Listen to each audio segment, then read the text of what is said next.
In the boundless void, there resided an unremarkable little shop.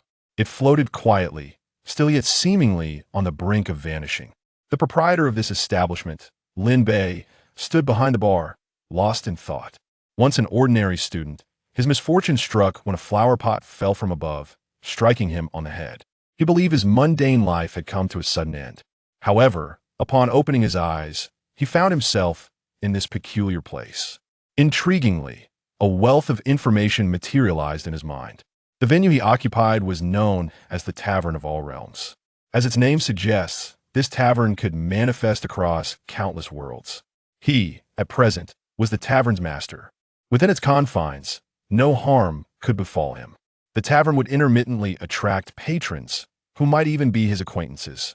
By engaging them in conversation and altering their fated paths, he could randomly extract abilities from them.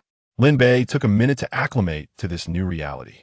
Though he was uncertain of the tavern's origins or what the future held, he realized that resistance was futile, so he resolved to accept his fate. Moreover, if the information proved to be true, then this bed was rather comfortable. Does this mean I am destined for greatness? In the realms of existence, anything is possible. This implied that characters from anime or legends could very well become his patrons. Excitement gleamed in Lin Bei's eyes. I truly wonder who my first guest will be. Time elapsed, and a melodious chime echoed at the door. The dial above the entrance began to turn. Lin Bei's gaze snapped upward. This chime heralded the arrival of his first guest. His heart raced with anticipation. Who could it be? Would they be easy to engage with? How could he possibly alter their destiny through mere words? As Lin Bei pondered these questions, the dial came to a halt. The door swung open. A figure slowly stepped inside. Upon discerning the visitor's visage, Lin Bei's eyes widened in astonishment. With black hair and eyes and shadows beneath his gaze, the young boy's expression was curiously stoic. Most notably, he bore a forehead protector, emblematic of Konoha from the world of Naruto. With these clues, Lin Bei immediately recognized the identity of a newcomer. It was Itachi Uchiha. In that moment, Lin Bei felt a tumult of excitement and gravity. After all, he was an elite member of the Uchiha clan, colloquially known as an SSR. However, the challenge lay in the visitor's formidable intellect. Who are you? I do not recall seeing you within the village. Lin Bei snapped back to reality, only to find Itachi Uchiha had silently approached the bar, staring at him with an impassive expression. Lin Bei inwardly scoffed. Watching the anime, he had thought Itachi's stoicism was rather cool. At this moment, upon encountering the real person, Lin Bei could only perceive an icy demeanor emanating from him. He appeared somewhat difficult to engage with. Drawing in a breath, Lin Bei unveiled a smile and remarked, "Since a guest has graced this place, it must be destiny. Why not take a seat and enjoy a drink? The first round is on me."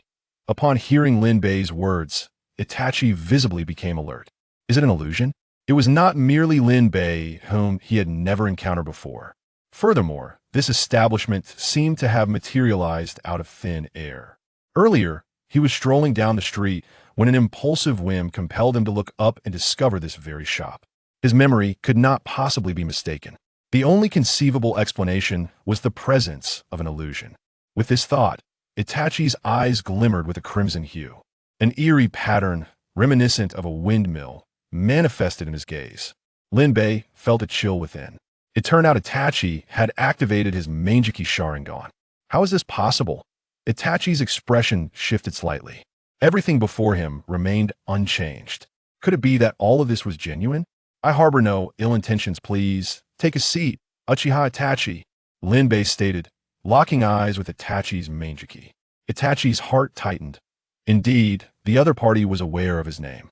It appeared that everything had been premeditated. Yet, he soon found himself perplexed. Given that the individual recognized him as an Uchiha, why did he dare to maintain such an audacious gaze? Was it due to his youth that he was underestimated? If that were the case, then he would respond with full force. The pattern in Itachi's left eye began to whirl, radiating an ominous light. Tsukiyami, activate. The moment their eyes met, the outcome was already sealed. This was the overwhelming power belonging to the Uchiha, the dominance of the Manjiki. In response to Itachi's actions, Lin Bei remained silent, merely observing his performance with a smile. He understood that no words would suffice at this juncture. Better to allow the other to witness his strength, a power capable of disregarding even the Mangeki, which might prompt Itachi to listen in silence. What? Upon realizing that his Tsukuyomi had no effect, even Itachi, with his composure, could not help but murmur in disbelief. Tsukuyomi was an infallible ocular technique, unless the other party also possessed a Mangeki, and their ocular power surpassed his. But how could that be? Itachi, undeterred, poured forth his ocular power as if it were limitless. Seconds passed, and Lin Bei remained utterly unfazed. Instead, Itachi himself let out a muffled groan, raising a hand to cover his left eye. Witnessing this scene, Lin Bei's lips curled into a smirk. Ah, this child must be terrified. No matter how cunning he was, he could not fathom that his opponent was operating on a different level altogether. Miya Mangaku. Even if inflated with the power of the truth-seeking orb, it could not damage a single stool in the tavern. Illusions are futile, you might as well try your most potent fire release technique, Lin Bei quipped, raising an eyebrow with a smile. Itachi trembled, his brow furrowing tightly. Lin Bei's words nearly breached his composure. The other party seemed to possess an intimate understanding of him. Even his ocular techniques were thoroughly comprehended. His father only knew that he had opened his eyes, oblivious to the specifics of his ocular techniques. In an instant, a wave of fear, as if being seen through, surged within Itachi's heart. He inhaled deeply, regaining his composure. Since his opponent had permitted him to use it, he would indeed wield it. That was Amaterasu. While some may evade its flames, none could withstand its power. With this thought, Itachi's right eye fixated on Lin Bei.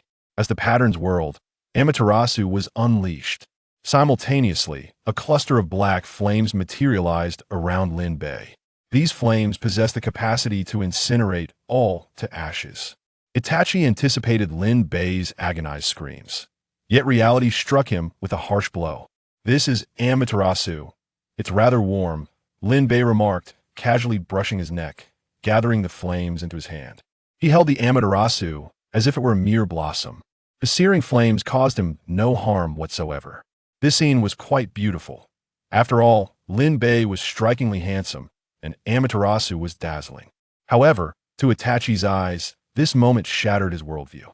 He could not fathom how one could so calmly grasp the flames of Amaterasu. Was this truly a human being? Well then, shall we sit down and have a proper discussion now?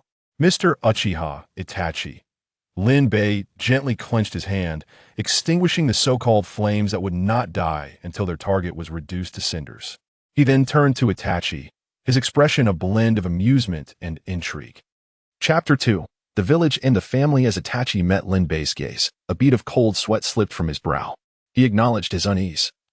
Yet he understood that anyone capable of disregarding Tsukuyomi and Amaterasu could effortlessly eliminate him.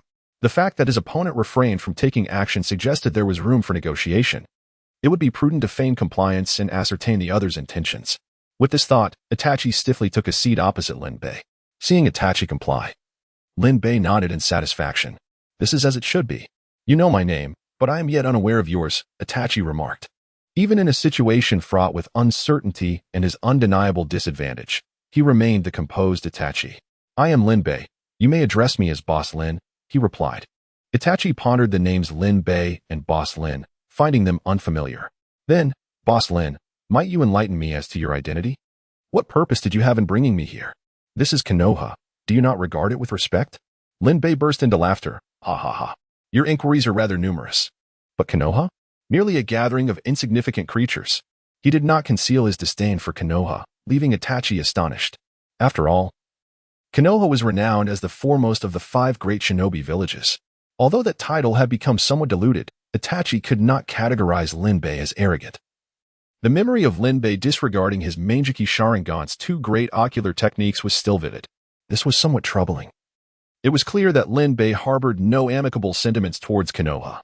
A weight settled in Itachi's heart. "Are you perhaps affiliated with the Akatsuki organization?" he inquired. In the entire shinobi world, only that group of rebellious renegades would dare to speak in such a manner. Upon hearing this, Lin Bei scoffed. "Huh. The Akatsuki is merely a collection of puppets being toyed with by others. However, since you are so eager to learn of my identity, I shall oblige." Itachi's heart tightened. "Eager to hear more. Linbei smiled. If there were a god in the shinobi world, it would undoubtedly be me. As he spoke, he placed a cup of sake in front of Itachi. Itachi pressed his lips together, remaining silent. Observing this, Linbei shook his head and remarked, I know you do not believe me, but that is of little consequence. Consider me a deity for the time being. But why would a god seek me out? If you are indeed a god, then surely anyone else is superfluous, Itachi retorted. Linbei waved his index finger. You are mistaken on one point. It is not I who sought you, but rather you who sought me. This denotes a certain connection between us. Itachi was about to counter this claim, but upon reflection, he realized it was indeed true. No one had guided him. The establishment had simply materialized in his path. Then what kind of connection is this? Itachi inquired. His tone measured. Linbei sighed and remarked, How cold and indifferent you are, devoid of any fluctuations in your speech. Your future wife is likely to be quite unhappy. Itachi's forehead was marked by 3 dark lines. How did the topic suddenly shift to this? Noticing a change in Itachi's expression, Linbei felt a surge of delight. Well, since fate has brought us together, allow me to share some matters with you. It was Senju Hashirama and Uchiha Madara who jointly established Konoha. But what of the present? The Senju clan has seamlessly integrated with the common folk. And as for your Uchiha clan, you are undoubtedly aware of the plight you endure in the village. Itachi's gaze flickered. He was indeed well aware of this. The Uchiha had long been viewed with suspicion within the village.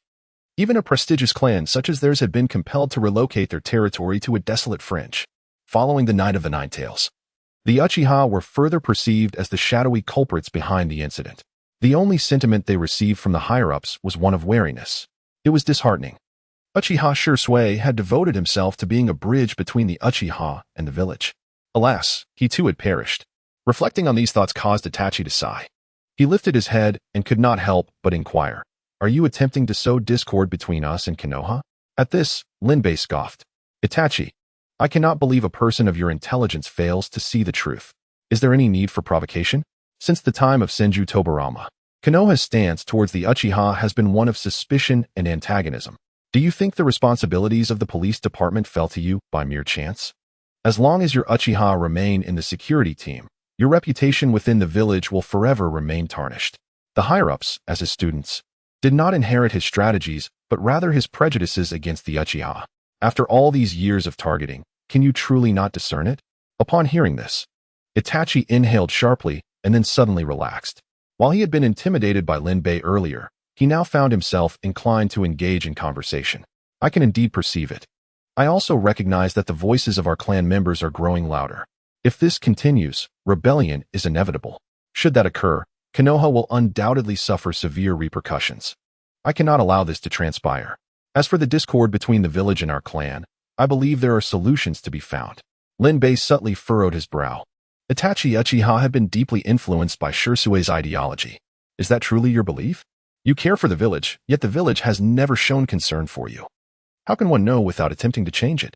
Linbei pondered for a moment before responding. Is that so? Do you genuinely believe this village is worthy of your protection? Do you remember how Hyuga Hayashi met his demise? Itachi certainly recalled it vividly. Under the guise of Princess Hinata's birthday, Yun-in made an attempt on her life, only to be swiftly executed by the head of the Hyuga clan. Yet, Yun-in cunningly turned the tables, leveraging the threat of war to compel Konoha to surrender the perpetrator. It was evident to the discerning that their actions were nothing but a desperate ploy, driven by their desire for the Byakugan. However, Konoha acquiesced, burdened by the remnants of war and unable to endure further conflict. Thus, Hinata Hayashi became a tragic victim. Itachi fell silent for a moment before stating, To sacrifice one for the sake of peace is worthwhile. Linbei interjected, but the one who is sacrificed may not share that sentiment. Moreover, is the essence of a village not to protect its inhabitants? Now, we are to sacrifice the villagers to safeguard the village? Do you not find that ironic? Furthermore, do you genuinely believe that war can be ignited so easily? Yun-in's threats are mere bluster. The higher-ups in Konoha are undoubtedly aware of this. Yet they still made their choice. So, Itachi, do you see it clearly now? The discord between the village and the great clans is irreconcilable. And do you truly think the rift between the Uchiha and the village is limited to these matters? Itachi, taken aback, replied, Is there more to it than this? Linbei responded, You have been profoundly influenced by Uchiha Shisui's ideology. Do you not realize that the higher-ups in Konoha do not seek to control you? Rather, they aim to annihilate the Uchiha clan. especially Danzo, who has long coveted your Sharingan. Other matters may be negotiable, but when it comes to interests, how do you intend to persuade them? With mere words? Upon hearing this, Itachi's eyes widened slightly. Chapter 3. Abandoning the police force. Lin Bei's words compelled Itachi to believe. For Danzo had truly taken action, seizing Uchiha Shirsue's eyes. Previously, Itachi had thought the motive was solely for Shirsue's eyes. However, upon reflecting on Danzo's long-standing attitude towards the Uchiha, it was clear that the target was the entire clan. Under Lin Bei's revelations, the village's sordidness became all too apparent, causing Itachi's heart to sink further. If this were the case, did it not imply that only one of the village or the Uchiha could survive? Observing Itachi's growing confusion, Lin Bei stoked the flames further. Itachi, the Uchiha have always been under Konoha's scrutiny, and they have never bothered to conceal their discontent. Konoha has likely already surmised that there is dissent within your clan. I suspect they will soon come seeking you. Itachi, taken aback, inquired, "What do they want from me?" Lin Bei replied, "To strike first. They will invoke the greater good of the village to pressure you, compelling you to act against your own kin. They wish for you to slaughter the Uchiha, while they reap the benefits." Upon hearing this, Itachi sprang to his feet in disbelief. "That is impossible," Lin Bei remarked. "Whether it is possible or not is not for you to decide. I can only say that if you truly accept the mission, not only will the Uchiha clan face annihilation, but the village you wish to protect will also suffer. Having said that, you may choose to believe it or not. If the task does come to you, you may return then. After drinking this cup of wine, you are free to leave." Upon hearing these words, Itachi's expression fluctuated dramatically, more so than in the entirety of the past year. Yet, in the end, he said nothing. He downed the drink and departed.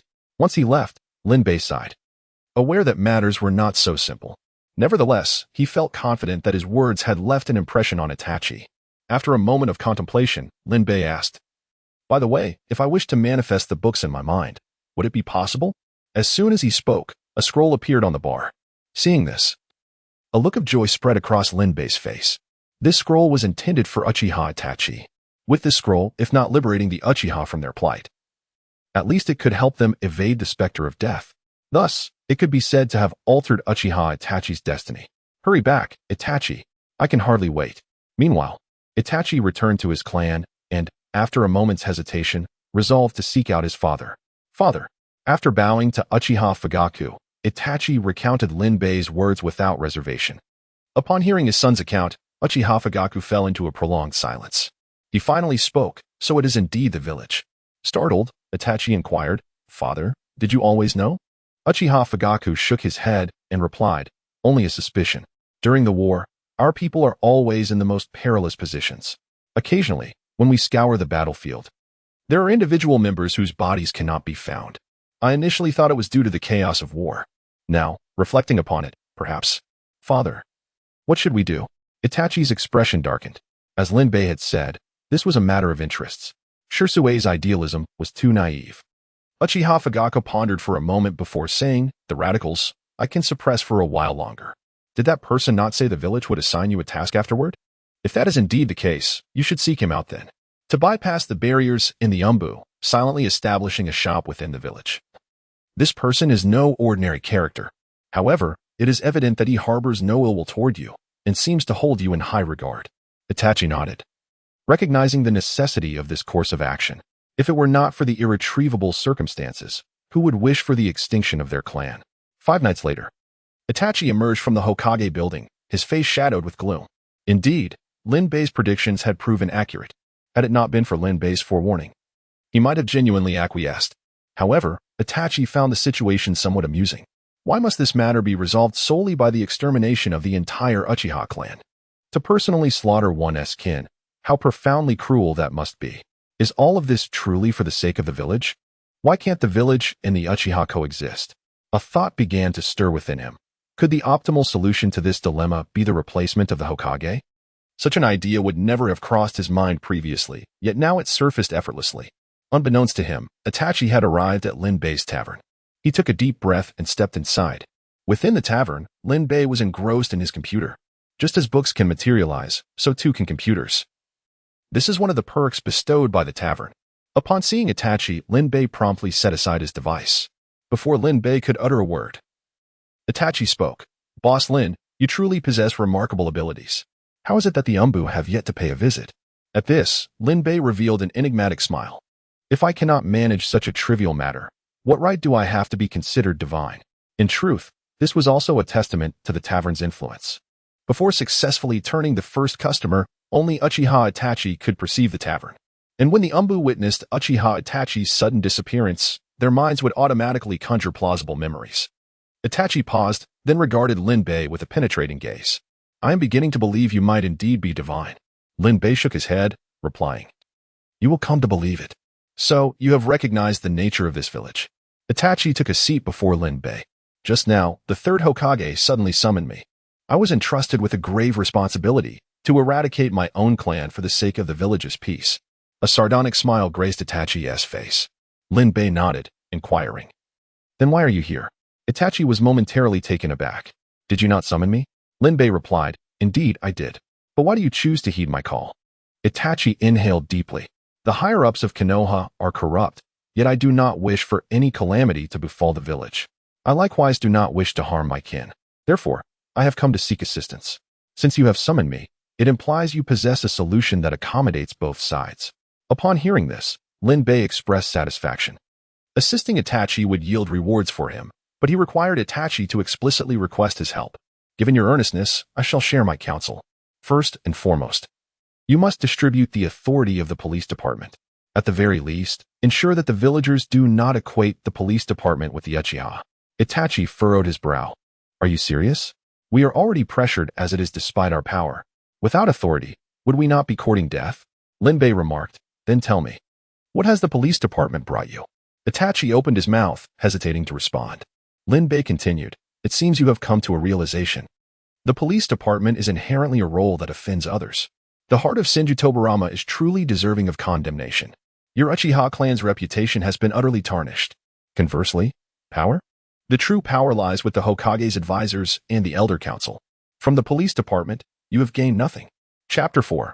A surprising revelation. Itachi, being an exceptionally astute individual, had merely been caught in the whirlpool of circumstances.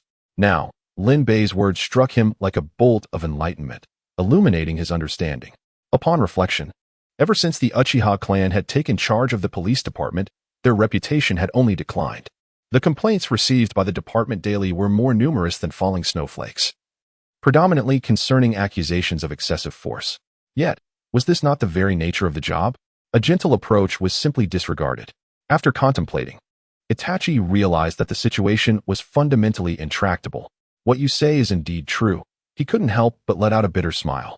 But would relinquishing the police department truly restore the Uchiha's reputation? Lin Bei responded, this is merely the first step. Moreover, it's not about handing it all over. If I am not mistaken, many individuals visit your office daily to file complaints. Itachi nodded in agreement. Exactly. Seizing the opportunity. Simply suspend those who have received complaints for review, then report to the village, inviting other clans to participate. The Uchiha's steadfast control over the police department for so many years has its advantages. Those individuals will likely perceive the police department as a lucrative position. And I believe they would be eager to join. The purpose of relinquishing the police department is solely to prevent your reputation from further deteriorating. The next steps are paramount. Itachi instinctively straightened up, his eyes filled with anticipation. Lin Bei continued, what you must address next is Danzo. Danzo? Itachi repeated instinctively. Lin Bei tapped the table and declared, Danzo has been the one who has targeted you most ruthlessly. Sarutobi Hiruzen and the others are merely wary of you. He aims to eradicate your clan entirely. Thus, it is not that Konoha and the Uchiha cannot coexist, but rather that Danzo and the Uchiha cannot coexist. Furthermore, Danzo is the one who engages in underhanded dealings. The very identity of the Hokage precludes the possibility of annihilating an entire clan. Yet, Danzo is capable of such actions, and he would indeed carry them out. Eliminating Danzo would at least ensure a facade of tranquility on the surface. Itachi paused for a moment before saying, but Danzo is the Hokage's advisor. If something were to happen to such a significant figure, wouldn't Konoha face turmoil? Lin Bei shook his head, a sardonic expression on his face. Ah, the Hokage's advisor? The sudden disappearance of the Hokage seems to have little impact on the village. After all, what is a mere Danzo?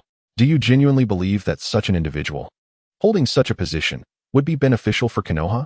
I trust you are well aware of Danzo's character.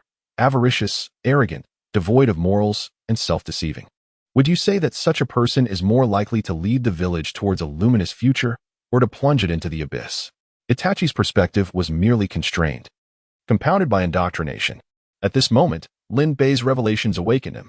Those who frequently espouse lofty ideals are often doing so for the ears of others, or perhaps for their own. Danzo claims to act for the sake of Konoha, yet in reality, he serves his own interests. Reflect on how prosperous Konoha once was, and compare it to the present state, where even Sunagakure dares to bully Konoha. Lin Bei added, prompting Itachi, who was already wavering, to solidify his resolve. Regardless of whether one considers the greater good or the interests of his clan, Danzo must be dealt with decisively. Yet, a bitter expression soon crossed his face. Itachi sighed and remarked, Danzo is the Hokage's advisor. Apart from the Hokage, he wields the greatest authority. Moreover, he holds the root organization. Most crucially, the Hokage places immense trust in him. This situation is intractable. It is said that Danzo likely commands more operatives than even the Hokage's Anbu. Furthermore, the bond between Danzo and the Hokage is exceedingly strong. I suspect that even if Danzo were to attempt to assassinate the Hokage, the latter would not remove him from his position. What he initially thought was a solution turned out to be yet another dead end. His once exhilarated spirit gradually sank into despondency. Noticing the sorrow in Itachi's eyes, Lin Bei cleared his throat. Ahem. This startled Itachi, who looked up at Lin Bei, suddenly filled with renewed hope. Indeed, Lin Bei had claimed to be a god. If he is a god, then surely he possesses a way. Clutching onto this lifeline, Itachi earnestly implored, Please, Master Lin, teach me. Lin Bei's lips curled into a smirk. I see sincerity in your eyes. Given that, I shall extend my assistance. However, there will be a cost. The rewards offered by the tavern are the tavern's concern, yet I could certainly earn a small tip. Upon hearing this, Itachi exhibited no hesitation, declaring, As long as you can help the Uchiha clan escape our plight, I, Itachi Uchiha, will do my utmost to fulfill any request within my power. Itachi understood clearly. To have someone who could disregard his two powerful ocular techniques and operate a tavern right under the nose of Konoha was an honor. Moreover, he had no other options. Lin Bei was very pleased with Itachi's attitude. Very well, remember your words today. Now, let us engage in a thoughtful discussion on how to deal with Danzo. In truth, Itachi's heart began to race. The time has come. What methods could such an extraordinary individual offer? Lin Bei continued, The transgressions committed by Danzo are far too vast. If you reveal them, even the Hokage, despite any reluctance, will be compelled to act. Itachi felt a chill within. What could these transgressions be that would force the Hokage into a dilemma? A sudden fear gripped Itachi. It felt as though he was about to open Pandora's box. Lin Bei silently produced a scroll, something he had materialized in advance. This scroll contained records of Danzo's past deeds. Itachi's fingers trembled as he accepted the scroll. After a moment of hesitation, he unfurled it. His eyes widened in horror. The atrocities were unfathomable. The desecration of the first Hokage's corpse, human experimentation, targeting his own people, even infants, and assassination attempts on the Hokage. Each of these acts alone was worthy of execution. Yet, Danzo was still alive. This man was truly terrifying. Were these accounts genuine? Itachi found himself utterly unable to maintain his composure. If he could still speak after witnessing such horrors, his mental fortitude would be extraordinary indeed. Lin Bei chuckled softly and remarked, Of course, they are true. As a deity, it is only natural that I possess such knowledge. Surprised, are you? This is the person who has been assisting our Hokage. If left unchecked, he may not even need enemies. He could very well decimate Konoha, leaving only the Uchiha clan behind. Lin Bei's words were deliberately exaggerated. Perhaps Danzo harbored such thoughts, but the reality would not permit it. Nevertheless, Itachi was unaware and believed him completely. Merely imagining a Konoha devoid of anyone but Danzo's clan drained the color from his face. He could not allow this to happen. Itachi's fingers gripped the scroll tightly, the sound of cracking echoing in the silence. The thought of someone who could harm even infants ignited a tumult of fury within him. Chapter 5. Sudden wealth. Seeing Itachi's rage, Lin Bei realized that the matter was essentially settled. Itachi rarely expressed anger unless it concerned Sasuke. However, once provoked, his wrath was not easily quelled. Indeed, the next moment, a notification echoed in his mind. Successfully altered the predetermined fate of Uchiha Itachi. Please roll the dice of destiny to determine the final reward. Before Lin Bei, a die materialized, black with red inscriptions. Lin Bei froze momentarily. It truly was a matter of luck. Was there no beginner's benefit? How stingy? Space-time ninjutsu. Itachi gazed in astonishment at the dice that had suddenly appeared before him. Just a fleeting glance, and he hastily averted his gaze. In that brief moment, it felt as though he had glimpsed an awe-inspiring celestial majesty. His eyes nearly bulged from their sockets. Was this the extent of Boss Lin's prowess? It was utterly terrifying. One couldn't help but wonder if Boss Lin had produced this object as a warning, although he initially harbored a sense of irreverence. That sentiment dissipated entirely in the presence of Boss Lin. At that moment, Itachi felt a twinge of grievance. Clearing his throat, Lin North spoke. Well? I suddenly became intrigued and wished to cast the dice. Itachi nodded vigorously, saying, Indeed, I trust you, Boss Lin. Please proceed. I find myself intrigued as well. Lin North replied, Never mind, it matters not. He picked up the dice, pondering the meaning behind the numbers. What did they signify? A percentage? Or perhaps a count of abilities? He fervently prayed to every conceivable deity within his mind before casting the dice. Under their watchful eyes, the dice ultimately settled on 6. The 6 crimson dots emanated a radiant glow, causing Lin North's heart to race. What could this mean? Rolling a 6 grants one opportunity for enhanced extraction. The acquired abilities will be fortified based on existing foundations. Congratulations on obtaining the Eternal Kaleidoscope Sharingan modification. Considering the tavern owner possesses no chakra, a single pillar of chakra is graciously bestowed upon the tavern owner as a novice reward. Feeling the searing warmth emanating from his eyes, Lin North could not contain his excitement. What does it mean to become suddenly wealthy overnight? Why do the higher-ups in Konoha regard the Uchiha with such trepidation? Is it not precisely this fear? Anyone who awakens the kaleidoscope is at least of the elite level, and Itachi's eyes, evidently, were among the finest. Tsukuyami, Amaterasu, each is a paragon of ocular prowess. Under the tavern's amplification, these 2 ocular techniques would become even more formidable. The goal of the ever-burning Amaterasu would no longer be mere words. What astonished Lin North the most was that he had drawn the eyes themselves, rather than merely the techniques. This was indeed the most terrifying power of the Uchiha, the ability to suppress all existence with Susanoo. Even those of elite status would find themselves trivial before the might of Susanoo. Lin North realized he had misjudged the tavern. There truly were novice benefits. With Hashirama's chakra, he felt he could summon Susanoo for an entire day. At that point, even the combined forces of the 5 great ninja villages would find themselves pursued and overwhelmed by him. With this, Lin North had firmly established himself among the true top-tier masters in the ninja world. However, unless absolutely necessary, Lin North preferred to remain within the tavern for now. He remained uncertain whether this enhanced kaleidoscope would prove effective against the Rinnegan. Moreover, with his current prowess, he could stride through Konoha with ease. However, he could not obliterate. His persona to the outside world was that of a deity. When a god intervenes, it should be with lethal swiftness. Yet, it would be prudent to wait for the arrival of the second guest to assess the situation. Lin Bei tucked away the dice, smiled, and remarked, Very well. Let us return to the main subject. You have now acquired the evidence of Danzo's transgressions. What do you intend to do next?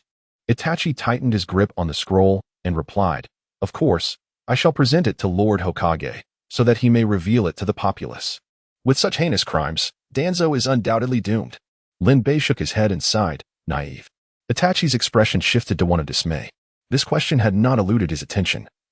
Rather, he had been reluctant to delve deeper. However, now that Lin Bei had brought it to light, he could no longer disregard it. The question was glaringly apparent. To assert that Danzo acted in secrecy from the Hokage was plausible. Yet to claim that the Hokage was entirely oblivious would be as absurd as suggesting that the Hyuga clan would willingly consume the bathwater of the Branch family. If the Hokage lacked even this measure of control, what purpose would he serve in that esteemed position?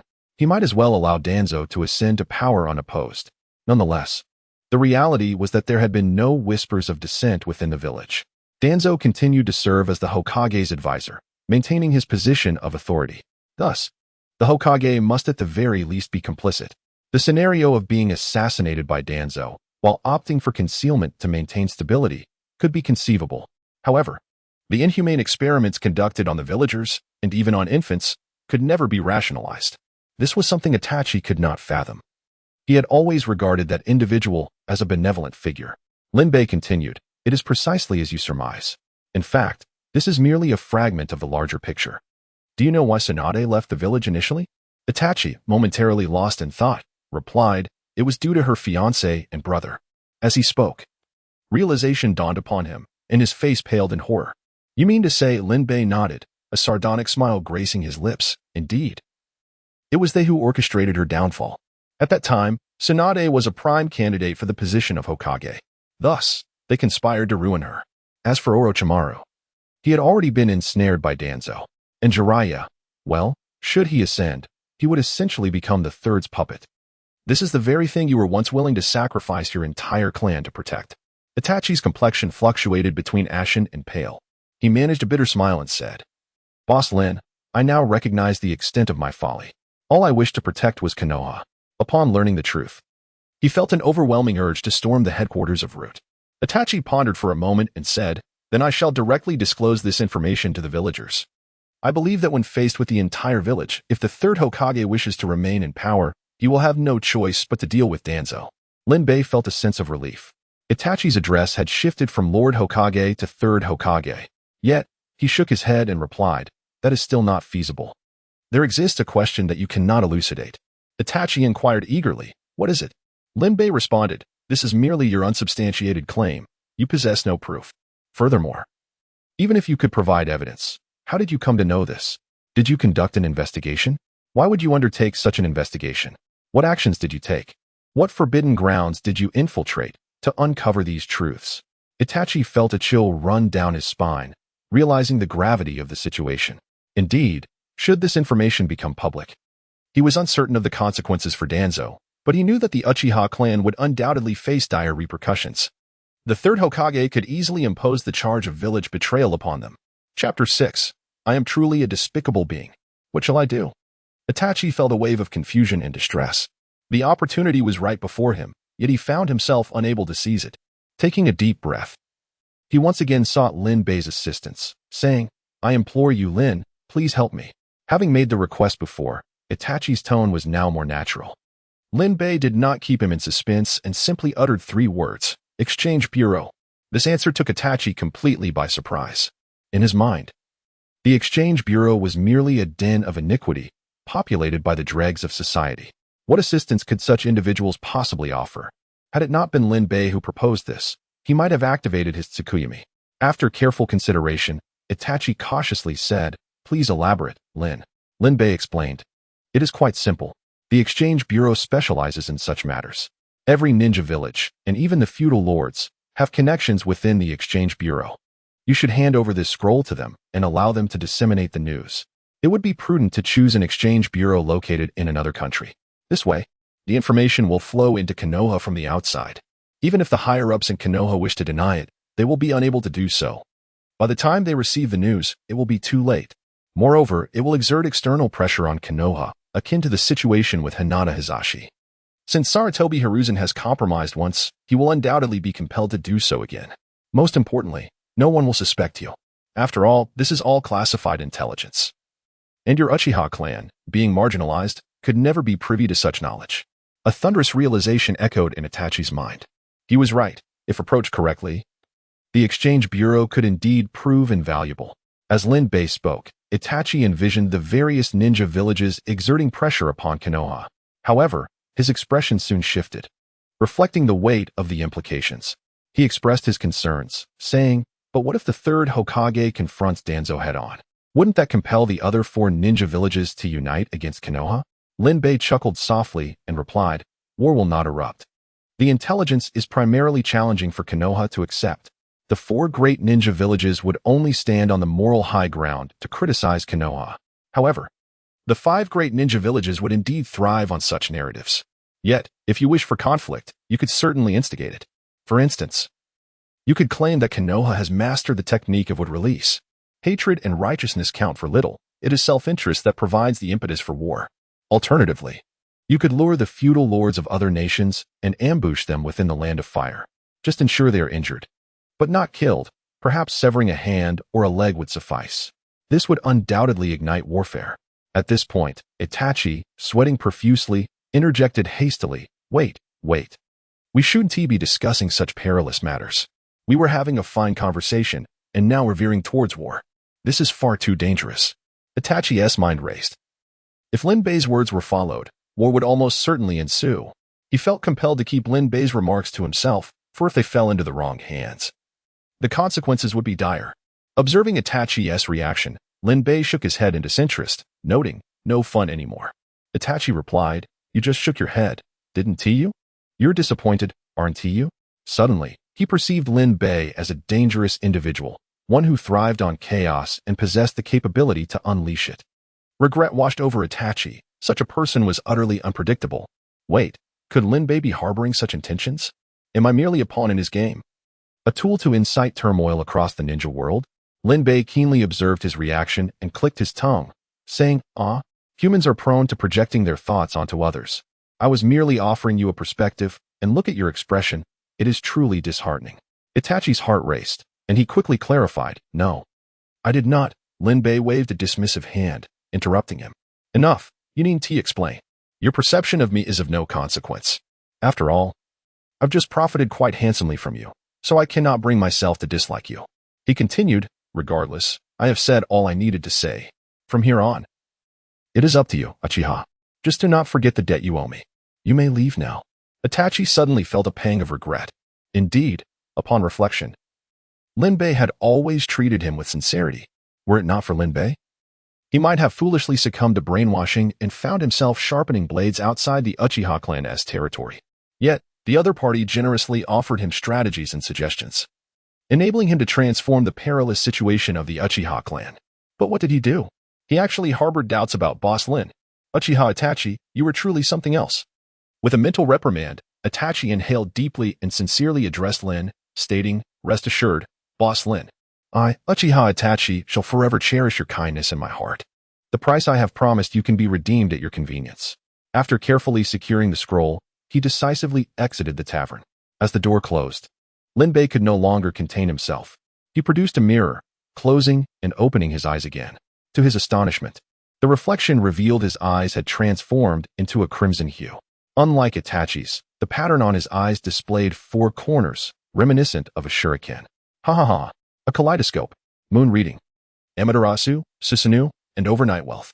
Woohoo! The tavern keeper has the option to select a second patron, either from the world of Naruto or from a new realm. When summoning guests, there is a higher probability of encountering those whose fates are preordained to be tragic. Lin Bei suppressed his excitement and pondered deeply. In truth, both choices held considerable merit. Firstly, the Naruto universe still harbors much potential for exploration. Moreover, should fortune favor him, he might summon Nagato or Obito. If luck were to shine upon him once more, acquiring their ocular powers would render him temporarily invincible. Before the emergence of Uchiha Madara, he could roam freely within the ninja realm. As for the second option, if he were to draw from a lesser world, his current prowess would allow him ample opportunity for adventure. Conversely, should he be drawn to a formidable world, he could acquire a more powerful system of abilities, thereby enabling him to traverse the ninja realm without trepidation. Weighing all factors, Lin Bei ultimately decided to opt for the selection of a new world. The tavern keeper has chosen the new world. The new patron will arrive in 10 days. I must wait another 10 days. However, perhaps these 10 days will bring some amusement from the hidden leaf. Lin Bei languidly rested his chin on the bar. Meanwhile, the moment Itachi stepped out of the tavern, the first twist of fate had already occurred. The novice protection had been lifted. The tavern was now visible to all. Thus, under the watchful eyes of the Umbu, a shop appeared seemingly out of nowhere, and Itachi had just emerged from within. Several Umbu ninjas exchanged bewildered glances. What had just transpired? Have we fallen victim to Uchiha Itachi's genjutsu? The inherently malevolent Uchiha is finally poised to strike against his own village? Continue monitoring him. I shall return to report to the Hokage. Chapter 7. Amaterasu's first blood moonlight spills across the ground like scattered salt. Itachi's heart is both heavy and light. As one of the rare geniuses of the Uchiha clan, he is acutely aware of every hidden ANBU operative lurking in the shadows. Yet even with this knowledge, there is nothing he can do. This is the treatment bestowed upon the Uchiha clan. Were it not for Lin Bei's emergence, he might have considered such treatment entirely ordinary. Itachi walked back to the clan's grounds with an air of normalcy, while the Umbu operatives remained stationed outside the clan's territory. No matter how much they might be ostracized, they could not easily trespass into the family's domain, for doing so would be interpreted as a declaration of war. He made his way directly to where Uchiha Fugaku awaited him, knowing that his father would naturally anticipate his return. However, halfway through his journey, Itachi came to an abrupt halt, his gaze darting toward a shadowy corner. Just as I expected, a raspy voice emerged. A figure clad in a single-eyed mask stepped forth from the shadows. Itachi's eyes narrowed. This individual had sought him out previously, introducing himself as Uchiha Madara. "What do you want?" Itachi inquired coldly, the tension in his muscles palpable. "Do not be so wary. I harbor no ill intentions.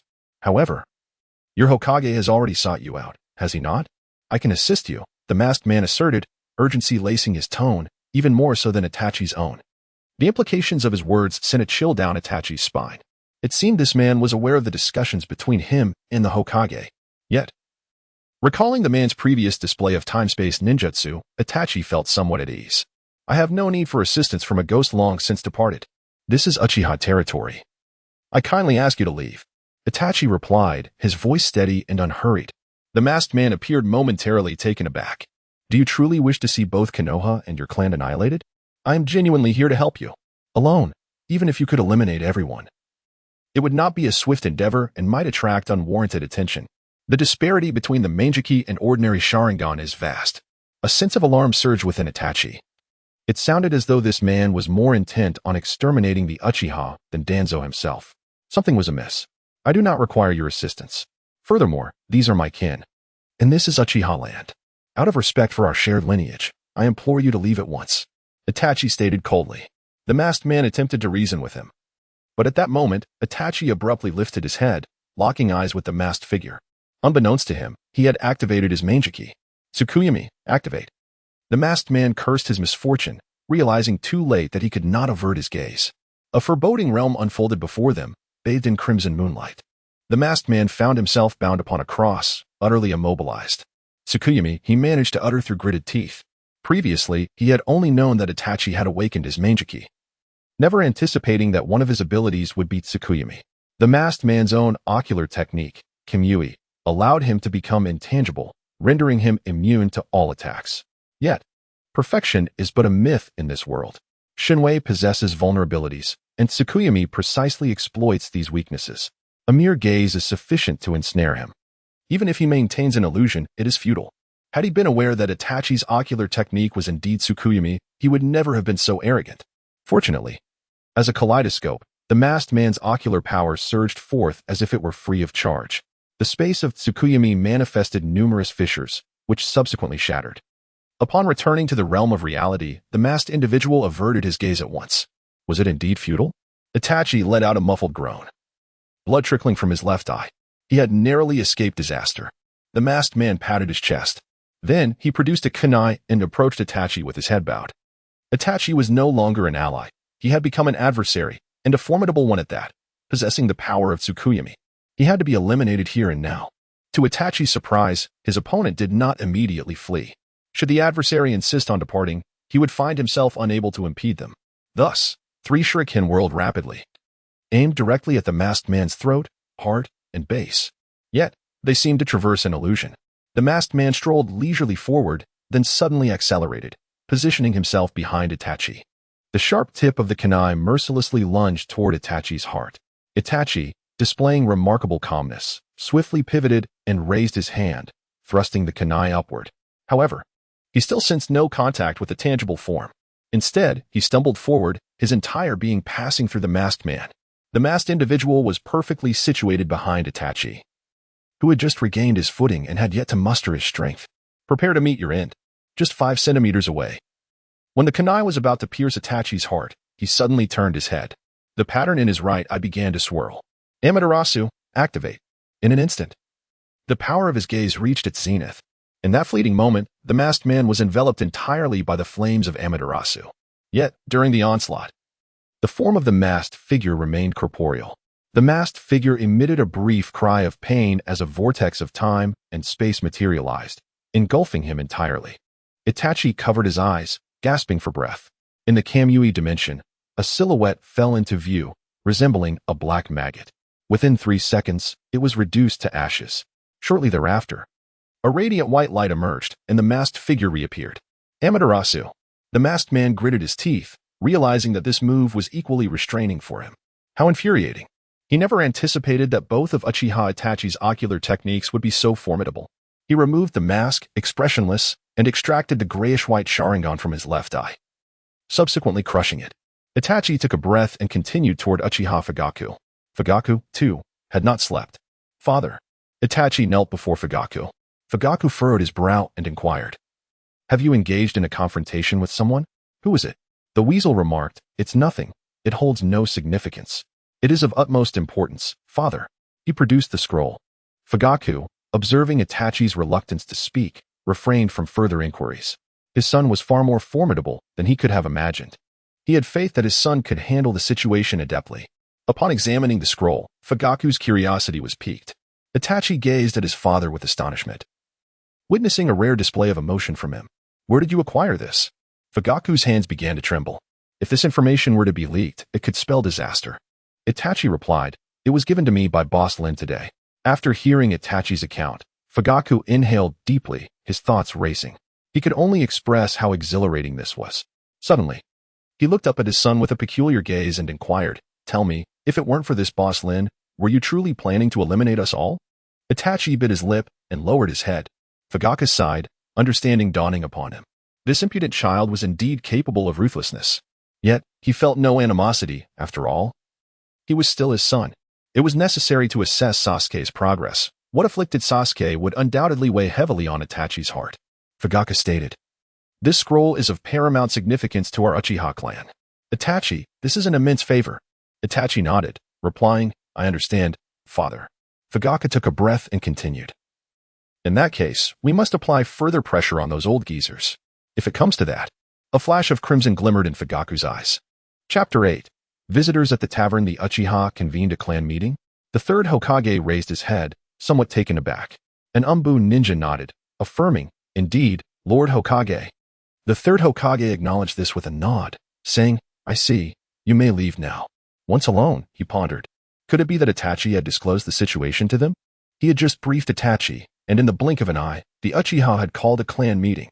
It was hard not to sense a connection. At that moment, without a knock, the door swung open. A shadowy figure entered. "Danzo? What brings you here?" The third Hokage looked up at the visitor. Danzo replied, "Are you really asking why I'm here? The flames are licking at our heels, and you remain so composed." The third Hokage was taken aback. "Are you referring to the Uchiha situation? What a coincidence. I have just learned about it." Danzo maintained his composure and stated, "I have just encountered members of the Umbu. That is of little consequence. What matters is that the Uchiha can no longer conceal their ambitions. It is time to act, Hiruzen. This is a golden opportunity to eradicate the Uchiha once and for all." Danzo, filled with fervor, gripped his cane tightly, causing it to creak ominously. The third Hokage furrowed his brows and remarked, "But how can you be certain that the Uchiha clan convenes with the intent of rebellion?" Tobirama gazed incredulously at the third Hokage and exclaimed, "Is there even a need to ask?" After Itachi Uchiha returned, they convened a meeting. Is that not indicative enough? What on earth are you contemplating? The third generation hesitated momentarily. He remarked, "It ought not to be this way. If it were truly a matter concerning Uchiha Itachi, the Uchiha clan would have no need to convene a clan meeting. Perhaps they could have instigated a rebellion directly last night. The very fact that they have chosen to hold a meeting indicates that the situation has not deteriorated to such an extent. Should hostilities commence, the village would bear devastating losses." Danzo, displaying an expression of indignation at the lack of ambition, abruptly pressed both hands against the table. In a manner that exuded an overwhelming sense of authority, he gazed down upon the third Hokage.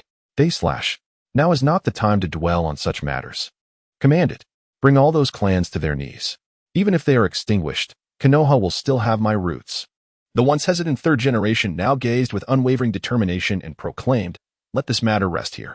We ought to extend a greater measure of trust to our comrades." Danzo did not receive the answer he desired, his aged countenance contorting with displeasure. Through gritted teeth, he spat venomously, "Hiruzen, you shall come to rue this decision." Rijan abruptly slammed his hand on the table and declared, "Enough. I am the Hokage." Tuanzong let out a cold snort and stormed out. The third Hokage remained seated, his gaze profound. Tuanzong, seething with frustration, returned to the headquarters of Root. Before him lay a feast. Yet he could only gaze upon it, driving him to the brink of madness. "Lord Tuanzong, there are significant concerns regarding the tavern in Block 7. Until now, Our personnel had no prior knowledge of this establishment. It seemed to have materialized out of thin air. Members of Root knelt before Tuanzang, reporting the findings of their investigation. With a disdainful snort, Tuanzang remarked, "Yesterday, Uchiha Itachi visited that tavern. Indeed, there is something amiss. Bring a few individuals and apprehend that boss. Ensure he is taken alive. This boss may very well be the reason behind the actions taken against the Uchiha clan. What further justification does Hizashi have to impede him?" Indeed, in the Uchiha clan's territory, all the clan members who were not on missions had gathered. An oppressive meeting commenced. Throughout the conference, tensions frequently escalated to the brink of conflict. However, in the end, the outcome of the meeting left Fugaku quite satisfied. The staunch traditionalists, though seemingly radical, did not genuinely wish to rebel. After all, who would desire insurrection when survival was at stake? The crux of the matter lay in the fact that previously, Konoha had offered no avenue for escape. Yet now, a glimmer of hope had emerged. Despite their pessimism, they were willing to take a chance. Simultaneously, they were filled with curiosity about what intelligence had instilled such confidence in the clan leader. However, if the method proposed by the clan leader proves ineffective, they would have no choice but to rebel. Once everyone departed, only Itachi and Fugaku remained. Itachi spoke, "Father, allow me to go." Fugaku waved his hand and replied, "I have already dispatched someone. You should stay safely in the village." Itachi's eyes widened in surprise. He had not anticipated his father's swift efficiency. "By the way, Itachi, take me to that tavern. I wish to see the person you mentioned with my own eyes." "Certainly." Meanwhile, 5 Root ninjas had silently infiltrated the tavern. Inside, Linbei, bored and listless, perked up upon noticing their arrival. He looked up to see 5 masked figures standing at the entrance, brazenly surveying the surroundings. Linbei scoffed, "Hey, are you members of the Umbu or the Root?" One of them replied, "Come with us. Lord Danzo wishes to see you." While speaking, they scrutinized Linbei, finding him merely an ordinary person devoid of any chakra presence. They wondered if the true master of this place had fled in advance. Linbei snapped his fingers, saying, "As expected, the first to come looking is that old schemer Danzo. You dare." The 5 shouted in unison. The leader commanded, "You 4, go and break his limbs. Lord Danzo wants him alive. Anyone who can speak is considered alive." "Understood." The remaining 4 charged at Linbei. To Linbei, their movements were excruciatingly slow, slower than a stumbling infant. With a mere flick of his hand, he could easily topple them. After a moment's thought, Linbei decided to harness the power of the tavern itself. In an instant, the 4 assailants collapsed to the ground. "What on earth are you doing? Get up at once." They struggled to rise. "It seems we cannot move." As they writhed, they found themselves pressed increasingly against the floor, their bones creaking under the strain. Linbei chuckled. "Does your Lord Danzo know of your bravery?" The only standing ninja suddenly looked up at Linbei, incredulous. "Was it you who orchestrated this? You dare to resist?" He commanded, "Release them at once. Otherwise, you shall meet your demise. Do you hear me?" Linbei regarded him with a bemused expression, replying, "It appears you are oblivious to your predicament." He then raised his right hand and clenched it tightly. The 4 individuals on the ground were instantly compressed into spheres the size of human heads by an unseen force. This was Linbei's first act of killing. Yet he felt no discomfort whatsoever. Upon witnessing the scene, the surviving individual instinctively took a step back. He extended his hand, pointing towards Linbei. Linbei furrowed his brow. He detested being pointed at by others. No sooner had he voiced his disdain than the man's index finger exploded. With a piercing scream, the individual was rendered speechless, petrified by Linbei's brutality. In the blink of an eye, all his comrades had perished. The specter of death enveloped him completely. Chapter 9. This wine, he could never have anticipated that this person would dare to commit murder within the confines of Konoha village, and moreover, that the target would be none other than a member of the Uchiha clan. Without a moment's hesitation, he discerned that this individual was undoubtedly insane. Furthermore, he pledged his allegiance to Lord Danzo, for he had no desire to meet his demise. "I find myself contemplating whether or not to take your life." Linbei's finger tapped rhythmically on the bar, each sound echoing as if striking at the very heart of the person beneath. "Dare you to kill me? Lord Danzo will not let you escape unscathed." The man was clearly terrified, yet he maintained an air of calmness. His greatest reliance was on Danzo. Moreover, he believed that as long as he was in Konoha, it would be a trivial matter for Danzo to take a life. He hoped that the other party might show a modicum of concern for his own existence. "Ah, well then, you might as well perish." Linbei nonchalantly shook his head, and gently waved his hand. Suddenly, a gust of wind swept through, causing the man and the 4 orbs he had previously possessed to dissolve like sand sculptures in the breeze. Initially, Linbei intended to release this individual to Lord Danzo. However, upon reflection, he deemed it rather unamusing. Better to leave him for the Uchiha clan. Otherwise, the words exchanged with Itachi Uchiha would have been in vain. An hour later, patrons arrived at the tavern once more. It was Itachi Uchiha and Fugaku Uchiha. Linbei glanced at their faces, stifling a chuckle within. These two were indeed father and son, bearing identical stern expressions. "Welcome," Linbei greeted with a smile. Fugaku Uchiha had been quietly observing Linbei. At this moment, upon Linbei's addressing him, he felt it inappropriate to remain silent. "You must be the owner Lin that Itachi spoke of. Upon our meeting today, it became evident that he is truly unlike any mortal. Uchiha Fugaku does not exhibit the slightest hint of arrogance befitting a clan leader. In a life-or-death battle, his combat prowess may even fall short of Itachi's, who has already encountered defeat before this esteemed figure. Furthermore, this individual has bestowed significant favor upon our Uchiha clan. Thus, it is prudent to remain humble." Linbei could not help but smile. It is rather awkward to witness Uchiha Fugaku offering compliments. Truly, he is not of this world. Uchiha clan leader, there is no need for such formality. A guest is a guest. Please, take a seat. Would you care for a drink? Linbei smiled and said, noticing that his father was still being courteous. He quickly exchanged a glance with Itachi, who then led Fugaku to the bar to take a seat. "Thank you for your kindness, but it is unnecessary." Itachi gently lowered his head and spoke. "My father has come today merely to express his gratitude to you in person." Linbei chuckled softly and said, "Are you truly not interested? In my tavern, we serve but one type of liquor each day. Today's offering is called the Knight's Kiss, which may replenish the power of your Sharingan." His words struck like thunder on a clear day.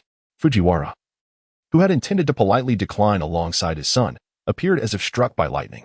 Itachi also froze in place. Could it be that this drink could indeed replenish the powers of the Sharingan? Surely he had not misheard. Was it possible that such a thing existed? The Sharingan, often referred to as the cursed eye, carried a grim fate. Once awakened, those eyes would inevitably lose their light one day. The power of the Sharingan was finite, diminishing with each use. Moreover, the loss of sight could disrupt the balance of one's inner energies, leading to various complications. Yet, what had they just heard? A single cup of liquor could restore the power of the Sharingan? How could this individual speak of it so nonchalantly? "Is this truly the case, Boss Lin?" Fujiwara inquired. His mouth suddenly dry. Logically, he found it hard to believe. But what if it were true? Moreover, based on Itachi's accounts of their previous encounters with Linbei, it was evident that he was not one to jest lightly. Itachi glanced sideways at Fujiwara, wondering why his father appeared even more agitated than himself. Was it because of him? Did his father truly care for him so profoundly? A wave of emotion surged within Itachi. It dawned on him that beneath his father's stoic demeanor lay a tumultuous sea of affection.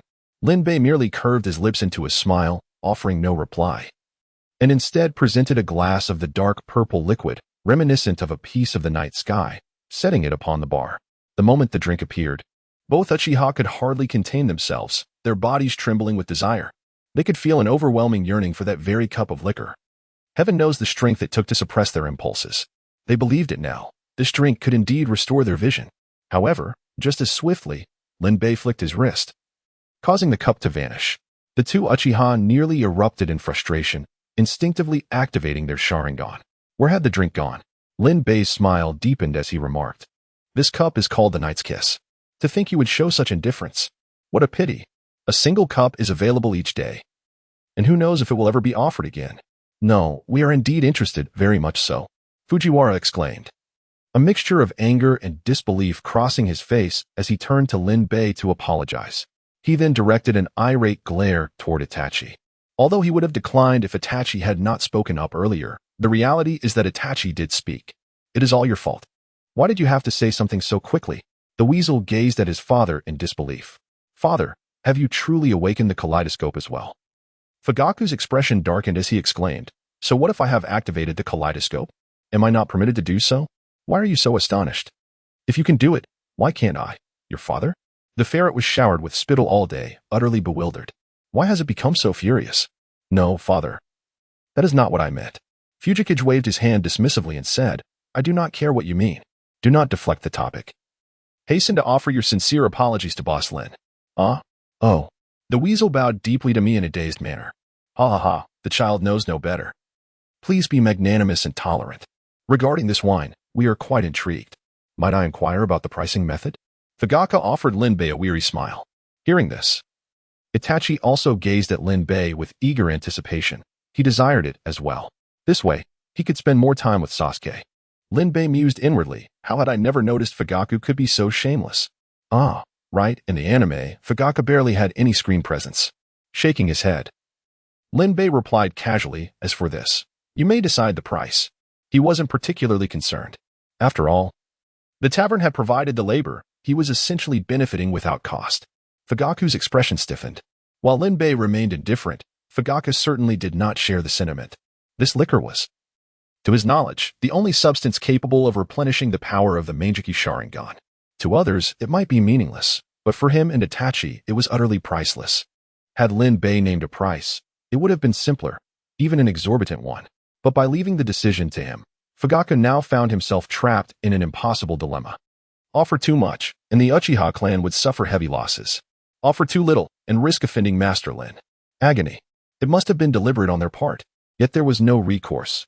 He was already ensnared in their grasp. An intense longing to taste that goblet of wine consumed him.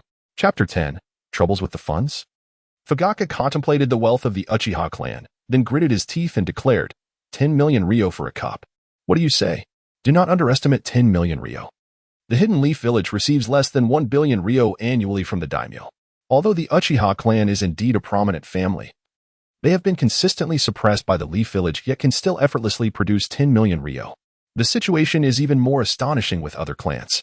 Linbei lifted his eyelids. He had little understanding of the finances within the ninja world. However, judging by Fugaku's demeanor, it must be quite a substantial amount. Yet, it seems he has little use for this wealth. Thus, Linbei remarked, all right, but do bring along your family's ninjutsu scrolls. Upon hearing this, Fugaku hesitated slightly. However, with a determined grit, he ultimately conceded. Yet, some of these ninjutsu scrolls contained techniques unique to the Uchiha clan. At that moment, he felt a pressure on his arm. When he looked up, he noticed Itachi winking at him. Itachi then stated, Boss Lin, we have agreed. Fugaku was taken aback. Was this boy daring enough to make decisions without consulting his father? Linbei nodded and remarked, indeed, you have not suffered a loss. After all, many treasures cannot be purchased with money. He continued, every day the wine varies. Feel free to return if you are interested. Upon hearing this, Fuyu trembled slightly, suddenly realizing that he had been overly concerned with gains and losses. Setting aside all else, one must ponder what kind of individual could present such a singular treasure. Unparalleled in the ninja world. The crux of the matter lies in the nonchalance displayed by the other party. Such individuals undoubtedly harbor great peril.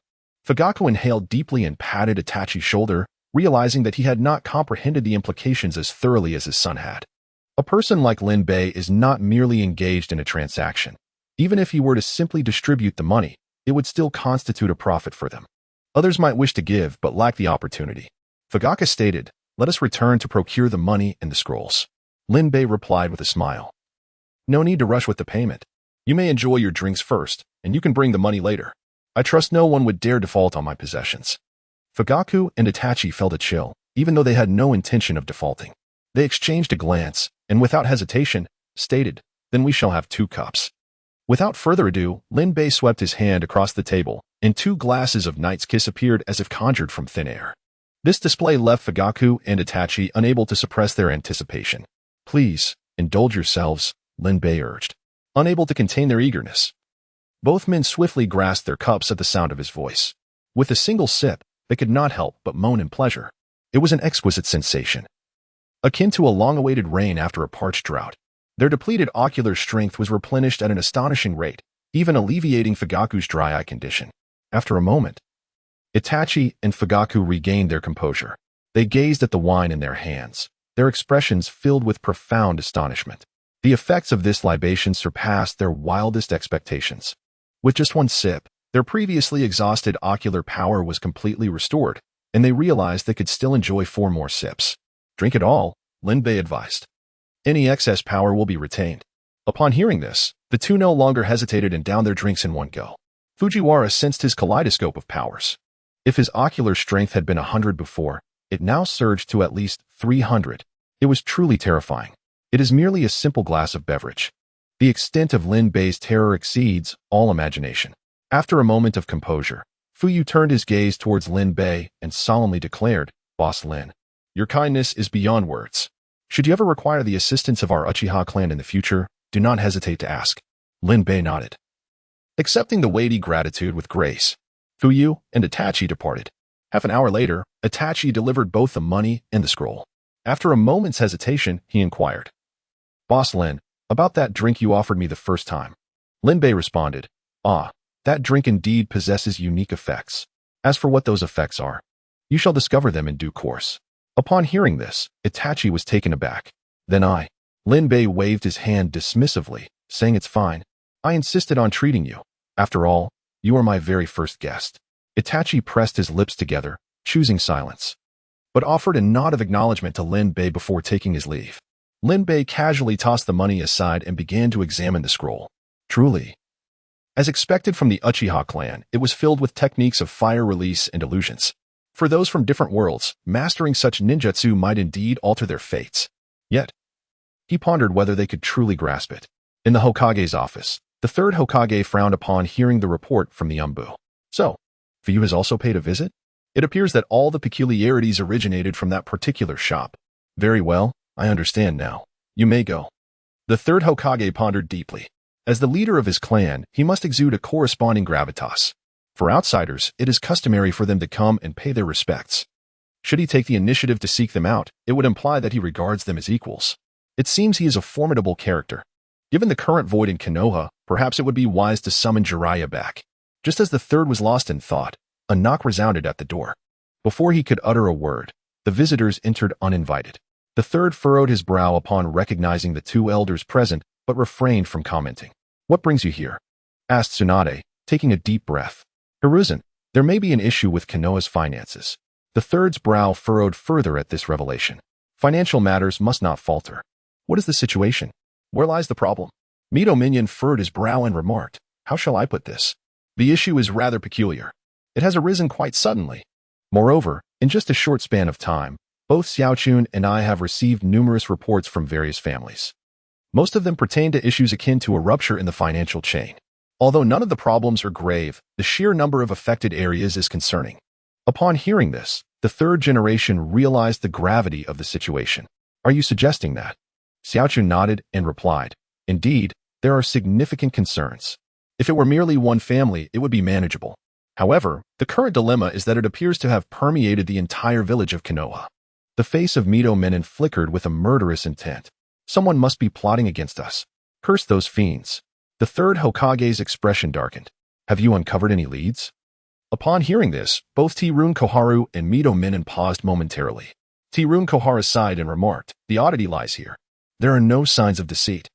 Everything seems perfectly normal. Yet, it is evident that something is amiss." The third Hokage inhaled deeply and stated, "Let us set aside these concerns for now. We should secure some funds first. Afterwards, I will write to the daimyo to see if we can procure some money." T-Rune Koharu and Mito Menon exchanged glances and inquired, "Who will contribute the funds?" That simple question nearly choked the third Hokage. He slammed his hand on the table and exclaimed, "Are you incapable of contributing? Can your clans not assist? The village's welfare is paramount." T-Rune Koharu instinctively replied, "But our clan is also short on funds." Chapter 11. The incident with Danzo. The third Hokage's eyes glowed with rage. "You are still out of funds? The entire finance department is under your control. Have you truly done nothing while I was unaware?" T-Rune Koharu and Mito Menon wore troubled expressions. "Must you vocalize this? Did only we partake in this? Danzo has also taken his share." Mito Menon interjected, "Konoha is our Konoha as well. We will do our utmost." Upon hearing this, the third Hokage's demeanor softened slightly. At the border of the Land of Lightning, in the currency exchange office, a masked individual forcefully kicked open the door. The staff inside glanced at the debris scattered on the floor, unperturbed, and instead greeted the masked figure with a smile. "May I ask, dear guest, are you here to collect or to bid?" The masked figure cast a cold glance at the staff and tossed a scroll onto the table. "I am selling information." At this, the staff's smile widened. He eagerly reached for it, but the masked individual suddenly slammed his hand down on the scroll, startling the staff. The masked figure's hoarse voice resonated. "Summon the one in charge." You are not worthy of this information. To this, the staff, rather than becoming irate, appeared even more exhilarated.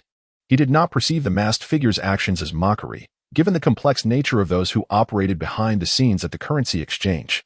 If that is the case, this transaction could be quite substantial. The staff cheerfully said, "Please follow me." Soon, the masked figure found himself face to face with a middle-aged man, who, upon seeing the masked individual, immediately donned a bright smile. "I am the manager here. My lord, may I now have a glimpse of that intelligence?" assured the masked figure. "Rest assured, our exchange rates at the gold exchange are the most favorable." He handed over the scroll, proclaiming, "Let me be clear, should you peruse this information, you must either purchase it or face my blade. Do you dare to look?" The official swallowed hard. Good heavens, what a monumental deal this must be. He quickly smiled and replied, "Fear not, my lord. There is no intelligence we at the gold exchange would shy away from trading." The masked figure snorted disdainfully, reclining with his legs crossed. The official took a deep breath and unfurled the scroll. My word. After just a few glances, beads of cold sweat streamed down his brow. He could hardly fathom that this intelligence pertained to the Hidden Leaf village. Moreover, this information was utterly explosive. Unable to restrain himself, he cast a glance at the masked man. Who on earth could this individual be, capable of acquiring such intelligence? No wonder he donned a mask. The masked figure sneered. "What is the matter? Are you too timid to make a purchase?" With a swish, his long blade was drawn and poised against the official's throat. The official hastily exclaimed, "Of course I dare. Absolutely. We shall take this intelligence." He was brimming with excitement. Selling this intelligence would truly be a game-changer. It was an immense fortune. Once the masked figure departed, the official wiped the sweat from his brow and couldn't help but chuckle aloud. "Haha, the hidden leaf of the 5 great ninja villages. This intelligence is simply delightful. Indeed, the other 4 ninja villages will surely be eager to buy. I wonder how formidable that individual must be to obtain such information. Ah, the hidden leaf must loathe that person. The bounty house also possesses trained ninja hawks." A few hours later, this intelligence made its way to the leaders of the 4 great ninja villages. Upon reviewing the contents, all 4 were struck dumb. Is this even human? Any being with a semblance of humanity would find it unbearable to coexist with such a person. Who was the most terrifying? Hashirama Senju and Madara Uchiha were both titans of the ninja world, yet no one feared Hashirama. Madara, however, instilled dread in the hearts of all. Why? Because Madara could not be shackled by moral constraints. And Danzo surpassed even Madara in savagery. To think such a person has emerged within the hidden leaf. Allowing him to continue his machinations could severely weaken the village. After all, the intelligence revealed that the fearsome white fang of the hidden leaf was brutally forced to his end by his own kin. But what if? If such a person were to seize power, it would spell disaster for the other ninja villages. A serpent may not vanquish a tiger in strength, yet it can undoubtedly slay the tiger. Given the nature of Danzo, one might presume that even a mere dog passing by would be subjected to indoctrination as a loyal shinobi. First, let us ensure that this individual remains untainted by power. Otherwise, we may be compelled to plunge into war. Even the 3rd Hokage would likely hesitate to engage in battle. 2 days later, news emerged that the information had also been sold to Konoha. Upon perusing the intelligence, the 3rd Hokage could scarcely believe his own eyes. "Go summon Danzo and the 2 elders," he bellowed. The ANBU operatives were taken aback. It had been quite some time since they had witnessed such fervor from the 3rd Hokage. Shortly thereafter, the 2 elders arrived. "Saratobi, is there a matter of urgency?" questioned Koharu, her tone tinged with impatience, as they still had pressing matters to resolve. Midogate Inn also chimed in with a complaint. "We are quite busy." However, both fell silent as they sensed the palpable tension radiating from the 3rd Hokage, akin to a balloon stretched to its limits. "Has Danzo not yet arrived?" the 3rd Hokage inquired. Koharu replied softly, "We are unaware." Midogate pressed on, "What exactly has transpired?" The 3rd Hokage replied, "We shall discuss it once he arrives." The 2 elders fell into a silence, recognizing the gravity of the situation. Despite their usual levity, they dared not breathe freely in the face of the 3rd Hokage's evident ire. As 10 minutes elapsed, the atmosphere in the office grew increasingly suffocating. The 3rd Hokage was consumed by fury. "Ah, splendid. From the headquarters to here, with Danzo's speed, it should take no more than a few minutes." Yet, half an hour has passed, and still, no sign of him. He had harbored a flicker of doubt regarding the intelligence. After all, Danzo had always kept him informed. But it was now clear that Danzo had no regard for him as Hokage. Soon enough, half an hour passed, and Danzo finally sauntered in. The two elders let out a sigh of relief, their backs damp with anxiety. "What is it, Hisashi?" Danzo inquired nonchalantly. But before he could finish, the third Hokage hurled a scroll at him. "Look at the chaos you have wrought." The three were momentarily stunned, as if a lion had just roared. The scroll struck Danzo on the forehead, causing his head to jerk back, and the two elders instinctively stepped back. "Hisashi, what are you doing?" Danzo retorted, now visibly irate. It was intolerable to be so abruptly accosted without explanation. "And you dare question me? Look at what you have done, you fool." The third Hokage's eyes blazed crimson, his breath coming in ragged gasps. Danzo, sensing the gravity of the situation, instinctively glanced at the scroll on the ground, apprehensive about the contents that had provoked such wrath from the normally accommodating Hisashi. His past actions were largely conducted with tacit approval. Did Sarutobi Hiruzen intentionally provoke him? Chapter 12. Directly controlling the daimyo. With a grim expression, Danzo picked up the scroll from the ground. "I am eager to see this." He began to speak, but was suddenly rendered speechless. His single eye widened in shock. A cold sweat broke out on his back. Who on earth is orchestrating this against him? His reading speed quickened. The death of Konoha's White Fang. The plot against the heir of the Senju clan and Tsunade's fiancé. The desecration of the first Hokage's remains. Human experimentation. 60 infants. The conspiracy surrounding the Sharingan. Each of these matters was exceedingly detailed, as if someone had observed the entire process. Could it truly be possible? Who could it be? He even suspected that Sarutobi Hiruzen intended to dispose of him. Yet some of the events mentioned were things he had concealed from Hiruzen. In the shinobi world, who else could acquire such classified information? "Speak up. Why have you fallen silent?" The third Hokage scoffed, his eyes gleaming with menace. The two old advisors, Kurama and Mito, were intensely curious. "What exactly is written in there? Do enlighten us." Danzo abruptly raised his head and declared, "Hiruzen, this is slander. It is undeniably slander. Do not fall for their schemes. IWA and Kumo have long sought to carve a piece from Konoha. This matter is certainly connected to them." The third Hokage laughed in anger. "You call it slander? Then tell me, which part is false?" "I truly underestimated you, Danzo. You've even managed to develop wood release. Where is that person named Tenzo now?" The two old advisors instantly turned their gazes toward Danzo. "Impressive indeed. Quietly, you have accomplished such significant deeds." Danzo clenched his cane tightly, the sound echoing ominously. "So, what is it that you do not know?" He locked eyes with the third Hokage, whose expression darkened further. "Truly, he is a capable aide." The third Hokage slammed his palm on the table, exclaiming, "Do not change the subject. You may have spoken of it, but I never consented. Danzo, you have gone too far. Do not forget, I am the Hokage." And yet, his own advisor raised a blade against his own kin, including children. Danzo took a deep breath, his emotions settling. He calmly stated, "Now is not the time to discuss this matter. We should first consider how this intelligence came to be. My people would never leak such information." The two advisors quickly chimed in, Indeed. Hiruzen, from where did you acquire this intelligence?" The third Hokage declared, "Call me Hokage." The two elders exchanged uneasy glances, yet they suppressed their discontent and replied, "Yes, Lord Hokage." The third inhaled deeply and announced, "This is intelligence sent from the Exchange Bureau." At this revelation, the expressions of those present shifted dramatically.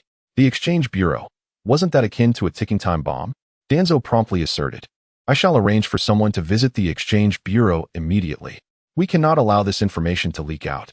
However, before he could take action, a member of the Umbu materialized in the room. This Umbu placed several scrolls before the third Hokage and reported, "Lord Hokage, these are classified letters from Sunagakure, Kumogakure, Kirigakure, and Iwagakure." The third nodded in acknowledgement. "I understand." Gazing at the scrolls, an ominous premonition gripped his heart. After a moment's hesitation, he unrolled one of the scrolls. A few glances were enough to drain the color from his face. He swiftly opened the remaining scrolls. After perusing them, the third exhaled slowly. His countenance darkened to a frightening degree. "Lord Hokage, what is the matter?" inquired Nara Shikamaru, unable to contain his curiosity. The third fell silent.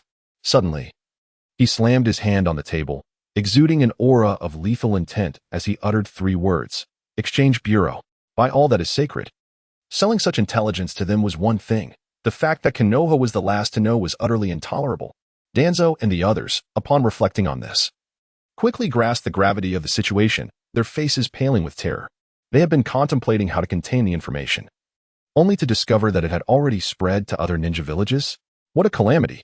The third slowly raised his gaze, silently scrutinizing Danzo until the latter felt thoroughly exposed. Finally, he proclaimed, "Let us convene. Summon the clan leaders for a meeting. This matter can no longer be concealed, unless he could order Konoha into complete isolation." They had to deliberate on how to address the situation. Danzo's heart raced suddenly. An inexplicable sense of dread enveloped him. Could it be that the inherently malevolent Uchiha were cursing him from the shadows? While the third and his companions were engulfed in distress, Linbei, conversely, was reveling in delight. "Ah, your actions are quite swift," he chuckled, pouring a glass of water for Itachi. Itachi bowed slightly, accepting the cup with both hands, and replied with a smile, "Thanks to your strategy."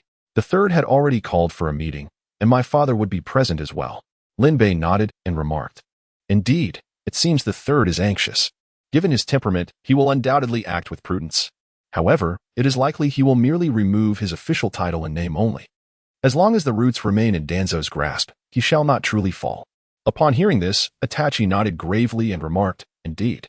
However, I have devised a plan. Inspired by you." Linbei raised an eyebrow, intrigued, and inquired, "Inspired by me?" Itachi affirmed with a nod, not shrouding his thoughts in riddles. "Assassinate the daimyo." Targeting a foreign daimyo would undoubtedly incite war between nations. Yet, assassinating our own daimyo would not evoke such consequences. Of course, the executioner must be from the root, not from the Uchiha clan. Linbei smiled in response, taken aback by Itachi's audacity to think beyond the confines of indoctrination. A splendid notion. Furthermore, during the assassination, you could utilize the Sharingan to directly control the daimyo, thus making him your puppet. At that point, promoting the Uchiha to the position of Hokage would pose no challenge. Hearing this, Itachi inhaled sharply. Indeed, I had overlooked the simplicity of controlling the daimyo. While the shinobi villages may disregard the daimyo, he wields the financial reins of those villages. Should he withhold funding or redirect missions to other villages, the shinobi village would undoubtedly face dire straits. The Sand village serves as a prime example. Fortunately, their Kazekage possesses the bloodline limit of magnet release, or else they might have resorted to banditry. Thus, although the shinobi villages may scorn the daimyo, his influence remains significant. To exert pressure through the daimyo would render even the cunning third Hokage unable to maneuver past the situation. Itachi rose and sincerely thanked Linbei. Linbei waved his hand dismissively and said, "Oh, no need for such formality. Keep your respect in your heart. However, what has Danzo been up to? It has been 2 or 3 days, and he has yet to send anyone for revenge." Itachi paused, bewildered. "Revenge? Why would Danzo seek vengeance against you?" Linbei casually replied, "Just a few days ago, before you and your father arrived, some of Danzo's rude operatives came by. They sent 5 individuals to apprehend me, as if they held me in contempt." He chuckled. Danzo is known for his vindictive nature. He shouldn't be so patient. Itachi wore a peculiar expression. Although Linbei did not elaborate on the fate of those rude operatives, Itachi was well aware it would not bode well for them. He held a certain respect for Danzo. For someone who appeared suddenly and was yet to gauge the depths of the situation, should he not first approach with a conciliatory policy? Understanding the circumstances before gradually strategizing and exploiting weaknesses seemed the prudent method. Why, then, was Danzo so brazen? Yet, it was unfortunate that the old rascal did not come personally. Otherwise, the plan to save the clan would have been swiftly realized. After a moment of contemplation, Itachi remarked, "It seems the village's economy has encountered some issues recently. Perhaps Danzo is entangled in those matters."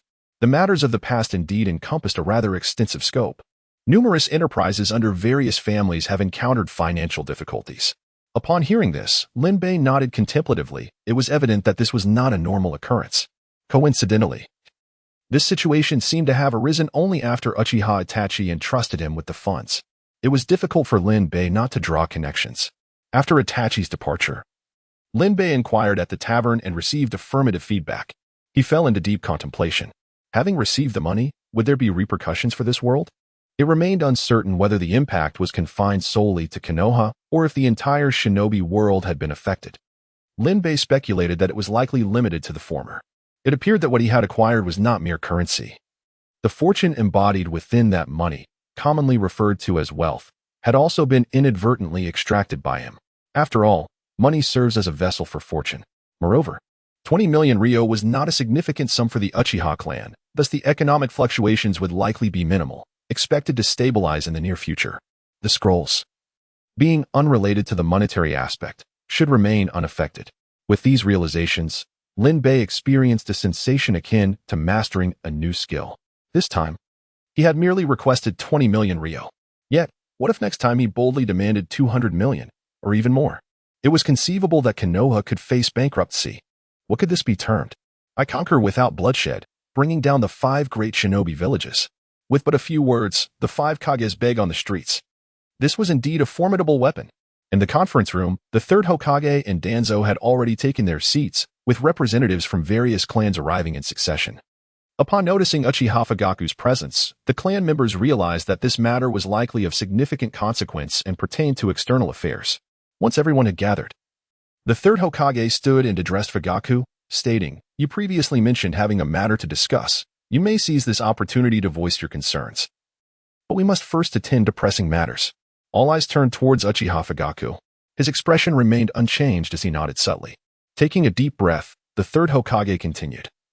"Now, let us deliberate on the course of action regarding Danzo."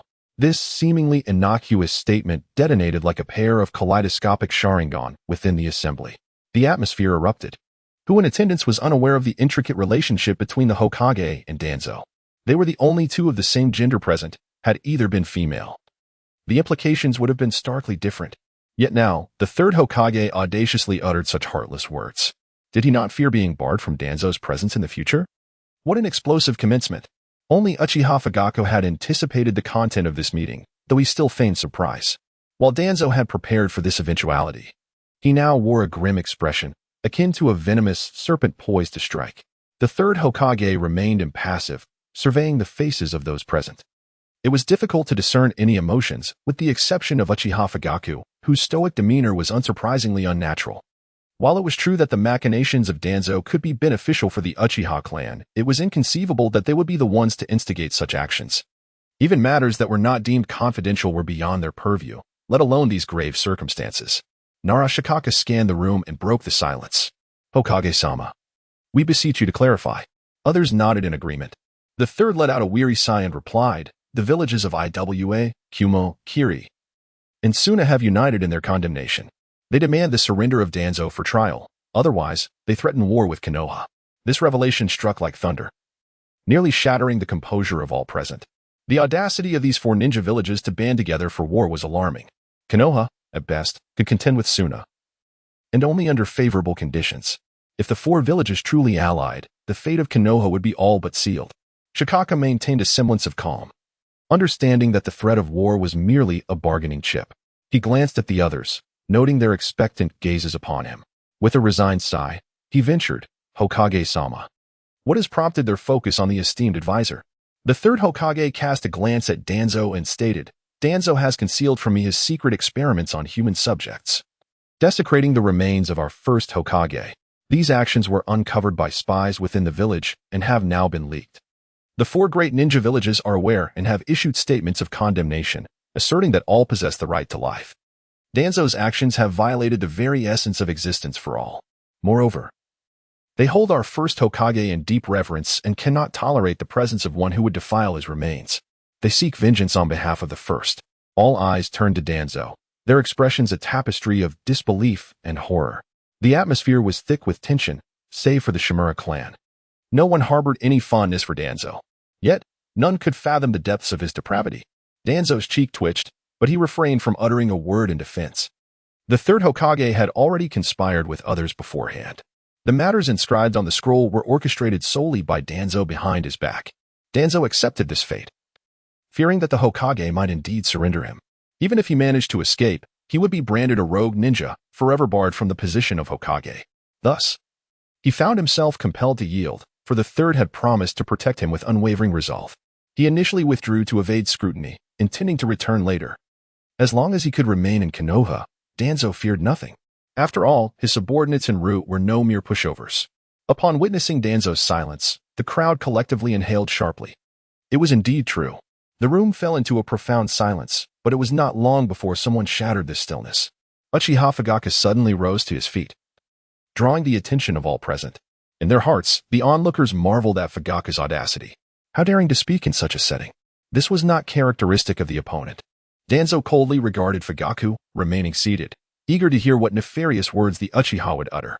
Chapter 14. When the Walls Fall. Everyone pushes Uchiha. Fugaku took a deep breath and addressed the third Hokage directly. Lord Third, is it true that Lord Danzo has conducted human experimentation on his own people?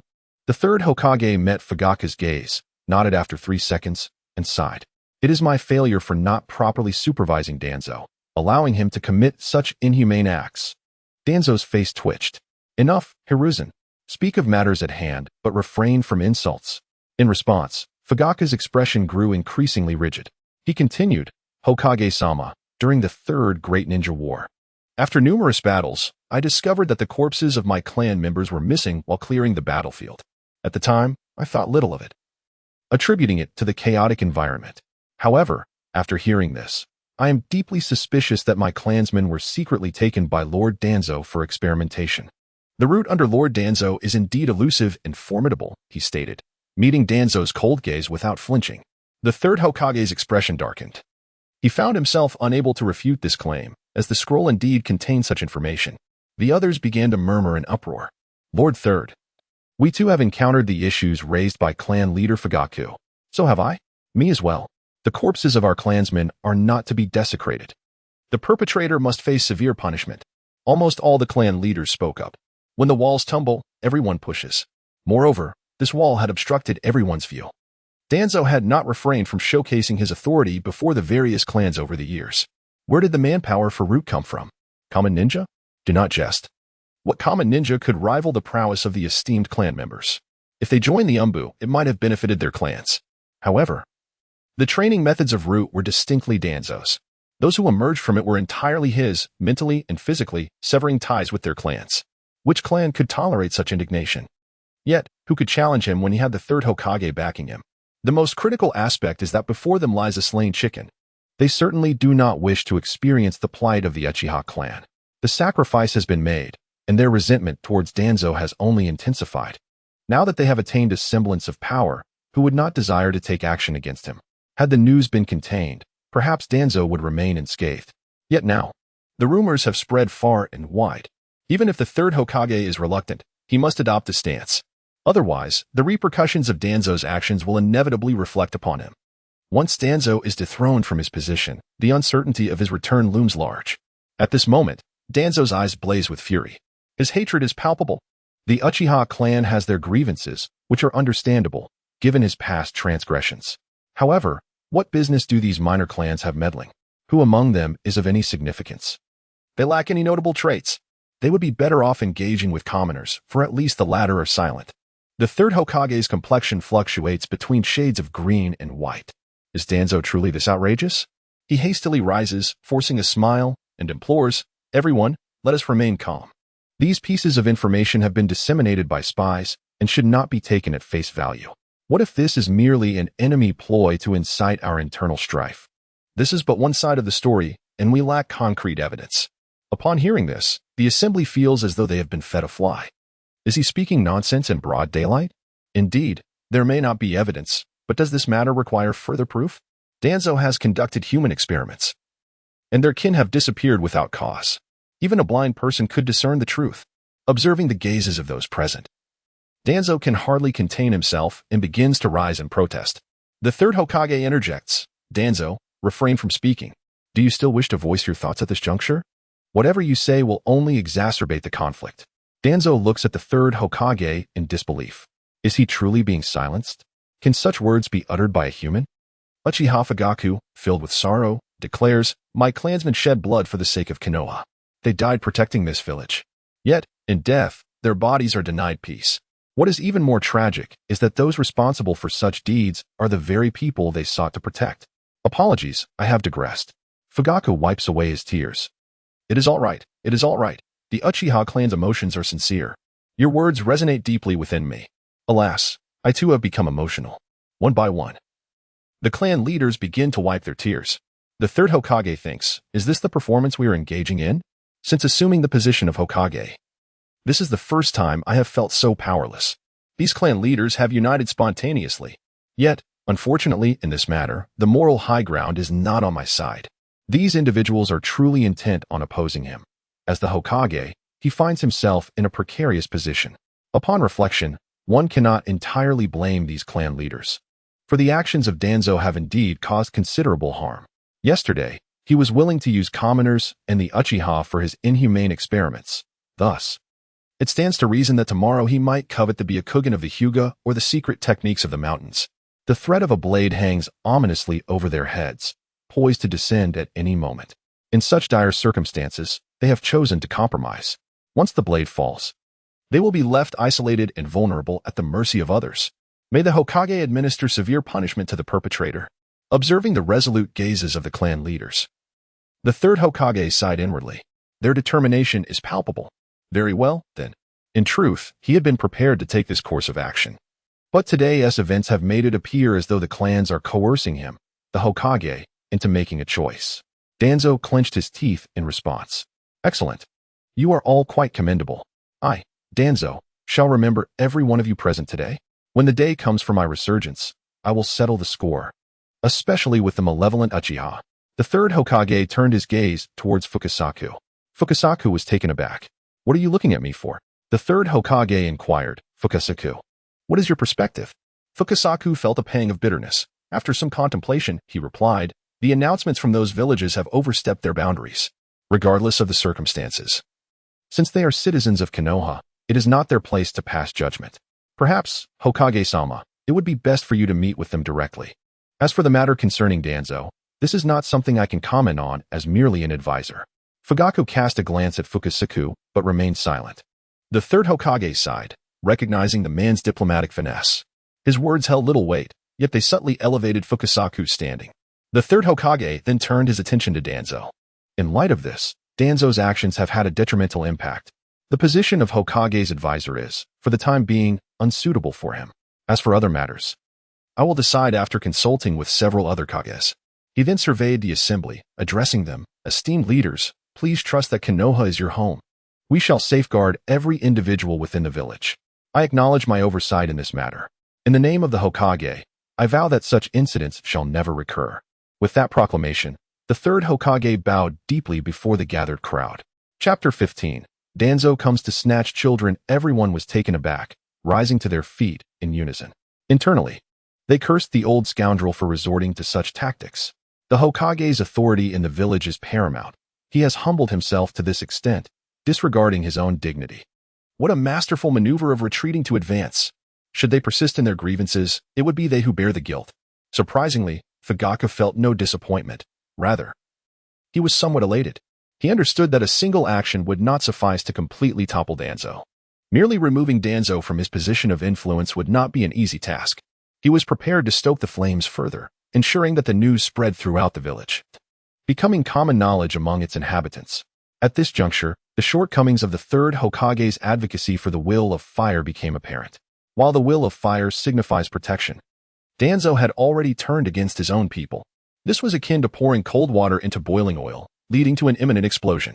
Under the pressure from the villagers, the third Hokage would ultimately have no choice but to dismiss Danzo, regardless of his reluctance. Yet, before reaching that point, the third Hokage took action. In truth, he was also in a difficult position. For this situation involved not only accountability letters from the leaders of various villages, but also a reprimand from the daimyo of the Land of Fire. The language used in the correspondence reflected the daimyo's utter exasperation. While the human experimentation was concerning, the most critical issue was that the daimyos from other nations had heard of this incident and sent letters to the daimyo of the Land of Fire, not to demand accountability, but rather to mock him. This deeply embarrassed the daimyo of the Land of Fire, and to him, face was as vital as the Sharingan was to the Uchiha clan. The daimyo was genuinely furious this time. Pressured by circumstances, the third Hokage had no choice but to concede. Resuming his seat with a calm demeanor, he declared, "All right, we shall put an end to the matter of Danzo. Fugaku, you may now speak of your concerns." Having just settled down, Fugaku stood up once again. Drawing the attention of everyone present, he gazed at the third Hokage and stated, "Lord Hokage, our Uchiha clan has long been responsible for the police force, maintaining the peace in Konoha. We have worked diligently, yet the results have been unsatisfactory. Each day, the police force receives a multitude of complaints. I believe we can no longer continue in this manner." The third Hokage paused, responding, "What does clan leader Fugaku propose?" He sensed the direction Fugaku was heading, yet found it difficult to believe. Fugaku continued, I believe I have been lax in my oversight of my clan members. Therefore, I have decided to indefinitely suspend all personnel who have received complaints for review. This would mean suspending at least 90% of the staff, resulting in a severe shortage of personnel in the police force. To address the security issues in Konoha, Fugaku requested the Hokage's assistance in augmenting their numbers. The third Hokage inhaled deeply. If not for the presence of others, he might have been tempted to check his ears. Had Uchiha Fugaku truly come to his senses? Did he realize he could no longer control the police force? He could hardly fathom that someone would willingly relinquish power that was within their grasp. It was utterly incomprehensible. The other clan members were equally astonished, casting glances at Fugaku, silently wondering if he was under duress. The third Hokage tentatively inquired, Fugaku, are you serious? Fugaku nodded affirmatively and replied, Of course, Lord Hokage. These are my heartfelt words. The third Hokage nodded with appreciation, saying, Indeed. It is commendable that the Uchiha clan is concerned about the village's security. Such spirit is worthy of emulation. As Hokage, I shall certainly lend my assistance. However, given that each major clan has its own structure, it would be unfeasible to reassign personnel. Perhaps we could entrust this task to the civilian ninjas instead. Our Sarutobi clan is willing to contribute some members. Danzo promptly added, the Shimura clan will also provide personnel. Kurama and Mito commented, we shall do the same. The clan members collectively expressed their disbelief. Have they ever been so speechless? Is this what you refer to as civilian ninjas? Do you truly believe these individuals are incapable of discerning reality? The ninjas of the Sarutobi clan likely outnumber those of the major clans. Eventually, they conceded, feeling that further dispute was futile and exhausting. The third Hokage remarked, Well then, Fugaku, what are your thoughts? Fugaku quickly responded, Thank you for your unwavering support, Lord Hokage. The third Hokage nodded in satisfaction. This is splendid. Danzo's gaze towards Fugaku softened as well, transforming their long-standing enmity into a mere blood feud. That day, a merchant convoy entered Konoha, followed by a flurry of news that spread through the village at an alarming rate. By the time the third Hokage realized what was happening, Danzo had already become the target of public ire. That evening, countless mothers warned their children with similar phrases, hurry to bed, or be careful not to be taken by Danzo for experiments. Disobedient children will become his test subjects.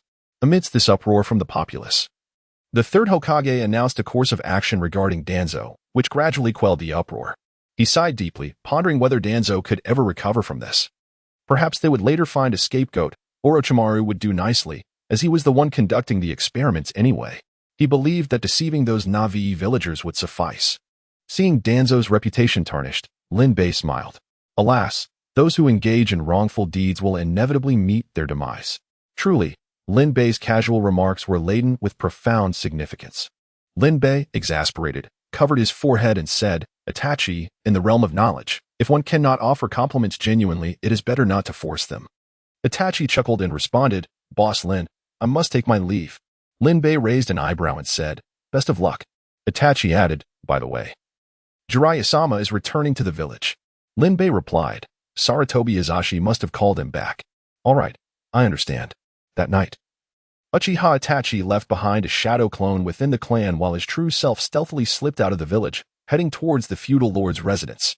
On the same evening, Jiraiya returned to Konoha. Old man, it seems the situation in Konoha is rather dire, Jiraiya remarked, scratching his head. Throughout his journey, he had heard so much about Danzo that it felt as though his ears were becoming calloused. The third Hokage replied, I wonder who leaked the information. Jiraiya leaned forward and asked, So, old man, tell me the truth, are you aware of these matters or not? Sarutobi Hiruzen looked at Jiraiya incredulously, saying, Do you suspect me? The intensity of that gaze caused Jiraiya to falter, his previously maintained serious demeanor crumbling. Old man, that's not what I meant. Sarutobi sighed and said, I understand that I should know given my close ties with Danzo, but I genuinely do not know. I trust Danzo, yet he is incredibly skilled at concealing his actions. Jiraiya, do you believe your mentor would be a devil who would harm an infant? Chapter 16. Jiraiya wants Boss Lin to take action. What else could Jiraiya do but choose to trust his mentor? He inquired, So old man, is it because of Danzo that you call me back? There's nothing I can do about this. Sarutobi shook his head, saying no. The real reason I summoned you back is due to a suddenly appeared tavern. Jiraiya was bewildered. A tavern? You call me back just for a tavern? Are you serious? Ignoring Jiraiya's perplexed expression, Sarutobi slowly continued. That street is 200 meters long, with each shop measuring 5 meters, totaling 40 shops. Now, the street remains 200 meters long, but there are now 41 shops. Upon hearing this, the levity on Jiraiya's face vanished. He said, "So the additional shop is the tavern you mentioned, old man?" Sarutobi nodded. Jiraiya became serious. If that were indeed the case, the owner of this tavern was likely exceptionally skilled in space-time ninjutsu. Old man, can you ascertain whether this individual is friend or foe? Sarutobi closed his eyes and stated, "That is the purpose of summoning you back. I want you to visit that tavern.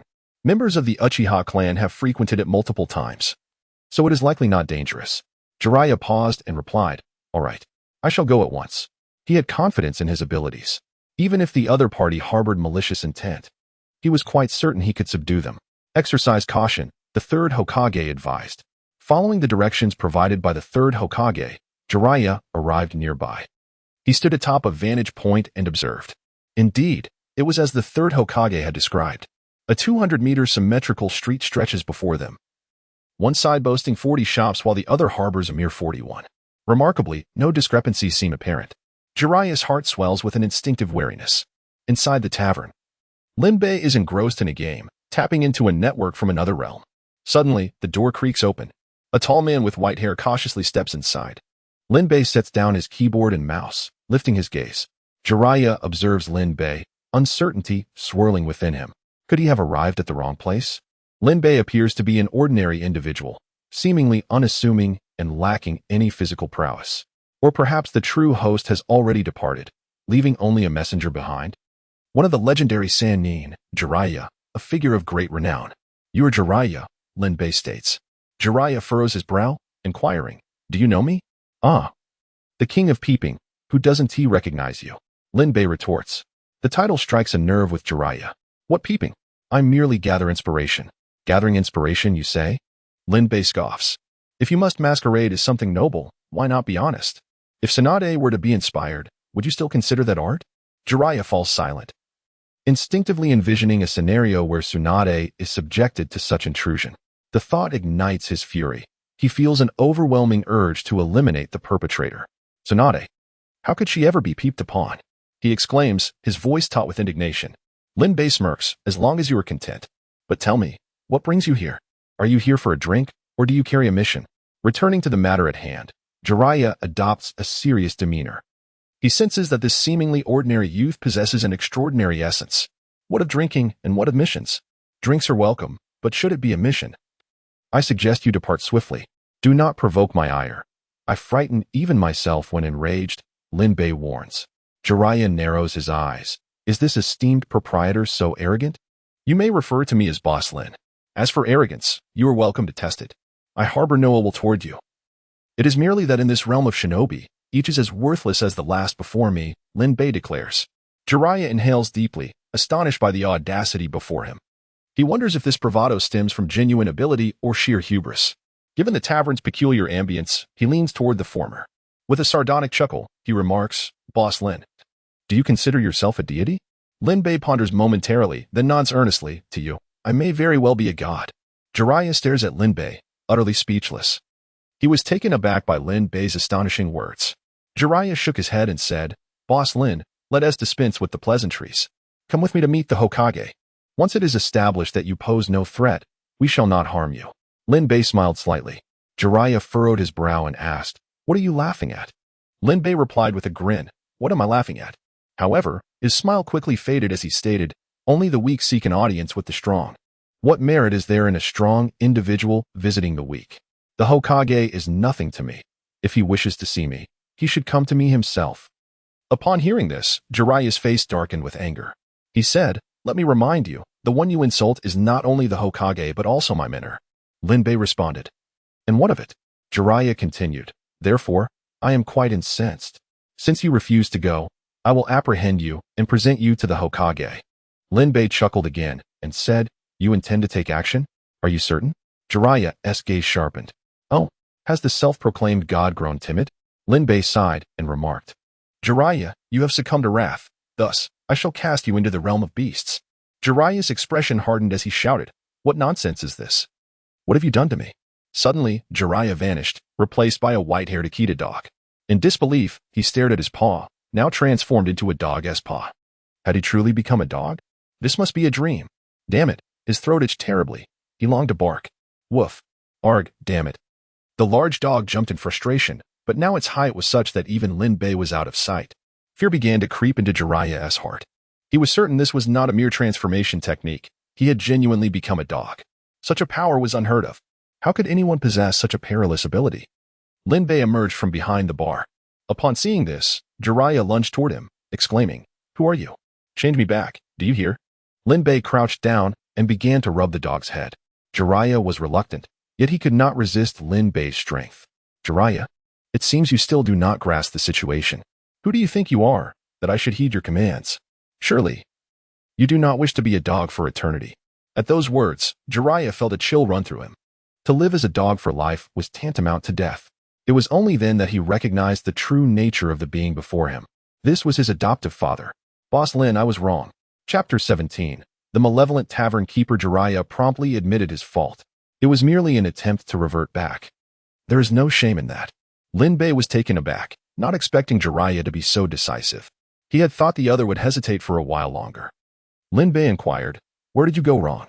Jiraiya lamented, "Oh, I was wrong in every conceivable way." Lin Bei frowned, questioning, "What kind of attitude is that?" Jiraiya was left bewildered. Lin Bei, with an expression of disdain, remarked, "Enough, enough. If you refuse to acknowledge your mistakes, so be it. I wouldn't want to make things difficult for you. It's rather pointless to act as if I am the one coercing you." Jiraiya fell silent, internally recognizing that it was indeed Lin Bei who was pressuring him. He lifted his canine face, suppressing tears. Jiraiya confessed, "I shouldn't have come today. I truly understand my errors, woof." Lin Bei patted the dog's head, sighing, "You still haven't grasped what your mistake is." Jiraiya felt an overwhelming desire to vanish. Despite having a dog's visage, he wore an expression of utter despair. Lin Bei laughed heartily, giving the dog's head a hearty rub before standing up. "All right, I shan't tease you any longer. Though you have offended me, I am of a benevolent nature." Jiraiya perked up. Then, "Boss Lin, woof." Lin Bei interjected. "You may escape severe punishment, but minor repercussions are inescapable. You shall be a dog for 3 days." Upon hearing this, Jiraiya was suddenly overwhelmed with a desire to weep. How splendid, only 3 days. He had feared it would be a lifetime. Jiraiya stated, "Boss Lin, I shall take my leave now." He wished to linger not a moment longer, fully aware that all taverns would henceforth be off limits to him. Lin Bei softly uttered in a devilish whisper, "Wait." Jiraiya froze, mechanically turning around and raising his head, asking, "Woof, is there anything else, Boss Lin?" Lin Bei smiled. "I merely wish to inquire whether you were specifically summoned back by the third Hokage." Jiraiya, somewhat perplexed, replied, "Indeed." Lin Bei continued, "And is it true that your relationship with the third Hokage is rather strained?" Jiraiya retorted, "How could that be? He is my teacher." Lin Bei raised an eyebrow. "Then why was he insistent on sending you here?" There were several masked individuals who visited previously, although Lin Bei did not articulate it. Jiraiya could easily infer the fate of those masked figures. After a brief pause, he replied, "Isn't that to be expected? I am one of Konoha's legendary 3. Lin Bei shook his head and remarked, "Very well, if that brings you joy, you may depart." Jiraiya, with his short legs, hurriedly made his way to the door, only to suddenly halt. He turned to ask, "Boss Lin, what do you know about Danzo?" According to the third Hokage, it was only after the emergence of that tavern that the affairs of Danzo came to light. This inevitably evokes certain associations. Lin Bei chuckled and remarked, "I was the one who informed the Uchiha clan. The matter is now settled. Even if the third Hokage were aware, it would be futile." Upon hearing this, Jiraiya's eyes widened in disbelief as he exclaimed, "Why would you do such a thing? Do you realize the magnitude of this impact? The reputation of Konoha is tarnished." Lin Bei looked at Jiraiya with bemusement and replied, "Come now, Jiraiya, don't make me lose respect for you. Have you not acquainted yourself with the deeds of Danzo? Should I not disclose such information?" Jiraiya was left speechless, stammering, But you can't." Lin Bei waved his hand dismissively, expressing his impatience. "The intelligence was provided by me, and it was I who instructed the Uchiha on how to disseminate it. I acted as I pleased. What can you do about it? Instead of wasting your breath in outrage, perhaps you should familiarize yourself with the actions of your esteemed teacher and learn how Minato's son is faring." With that, Lin Bei gestured and departed. By the time Jiraiya regained his senses, Lin Bei was already outside the tavern. Lin Bei shook his head, acknowledging that despite his moral shortcomings, he was still a man. What a pity to be burdened with a commendable teacher. In the Hokage's office, the third Hokage gazed at the canine before him, deep in thought. Is it truly you, Jiraiya? The dog spoke. Old man, it's really me, woof. Take my advice, best not to act rashly regarding that tavern, woof. At that moment, Jiraiya regained his composure, feeling a wave of dread wash over him. The realization struck him. Anyone capable of transforming him, a member of the legendary Sannin, into a mere dog possessed frightening power. He couldn't even comprehend such strength. Until he could unravel this power, Jiraiya resolved never to provoke Lin Bei again. It was simply too terrifying. The third Hokage, astonished, inquired, "Is it not a transformation technique?" Jiraiya rolled his eyes and replied, "If it were a transformation technique, would I remain in this state indefinitely? Though I do not understand the principle, I am genuinely a dog right now, woof." Jiraiya felt an overwhelming sense of despair. The third Hokage tapped his fingers on the table, pondering, did he truly claim that he provided that intelligence? Jiraiya nodded. The third Hokage inhaled deeply, stating, "It seems he possesses a wealth of knowledge." Jiraiya retorted, "Not only does he know a lot, but he's also exceedingly peculiar." The third Hokage mused, "Thus, he is an enemy, a formidable enemy at that." Jiraiya added, "Regardless, I have divulged everything I know to you. This time, I've suffered a great loss. Oh, by the way, old man, is Naruto doing well?" The third Hokage spoke calmly. "He is doing well, in good health. Moreover, he is quite resilient, though he has a penchant for pranks." Jiraiya felt a sense of relief. "Is that so? Then I shall pay him a visit once I revert back." After Jiraiya departed, the third Hokage remained seated for a considerable time before he left for the headquarters of Root. "Danzo, are you asleep?" Danzo, with a grim expression, opened the door. The third Hokage chuckled. "Ah, so you were not asleep after all. Speak quickly if there is something to discuss." Danzo retorted curtly, revealing his irritation. "You seem to have woken on the wrong side of the bed." The third Hokage remarked, "I have discovered who has leaked your secrets." Danzo's eyes instantly turned fierce. "Who is it?" The third Hokage replied, "The owner of that tavern." Danzo exclaimed, "Him? Are you certain?" The third Hokage assured. Jiraiya visited and reported that the owner confessed it himself. Danzo clenched his fists. "That damn scoundrel. I will surely kill him." The third Hokage cautioned, "You cannot kill him." Danzo glared at the third Hokage with hostility. "Are you attempting to stop me?" The third Hokage shook his head, saying, "Jiraiya was transformed into a dog by that man." Danzo's eyes widened in shock. "What did you say?" The third Hokage continued, "I suspect it is a special bloodline limit. Even Jiraiya could not counter it. We know far too little about this individual." Danzo insisted anxiously, "Are we to simply ignore this? This man is far more malevolent than the Uchiha. Hiruzen, you must act decisively. Otherwise, you will surely regret it. Who knows what else he knows? This man will undoubtedly become a great enemy to Konoha." The third Hokage shared this concern, yet the nature of the transformation into a dog was indeed perplexing. Narrowing his eyes, the third Hokage mused, "Perhaps we need not take action ourselves." Chapter 18. The Great Calamity Approaches. Danzo had been in a particularly foul mood lately. Restless, he contemplated returning to his clan. However, he found himself attracting the attention of nearly every passerby, and without exception, their gazes were filled with disdain and malice. Inquiring among the Root members revealed the reason, and he was infuriated to the point of nearly spitting blood. It was utterly unbalanced. After all, Sarutobi Hiruzen was well aware of the situation. Yet Danzo bore the brunt of the blame alone. Remembering that all this turmoil stemmed from the Uchiha and that tavern owner, Danzo's murderous intent surged uncontrollably. Little did he know, an even greater disaster was about to descend upon him. In the land of Fire Daimyo's residence, the once serene and tranquil courtyard was abruptly shattered by a blood-curdling scream. This was quickly followed by a chorus of shrieks. Soon, a battalion of fully armed soldiers surged into the scene. Several grassroots ninjas, sought after by numerous feudal lords, had also arrived. After a chaotic flurry of activity, a shadow darted out of the courtyard and swiftly vanished from sight. Within the courtyard, a throng of soldiers surrounded the feudal lord. "Doctor, quickly call for a doctor." The feudal lord, pale and collapsed on the ground, was surrounded by a pool of blood, in which lay a severed hand. "My lord, it's all right now. The assailant has been driven away," someone nearby reassured him. The feudal lord, still shaken, lowered his head. But no one noticed the fleeting glint of red in his eyes before it vanished. He lifted his gaze to the one who spoke. His face twisted in a mixture of humiliation and rage. Driven away? You merely drove him away. The assassin who sought to take my life. And you let him escape? If not for his cunning in raising his arm to defend himself, he would have lost his head. His head.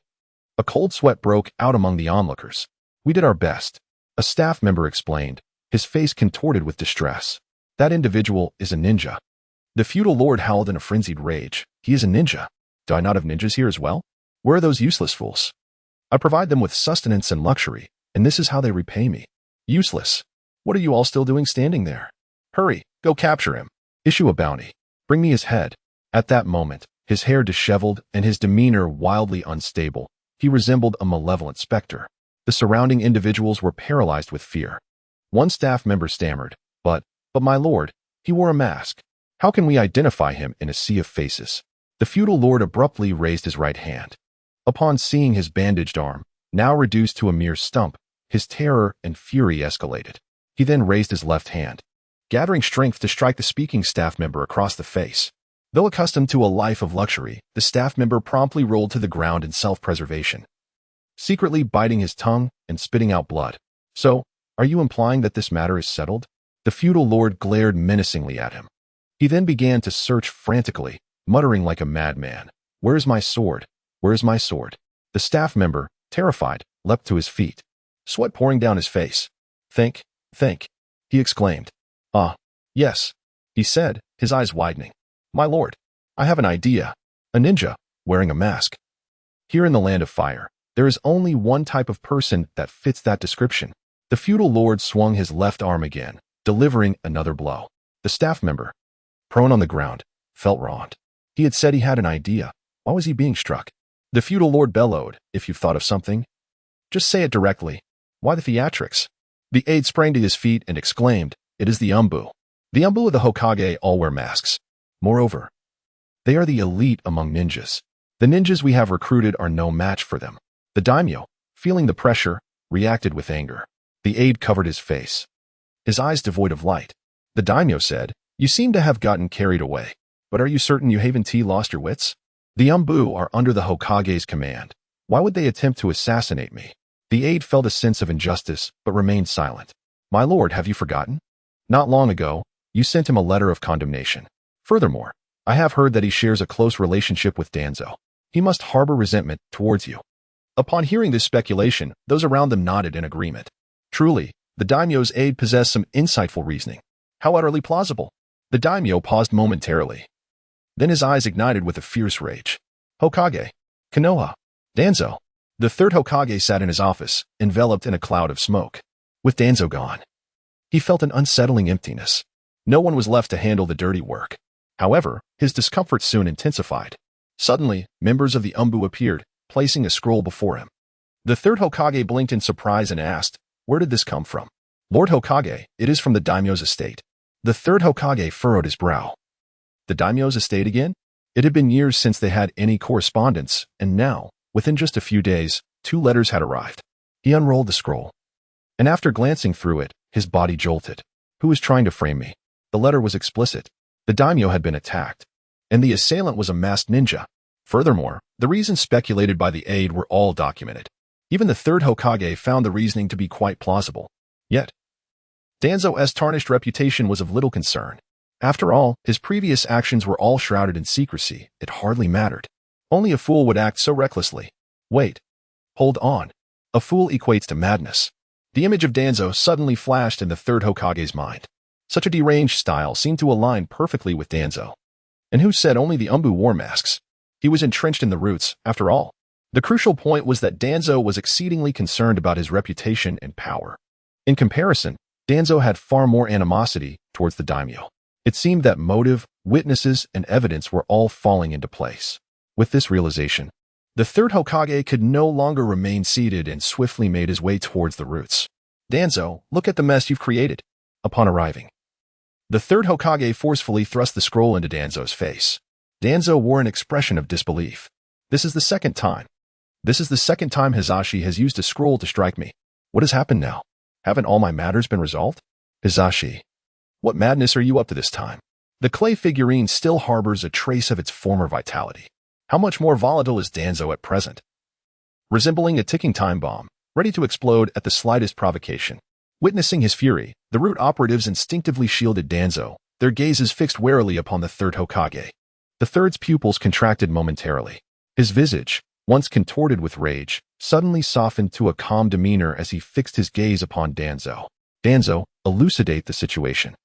A chill coursed through Danzo's heart. He realized that Sarutobi Hiruzen was genuinely incensed. At that moment, he yearned to eliminate this insufferable group of root. He had treated them with kindness, yet they repaid him with such treachery. Danzo bellowed at the root members. What are you doing? Do you intend to strike against the Hokage? Have you forgotten who sustains you? It is the Hokage. Chapter 19. Danzo, it would be wise to concede. The root members stood momentarily stunned before responding. Are we not under your care, Lord Danzo? At this, Danzo's mind buzzed with disbelief. The audacity of these foolish beings was maddening. Get out. All of you, leave. He shouted in exasperation. Without hesitation, the root operatives vanished in an instant, leaving only Danzo and the third Hokage in the room. The third maintained an unflinching composure, observing Danzo's performance with quiet detachment. With a scowl, Danzo implored, Hiruzen, you must believe me. This is all a misunderstanding. The third offered no response, merely stating, whether it is a misunderstanding or not, examine the scroll before you speak further. And refer to me as Hokage. The words struck Danzo like a dagger to the heart. Was he truly so cold-hearted? Even Hiruzen would not allow him that courtesy? These imbeciles were driving him to despair. With stiffened resolve, Danzo picked up the scroll and unfurled it. He was determined to uncover the truth of the matter. After merely a few glances, he was rendered speechless. The daimyo had been attacked? It was uncertain whether he had survived. As he continued to read, disdain welled within him. What sort of amateur assassin could not even kill a single daimyo? He felt second-hand embarrassment for the would-be killer. However, Danzo's expression darkened considerably upon discovering that the daimyo had implicated the leader of the Konoha Anbu.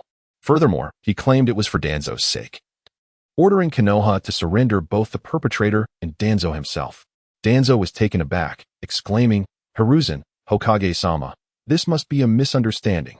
If an Anbu member had acted, given the daimyo's defenses, he would never have survived.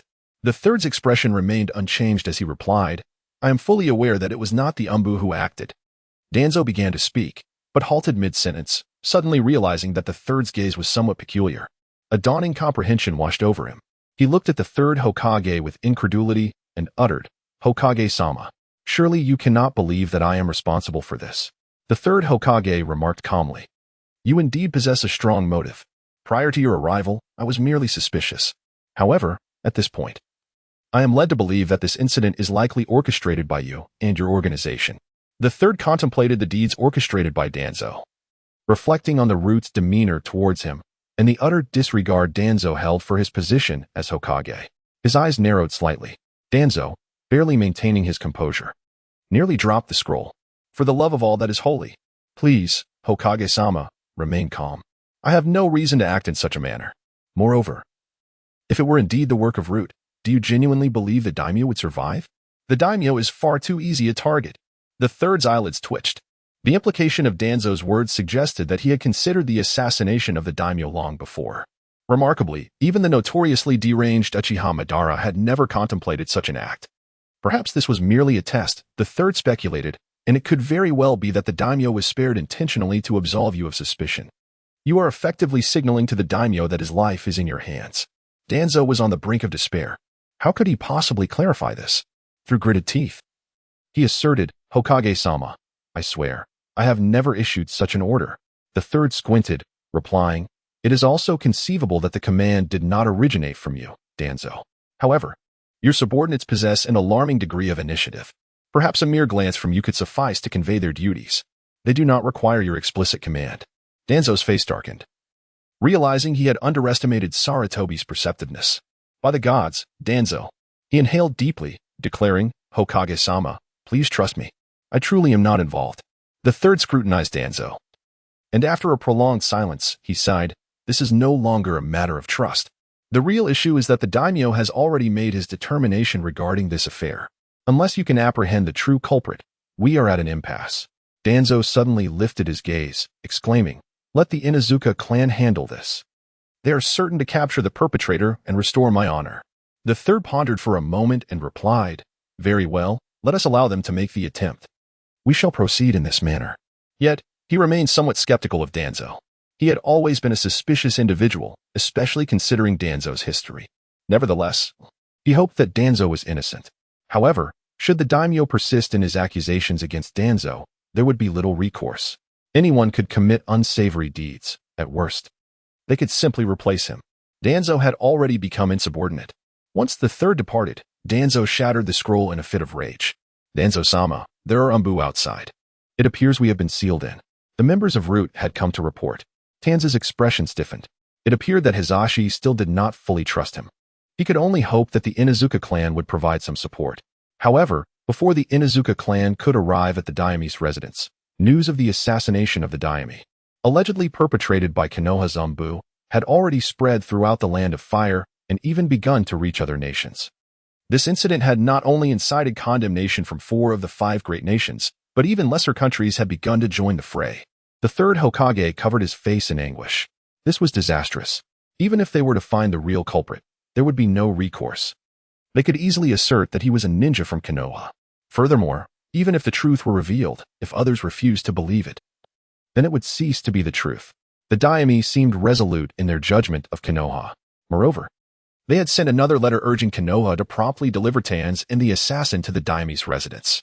If not, they would sever Konoha's financial support and reassign missions that rightfully belonged to Konoha to other ninja villages. This struck directly at the heart of the third Hokage's authority. Without funds, what use was he as Hokage? Alas, there was no other choice for Tanz. He could only bear the burden. Have Jiraiya come to see me? Yes. After a while, Jiraiya arrived, dragging his feet. Hokage-sama, you called for me? He kept his gaze lowered, avoiding the third Hokage's eyes. The third Hokage sighed and said, Jiraiya, I am left with no other option. If his identity is revealed, he will be in danger. I am doing this for his own good. Jiraiya lifted his head, looking calmly at the third Hokage, and asked, but has his identity been preserved? The third Hokage opened his mouth to respond, but before he could speak, Jiraiya continued. Is the son of the fourth Hokage more despised than the Jinchuriki of the Ninetales? Is watching Naruto scavenge for expired food really for his protection? Is witnessing Naruto being bullied by everyone also for his benefit? The more he spoke, the angrier Jiraiya became. He shouted in a low voice. Is seizing all of the fourth Hokage's estate for the village truly in his best interest? Hokage-sama, tell me, is this your method of showing kindness? He's the son of a hero. His father sacrificed his life for Konoha. The emotions within Jiraiya surged like a geyser. He would never forget the day he reunited with Naruto, the expression on Naruto's face. Just the thought of it made his nose ache. Yet the third Hokage had continuously told him that Naruto was living a very good life. Chapter 20. The joys and sorrows of humanity are incomprehensible if this is what they deemed as kindness. Jiraiya could not fathom what horrors the third Hokage could unleash upon a single individual. At this, the third Hokage slammed his hand on the table, rising to his feet, and glared at Jiraiya. Jiraiya, are you questioning me? A single statement completely subdued Jiraiya's arrogance. The third Hokage declared, do you think I wish to confiscate the fourth's assets? That was born out of sheer necessity. You are absent from the village. How can you comprehend the struggles we face and the dire financial constraints? The funds provided by the daimyo are utterly insufficient. At that time, Konoha's finances were in tatters. Am I unaware of how despicable such actions are? Yet, I proceeded nonetheless. For the sake of Konoha, I acted without hesitation. The third Hokage's emotions surged, and he entered a state of fervor. His eyes glistened with unshed tears as he continued. I recognize the injustice towards that child. However, it is only through Naruto's suffering that I shall bear the scorn. All for the village. I had expected that, as my most esteemed pupil, you would understand my plight. Yet, what I received in return was your interrogation. The third Hokage clutched his chest, his words resonating with sorrow. He gazed at Jiraiya, his face etched with pain and disappointment. He was an elder unappreciated, burdened with the scorn directed at him for the village's sake. In but a few words, the dynamics had shifted. Indeed, Jiraiya, who was typically soft-hearted in front of familiar faces, found himself rendered speechless by the third Hokage's poignant remarks. Is that so? My apologies. Old man, I must have been too vehement. Observing this, the third Hokage felt a sense of relief. Thankfully, it was Jiraiya. Had it been Tsunade, the situation would have been far more difficult to navigate. The third Hokage sighed and said, It matters not. I am aware that many do not comprehend my actions. Yet, that is inconsequential. Everything I do is for Konoha. As long as the village thrives, I am willing to endure anything. Upon hearing this, Jiraiya was suddenly filled with remorse. He inquired, "Old man, you summoned me for a reason?" The third Hokage responded immediately, "It concerns Danzo." Jiraiya frowned, having never held a fondness for that shadowy figure. "What about Danzo? Hasn't he already been placed under house arrest?" The third Hokage sighed again, saying, "Danzo is restless. The daimyo was recently assassinated." Jiraiya's eyes widened in alarm. "Old man, surely not. Was it Danzo's doing?" The third Hokage nodded gravely, stating, "The daimyo has confirmed the culprit. It was indeed the handiwork of Danzo's root." This followed the daimyo's previous correspondence demanding the removal of Danzo from his position, which fueled Danzo's resentment. Alas, I had hoped that his demotion would lead him to reflect and cultivate himself. I never anticipated he would clandestinely orchestrate such a grave incident. Now, the daimyo is furious. He has even threatened to cease funding to Konoha altogether. Jiraiya, upon hearing this, was filled with indignation. He felt an overwhelming urge to eliminate Danzo on the spot. It is one thing to engage in wrongdoing, but now, to have his actions implicate the village is utterly inexcusable. Jiraiya exclaimed, "So, old man, you summoned me for what purpose?" The third Hokage replied, "To capture Danzo. We must deliver him to the daimyo in hopes of leniency. However, Danzo's roots are quite troublesome. I cannot guarantee success alone." Sighing, he continued, "Speaking of Danzo, I too bear some blame. It was he who secretly leaked the information about Naruto being the Nine-Tails Jinchuriki. By the time I discovered it, the entire village was already aware. Alas, I have wronged that child and disrespected the fourth Hokage." The third Hokage's face was etched with sorrow. Upon hearing this, Jiraiya's heart ignited with fury. It was all Danzo's deceit that had led to Naruto's plight. He had misjudged his mentor. Jiraiya abruptly rose to his feet and declared, "What are we waiting for? Old man, let us hurry." In the Infinite Tavern, Linbei abruptly halted his hand on the mouse. Itachi's plan appears to be quite successful. Is the third Hokage leading a team to apprehend Danzo? And he has Jiraiya with him. It seems Danzo may have no chance of redemption now. What a pity. Linbei's face was filled with schadenfreude as Itachi's fate shifted. Linbei, or rather, the Infinite Tavern, gained increasing influence within the Naruto world. For instance, the transformation of Jiraiya into a 3-day dog had not been nullified. And everything in Konoha lay beneath his watchful gaze. Time was swiftly approaching. He eagerly anticipated what new world would unfold. One wonders if interdimensional travel could be established. Money cannot be collected carelessly, but goods can be exchanged. After all, the more he alters the world, the greater the benefits for himself. Linbei stroked his chin thoughtfully. The third Hokage, alongside Jiraiya and a contingent of Umbu, arrived at Danzo's roots in grand procession. The Hokage was finally taking action against that scourge. How splendid!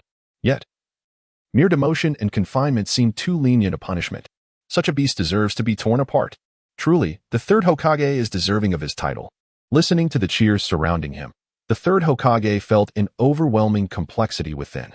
"Danzo, you have endured much. I have no choice. I cannot relinquish the position of Hokage. It is all for the village, you must understand." The Uchiha clan also caught wind of the news. One by one, the clan members laughed like fools, entirely abandoning their previous cold demeanor. If one were to ask whom the Uchiha despised the most, it was not the second or third Hokage, but Danzo. The third merely marginalized them, while the second sought their annihilation. Yet, due to his cunning, the Uchiha had to express gratitude. Only Danzo displayed his malice towards the Uchiha with blatant clarity. Uchiha harbored an intense hatred towards him. Even the cats of the Uchiha clan wished to claw Danzo's face to shreds. Uchiha Itachi sat across from his father, Fugaku, savoring tea. "Father, we have succeeded. It is not merely our success, it is Boss Lin who has triumphed. All of this is thanks to Boss Lin. Were it not for him, the Uchiha would not have escaped the fate of annihilation." "What you say is true. Itachi, Boss Lin merely exchanged a few words with us, yet he has turned Danzo, who wielded absolute power in Konoha, into a criminal despised by all. Conversely, our Uchiha reputation is steadily improving within the village. Such a person, we must never offend. If he has any requests of us, we shall unconditionally fulfill them." "Understood, father." This was precisely what Itachi wished to convey. At this moment, the third Hokage had arrived at the root base. Danzo, who had already received the news, did not attempt to flee. He had called all his root subordinates back. Furthermore, He did not believe the third Hokage would genuinely take action against him. He surmised it was merely a reaction to his previous concealment of matters from the third Hokage, causing displeasure. He thought the third Hokage had come merely to intimidate him. However, his mood remained bleak. To his surprise, upon the third Hokage's arrival, with a wave of his hand, the Umbu swiftly encircled Danzo and his associates. The third Hokage shouted, "Danzo, you dispatched assassins against the daimyo. The evidence is irrefutable. Will you still resist?" Chapter 21. The third Hokage's impromptu speech. Danzo was momentarily taken aback by the outburst. "Wait, you were serious?" Jiraiya stepped forward from the crowd to stand beside the third Hokage. He scrutinized the members of Root, noting their grim expressions. It appeared that this so-called Root of Konoha was filled with Danzo's own followers. He could not discern even a hint of respect for the third Hokage among them. Upon seeing Jiraiya, Danzo's face darkened considerably. "Sarutobi, are you serious?" Danzo gazed at the third Hokage, feeling an unfamiliarity despite their long acquaintance. This was a visage he had never witnessed before. The third Hokage barked, "Danzo, your actions have been revealed. I was previously deceived by you. Surrender at once." His tone grew ominous. Danzo's heart sank. He had never anticipated that the third Hokage would forsake him. With a sudden lift of his head and a surge of emotion, he nearly shouted, "Hiruzen, have you forgotten? Those deeds were all carried out at your behest.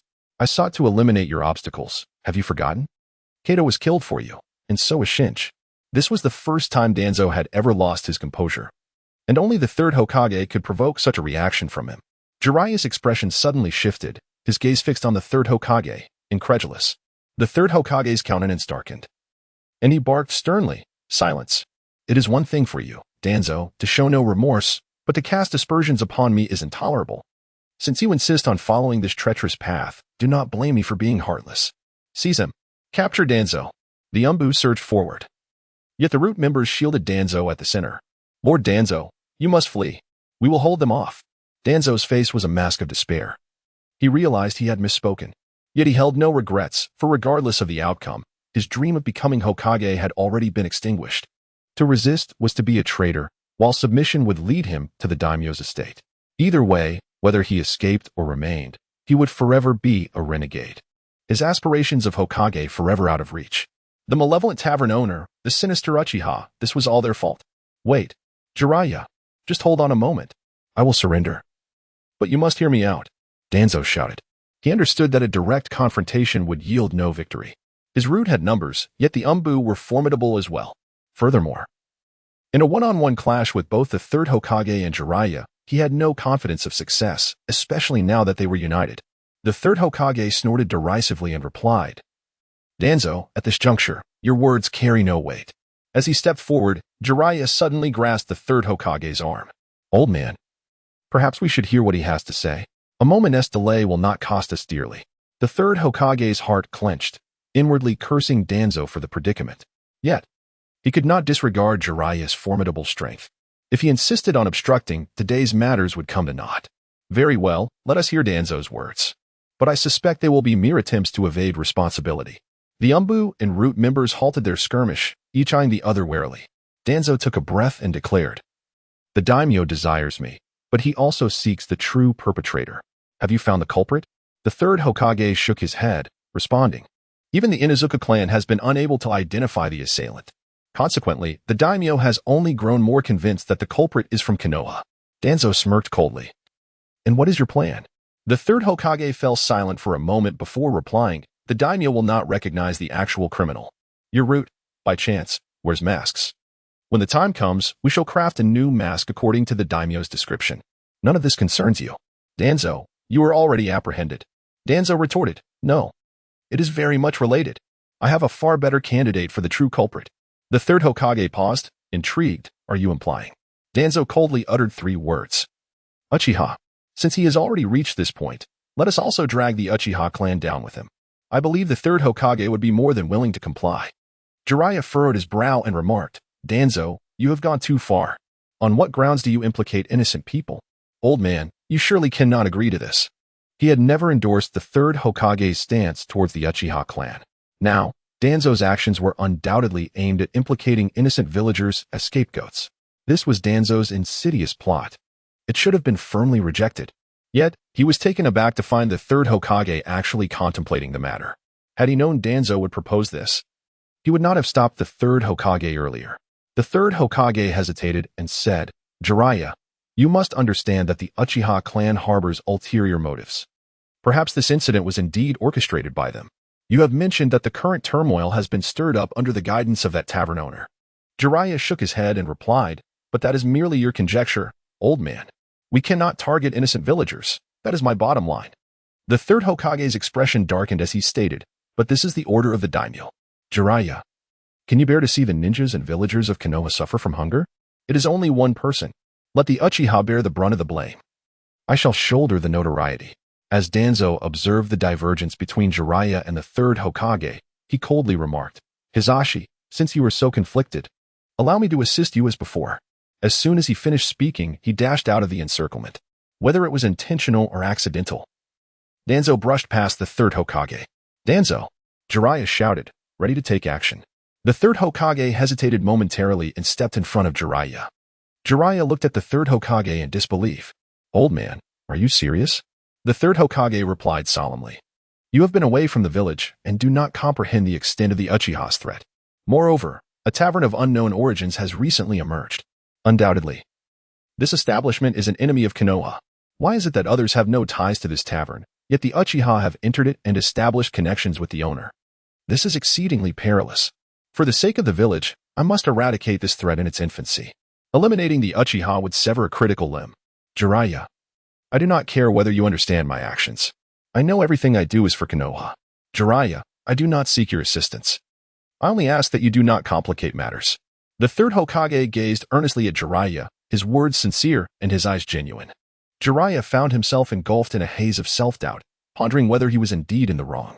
The third Hokage sighed heavily, then forced himself to regain his composure, shouting, The members of the Umbu, follow me. He took the lead, pursuing Danzo, with the Umbu hastily trailing behind.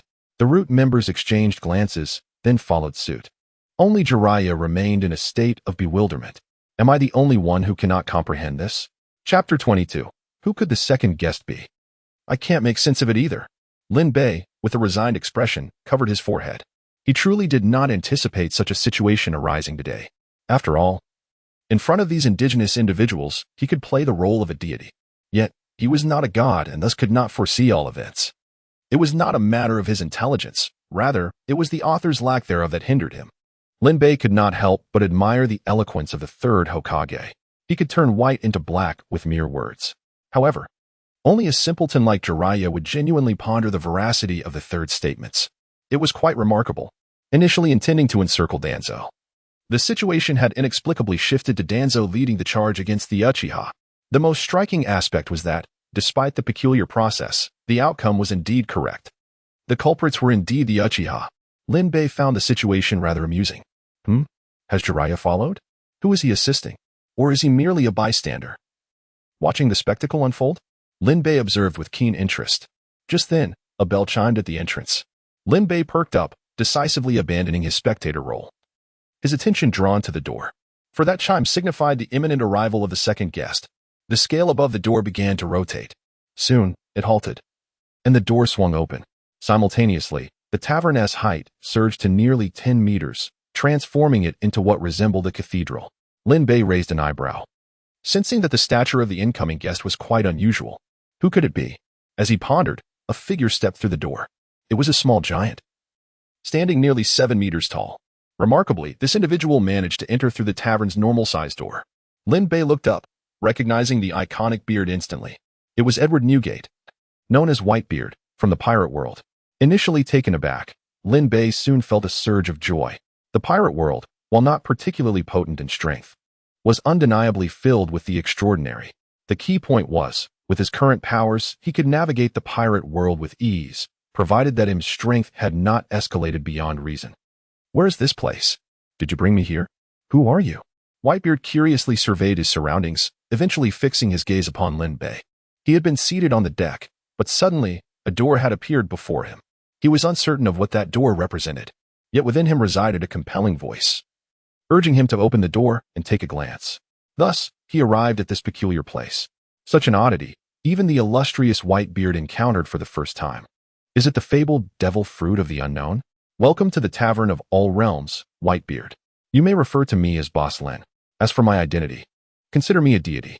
Lin Bei regarded Whitebeard with a smile that danced on the edge of laughter. Upon hearing this, Whitebeard was momentarily taken aback, then burst into hearty laughter. Ha ha ha. Little brat, that just is hardly amusing. Enough. The prank ends here. Though your antics have irked me, I must admit, your prowess is quite commendable. So, would you like to be my son? Lin Bei replied, as expected of Whitebeard. He continued, say, Whitebeard, have you ever encountered the adage that calamity often arises from one's words? Or have you been so beguiled by the title of the world's strongest that you have lost your sense of reverence? He gazed at Whitebeard with an impassive expression. Whitebeard hesitated, about to respond, yet an unsettling tremor surged within him. He felt compelled to remain silent. Otherwise, dire consequences might ensue. This sensation was both novel and disconcerting. Even in his youth, facing his captain, Rocks, he had never experienced such a heart-stopping feeling. A sudden thought flashed through his mind. This youth before him seemed to possess the effortless capacity to end his life. But how could that be possible? It was utterly absurd. Whitebeard's demeanor shifted to one of seriousness. Boss Lin, who exactly are you? Lin Bei did not answer, but theatrically rubbed his neck. Oh, my neck aches. I am indeed unaccustomed to looking up. Thus, do lower yourself a tad. With a wave of his hand, the tavern gradually descended in height, and Whitebeard followed suit. Soon, the tavern returned to its former stature, while Whitebeard now stood at less than 1.70 meters. Lin Bei looked down upon Whitebeard, nodding in satisfaction. Now that's more like it. Whitebeard gazed in astonishment at his own transformation. This power was utterly incomprehensible. He suddenly lifted his head, looking up at Lin Bei with unprecedented seriousness. Boss Lin, who are you truly? In his heightened emotional state, his conqueror's haki instinctively manifested. The ferocious wave of haki could only be withstood by a select few of equal stature to Whitebeard. Lin Bei huffed dismissively. To unleash your conqueror's haki so recklessly is indeed the mark of an impolite guest. With a swift retort, the tumultuous wave of haki receded like the tide. Whitebeard let out a grunt, stepping back in bewilderment. Had he truly been repelled by his own force? Moreover, this was the first time he had encountered an observation haki that could be reversed. It was utterly astonishing. As for my identity, have I not already introduced myself? You may regard me as a deity, Lin Bei declared. Upon hearing this, Whitebeard momentarily fell into a daze. He had previously given little thought to it. But at this moment, the power Lin Bei exhibited filled him with immense trepidation. Furthermore, it was evident that the other party wielded this power with remarkable ease. This Lin Bei was truly unfathomable. Could it be that he is truly a god? Otherwise, how could the formidable Whitebeard be toyed with like a stumbling child in his hands? No, I must test this further. Otherwise, I would be left unsatisfied. Without hesitation, Whitebeard began to channel the terrifying force of shock waves into his fist. Lin Bei clicked his tongue and remarked, you truly are restless. This is the second warning. Should there be a third, it will be your end. No sooner had he spoken than the white light emanating from Whitebeard's hand vanished entirely. No matter how Whitebeard attempted to summon it, it failed to reappear, as if he had never consumed a devil fruit at all. Now, Whitebeard was genuinely alarmed. With just a single phrase, the other had stripped him of his powers. This feeling of powerlessness, could he still engage in conversation? Lin Bei gestured towards the bar. After a moment of silence, Whitebeard walked over and sat down at the bar. He sighed, to have rendered me incapable of resistance. Your power indeed justifies your claim of divinity. Observing Whitebeard regaining his composure, Lin Bei smiled and inquired, are you not afraid I might kill you? Alas, my life is already in your grasp. Does my fear deter you from taking my life? However, who wishes to die if they can avoid it? Lin Bei, I apologize for my previous transgressions. Chapter 23. The predestined fate. Whitebeard was a proud man. Yet, the prouder one is, the less likely they are to stubbornly deny their wrongs. A mistake is a mistake, after all. Moreover, acknowledging one's errors before someone stronger is not shameful. However, this was not yet sufficient to compel Whitebeard to bow so readily. At this juncture, Whitebeard had a compelling reason to survive. Lin Bei chuckled, in light of your perceptiveness, I shall grant you forgiveness. Whitebeard smiled with nonchalance and asked, Lin Bei, do deities truly exist in this world? Lin Bei replied, they do not exist within this world, but they do beyond it. Upon hearing this, Whitebeard's narrow eyes widened slightly. Lin Bei, are you suggesting that? Lin Bei nodded and affirmed, you are correct. I am not of your world. I exist beyond it. Whitebeard pondered for a moment before speaking. Do you mean beyond this planet? Lin Bei replied, no. The entire universe is but one realm. You need not comprehend this. Simply know that I am immensely powerful and possess vast knowledge. Upon hearing this, Whitebeard nodded. He grasped the essence, albeit vaguely, yet remained unconcerned. Indeed, Lin Bei was far more formidable than he had anticipated. Then, Boss Lin. I have been meaning to ask since the beginning, why have you brought me to this place? When can I leave? Lin Bei raised an eyebrow and remarked. You seem rather impatient. Whitebeard did not conceal his urgency. Of course I am anxious. I must rescue my son. Lin Bei responded with a casual "Oh. To save your son? Is it Ace? So he has been captured. This news had already spread across the seas. And Whitebeard was not surprised that Lin Bei was aware of it. However, he soon sensed something amiss. Already? Boss Lin. Your words imply that you knew Ace would be captured by the Navy? Whitebeard narrowed his eyes, contemplating the possibility that this self-proclaimed deity had ties to the Navy. Yet, this thought was swiftly cast aside. If that were the case, their pirate crew would stand no chance. He felt as fragile as a child before Lin Bei. And so would the others. Lin Bei chuckled softly and said, Indeed, I was aware long before. And this is precisely why you have come here. Upon hearing this, Whitebeard felt a surge of hope. Finally, they were addressing the matter at hand. However, the implication seemed to involve Ace. Boss Lin, do you know Ace? Have you called me here to offer assistance? Whitebeard's heart raced with excitement. In truth, he had been anxious all along. The reason was simple. He lacked certainty. Had he been younger, he would have faced no worries. Moreover, if he were still in his prime, the Navy would not dare to act so boldly. But the reality was that age had weighed heavily upon him, compounded by relentless ailments. He could only muster 70% of his strength, a meager blessing. Yet, the destination they were bound for was the Navy headquarters, the most fortified location aside from Mariawa. There, elite forces were gathered. Even as the most formidable pirate crew, their chances of success were less than 50%, even if they were merely attempting a rescue rather than assaulting the Navy headquarters. He understood that the Navy sought his demise, and he had no intention of leaving alive. Yet, before he met his end, he must ensure the safety of his sons. The challenge was monumental, yet it was a necessity he could not evade. Some may argue that a mere son is not worth the entire Whitebeard crew's bet, deeming it foolish. However, in truth, the Navy's intentions are transparent. To save Ace risks the demise of the Whitebeard crew, while failing to act ensures their inevitable extinction. Yet, Whitebeard has now suddenly perceived the possibility of absolute success. With Lin Bei's prowess, he alone could potentially rival the entire Navy headquarters. Faced with the agitated Whitebeard, Lin Bei raised his index finger and gently shook it, saying, I believe you are mistaken. My intention in bringing you here is not solely due to Ace, but rather because of you. Whitebeard looked at Lin Bei in confusion. Because of me? Why? He swore he had never encountered Lin Bei before, and with Lin Bei's strength, he should hardly warrant concern. Lin Bei did not respond directly. Instead, he abruptly shifted the topic. Whitebeard, do you believe in the existence of gods? Though puzzled by Lin Bei's sudden inquiry, Whitebeard replied, Of course I believe. The evidence is laid before us. What is there to doubt? Only a god could have accomplished what has transpired. Lin Bei gazed into Whitebeard's eyes and stated, A god is omnipotent, and among the most quintessential of abilities is creation. Yes, your world has been crafted by a deity. Upon hearing this, Whitebeard was profoundly shaken. Wait a moment, Boss Lin, are you implying that we are your creation? This must be a jest. Surely, this is hard to accept. Lin Bei shook his head, saying, Of course, it is not solely me. A god is not just one being. You appear to doubt. Allow me to show you. A flash of crimson light danced in his eyes, and Whitebeard found himself momentarily engulfed in bewilderment. When he opened his eyes again, his face was etched with astonishment and dread, for he had just witnessed the birth of a world up close. It was utterly terrifying. Such power was beyond the realm of description. Looking towards Lin Bei, Whitebeard's gaze now bore a hint of reverence and restraint.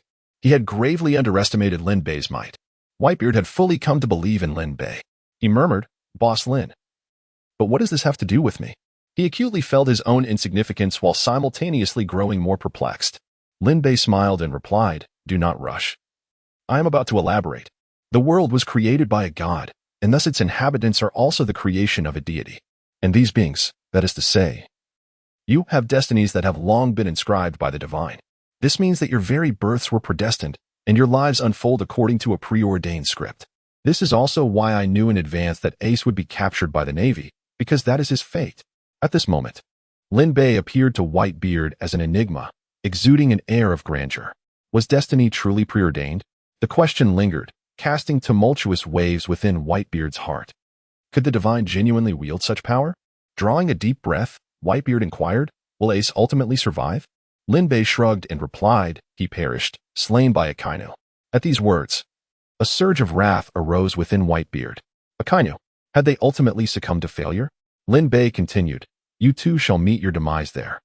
And your abilities will be usurped by Blackbeard. The Whitebeard pirates will suffer grievous losses, dwindling to just a handful of survivors. Thus, in the absence of my intervention, this is your fate. Chapter 24. All for amusement Blackbeard teach. At the mere mention of this title, Whitebeard's fury soared even higher than when he had learned of Ace's death. The inherent enmity between pirates and the Navy, marked by mutual slaughter, was a truth Whitebeard understood well. Yet, betrayal, regardless of its context, was utterly intolerable. He felt an overwhelming urge to smash something. How had he been blind to such a treacherous beast lurking among them? After a time, Whitebeard regained his composure and recalled another point Linbei had made. Usurp my abilities? Linbei, do you mean what I think you mean? Linbei smiled and affirmed, indeed. Blackbeard has stolen your devil fruit powers, rendering him an unprecedented dual user of abilities, the darkness of the Yami Yami no Mi and the destructive force of the Gura Gura no Mi. In truth, Blackbeard's ambition to acquire these two fruits is why he infiltrated your crew. His decades of cunning remained unbroken, and in some respects, your downfall is not without reason. Whitebeard seethed with indignation. He had assumed this treachery was a spur-of-the-moment decision, only to realize it was meticulously planned. This dire predicament stemmed entirely from his past misjudgment of character. A fire raged within him. Fate. Now that I am aware of my destiny, I shall alter it. Linbei shook his head and countered. Even with foreknowledge, circumstances will inevitably revert to their original course. Unless an external force intervenes, you cannot change anything. Whitebeard paused, struck by revelation. An external force? What constituted such a force? Was not this self-proclaimed deity from beyond the world precisely the external influence he sought? Whitebeard contemplated Ace's fate and envisioned the scene of his son struggling to survive after his demise. He took a deep breath and addressed Linbei, saying, Boss Lin, I wonder what price I must pay for your assistance in altering my destiny. Linbei chuckled and responded, the price, as I have previously stated, is that your world is one created by the gods. What do you think you can offer me as a price? Even if you were to gift me your entire realm, it would merely serve as an ornamental crystal ball to me. Yet for you, my intervention could salvage what you hold most dear. Whitebeard, do you find this exchange equitable? Upon hearing this, Whitebeard felt as if he were suffocating. For the first time in his long life, he experienced such a profound sense of helplessness, fully comprehending Linbei's words. Throughout his seafaring career, he had encountered small pirates seeking his assistance. To those pirates, Whitebeard's aid was a matter of life and death, but to him, such troubles were trivial, easily resolved with a mere word. However, would he choose to help? Perhaps, if he felt inclined, but there were also times he would not. The decision to assist rested solely on Whitebeard's whim, for he stood to gain nothing. His only motivation lay in his willingness to help. With a sigh, Whitebeard sensed that Linbei's words amounted to a refusal. Boss Lin, I understand. Thank you for revealing everything to me, even if I do not return alive. I shall ensure my sons bring a token of gratitude. You may not value it, but it is my humble offering. Whitebeard stood, his stature of 6 feet complemented by an imposing aura. Suddenly, Linbei interjected, Wait. Taken aback, Whitebeard inquired, Boss Lin, do you have further matters to discuss? Linbei, amused, cast him a glance and said, Why are you in such a hurry? I never said I wouldn't help you. Do you recall why I sought you out? Whitebeard replied, Well, you seem to have not yet explained why I was summoned, Boss Lin. Linbei shot him a piercing glance. At once, Whitebeard seated himself, his regal demeanor subdued, even appearing somewhat docile. Nothing, please continue. Linbei continued, As I mentioned earlier, your world is a creation of the gods. In truth, the gods had no extraordinary reason for creating the world. It was merely for amusement. Whitebeard was left speechless. Truly, the gods were remarkable. Their methods of amusement were indeed unique. Linbei went on, Thus, the reason I sought you out, you have likely surmised. Indeed, it is for amusement. However, I do not revel in the creation of worlds. Rather, I take pleasure in altering predetermined destinies. Thus, you are undoubtedly fortunate, Whitebeard. The myriad of beings across various realms is countless, and the worlds within the ocean of existence surpass even the number of creatures inhabiting those realms. Yet, You stand out among them, drawn forth to my presence. Upon hearing this, Whitebeard found himself at a loss, uncertain whether to feel anger or exhilaration. In any case, his emotions were decidedly complex. Their tragedies were born from joy and, paradoxically, redeemed by it. Ultimately, though, he felt a sense of relief and excitement. He lifted his gaze to Lin Bei and inquired, "Mr. Lin, do you mean to say?" Lin Bei nodded and replied, "Indeed, I have altered your fate." At these words, Whitebeard's breath quickened. "Thank you, Lin," but Lin Bei raised a hand to forestall him. "Do not be too hasty in your gratitude. While I seek amusement, I have, in essence, rendered assistance. Therefore, a price must be paid. What say you?" Whitebeard promptly responded, "Of course, that is entirely reasonable. I shall pay the price. Whatever you desire, I will procure with utmost effort. Even if you require that old warring states fellow to serve as your doorman, I shall bring him forth." Lin Bei remarked, "Can warring states truly serve as your doorman? Perhaps the likes of Tao Tu Robin would be more fitting." He continued, "The specifics of the price can be discussed later. Just remember this matter. However, I must forewarn you, should I demand something of you in the future, rest assured, I will ensure your immortality." A chill ran down Whitebeard's spine at this foreboding tone. The term immortality is typically a commendable one, yet it sounded so ominous in this context. He thumped his chest and declared, "Fear not, Mr. Lin. As long as you assist me in saving Ace, my life is yours." Lin Bei scoffed. "Who would want the life of an old fool like you?" Whitebeard retorted, had he not been outmatched by Lin Bei. He would have certainly shown Lin Bei what it means to be an old fool. "Then, Mr. Lin, what shall we do now?" Whitebeard asked. Lin Bei responded, "For now, you may depart. When the time comes, I will send my divine servant to seek you out." Surprised by this, Whitebeard exclaimed, "Mr. Lin, will you not intervene personally?" Lin Bei, with a look of disdain, replied, "Heh, is such a trivial matter worthy of my direct involvement? With a mere exertion of my breath, they would crumble before me. Furthermore, your world is exceedingly weak. Should I descend upon your realm, I would need to restrain my presence, lest your world collapse in an instant.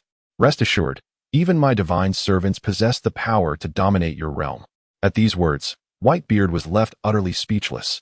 The true essence of light has descended, capable of collapsing an entire world? His understanding of the divine concept deepened on that occasion. Suddenly, a thought struck him. And he spoke, "So I am now." Lin Bei replied, "You guessed correctly. In this tavern of myriad worlds, you are already beyond the confines of your own realm.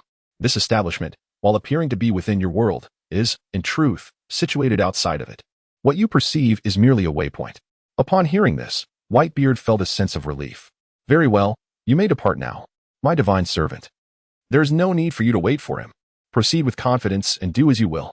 Lin Bei waved his hand, and before Whitebeard could fully comprehend, he found himself back on the deck. "Old man, where did you just go?" Marco and the others gazed at the suddenly reappeared Whitebeard with a mixture of apprehension. From their perspective, it seemed as though Whitebeard had been consumed by a black hole.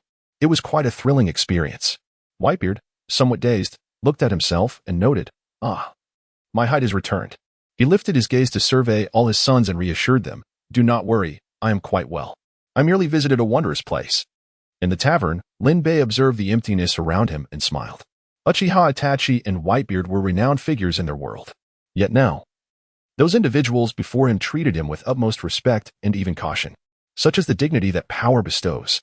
It was an intoxicating sensation. "Ah, now." Lin Bei extended his hand, and a luminous point coalesced in his palm. In a moment, an exquisite white mask emerged, adorned with mysterious golden patterns. Lin Bei affixed the mask to his face and declared, "I am the least significant divine servant under Boss Lin. I am so pitiful that I lack even a name." With a wave of his hand, a mirror materialized before him. Subsequently, a cloak as dark as the night enveloped Lin Bei's tall figure. "The limited edition skin of my divine servant. Excellent. Having been cooped up in the tavern for days, I was nearly driven to madness. Now, it is time to venture into the world of pirates." Through the mask, Lin Bei's voice transformed, becoming deep and imbued with mystery and allure. As he approached the door, he suddenly halted. "Ah, I almost forgot." He snapped his fingers, and another Lin Bei appeared behind the bar. The two Lin Beis exchanged knowing smiles. The divine servant Lin Bei chuckled, "Take good care of the place." The tavern's Lin Bei responded with a gracious smile, "Go enjoy yourself, you enviable original." The divine servant Lin Bei laughed heartily, stepping out of the tavern for the first time since his demise. Here lay the world of pirates. He looked around. taking in the sights as passers-by bustled about and bubbles floated in the air. In the distance, one could still discern the towering plants. Lin Bei immediately recognized his location. Was it the Shambadi archipelago? Turning his head, he confirmed that his tavern had successfully established itself here. Since he was in this place, he might as well enjoy himself. Half an hour later, Lin Bei sat with a newspaper in hand. So it was true. A public execution was to take place in 3 days. The young man seemed quite invested in this matter. An old man appeared behind Lin Bei without his notice. Lin Bei was not the least bit surprised. Chakra possessed a sense of perception. Had the old man not been utterly careless with his aura, he would have certainly remained undiscovered. Without turning around, Lin Bei spoke. Rayleigh, how can you remain so composed? Rayleigh was taken aback. Both astonished that Lin Bei had called him by name and intrigued that Lin Bei recognized him as the king of hell, yet still dared to face away from him. The young man appeared quite confident. However, what do you mean by that? The old man inquired, a smile on his face. Lin Bei turned to face Rayleigh and said, Your Captain's son is to be publicly executed. Do you not intend to resist? No sooner had he finished speaking than Rayleigh's aura became sharply intense. His eyes, keen as a hawk's, fixed intently upon Lin Bei. Who exactly are you?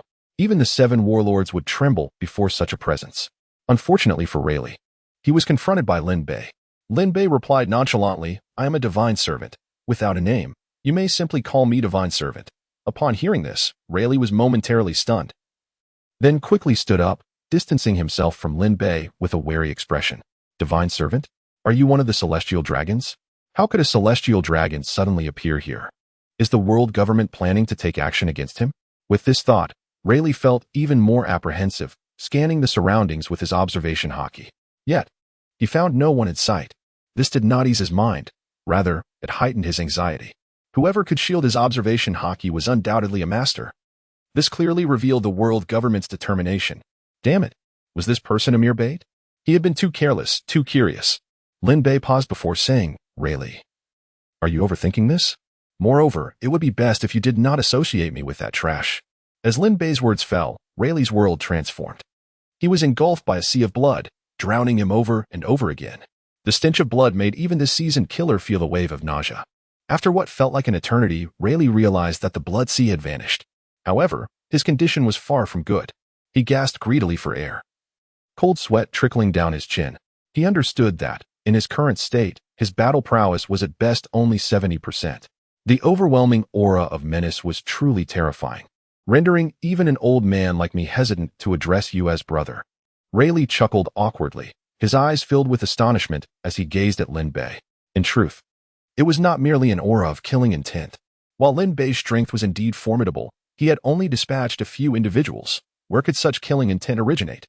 The sea of blood that Rayleigh had witnessed moments ago was not an illusion, but rather an illusionary technique. At this moment, Lin Bei had activated his Sharingan. With his enhanced Sharingan, he did not require direct eye contact. Merely seeing a person was enough for them to fall under its influence. This was the extent of Lin Bei's current power. A mere glance had already caused Rayleigh, a top-tier warrior, to lose 30% of his strength. Moreover, Lin Bei had been holding back. Had he unleashed his full potential, Rayleigh would likely have fainted. I told you, simply call me divine servant, Lin Bei said nonchalantly. Rayleigh wiped the sweat from his brow and sat cross-legged on the ground. Divine servant, what a peculiar title. Yet, are you not aware that in this world, gods and celestial dragons are bound together? At this point, although Rayleigh was not in optimal condition, he felt considerably less tense than before. He understood that if the world government's agents were involved, they would never utter such words. How could someone who denounced the celestial dragons be a villain? Upon hearing this, Lin Bei let out a cold laugh and remarked, Since when did gods equate to filth? Rayleigh paused for a moment, then burst into hearty laughter, clearly amused. You are absolutely correct. How could gods be compared to refuse? After his laughter subsided, Rayleigh squinted and inquired, So, divine servant, from which deity do you derive your power? He pondered deeply, trying to ensure that he had no prior knowledge of the term divine servant. There was no organization related to gods on the high seas, was there? Could it be a newly emerged entity? Lin Bei replied, You will find out soon enough. Just know that those who dare to profane the name of the divine are about to face dire consequences. As he spoke, Lin Bei lifted his gaze towards the imposing aura of the red earth continent, which suddenly intensified. Rayleigh, witnessing this force, was once again drenched in cold sweat. It was utterly terrifying. He felt as though, in that fleeting moment, he had glimpsed the unparalleled might of a captain. No, even more fearsome than his own captain. Was it merely an illusion? However, the implications of Lin Bei's words struck him even harder than the overwhelming aura. If he interpreted it correctly, this individual was not preparing to take action against the celestial dragons, was he? That thought was indeed unsettling. At this moment, Rayleigh arrived at two conclusions. First, this was a masterful warrior. Second, this was a valuable ally. Rayleigh pondered for a moment and remarked, "Divine servant, that detestable lot is indeed infuriating. However, they have the backing of the world government. Trust me, I possess far greater knowledge about the world government than you do. They are not as straightforward as they appear. At one time, Rox was immensely powerful. He shared your sentiments, yet ultimately met with failure.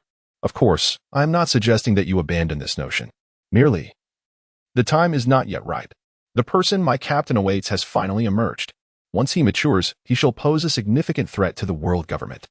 Lin Bei raised his hand to halt Rayleigh's words, inquiring, "Are you referring to that impulsive monkey, Luffy?" Rayleigh was momentarily taken aback, then startled. How is it that this individual knows everything? Where on earth did he come from? Lin Bei scoffed, replying, "You are rather presumptuous, Rayleigh. You are merely a pirate like the rest. I intend to eliminate that detestable group, but that does not imply we share the same path. Besides, who do you think I am?" Upon hearing this, Rayleigh's expression shifted dramatically. This was indeed awkward. It seemed that Lin Bei held little fondness for pirates either. Lin Bei stood up, choosing not to engage further with Rayleigh, and walked away into the distance. Rayleigh watched Lin Bei's retreating figure without attempting to stop him. After a while, he sighed and murmured, "The sea is about to stir once more." 3 days swiftly passed. On this day, the Marine headquarters at Marineford was bustling early in the morning. Soldiers were on high alert, and the commanders had all gathered. However, the center of attention remained on the three figures seated arrogantly upon the platform. The Marine headquarters' supreme combat power, the three admirals. The scene was nothing short of grand.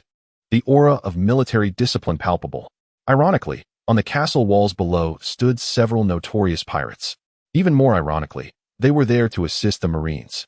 Before long, in accordance with protocol, Sengoku delivered a speech that unveiled Ace's secrets. Following the original storyline, Whitebeard made an unexpected appearance at the Marine headquarters. "Whitebeard, you truly have come." Sengoku squinted, observing Whitebeard. Yet soon, his expression morphed into shock. What a surprise. Only Whitebeard had arrived? What was going on?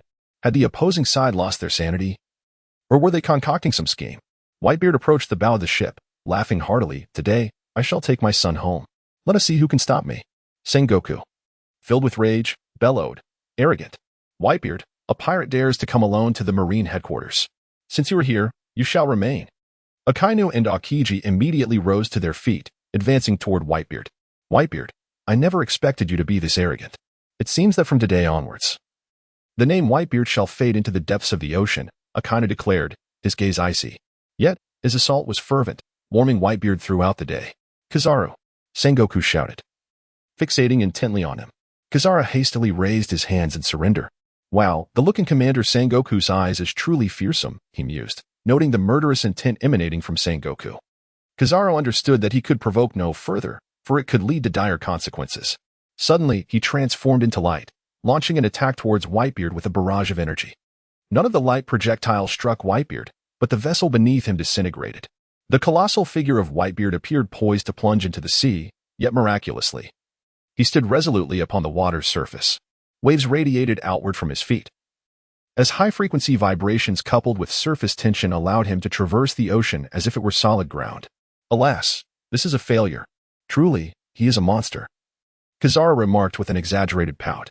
On the city wall, several of the 7 warlords exchanged glances, realizing that this was no longer their concern. On the execution platform, Ace's face contorted in anguish. Old man, he hadn't anticipated Whitebeard would brave the peril alone to rescue him. Was he not courting death? Regret filled his heart. The situation appeared to be entirely under the Navy's control, yet Sengoku wore a grave expression. He pondered the purpose behind Whitebeard's actions. A diversion? No. Unless Whitebeard was prepared to sacrifice his own life for Ace. But why? Were Marco and the others lurking in the shadows? That did not seem plausible. As the battle had already commenced, concealment was futile. Upon careful reflection, Sengoku could only arrive at one conclusion. Whitebeard truly wished to perish, seeking to embrace chaos before his end. If he could save Ace, it would be a boon. If not, there would be no loss. His gaze shifted to Whitebeard, who was now visibly injured. Having just thwarted the assaults of Akainu and Akiji, he had endured a brutal strike from Kizaru. Even at his peak, Whitebeard could only contend with the combined might of the three admirals. How much more so in his current state? Whitebeard was now beyond exhaustion, each breath bringing excruciating pain. Surrender, Whitebeard. Your abilities are too perilous. It would be best to capture you alive, Akiji urged. How pitiful, Whitebeard. Kizaru lamented with an exaggerated expression of regret. Akainu scoffed derisively, stating, Today, Whitebeard, you will witness your son's execution with your own eyes. Whitebeard's eyes widened in fury as he bellowed. How dare you? Chapter 27. I believe it's feasible. What do you think? Whitebeard drew in a deep breath, unleashing a tremendous shockwave. Instantly, the entire marine fort began to tremble. Dust and debris cascaded downwards, while fissures slithered across the buildings like serpents. The ocean roared in fury, and soldiers stumbled in disarray. Even the vice admirals struggled to maintain their footing. The 7 warlords gazed in terror at the enraged elder. Truly, it was no exaggeration to declare this the world's mightiest fruit. It was even more terrifying than that monstrous entity. Don Quixote Doflamingo felt cold sweat trickle down his forehead. Even the most nefarious villains would find themselves retreating in the face of such overwhelming power. Damn you, Whitebeard. Sengoku's expression contorted in rage as he transformed into a colossal Buddha, unleashing a shockwave. Akiji employed every ounce of his strength in a desperate attempt to stabilize the port structures. In the midst of the relentless tremors, vast chunks of ice shattered and reformed. Akiji's complexion visibly paled. Due to this monumental strike, Whitebeard left himself wide open. Cerberus! Sword of the heavens! Pain coursed through Whitebeard's body, preventing him from even utilizing his haki. The searing shock seared a deep crater into his right chest. The light sword pierced his arm, reaching the bone. Whitebeard spat out a mouthful of scalding blood. Get away from me. The terrifying tremors came in waves. Kizaru darted away with incredible speed, while Akainu was reduced to a pool of magma. As he reformed, blood trickled from his lips. He revealed his pink teeth in a sinister grin directed at Whitebeard. Whitebeard, your demise is certain, but before you perish, you shall witness your son's execution. He then turned to Sengoku, shouting, Admiral Sengoku, commence the execution early. Sengoku glanced at Whitebeard, conceding, proceed with the execution. Without Whitebeard's crew, even the formidable captains posed little threat. Sengoku quietly approached Garp, murmuring, Garp, do not forget your identity. Garp's eyes were filled with turmoil. Identity? The Navy is also my kin. Damn it. If only Roger had not entrusted his son to him. Perhaps everything would have unfolded differently. The previous executioner had inadvertently fallen from the platform. At that moment, responding to Sengoku's command, Vice Admiral Ghost Spider suddenly appeared behind Ace. He raised his blade, the warm sunlight reflecting off it yet emanating a chilling glint.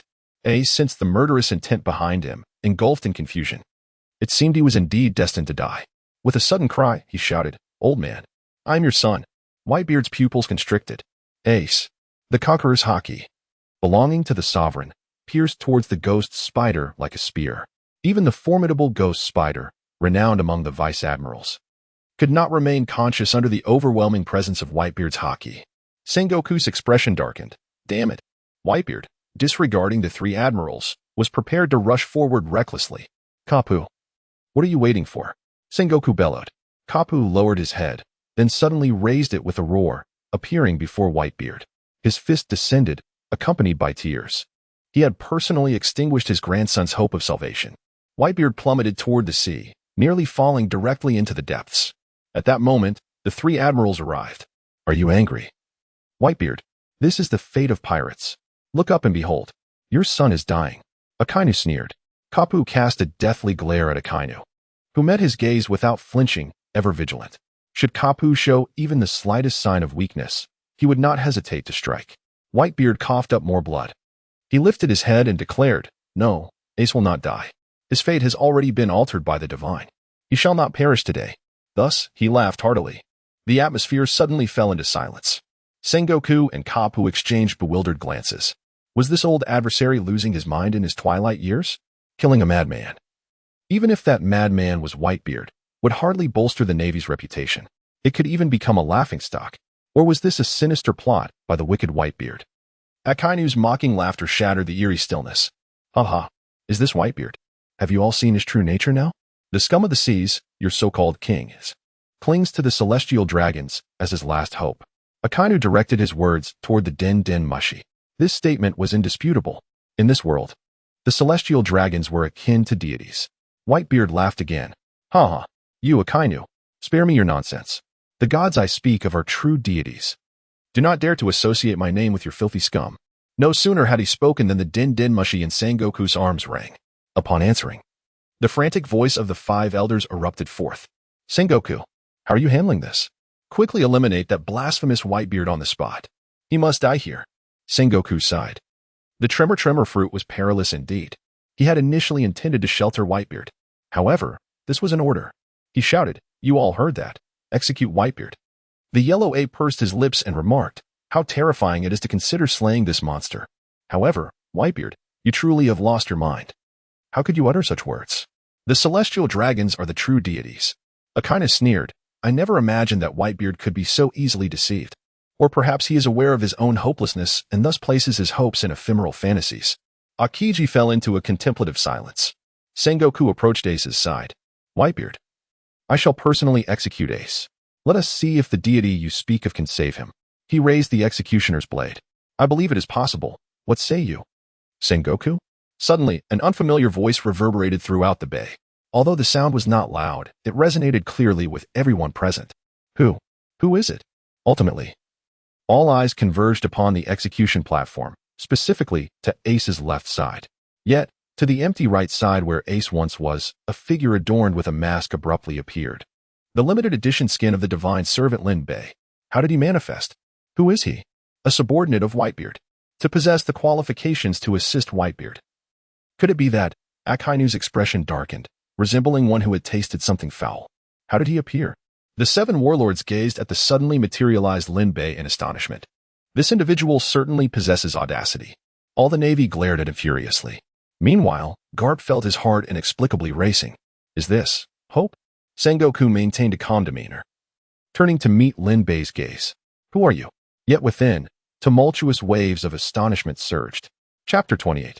Is this something one can speak of? No one present was more astonished than he. He was prepared to execute Ace, and with Whitebeard, this formidable weapon, present. His mind had remained in a heightened state of alert. Nevertheless, this masked figure had appeared as though a true specter, materializing from thin air. Sengoku was utterly aghast. Before the individual's arrival, he felt not a hint of foreboding. Did this imply that, should the adversary possess sufficient offensive power, they could silently eliminate him? Upon witnessing Lin Bei's arrival, Whitebeard exhaled a heavy sigh of relief. Mr. Divine Servant, you have finally arrived. Whitebeard crouched down, gasping for breath. A faint smile of bitterness gracing his lips. He suspected that Lin Bei had been present all along, silently observing as he was besieged. What a wickedly perceptive mind. Sengoku's ears perked up as he fixated on Lin Bei. Divine Servant? What is your name? This name evoked no recognition. However, based on Whitebeard's address, it was evident that Whitebeard regarded Lin Bei as a being of significant stature. Thus, could this be yet another figure of the 4 emperors? Truly, this is absurd. Lin Bei glanced at Sengoku, a chuckle escaping his lips. Gazing into the Sharingan? Although Sengoku is unaware of its nature, and despite the fact that its powers do not necessitate direct eye contact, it does not hinder Lin Bei from ridiculing such an act. Lin Bei spoke nonchalantly. No. I possess no name. I am a servant of the divine. This stirred something within Sengoku. Another mention of the divine? Is it a mere metaphor? Or perhaps an indication of a cult? A servant of the divine, such a title suggests a high-ranking figure within a sinister organization. Has this group just emerged? Or has it been lurking in the shadows? The former is somewhat manageable, but the latter would be catastrophic. Akainu shares Sengoku's thoughts. A cult. Daring to proclaim themselves as divine is indeed audacious. Whitebeard regarded Akainu with admiration. Such courage is reminiscent of his own in the past. However, the temperament of the divine seems rather mild, while the demeanor of their servant appears quite the opposite. Lin Bei's gaze gradually shifted from Sengoku to Akainu. To declare oneself divine? Do not allow your superficial understanding to dismiss everything. If we speak of self-proclaimed divinity, it is those wretched beings known as celestial dragons who truly fit the description, a band of sacrilegious scoundrels. No sooner had he spoken than the Den Mushi rang out. Sengoku, feeling weary, thought to himself, as expected. Answering the call, he was met with a familiar roar. Damn it, Sengoku, do you still wish to continue? Immediately, right now. Eliminate that audacious fiend who dares to blaspheme the divine. Before Sengoku could respond, a hand unexpectedly reached out and seized the Denmushi. This was an unforeseen scenario for Sengoku, leaving him momentarily stunned and unprepared. Linbei remarked coolly, "Is it the celestial dragon's lapdog, the Gorosei?" A brief silence followed on the other end before the voice returned, "Audacious fiend. You are doomed." Without waiting for the response to finish, Linbei interjected, "Spare me your empty words. You audacious scoundrels who defile the majesty of the divine, I, as the servant of the greatest deity, Linbei, hereby declare that your days of ease have come to an end. Those swine known as the celestial dragons will pay dearly for their actions. You would do well to pray that the one known as him can shield you." Without awaiting a reaction, Linbei abruptly hung up the phone. Within the Holy Land's corridors of power, the five elders stared at the dormant Denmushi, utterly dumbfounded. He just uttered the name him, did he not? Who on earth is he? Their bloodshot eyes reflected a shared sentiment of terror and fury. In Marineford, the gathered individuals were equally stunned. Sengoku felt as if he were losing his mind. Was his hearing failing him? This was tantamount to declaring war on the world government. Goodness, must it be so alarmist? I intend to retire after this battle. Could you not wait until my retirement to unleash this chaos? Someone is framing me. Surrounding them was an eerie silence. The soldiers widened their eyes, their nostrils flaring as if they were larger than their eyes, and their mouths agape. Yet, it seemed they had forgotten how to breathe. The commanders cast peculiar glances at Linbei. To be honest, those of their stature were well aware of the nature of the celestial dragons. However, they could not remain indifferent to the situation. In an instant, they recalled every conceivable offense that could provoke anger. Their expressions oscillated between laughter and fury. The seven warlords were notorious for their lawlessness, yet they, too, appeared momentarily subdued. What audacious words were these? Why did he speak so freely? Don Quixote da Flamingo stood there in a daze, then broke into a broadening grin. Ho ho ho, what an amusing individual. He resolved that if this fellow managed to survive, he would seek to befriend him. Hancock, at this moment, had her arms crossed, kneeling down. The look in her eyes as she gazed at Linbei was a blend of fear and a hint of anticipation. Meanwhile, the unfortunate ace, caught between the two formidable figures, was rendered numb. He tightly shut his mouth, striving to diminish his presence. He knew nothing and heard nothing. Only Akaina glared furiously at Linbei, not out of indignation for the insult to the celestial dragons, but because the world government decreed their supremacy. Linbei's remarks had clearly transgressed the established order. To dare blaspheme the world government, he was more deserving of death than Whitebeard. Let the magma pass judgment upon you. Akaina cast a discontented glance at the indifferent Sengoku, and then, with a menacing expression, charged at Linbei. All eyes were anxiously fixed on the unfolding scene. Was this man merely spouting bravado, or did he possess genuine prowess? They awaited to see how he would respond to Akainu's assault. Would he evade in disgrace, achieve parity?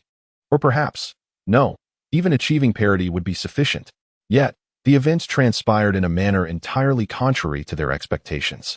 As the warrior charged towards him, Linbei could not help but exclaim, "Sengoku, I hold disdain for your servitude to the celestial dragons, yet I commend the courage of your protege." Sengoku's countenance darkened immediately. How dare he become so audacious? However, in the next moment, Linbei's tone turned icy. "But mere courage is futile. Face me, wretch." Akainu's expression soured. He was already advancing towards Linbei. He had been fixated on Linbei, and now, that remark left him in a quandary. Could he continue to stare at Linbei, or would shifting his gaze imply defeat? This man was insufferable. Yet, even if he wished to divert his gaze, he found himself unable to do so. The eyes of Akainu and Linbei locked in a fierce confrontation. Akainu beheld the pair of eyes behind the mask, glimmering with a crimson light, adorned with bizarre patterns that slowly revolved.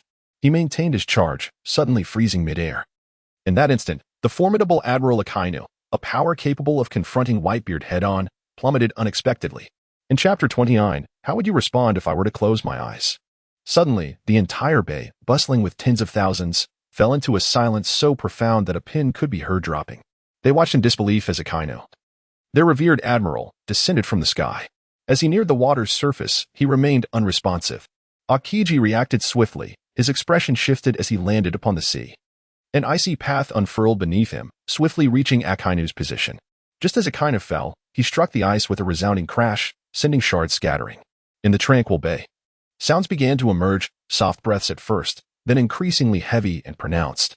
All present gaped in astonishment, their mouths agape, as if in disbelief that their esteemed Admiral Akainu had been rendered dazed, and all it took was a mere glance from his opponent. What kind of absurdity was this?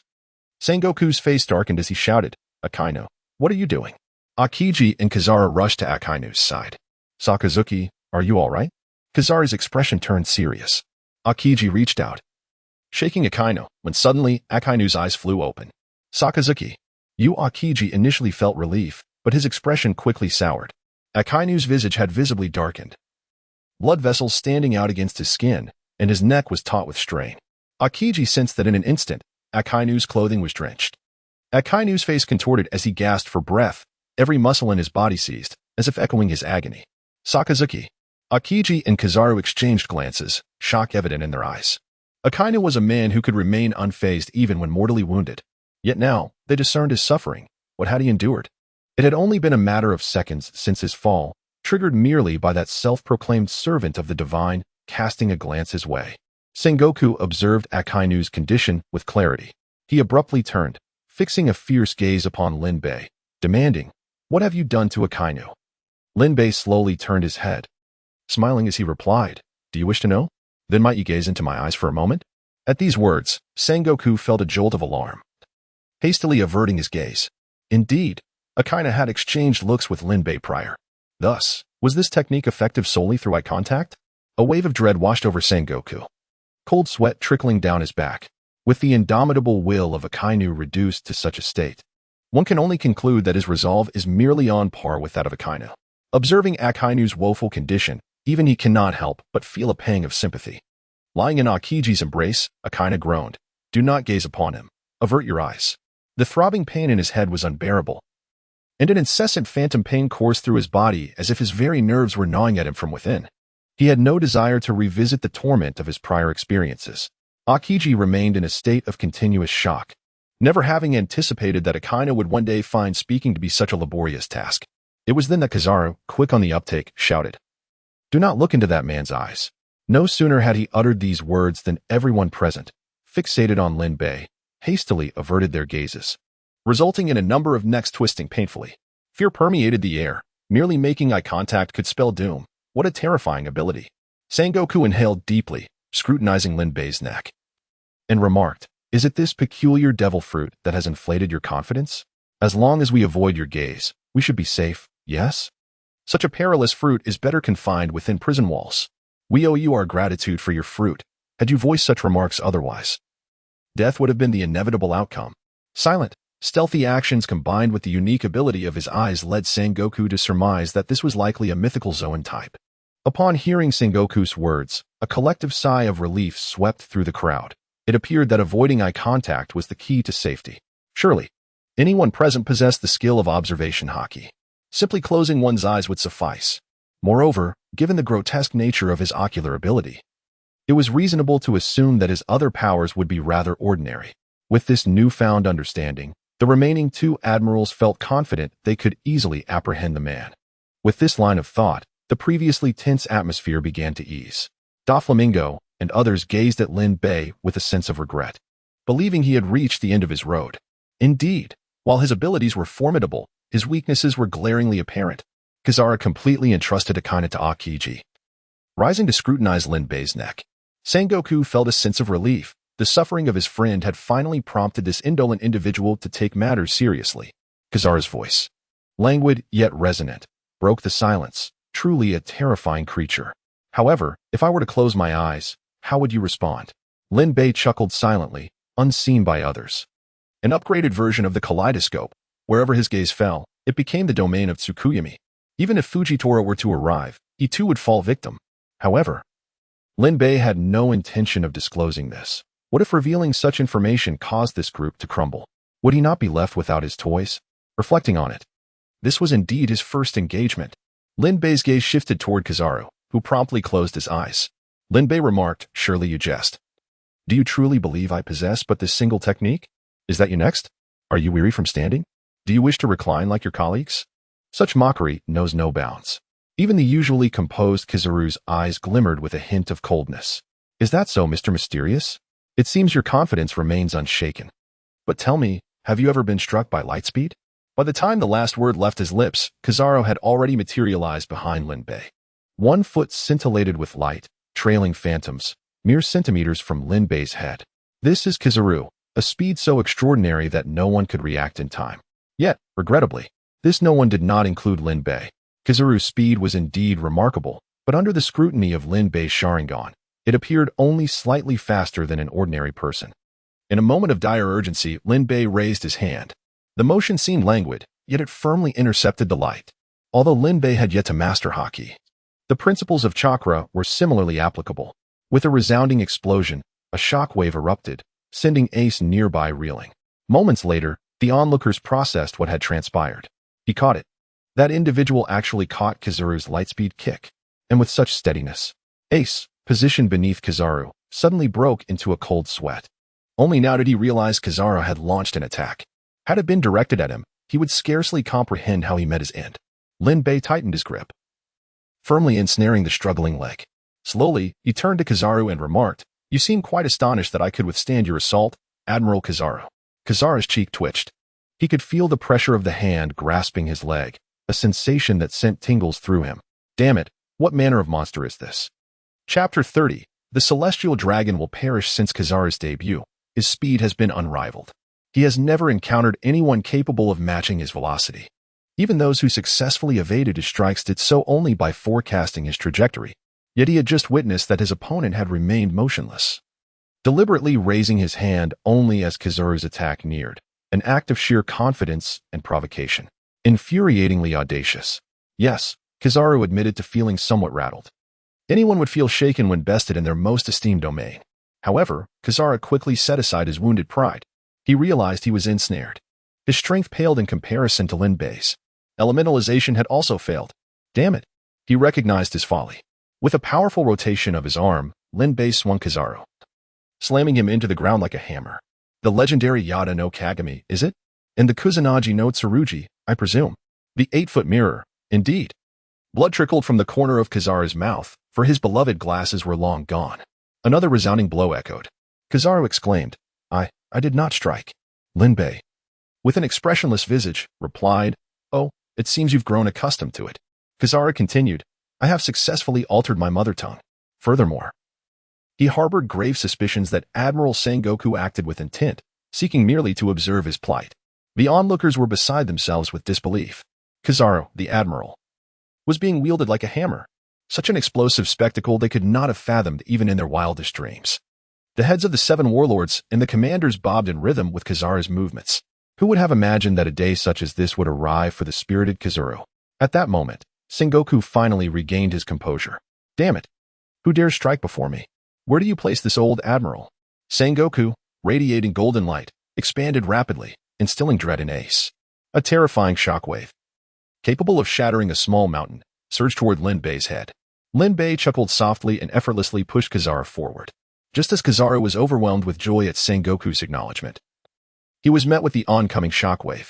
Kizaru thought to himself that if the admiral wished him dead, there would be no need for theatrics. Sengoku gazed awkwardly at Kizaru, now sprawled on the ground. Lin Bei turned to Sengoku. Sengo, is it now your turn, Admiral Sengoku? Are you prepared to face the tempest? Sengoku quickly closed his eyes, snorted coldly, and declared, "No matter who you are, our navy shall not retreat an inch. Your remaining days will be spent within a prison." Indeed, Mr. Sengoku spoke true. The audacious rogue shall never escape. For the vengeance of Admiral Akainu, the soldiers and commanders were already charged with fervor. Now, spurred by such a provocation, their adrenaline surged, and they stood resolute, daring to confront Lin Bei with weapons drawn. Lin Bei coolly remarked, "Noise." His gaze swept across the assembly. Every soldier and commander fell under his piercing stare. Then, an astonishing scene unfolded. The sea of humanity surged like waves. From the lowliest soldier to the highest-ranking vice admiral, without exception, they all collapsed in succession. In an instant, only Sengoku, Garp, Tsuru, the admirals, the 7 warlords, and Whitebeard remained standing. Sengoku and the others were rendered speechless for several seconds before regaining their senses, cold sweat streaming down their brows. Sengoku glared at Lin Bei, his fury erupting like a volcano. Lin Bei declared, "The distractions have been dealt with. Now it is your turn, Admiral Sengoku. However, you may choose to step aside." I must take Ace and Whitebeard with me. Sengoku clenched his teeth tightly. What jest is this? Sengoku, they merely fainted. Tsuru remarked, her voice remaining calm. Yet, if one were to observe her, they would notice her fingers trembling ever so slightly. Upon hearing this, Sengoku's heart eased somewhat, though his gaze remained fixed on Linbei. While his spirits sank, the individuals present were not fools. They had come to realize that their previous assessments had been gravely erroneous. This individual did not require direct eye contact to execute his moves. Just a fleeting glance, and the thousands of Navy personnel present had succumbed, including several formidable vice admirals. Most alarmingly, Linbei appeared wholly at ease. This was indeed a cause for concern. When had such a person emerged from the depths of the sea? Whitebeard mused reflectively. Their first meeting had been similar. With a mere glance, the entire pirate crew, save for him, had collapsed. Kizaru, having taken to the skies, cast a horrified glance at Linbei. Did this imply that as long as Linbei wished, they could all be rendered as powerless as a kainu? Was Linbei merely toying with them? Sengoku inhaled sharply and declared, even so, we cannot allow this person to escape. Shichibukai, it is now time for you to demonstrate your worth. Apart from Mihawk and Kuma, the faces of the others paled significantly. What do you mean by demonstrating worth? They had witnessed a Kainu's dismal state. Were they not afraid of meeting a similar fate? Sengoku's heart grew heavy with dread, noticing the silence among them. He shouted, if you do not act, the Navy will strip you of your titles as Shichibukai. What awaits you is the onslaught of the Navy. You shall not escape the Navy headquarters. The Shichibukai fell momentarily silent. Doflamingo stepped forward, leaving the others in shock. The most cunning among them was the first to take action. Yet, they soon realized their assumptions were mistaken. Doflamingo stated, Fufufu, Admiral Sengoku. You find yourselves in dire straits and still dare to threaten us? My lord, is that not correct? I believe we should be allies. Sengoku's expression darkened. Pirates were indeed unreliable. All blame rested on the world government. Linbei's gaze swept across the room. Sweat trickled down Doflamingo's brow as he desperately held his gaze steady. Linbei scoffed coldly and said, you are not worthy of being my friend. The corners of the others' mouths twitched as they looked at Doflamingo. No, at the jester. Doflamingo's face turned ashen. Linbei's words had struck true. You seek death. Linbei turned completely around, casting a glance at Don Quixote Doflamingo before directing his gaze towards the transponder snail. He spoke, Don Quixote Doflamingo is a pirate. Yet, he possesses another identity. He was once a celestial dragon. Today, I shall impart a profound truth to you all. Sengoku felt a shiver run down his spine. An ominous sense that something monumental was about to transpire. The transponder snail in his grasp chimed again. The elders in the Holy Land had already lost their minds, having anticipated Linbei's forthcoming declaration. Sengoku, answer the phone. Doflamingo's heart skipped a beat as he suddenly realized that Linbei was not someone he could provoke. His earlier attempt to speak was a grave miscalculation. Alas, it was too late for regrets. For no one present could prevent Linbei from uttering those fateful words. The celestial dragons can be killed. Chapter 31. Exhausted. No longer interested. Those words resonated profoundly. As the message spread via the transponder snail, people from all corners of the world heard it. Sengoku and the others were momentarily stunned, their minds buzzing. The transponder snail continued to ring, and Sengoku snapped back to reality, mechanically lifting the receiver. Sengoku, what are you still doing? Shut down the broadcast. I command you to turn it off. Furthermore, ensure Doflamingo's survival at all costs. Even if you perish, he must not die. Do you understand? His frantic voice echoed in the ears of everyone present. The expressions of the crowd varied, while Sengoku's countenance darkened to that of a burnt pot. Was he, a fleet admiral, to be overshadowed by a mere pirate, simply because he had once been a celestial dragon? Damn it, how he longed to retire. Yet, with a heavy sigh, he resolved to carry out the orders. At that moment, he no longer harbored any illusions of turning the tables on Linbei. If only he had known how formidable Linbei was, he would have silenced the broadcast upon his arrival. Kapu, go and shut down the transponder snail. Kapu halted, instantly appearing beside the transponder snail. Just then, Linbei's voice resonated once more. Kapu-san, I advise against that. Up until now, I have not taken a single life. Kapu shuddered, abruptly lifting his gaze to meet Linbei's unsettling crimson eyes. With a stern expression, Kapu replied, Are you threatening me? Linbei chuckled softly, disregarding Kapu, and instead addressed Sengoku. Sengoku-san, do you truly believe you can safeguard Doflamingo's life? Regardless of the outcome, we must protect him. Tsuru inhaled deeply, positioning herself in front of Doflamingo. The elderly woman's body trembled, not out of fear, but out of indignation. How ironic that after pursuing Doflamingo for years, she now found herself in a position to protect him. Kizaru and Akiji also joined Tsuru's side. Doflamingo was left in a state of bewilderment. The three individuals before him were all unparalleled experts. In the past, being protected by these three provided him with an overwhelming sense of security. Yet now, he felt as though death loomed at any moment. Fear seemed to clutch his heart, rendering him breathless. Buddha, why do you hesitate? Hurry. And you, Carp. Do you wish to defy orders? Doflamingo must not perish. The frantic voice of the five elders echoed once more. Lin Bei remarked, is that so? No sooner had he spoken than a surge of black flames erupted from Doflamingo's body. Ah! The anguished cries pierced the sky. Everyone was taken aback. Turning their heads, they beheld the terrifying flames. With a grave expression, Crane commanded, Akiji. Akiji immediately stepped forward, unleashing a chilling aura that could freeze water into iron-hard ice. Yet, in the face of these flames, it proved utterly ineffective. All could do was watch helplessly as Doflamingo was reduced to nothing amidst a mass of solid ice. The five elders fell into silence. Sengoku and the others were equally mute. Though the sun shone brightly, they felt as if their blood were freezing. What kind of fire was that? Doflamingo had merely let out a cry of despair, unable even to struggle. The command from the five elders had only just been issued, and its subject was already gone. Similarly, it had only taken a glance. Sengoku and Carp exchanged looks. Carp asked, can your Buddha body withstand those flames? Sengoku replied, can your Haki defend against those flames? Their silence deepened, for they were uncertain. It was evident that this was no ordinary fire. Even Akiji's full-force freezing aura was disregarded. Lin Bei seized Ace and, before Sengoku, leapt down from the execution platform. Will you stop us? If not, we shall take our leave, Lin Bei stated. Making his way towards Whitebeard, the onlookers observed him tread upon the sea as if it were solid ground, their astonishment waning. Thank you, Mr. Divine Servant. Whitebeard expressed his gratitude towards Lin Bei. Everything was proceeding too smoothly, as if it were a dream. Upon Lin Bei's arrival, he merely moved his eyes and spoke a few words, yet he commanded such authority that the entire Marine headquarters dared not breathe. Such a figure was merely a servant of the divine. In that moment, Whitebeard held Lin Bei in even greater reverence. Lin Bei nodded and tossed Ace to Whitebeard. Father! Ace exclaimed, filled with excitement. He had believed he was doomed. With a mere shockwave, Whitebeard shattered Ace's sea prism stone bracelet. Foolish son, be sure to thank Mr. Divine Servant. Ace trembled, gazing at Lin Bei with awe etched upon his face. He had always believed that his father was the strongest man in the world. However, it is now evident to the discerning that Whitebeard holds a profound respect for the Divine Servant. Moreover, the few displays of power exhibited earlier were utterly awe-inspiring. Ace expressed his gratitude, saying, thank you, Mr. Divine Servant, for saving my life. Should you require anything in the future, do not hesitate to seek me out. While familial bonds flourished here, the atmosphere in the Wano region was far from pleasant.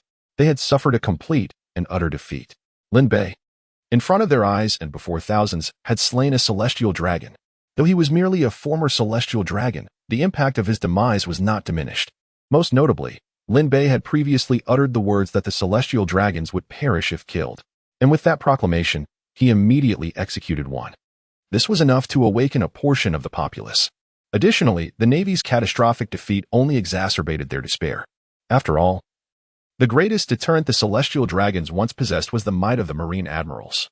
Yet today, they witnessed the unsettling truth that even admirals could be vanquished. They realized that admirals could be reduced to mere carcasses. Ah, how cursed this is. You will come to understand. You will grasp the folly of opposing the world government. Sengoku. Garp. Are you truly so ineffectual? Sengoku, with a slight curl of his lip and a tremor in his voice, suggested, perhaps, esteemed elders. You should dispatch the Zero or the Knights of God. We, the Navy, are utterly at our wits' end. Upon hearing this, the elders were left in stunned silence. Was this not the height of insolence? Sengoku had indeed become a scoundrel, resigning himself to despair. Day after day, he slept later than dogs and rose earlier than roosters. Not only was his salary meager, but he was also subjected to constant scorn. To hell with this. Let those who wish to endure this labor do so. Crane remarked. Sengoku, a battle must be fought. Letting them go without confrontation would not be prudent. Sengoku sighed, disregarding the elder's feelings, and crushed the receiver in his hand. You lot, together. With a foul mood, Sengoku cast a cold glance at several warlords of the sea. The once defiant pirates shuddered in unison, including Dracula Mihawk. He was certain that his sword could not sever that flame, thus ensuring his demise. Of course, the most critical factor was that Lin Bei did not wield a sword, rendering it an ineffective battle for him. The other pirates turned pale, realizing that Lin Bei harbored little malice towards the navy. However, the same could not be said for them. The only individual he had killed upon his arrival was, indeed, a pirate. Chapter 32. I shall strike. But once Lin Bei surveyed Sengoku, and the others gathered together and remarked, I must say, your courage is quite foolish. Yet, at the same time, it is deserving of commendation. With a stoic expression, Sengoku responded, should we not feel honored to receive the praise of the divine servant? Lin Bei declared, you should indeed feel honored, for you are in the presence of a servant of the divine, not the god spoken of by those blasphemers, but the true deity. Zhang Guo and the others remained impassive, their reactions uncertain. Carp replied, oh really? And where is this god of yours? Among those present. Aside from Whitebeard, he seemed to be in the best spirits. How delightful that he had not strayed from his principles, saving his own grandson in the process, whilst also eliminating a celestial dragon. A double blessing indeed. Upon hearing this, the others perked up their ears. Lin Bei chuckled and said, if you wish to encounter the divine, it is quite simple. Visit the Universal Tavern located at the 13th red tree on the island of Sabaody. The deity is quite amiable, and the tavern even allows patrons to bring their own beverages. The expressions on the faces of the crowd turned somewhat peculiar. They had anticipated that Lin Bei would evade the question, for in their worldview, gods did not exist. To them, Lin Bei was merely someone attempting to establish an illicit organization under the guise of divinity. They believed that as long as the concept of a god existed in thought, that sufficed. However, they were taken aback when Lin Bei accurately revealed the location. Did he imply that a god had opened a tavern? Was the divine truly so trivial? Lin Bei remarked, you know nothing of the divine's trivialities. Moreover, the deity indeed brings their own drinks. A thought crossed Lin Bei's mind. Did these individuals dare to curse him internally? How bold of them. At that moment, Whitebeard interjected, it is true. I have been to the Universal Tavern and met the owner, Lin. He is the true god. Any other entity claiming to be a god is but a desecration of the term. Zhang Guo and Carp exchanged astonished glances. When had he visited the island of Sabaody? And even Whitebeard regarded that person as a deity? Yet, upon seeing Lin Bei, they suddenly felt that if such an individual could willingly serve, perhaps claiming divinity was not so outrageous after all. He and Zhang Guo shared a knowing look and said, the 13th red tree, the Universal Tavern? We shall pay a visit after this. However, for now, let us engage in battle first. With that, she surveyed the Shichibukai. The Shichibukai, Mihawk unsheathed his black blade, slowly stepping forward, declaring, I shall strike but once. At that moment, he gazed skyward. A ship descended from the heavens. Lin Bei inwardly mused, so they have indeed arrived. Whitebeard's earlier tremor had disrupted their vessel. Oh, help. Straw Hat, things seem to be going awry. The sea, it's filled with water. I am a devil fruit user. Zhang Guo's gaze turned icy as he declared, the sea. Pirates. He beheld the prison garb they wore. How dare they escape from Impel Down and venture to the marine headquarters, willingly walking into a trap? Are these pirates' minds clouded with confusion? Sengoku shot a fierce glare at Garp. There, he spied the audacious pirate at the forefront. Garp raised his head, his eyes nearly bulging with disbelief. Why was Luffy here? Ace was equally stunned. Luffy. Luffy also spotted Ace, flashing his signature goofy grin. Ace. Garp, assist me in subduing these pirates. No sooner had the words left his lips than Sengoku charged ahead.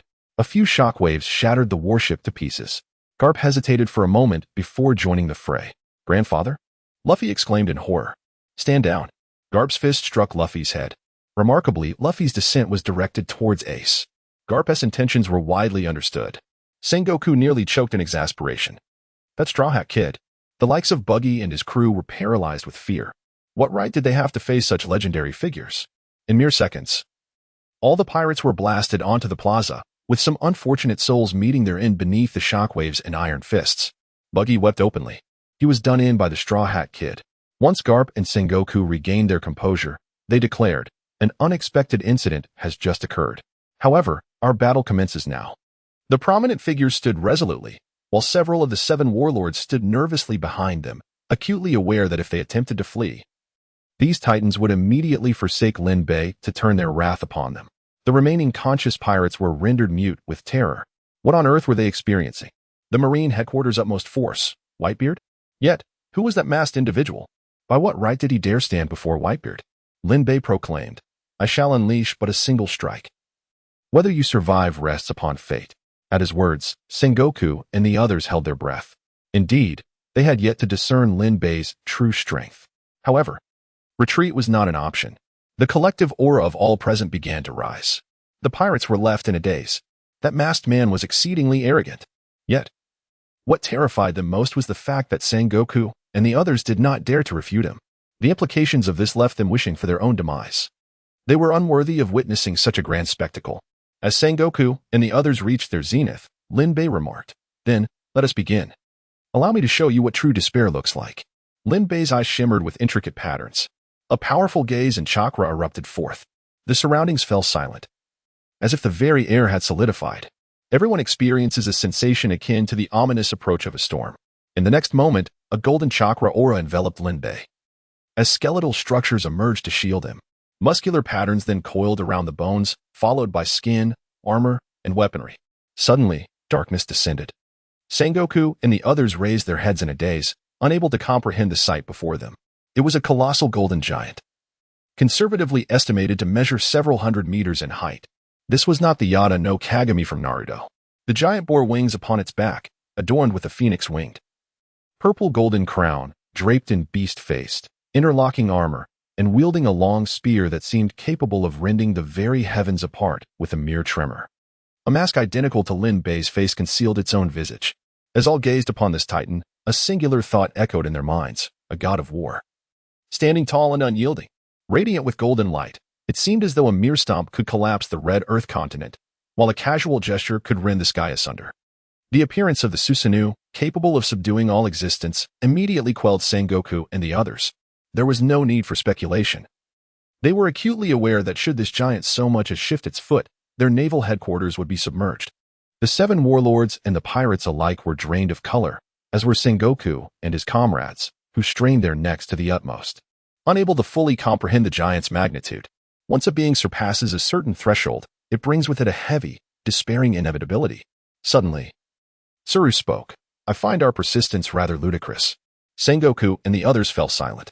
They were not fools. They had witnessed greatness before, such as Barrett's previous grandeur. However, Lin Bei's enormity bore profound significance. They could palpably feel the cataclysmic power residing within that giant. To put it plainly, a single portion of that giant's mass equated to a carp's level of hockey, if not surpassing it. While energy does not solely dictate combat prowess, this giant could conservatively contend against hundreds of carp. The magnitude of power wielded by such a behemoth was beyond their comprehension. Sengoku inhaled sharply, asserting, We cannot concede without a fight. Perhaps it possesses formidable defenses, but its offensive capabilities may not be as formidable. Even he struggled to believe his own words. At that moment, Lin Bei's resounding voice descended from the heavens, akin to a celestial proclamation. Sengoku-san, brace yourself for the strike. No sooner had the words left his lips than the atmosphere shifted dramatically. The heavens brimmed with malice, and the stars seemed to dance in a new alignment. A spear, resembling a small mountain, plummeted from the sky. The countenance of Sengoku and his comrades shifted instantly. Quick, everyone, exert your strength. Sengoku bellowed, as he poured forth his energy as if it were an inexhaustible resource. Under the external stimuli, the Warring States period unleashed an unprecedented wave of impact. However, for that towering halberd, it remained but a drop in the ocean. Alas, the iron fist, the leaden glamour washed away. The Ice Age, the radiance of the imperial deity. They must uphold the dignity of the navy. The 7 warlords cursed under their breath. I cannot endure any longer. Moonlight Moria, witnessing the overwhelming pressure, succumbed to despair and fled. Mihawk inhaled deeply. From the very onset, he had been gathering the momentum of his blade. At this moment, he finally unleashed a sword of unparalleled brilliance. This shall be my most magnificent strike. The Empress gritted her teeth, her exquisite visage contorted by fear. Yet, she did not flee. There was nothing to fear. Compared to the celestial dragons, death held no terror. Lin Bei's strength unveiled the possibility of vanquishing the celestial dragons. After all, he had just slain one. Thus, what harm would it be if she were to perish at Lin Bei's hands? She simply cast a lingering glance at Luffy in the distance. The great fragrance foot, Kuma, with an impassive expression, raised his hand to unleash a compressed cannon of paw pats. Crocodile, who had accompanied Luffy, also arrived. He looked up, his countenance frenzied. Do you think you can defeat me? Death Sandstorm. Each strike was terrifying beyond measure. Together, they could potentially reduce mountains to dust in an instant. Yet, it was insufficient, far from adequate. The very pressure from the descending halberd began to sap the strength of those assaults. In the next moment, the attacks from both sides collided in the air, under the gaze of countless eyes. Contrary to expectations, there was no resounding crash, merely a soft pop, akin to the bursting of bubbles in the Shampoo Islands. The assaults from Sengoku and his allies swiftly crumbled into dust, failing to stir even the slightest ripple. Even the most illustrious strike fell short. Not even a brief obstruction against the descending halberd was achieved. The halberd's speed remained unimpeded. It was not swift, yet utterly unyielding. The faces of Sengoku and his companions paled instantly. Mihawk, in particular, spat a mouthful of blood, his aura plummeting. Once was not enough, then let it be twice, thrice. I have toppled 8 mountains. I refuse to believe I cannot withstand a single strike. Garp, enveloped in steam, launched a relentless barrage towards the heavens. Crane inhaled deeply. As if rejuvenated, a cleansing force surged forth, aimed at dissipating the power of the halberd. Garp was not mistaken. Attacks, a ceaseless stream of assaults. Even Mihawk continued to swing his blade. That previous strike had drained his vitality. Yet, it did not signify that he could no longer wield his sword. At this moment, Sengoku felt an unprecedented sense of grandeur. He believed that their assault could undoubtedly withstand the onslaught of that long spear. It had slowed down. Indeed, it had decelerated. Sengoku's eyes sparkled with hope. Upon hearing this, the spirits of his companions soared. Yet, in the next instant, the long spear surged forward with renewed ferocity, obliterating their attacks in a singular, unstoppable thrust. A silent howl swept over their bodies, and the seawater beneath them felt harder than stone at that moment. Boom. Sengoku and Garp, along with everyone present, rolled their eyes back in shock. Blood barely spilled from their mouths before it was rendered to nothingness. For a fleeting instant, every soul glimpsed death itself. The surrounding world's happenings became inconsequential. Ultimately, that terrifying spear halted a mere 10 centimeters before them, leaving a vast bowl-shaped depression in the ocean's surface. This surreal tableau was frozen for but a heartbeat. In the next moment, the seawater rebounded. Sengoku and the others were undeniably fortunate. The raging waters did not sweep them away, but instead propelled them onto the plaza. After a brief pause, tranquility returned. Sengoku and his companions regained consciousness, though they were, without exception, utterly weakened. Sengoku gazed up at the giant, fear now evident in his eyes. Just moments ago, he truly believed he was on the brink of death. That strike felt as if the moon itself had plummeted to crush his visage. Had it struck him directly, his demise would have been assured. They had survived, however, and ultimately, they had not failed. It was the adversary who chose to withdraw their hand. Linbei, with a thought, caused the giant to shrink continuously until it was reduced to a mere 10 meters in height. Let us depart, Linbei instructed Whitebeard. Whitebeard nodded in agreement. Ace quickly interjected, Mr. Divine Servant, might it be possible for you to take my brother with us? Adding another person posed no issue for Linbei. However, before Linbei could respond, Luffy shouted with fervor, Ace, I won't leave. My friends are still out there. I must save them. They came with me to rescue others. I cannot abandon them. Linbei cast a sidelong glance at Luffy and remarked, If you wish to save them, go do so. We shall take our leave first. Ace, your brother is being foolish. Let it be. Abandon the impulse to assist and respect the fate of others. Ace looked embarrassed, while Luffy yelled back, I am not being foolish. I am going to save them. Ace, gritting his teeth, struck Luffy on the head with force. Ouch! Ace, why did you hit me? Luffy exclaimed. Ace glared fiercely at Luffy. You imbecile. Who do you think you are? Do you believe this is a place where you can act recklessly? With such limited strength, how could you possibly save anyone? To be frank, Luffy's arrival to rescue him indeed moved him, yet that does not imply he was devoid of frustration. At this moment, he finally comprehended the feelings that Whitebeard must have experienced when he was captured due to his refusal to heed advice. Chapter 34. The dust settles having spoken. Ace turned and bowed deeply to Linbei. I sincerely apologize, esteemed sir. My brother is rather headstrong. I extend his apologies on his behalf. Please disregard his words. Linbei sighed, initially wishing for Luffy to cause a bit more ruckus, thereby giving him a valid reason to deliver a sound thrashing. After all, Luffy's actions were infuriating to say the least. The perspective from which one views the situation greatly influences their judgment. From Ace's standpoint, it was a moment of heartfelt gratitude. However, from the viewpoint of the Navy and the common folk, they would relish the opportunity to see Luffy face severe consequences. Luffy's tumultuous interference had liberated 80% of the prisoners and impelled down, many of whom were notorious criminals. A single individual from the 5th level could easily inflict casualties in the thousands, and they would undoubtedly act upon such impulses. The 6th level was even more dangerous, with threats that could affect entire nations. The repercussions of these events must, to some extent, be attributed to Luffy. Nevertheless, this matter was of no concern to Lin Bei. He simply found Luffy exasperating. Regrettably, Ace's politeness made him hesitate to take action. Alas, his sense of propriety was too strong. He would need to work on that. With a mere thought, 3 chains formed from chakra wrapped around the waists of the 3 individuals. Wings sprouted from his back, lifting him off the ground. And intellect regained its dominance. Yet, it was evident that wisdom had overlooked Luffy. Struggling to break free from the chains, Luffy exclaimed, "Hey, what are you doing?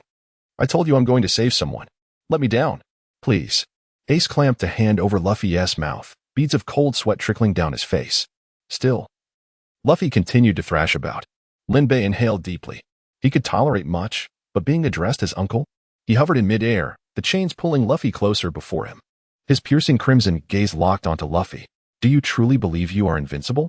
Lin Bei's voice, frigid as ice, seemed to freeze Ace's very blood. Luffy, confronted by those eyes, froze for a moment before his body began to convulse, his complexion paling dramatically. It was reminiscent of the earlier encounter with Akainu. Yet, he finally fell silent. When he looked back at Lin Bei, fear flickered in his eyes. He would indeed perish. Without a doubt, he would die. If he continued to resist, he would meet his end. In an instant, all thoughts of rebellion dissipated. Ace, witnessing this, felt a pang of sympathy. Yet he also harbored deep gratitude towards Lin Bei. Such individuals, one might say, not only deserve a mere reprimand, even if they were to be executed outright. Few would voice any objection. After all, the authority of the strong is not to be trifled with. "I am grateful for your mercy, esteemed servant of the divine. Should you still harbor any ire, I am willing to take on the burden for Luffy." Ace spoke with sincerity etched upon his face. At these words, Luffy trembled, his eyes reflecting a surging fear. Yet, before Lin Bei, he dared not utter a word. Lin Bei remarked, "I am not one to unjustly vent my wrath upon innocents. However, regarding your brother, it would be prudent for you to keep a close watch on his tongue. Otherwise, he may find himself in a perilous situation without even comprehending how he arrived there. Sometimes, matters that could be resolved peacefully are thrust into jeopardy solely by his reckless speech." Ace expressed his gratitude. "I understand. Upon my return, I shall personally educate Luffy." "Thank you, esteemed servant of the divine." Whitebeard sighed heavily. "Alas, each one of them is a source of concern. Nevertheless, I trust this experience will foster significant growth in Ace. At the very least, he should learn to think twice before acting." This time, Luffy remained as silent as a fertilized quail. The golden giant soared skyward, swiftly vanishing beyond the horizon. Carp emerged from the rubble, gazing at the distant speck in the sky, releasing a heavy sigh of relief. He had genuinely feared that Luffy had provoked the divine servant. He was prepared to sacrifice his own life for Luffy's sake. To his astonishment, the divine servant displayed such magnanimity, leaving Carp with yet another debt of gratitude to the servant. Others slowly rose to their feet, looking utterly desolate, particularly Hancock, who appeared woefully tragic. Tsuru glanced at Hancock, her pupils narrowing. She then shakily approached Hancock, draping a tattered cloak over her shoulders. Hancock turned her head, meeting a pair of emotionless eyes, and felt a chill creep down her back. Her complexion paled even further. Could it be that she had just witnessed something? Tsuru sighed, attributing the turmoil to that group of beasts. She gently patted Hancock's shoulder, saying, "Do not worry. In this battle, we are comrades. The Navy shall never betray its allies." Hancock lowered her head, wrapping her arms around herself, trembling uncontrollably. She had been seen. Yet, astonishingly, there was no indication of Tsuru intending to expose or coerce her. Sengoku approached Carp, sighed, and chuckled bitterly. "We have suffered defeat. A truly abysmal defeat." Carp chuckled too, though his laughter was genuine. "Indeed. There are always greater powers beyond our own. Ah ha ha." Buzz. Kazari materialized beside the two, exuding an aura of overwhelming dread. It was evident that he had not even engaged with us seriously. His chin was stained with blood, and remnants of fear lingered on his face. Not to mention the speed at which he unleashed his attacks. In the end, the long spear did not strike them down. Yet, merely the force of the wind and the dissipating energy left them grievously injured. How terrifying that is. Who would believe such a tale? With a crackling sound, Hokage gathered himself, his expression darkening significantly. I could scarcely fathom the sheer terror that would be unleashed if such a person were to exert their full strength. Moreover, gentlemen. Hokage paused momentarily before speaking. The words he uttered earlier may indeed come to fruition. The group fell into a profound silence. Earlier remarks? They had initially dismissed the man's statements as the ramblings of a madman. Yet now, anyone who continued to harbor such thoughts would be the true lunatic. Strangely enough, they did not feel an overwhelming sense of gravity. Sengoku glanced towards the direction of the Red Earth continent, his gaze profound. It seems I ought to pay a visit to the Sabaody archipelago? To meet the so-called divine servant spoken of? Hey, they appear to be gravely injured, don't they? The admiral, the commander, and the hero of the navy, all severely wounded. Such fortune. It would be a shame to simply flee. After all, we have several warlords of the sea at our disposal. What of that Hawkeye fellow, so haughty and self-important? Should I eliminate him? Would I not then claim the title of the world's greatest swordsman? Hiss, and there's Hancock, truly enchanting. Sengoku and the others pondered. A legendary conspiracy in plain sight? Sengoku remarked quietly. I seem to hear a few insects chirping. Kizaru pouted, adding, I hear them too, Sengoku. Hawkeye's gaze turned icy as he unsheathed his long blade. That person is mine. Damn it. You all think highly of yourselves. I couldn't contend with you before, but now that you're injured, aren't you all at my mercy? How is it possible? Why are you still so formidable? This is not a battle, it is a massacre. Chapter 35. A new ability, distortion. Not far from the Navy headquarters, on a warship, Blackbeard and his crew gazed in terror at the receding golden giant. Damn it. This was an oversight. After a prolonged silence, Blackbeard suddenly slammed his fist against the ship's railing. His plans had been progressing smoothly. Yet who could have anticipated the emergence of such an extraordinary entity? Who could know the profound impact on Blackbeard's psyche when that nearly 1,000-meter giant appeared at the Navy headquarters? Blackbeard turned to glance at the enormous figure behind the warship. St. One Wolf. The others mechanically followed his gaze. They had previously considered Wolf to be the largest creature they had ever encountered. But now, that giant could crush Wolf with a mere hand. The Tyrant King scratched his head, saying, Captain, it seems that the promises you once made may no longer be fulfilled. Shouldn't we deliberate further on the position of the captain? The gazes of the other rogues began to flicker. Blackbeard's expression darkened significantly. Nevertheless, he was reluctant to relinquish the crew he had painstakingly assembled. Fear not. He's merely large in stature. My fruit is the most formidable power that can counter all abilities. The Tremor fruit shall undoubtedly be mine. After calming the crowd, Blackbeard's eyes glinted as he gazed in the direction where Lin Bei had vanished. What peculiar ability could that be? It seemed to surpass even the Tremor fruit in strength. A glimmer of greed flashed in Blackbeard's eyes. Meanwhile, the golden giant flapped its wings, soaring 90,000 miles, swiftly traversing the red line. At the very moment Whitebeard entered the new world, a familiar voice echoed in Lin Bei's mind. You have successfully altered the predetermined fate of Edward Newgate, also known as Whitebeard. Please roll the fate dice to determine your final reward. In the tavern, Lin Bei's doppelganger faced the fate dice once more. It is once again the most exhilarating moment, he exclaimed. But first, I must wash my hands. Lin Bei hurriedly bathed and lit incense, then bowed to the Tavern of All Realms. Finally, with a solemn expression, he picked up the fate dice. Roll. Crack. As the dice came to a halt. The result was 3. Lin Bei, unfamiliar with the fate dice, only knew that 6 indicated a super-frequency draw. What, then, could this 3 signify? He would soon discover the answer. Rolling a 3 grants 1 distortion draw. The ability obtained will undergo an unknown distortion, which may be either beneficial or detrimental. Congratulations on acquiring the natural distortion version of the Tremor fruit ability. Upon seeing this, Lin Bei was overjoyed. Indeed, bathing, lighting incense, and paying homage to the tavern were effective metaphysical practices. Look, the harvest has materialized. The Tremor fruit, inherently a potent ability, had now amplified his already devastating output to cataclysmic levels. Moreover, he had acquired the natural distortion variant of the Tremor fruit. This was undoubtedly a positive distortion, as the Tremor fruit had transitioned from a paramecia type to a logia type. Shockwaves. He could transform into shockwaves, maximizing the power of tremors. With such an ability, he could even leverage the Earth as a fulcrum. With minimal effort, he could obliterate a planet. Of course, whether he could survive the explosion of a planet remained uncertain. However, there was no doubt that his strength had received an epic enhancement. At last, he could roam freely in the world of Naruto. He believed that even if Uchiha Madara were resurrected and bestowed with the Rinnegan, he could vanquish him on the spot. As for Kagaya Otsutsuki, she still lacked the means to eliminate him. However, that was of little consequence. Her ability to emerge was not dictated by him. Meanwhile, in the world of pirates, the divine servant Lin Bei continued to soar through the skies. A new power had manifested, transcending the void and descending upon him through a clone. Lin Bei reveled in the exhilarating sensation of enhanced strength.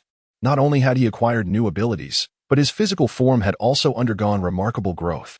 Were it not for the presence of others, he would have been tempted to let out a triumphant roar. The tavern keeper may summon a third guest, with choices from the Naruto world, the pirate world, or the new world.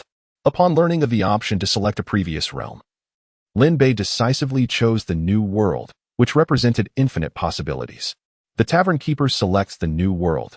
The new guest will arrive in 10 days. Suspended below, Whitebeard's brow twitched suddenly, and he cast a sharp glance at Lin Bei. Was it an illusion? Had he just sensed a familiar power emanating from the divine servant? Never mind. Strong individuals always harbor secrets. Curiosity can be perilous. Before long, a ship appeared on the horizon. With a powerful flap of his wings, Lin Bei soared above it. The fierce winds sent the pirate flag flapping wildly, with the mast nearly buckling under the strain. Marco and the others stumbled about for a moment before regaining their balance. Yet, they bore no anger, for they had already discerned who had returned. Oh. Father has returned. He has brought Ace back. Long live Father. Long live the divine servant. Indeed.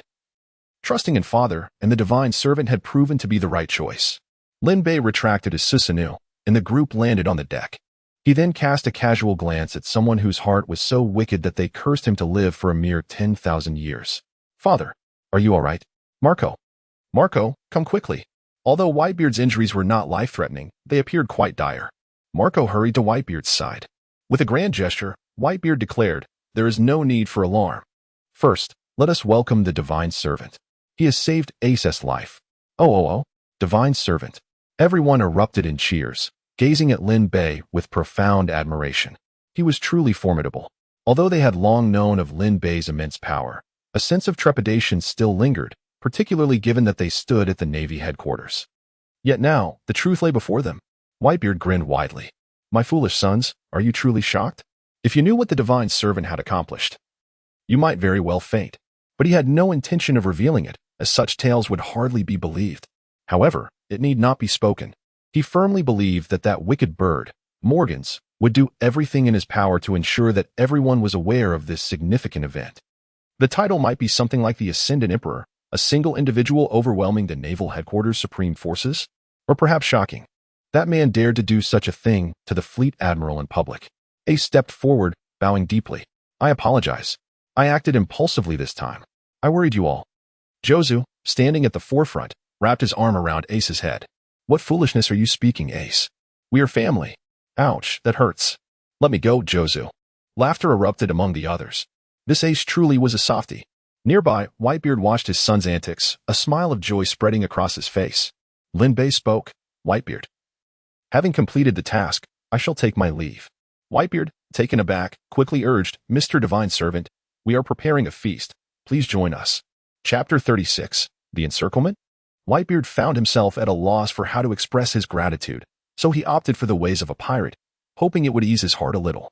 Hearing the commotion, Ace and the others gathered around Lin Bei. "Yes, Mr. Divine Servant. The feast will be delightful. Let us express our gratitude to you." Lin Bei replied. "No need. You need not thank me. I am merely fulfilling my divine mission. If you wish to express your thanks, direct it towards my deity, Lin Bei."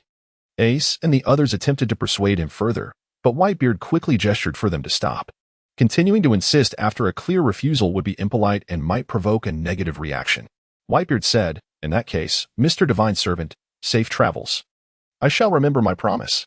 Oh, by the way, Mr. Divine Servant, do you require assistance with the matters ahead? I can lend a hand." Lin Bei waved his hand dismissively, saying, "I must return to the tavern first to report to my deity." Furthermore, this is a decision I made independently, unrelated to my god. I do not require assistance. Whitebeard, upon hearing this, did not feel anger, but rather let out a wry smile. Indeed, he still did not know Lin Bei's limits. Should a conflict arise, his presence might inadvertently hinder Lin Bei's performance. Thus, he took his leave. In a flash of golden light, Lin Bei transformed into a streak of light and vanished into the horizon. Marco, filled with curiosity, inquired, "Dad, what was that all about?" Whitebeard's expression turned somewhat peculiar. Well, Mr. Divine's servant expressed that the celestial dragon's self-proclamation as gods has greatly angered him. Therefore, the celestial dragons may soon find themselves relegated to history. Suddenly, the Moby Dick fell silent, only to then leap violently upon the waves. Nanny, Lin Bei did not proceed directly to marry Joa. Instead, he first returned to the tavern. Upon his arrival, the tavern's Lin Bei remarked, "You actually decided to come back." "You rascal," Lin Bei responded. "Is that so mournful? You still have to fill in for a while. I have matters to attend to." The tavern's Lin Bei appeared even more despondent upon hearing this. "If you intend to leave, why return at all?" It seems my tavern is too small to accommodate you." The divine servant Lin Bei rolled his eyes and replied, having acquired new abilities. "I must put them to the test. Work for a few more days, and you can rest. Do as you please." With that, the divine servant snapped his fingers. In the blink of an eye, the surrounding scenery transformed dramatically. Before him lay an unknown expanse of the universe. Nearby was a planet, roughly the size of Earth, yet devoid of life. There were no nearby stars. The temperature hovered near absolute zero, accompanied by various radiation. Lin Bei needed to continuously output chakra to safeguard himself. However, upon elemental transformation, he could disregard this lethal environment entirely. Lin Bei attuned himself to his current state. He was now a wave, capable of sensing the vibrations around him without the need for a medium. The planet before him quivered, each part resonating at its own frequency. Lin Bei casually selected a frequency and, with a mere thought, aligned his own frequency to match it. In the next moment, resonance occurred. A specific area of the planet began to tremble violently, leading to its collapse and disintegration. After several instances of resonance, the planet had completely shattered. All within a matter of minutes, a stunning display of fireworks, albeit with only Lin Bei as the solitary spectator. He inhaled deeply, acknowledging that he, too, had become a formidable star destroyer, albeit through unorthodox means. Meanwhile, as Lin Bei experimented with his powers, chaos reigned in the pirate world. The Navy's highest combat strength suffered a devastating defeat, and the Navy's hero fell. One individual dominated the naval headquarters. Undoubtedly, the most shocking revelation was the unspoken truth. The celestial dragons could perish. Though no one dared to utter this statement aloud, it lingered in their hearts. The ocean had grown numb to its fear of the celestial dragons. Thus, while Lin Bei's actions were explosive, the sea remained unawakened. Nonetheless, things would inevitably be somewhat different. For they now understood that the blood of the celestial dragons was red. It became apparent that the celestial dragons could indeed die, and that there existed individuals capable of subduing the Navy. Those with keen insight were exhilarated. Take the KK Army, for example. Everyone seemed to have gone mad. After this incident, the difficulty of recruiting new members would undoubtedly diminish significantly. Moreover, if one were to be bolder and directly draw that individual into their ranks, Don Quixote da Flamingo had been contemplating this very matter. He had specifically tuned into the live broadcast, initially drawn by Whitebeard. Little did he expect to witness such a grand spectacle. The members of the KK Army regarded Lin Bei as formidable, albeit without a precise understanding of his capabilities. Nonetheless, they could sense his overwhelming prowess. It seemed that even if all members of the KK Army, including himself, united their strength, they would only be able to catch a fleeting glimpse of Lin Bei's abilities. As for the dazzling golden light that filled the screen, its nature eluded him. Yet he recognized its formidable strength. If such an individual were to join the KK Army, would that not elevate their leader to unprecedented heights? After a lifetime of struggle, would he merely serve as a dowry for another? No, such thoughts were unwarranted. This was not about KK. Everything was in pursuit of overthrowing the malevolent world government. Perhaps it would be prudent to first establish contact with Whitebeard. The third of the four emperors would undoubtedly be watching this live broadcast. However, they remained silent. For even their prideful hearts were aware that defeating an admiral in a short span was beyond their reach, let alone Lin Bei, whose mere glance could render an admiral powerless. Perhaps that ability was unique and did not reflect true strength. Yet how could they contend against such a power? They understood that perhaps the era of the 4 emperors was transitioning to 5. Yet, all of this bore no relevance to Lin Bei, who had already emerged from the environmental simulation chamber. He inquired, "How is Konoha faring these days? Has Danzo been captured, or has he fled?" In response, his clone rolled its eyes. "Can't you see for yourself?" Lin Bei winced as if in pain. It seemed his clone bore a significant grudge. However, the clone did not overstep its bounds. The flow of time differs between the 2 worlds. You have been gone for 3 days. Yet less than an hour has passed in Konoha. Danzo and the 3rd Hokage are still busy rallying allies. Lin Bei inquired, "Oh? Who can they recruit?" The clone replied, "Who else could there be? Just those clans, of course. Their methods are nothing more than coercion and temptation, yet they prove effective." Lin Bei paused, then swiftly came to a realization. The choices made by these clans were indeed rational. After all, in their eyes, the Uchiha clan would undoubtedly lose their place in the village henceforth, and for them to confront the Hokage for a doomed clan held little significance. Ultimately, the best outcome would be mutual destruction. Conversely, aiding the Hokage promised numerous benefits. However, they remained unaware that the Uchiha had already positioned themselves on unassailable ground. For Lin Bei stood behind them. Chapter 37. The Patriarch SI's Lin Bei adjusted his mask, declaring, "In that case, let us be direct this time. Let the Uchiha become the Hokage." Meanwhile, a large contingent led by Danzo and the 3rd Hokage had arrived outside the Uchiha clan's territory. Accompanying him was Jiraiya, whose expression fluctuated with uncertainty. In critical moments, he remained resolute. However, in such matters, he often wavered. Like now, after much contemplation, he found himself at a loss for clarity, compelled to follow along and assess the situation as it unfolded. Glancing at the formidable assembly of ninja, he could not help but be taken aback. Danzo and the 3rd Hokage had indeed displayed unwavering determination this time. The ninjas from the Sarutobi and Shimura clans had mobilized a significant portion of their ranks. Although most were merely Chunin and Genin, their sheer numbers were daunting. At this moment, the clans realized they had underestimated these 2 elderly figures. The mere presence of ninjas here exceeded their expectations. The leaders of several clans felt a weight in their hearts. If this continued, it would appear that the ninjas from the civilian clans of Sarutobi and Danzo surpassed, in number, even their so-called great clans. Civilian clans? Huh, what a farce. Civilians have no clans. How utterly shameless. Such an unsightly display from you, 3rd Hokage. They could no longer discern whether it was Danzo corrupting the 3rd Hokage or the other way around, or if they were merely 2 sides of the same coin. Nevertheless, such distinctions had become irrelevant. The clans were somewhat relieved to have chosen the correct path.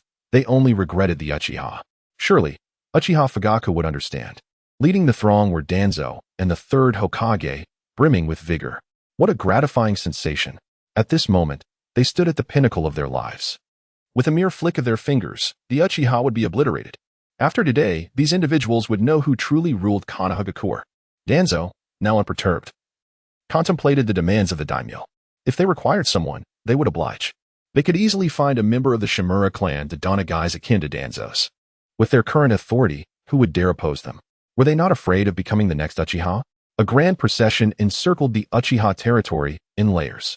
The nefarious Uchiha clan, your time has come. Surrender now, and you may preserve your lives. This mission is solely to eliminate the wicked leader. A glint of malice and greed flickered in Danzo's eyes. Victory was within reach. Henceforth, the Sharingan of the Uchiha would be his exclusive domain. Thud, thud. Uchiha Fugaku maintained a stoic demeanor as he advanced, followed closely by Itachi and other Uchiha clan members, including several obstinate elders.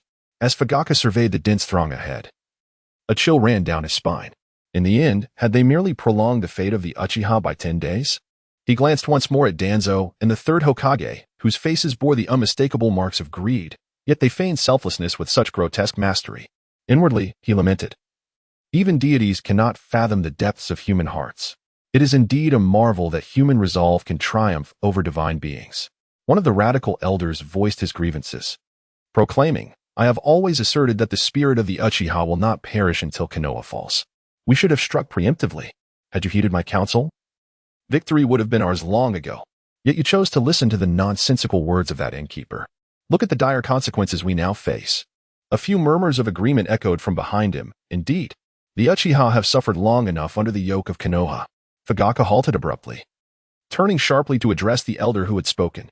Elder, tread carefully. The innkeeper's counsel has proven effective, has it not? Have we not succeeded in rendering Danzo a pariah? Who could have anticipated the depths of shamelessness to which the third Hokage and Danzo would sink? Furthermore, we owe our gratitude to the innkeeper for illuminating the true nature of Konoha. I do not wish to hear any further disparagement of him. Do you understand? The elder was momentarily taken aback, his anger rising swiftly. At this juncture, you still cannot voice your true sentiments? Do you presume that your position as clan leader grants you the authority to instruct the elders? He was poised to retort, but upon meeting Fugaku's gaze, he faltered. The enchanting beauty of Fugaku's eyes was unmistakable. This was no ordinary sight but the legendary Sharingan. An ancient and formidable name surged within his thoughts, kaleidoscope. This was the very essence of the Uchiha's proud lineage. A shiver ran through the elder as he found himself momentarily speechless. The other elders, too, were captivated by Fugaku's eyes. Their spirits had been drained, for the odds were overwhelmingly against them, at least 10-1. Though the Uchiha were indeed gifted, such talent must translate into strength to be of any use. Moreover, among their adversaries were members of prominent clans. Yet now, witnessing Fugaku's eyes, a glimmer of hope surged within them. Those were the kaleidoscope eyes, akin to those of their former leader, Uchiha Madara. They symbolized immense power. Today's battle may yet hold promise. Lord Leader, Elder 3 spoke in haste and dared. Please forgive his transgressions, the elder stated reverently. The third elder, regaining his composure, nodded repeatedly in agreement. Observing this, Fugaku let out a cold scoff and declared, Today marks a war for the Uchiha clan. This matter concerns us alone. The innkeeper has aided us immensely. He is under no obligation to assist us. Besides, if we rely on others for every endeavor, what then is the purpose of our existence as the Uchiha? The clan leader spoke wisely. Fugaku continued. Perhaps the long-standing oppression has tarnished the proud spirit of the Uchiha. Today, let the ninja world witness the brilliance of our clan. Fight, fight, fight. Outside the clan grounds, several family leaders were momentarily taken aback. They exchanged glances, each wearing a wry smile. They had believed that their numbers would be sufficient to dampen the Uchiha's fighting spirit. However, upon hearing that fervent cry, it seemed that this battle would not be easily won. Now, they found themselves unable to retreat. After all, the third Hokage, under the pretext of greater power bringing greater responsibility, had placed them in the front lines, while their ordinary ninjas hid behind, severing their escape routes. What a miserable fate! The third Hokage couldn't help but cast a glance at Danzo. Indeed, this old companion was remarkably perceptive. Look at the malevolent Uchiha. With such fervor, they must be contemplating rebellion every day. It was fortunate that they took the initiative. And thankfully, he heeded advice and had a full meal. Danzo chuckled coldly within. Huh. Shout all you want. The more fervent the cries, the louder the screams will be later. Chapter 38. Double Standards. Such double standards. Fugaku, accompanied by his clansmen, stood at the edge of their territory, locking eyes with the third Hokage and Danzo. Unable to restrain himself, Danzo stepped forward, speaking first. Fugaku Uchiha. Are you aware of your crimes? The ninjas behind him fell silent. Anyone could utter such words, but Danzo, don't you find it ironic? The Uchiha across from them wore expressions of icy disdain. Fugaku Uchiha sneered and replied, What crimes do I bear? Danzo glared fiercely at Fugaku, as if he were an irredeemable criminal. Do you not realize what you have done? Are you still playing the fool here? Do you think that feigning ignorance will absolve you of your guilt? Let me tell you, that is sheer delusion. The matters concerning the Uchiha have come to light. At these words, Fugaku suddenly burst into wild laughter, his voice echoing with derision. Ha ha. Then abruptly lowering his head, he fixed a cold gaze upon Danzo. Ridiculous. We Uchiha are innocent. It is you, Danzo. The heinous deeds you have committed are known throughout the ninja world. What audacity do you possess to stand here and question me? Is it the confidence gained from your human experiments? Is it the assurance derived from harming your own people and infants? Is it the audacity from desecrating the remains of the first Hokage? Is it from humiliating the Senju orphans, indirectly leading to the annihilation of the Uzumaki clan, and even seizing their inheritance? At this point, Fugaku's piercing gaze shifted to the third Hokage. Is it Lord Hokage standing here, granting you the audacity to distort right and wrong? Uchiha Itachi gazed in astonishment at his father. It was the first time he had witnessed his father speak so extensively. Danzo, trembling with fury, retorted, You slander. This is slander. You are defaming Uchiha Fugaku, adding yet another charge against yourself. In response, Fugaku merely scoffed. Slander? You are well aware of whether this is slander or not. The villagers know the truth. Those tormented souls know it even better. And as for the village's elite, with your multitude of sins, you have long ceased to belong to that echelon. You ought to be confined in a prison. What brings you here? Upon meeting Fugaku's piercing gaze, akin to a hawk's, Danzo felt a chill run down his spine. Fear gripped him. Is this truly Fugaku? He mused. Just moments ago, he was as docile as a sheep. How has he suddenly transformed into a wolf, fierce and unforgiving? Indeed, there was something amiss. Guilt must be gnawing at him. Why else would he have feigned innocence? Danzo recognized the correctness of his earlier insights. At that moment, Fugaku stepped forward, his presence growing more imposing. And you, Shimura Danzo? What brings you here? The entire ninja world is aware of your conspiracy to assassinate the daimyo of the Land of Fire. Why are you still permitted to roam freely? How can a guilty man confront me, an innocent one? Danzo's face contorted in rage, rendered speechless by Fugaku's accusations. The third Hokage, unable to bear the tension any longer, sighed. Allow me to intervene. He approached Danzo, shooting him a fierce glare as he passed. Danzo thought, wasn't it you who advised me to speak first? Now you reproach me for doing so? The third Hokage stood before Fugaku and remarked, Fugaku, I once held great hope for the Uchiha clan. Yet, at this juncture, do you still refuse to acknowledge the truth? Disappointment and heartache clouded the third Hokage's eyes as he looked at Fugaku. Fugaku, recognizing the prowess of his opponent, thought he has indeed cast a spell over him. He understood that the daimyo of the Land of Fire was the target of the assassination Itachi had executed flawlessly, with assistance from the daimyo himself. Consequently, Konoha could not possibly be aware of the truth. Now it became clear what the third Hokage was attempting. He sought to misrepresent the situation, forcefully attributing blame to them. Fugaku was taken aback by the depths of human shamelessness. They had at least fabricated some evidence to incriminate Danzo. Was it wrong to expose a man who had committed countless heinous acts, to whom any derogatory term could justly apply? They were merely ridding the world of a menace. And what was their approach? Simply brazenly denying the truth. Truly, it was the epitome of disgrace. Fugaku coldly remarked, Lord Hokage, while one may indulge in food indiscriminately, one must not speak recklessly. Perhaps you should clarify your words. It is fortuitous that we have a gathering, allowing for a fair assessment. Apart from Sarutobi and the Shimura clan, the other clan leaders displayed expressions of resistance. Stay out of this. The third Hokage feigned a look of profound sorrow. Fugaku, I implore you to speak truthfully. Was it not your Uchiha clan that orchestrated the assassination of the daimyo? Only Fugaku and Itachi were privy to the details of the assassination. Even Uchiha Mikoto remained silent. Consequently, the members of the Uchiha clan glared furiously at the third Hokage. Shameless old rogue, are you outright fabricating lies? Fugaku wore a facade of incredulous amusement. Lord Hokage, you have crossed the line. One must provide evidence when making accusations. It was clearly Danzo's doing, yet you shamelessly slander us, the Uchiha. Do you truly believe we are so easily bullied? Danzo could not hold back, asserting, the likelihood points to you, Uchiha. You possess the motive. If I were in your position, I would certainly act similarly. And yet you refuse to confess. Fugaku shot a deadly glare at Danzo, his eyes filled with rage, as if he could barely utter the words, can you? His fists clenched tightly, eyes ablaze. A mere possibility is enough to condemn us, Uchiha? A light-hearted remark demands our confession? Is this truly your stance, Lord Hokage? If mere speculation suffices for conviction, then why? With all the evidence at hand, does Danzo remain unscathed? Is it because he is your trusted confidant, Lord Hokage, that his misdeeds are overlooked and forgiven? Meanwhile, we Uchiha are besieged today for a laughable possibility? The blatant double standard. The repetitive inquiries caused the clan leaders to feel their blood boil.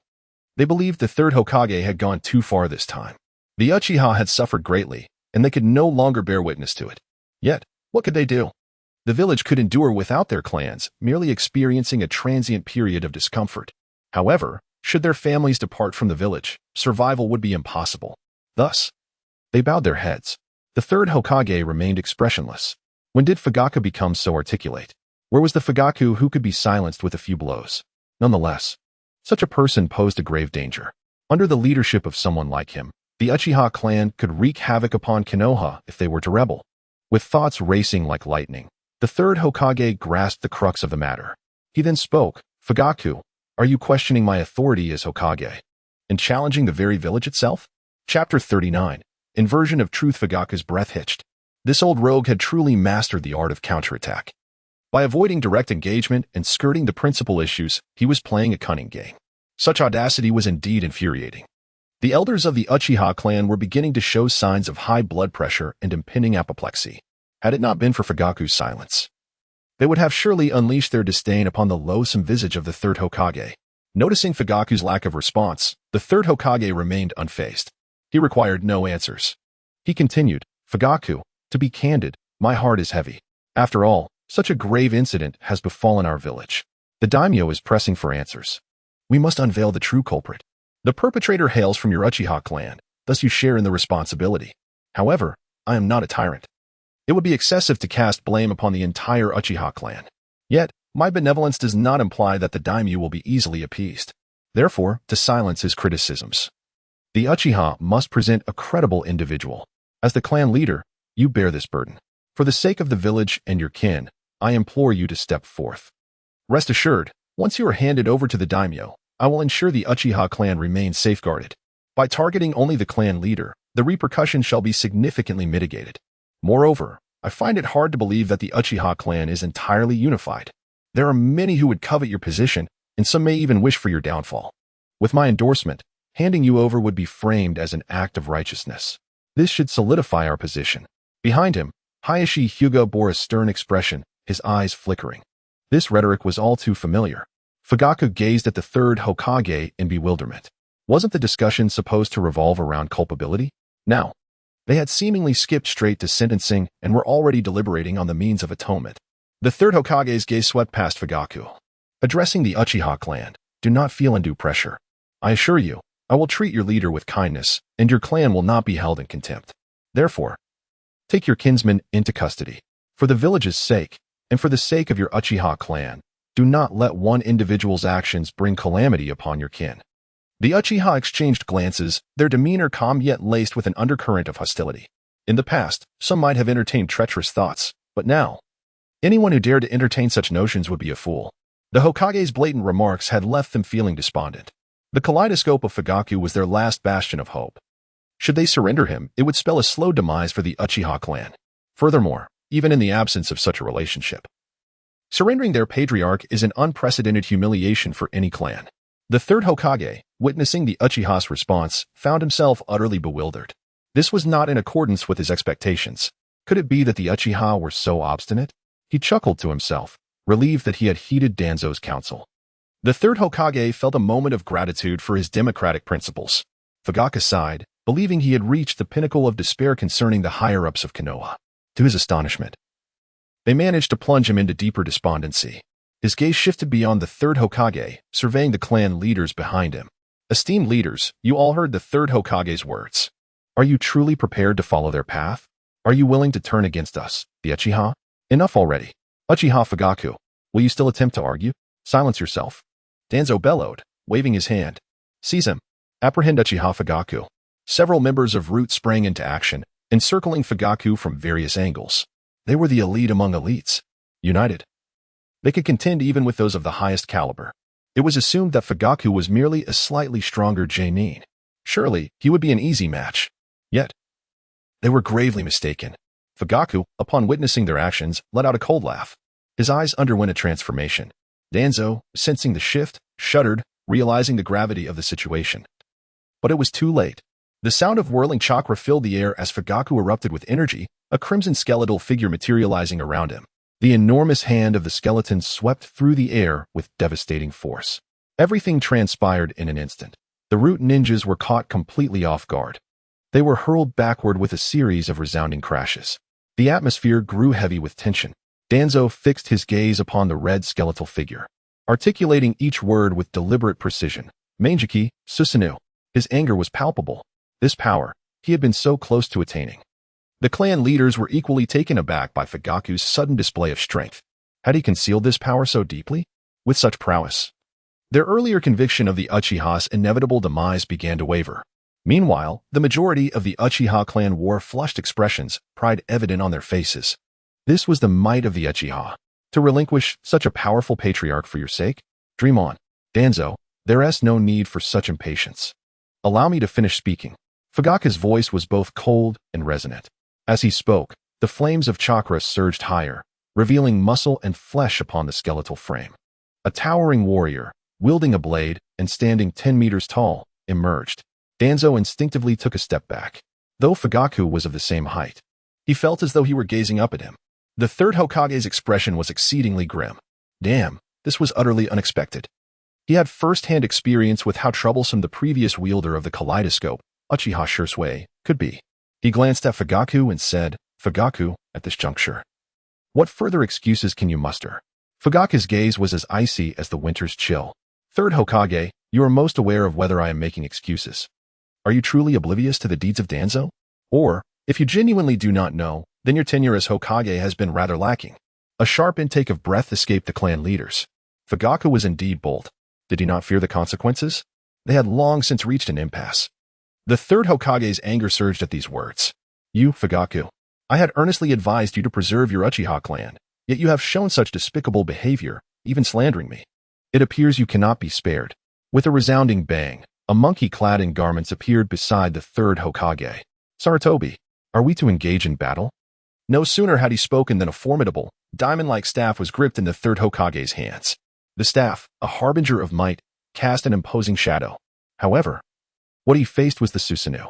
Striking against it would yield no pain or discomfort, while the recoil sent a twinge of pain through his aging body.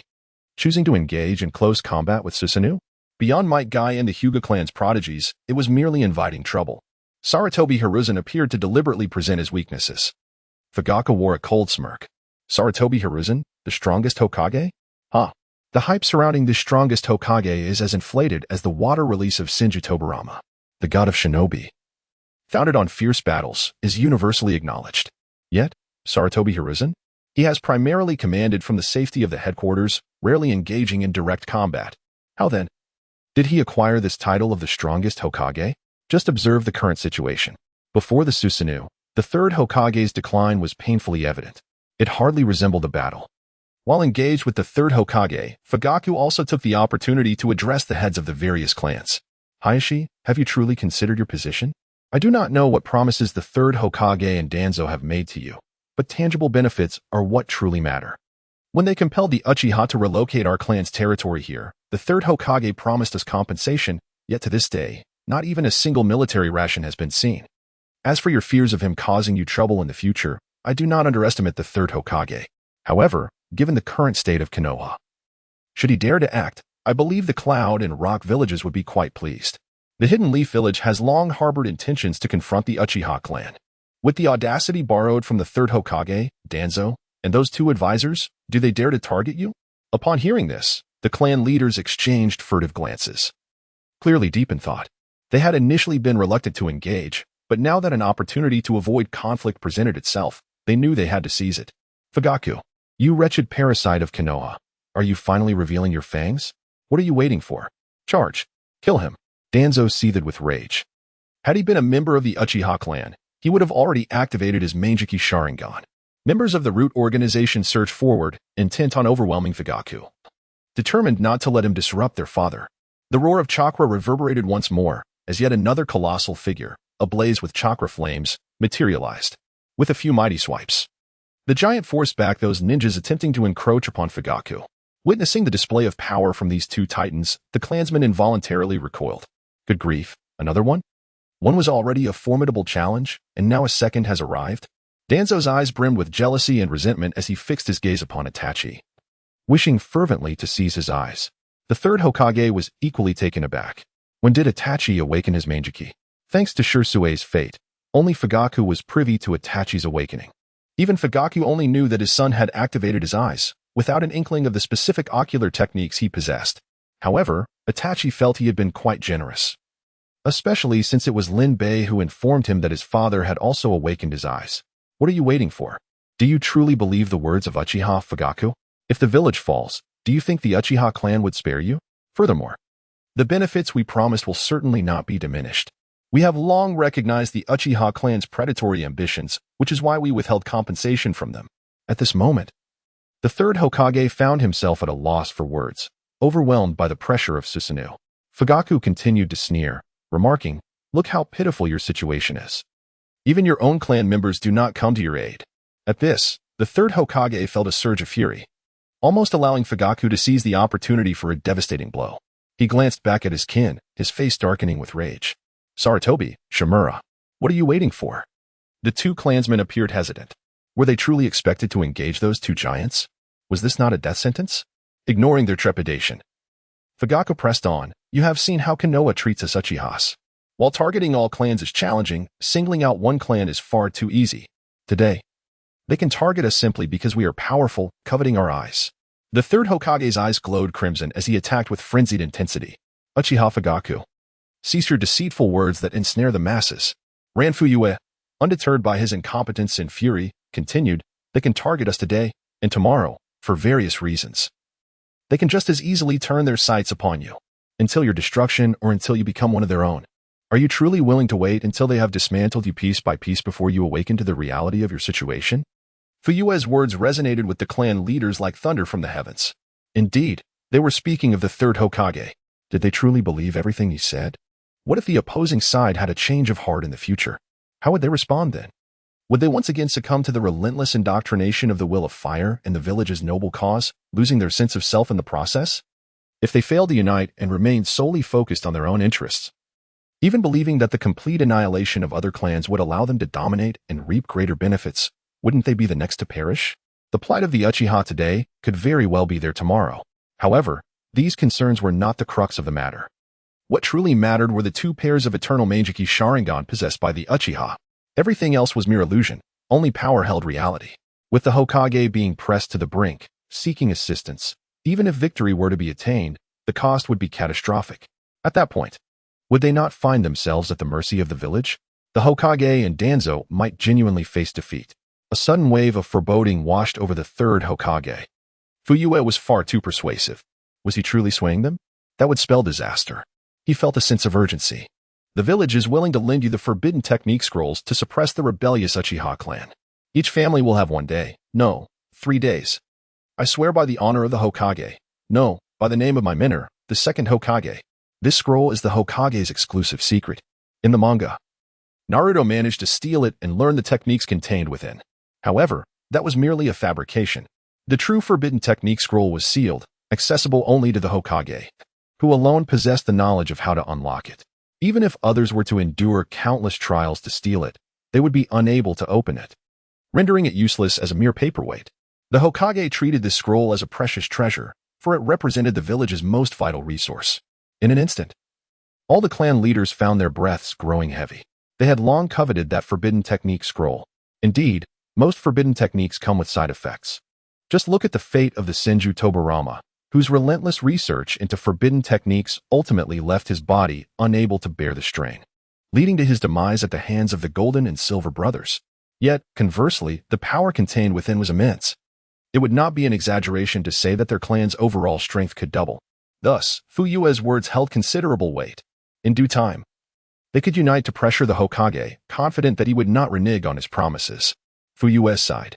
Indeed, no amount of talk could compare to tangible benefits. Therefore, he resolved to provide them with a small yet astonishing glimpse of Susanoo. As he contemplated this, the intricate patterns in his eyes began to whirl even more rapidly. A colossal surge of chakra erupted forth. The Susanoo sprouted legs. Chapter 41. If we're to die, let us die together. The 30-meter-tall Susanoo cast a shadow that enveloped the majority of the clan. The sheer awe of the spectacle was beyond the wildest imaginings of those inexperienced ninjas. There was no need for intricate jutsu. Even a mere physical assault could effortlessly unleash widespread devastation. The clan members collectively tilted their heads back, struggling to swallow their apprehension.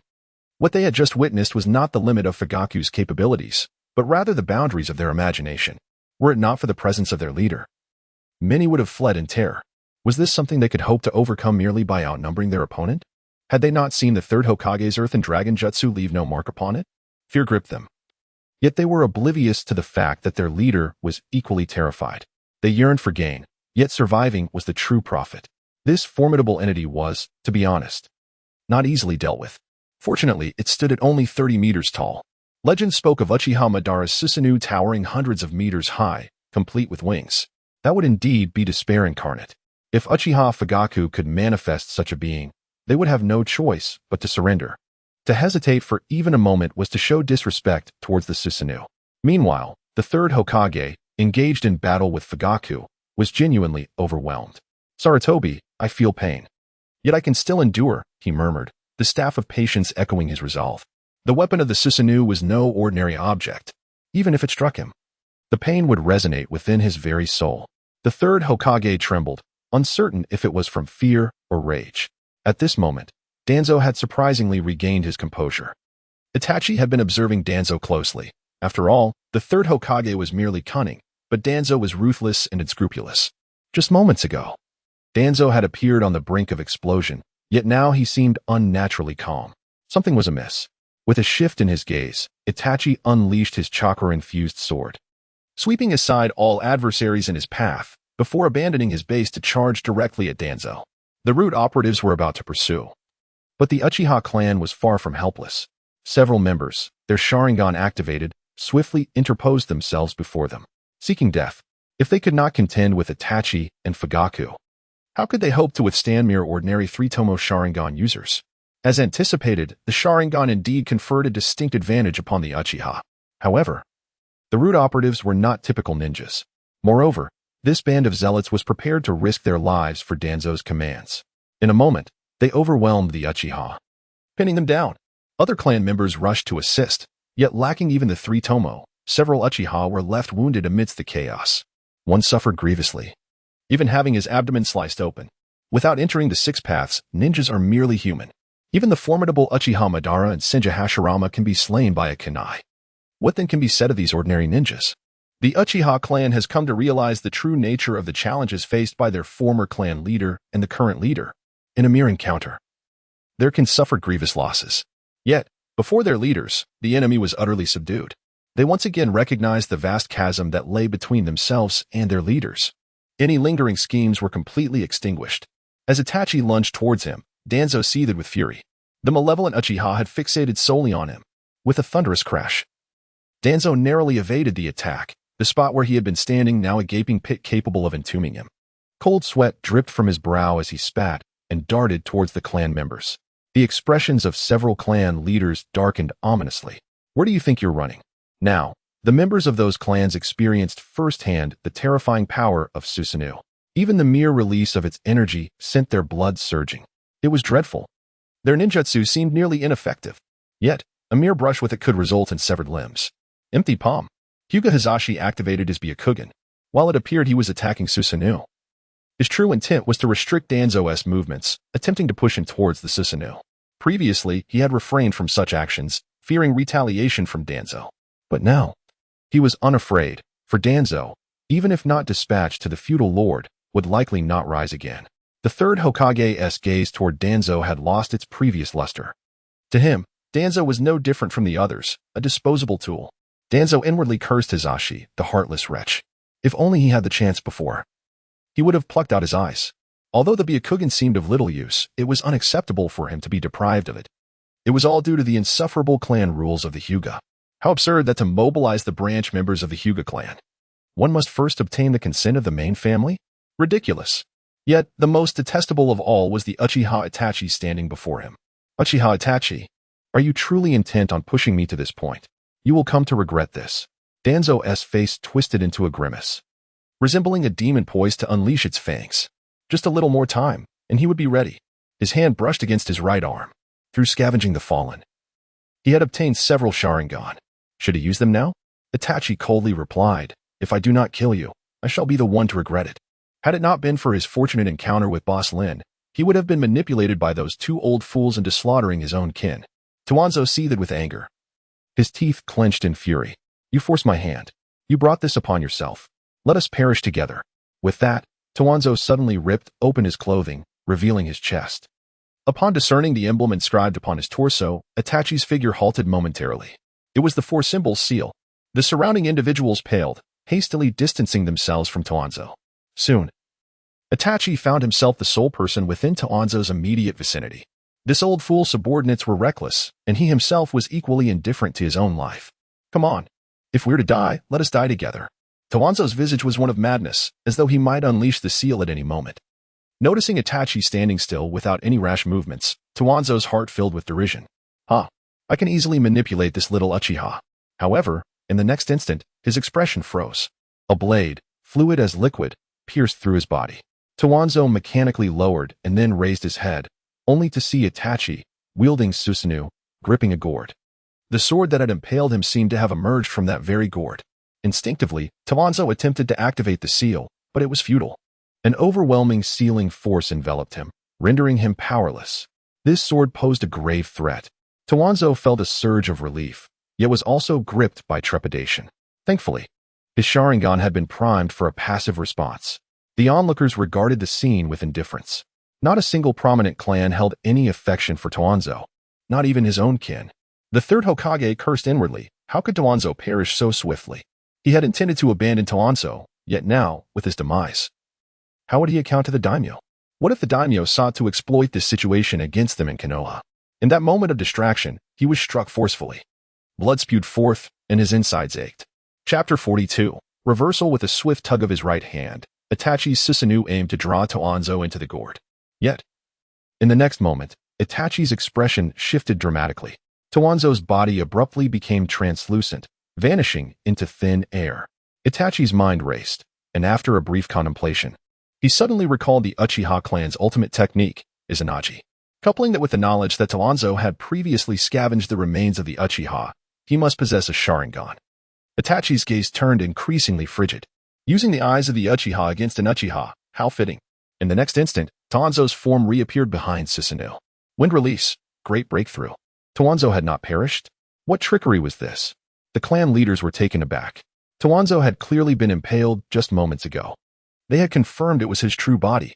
Yet now, Danzo stood unharmed, showing no signs of injury. Fugaku observed the entire scene, his eyes ablaze with fury. Wishing to see Danzo face retribution. This was an affront to their dignity. Fugaku declared, this is the supreme ocular technique of the Uchiha clan, Izanagi. For a limited duration. It can erase all unfavorable factors against oneself. You have all witnessed it. Danzo and the third Hokage have accused us Uchiha of harboring ill intentions, yet in truth, we have never acted against the interest of Konoha. However, they have turned against us. You must remain vigilant. What could possibly motivate them to target the Uchiha? Can you not discern the truth? Upon hearing these words, several clan leaders exchanged uneasy glances at Danzo and the third Hokage. The atmosphere became rather unsettling. The third Hokage, incensed, felt blood rise in his throat. Danzo was truly a thorn in his side. Why must he resort to such tactics in front of so many? Alas, how had Itachi not eliminated him earlier? At that moment, Danzo disregarded everything else. Summoning Susanoo, he dashed out once more. With only one eye? He possessed a mere minute of invincibility. He had a total of only 5 at his disposal. He had to conserve them. Danzo, you deserve death. Itachi's Manjiki Sharingan spun, incinerating Danzo to nothingness. Yet, almost instantly, Danzo reappeared, leaping about. 5 minutes passed swiftly. Danzo had exhausted all his means. Itachi noticed that Danzo's arm wound had failed to heal, his eyes gleaming with determination. Danzo, your time has come. Just then, the previously panicked Danzo suddenly raised his head, smirking coldly. No, I shall not perish. However, should you not retract Susanoo, you will surely regret it. At these words, Itachi's expression shifted. His sword poised to cleave Danzo in two. Danzo, drenched in cold sweat, dared not feign bravado any longer, hastily imploring, Itachi Uchiha, look at who they are. Seeing the sincerity in Danzo's eyes, Itachi swiftly turned to investigate. As he comprehended the scene before him, his expression darkened. He beheld a creature, neither entirely resembling an elephant nor a leopard, shrouded in mist. Surrounding him stood several root members, blood-stained and rigid. Floating above in the fog were several unconscious figures, Uchiha Sasuke and Uchiha Makoto. These two were Itachi and Fugaku's undeniable weaknesses. Itachi's teeth nearly ground to dust in fury. How despicable! At this moment, Danzo finally regained his composure, throwing his head back in raucous laughter. Haha, Uchiha Fugaku, will you still cling to your defiance? Turn and see who it is. And you, Uchiha Itachi, should you lay a finger on me, they will perish. This is truly exhilarating. Danzo's spirit soared with elation. All his previous frustrations were unleashed in that instant. How delightful! Hearing this, Fugaku's heart sank, as he turned and beheld his wife and youngest son in peril. A storm of fury washed over him, his countenance darkening with lethal intent. He instinctively surged forward, yet in the next breath, he found himself frozen in place, paralyzed by the sight of a ninja's blade pressed against Makoto Uchiha's throat. Uchiha clan leader, should you dare to move, she shall perish. In that moment, the two most formidable forces of the Uchiha clan were caught in a deadly bind. The situation was utterly dire. How despicable! Fugaku trembled with rage, his entire being quaking with indignation. The expressions of the other clan leaders were peculiar. The plot had taken an unexpected twist. They had presumed the outcome was sealed, only to witness the cunning Tuanzong orchestrate a reversal of fortunes. Such underhanded tactics were truly vile. A chill coursed through the hearts of all present. Would Tuanzong employ the same treacherous methods to threaten them in the future? Hisashi Hyuga's cheeks twitched. Hinata's gentle disposition, so soft and seemingly devoted to Naruto, was not stripped from her by Hisashi, a testament to his affection for her. Should Tuanzong truly seize Hinata, he could not guarantee what actions he might take. The third Hokage's expression softened slightly. It appeared that Tuanzong was capable of performing some commendable deeds. Fugaku Uchiha, surrender. This time, I shall only execute the instigator. You and Itachi may take your lives, and I shall ensure their survival, spoke the third Hokage. Tuanzong replied coldly, Hisashi, you are far too lenient. Such a malevolent clan deserves total annihilation. All the Uchiha glared fiercely at Tuanzong, their desire to pounce upon him palpable. The third Hokage frowned, admonishing, enough. I am the Hokage. Tuanzong's expression shifted between shadows and light, contemplating his control over the lives of the Uchiha father and son. He pondered whether he could command them to act. His gaze towards the third Hokage grew peculiar. Yet, as he scanned the throng encircling them, his scheming thoughts were reluctantly quelled. Dreadful. The third Hokage averted his gaze, focusing on Fugaku and Itachi. Your heinous deeds today leave me no choice but to condemn you. However, if you are prepared to relinquish your eyes, I might just preserve your lives, even at the cost of my own reputation. At this juncture, the third Hokage brimmed with confidence, his demeanor radiating pride.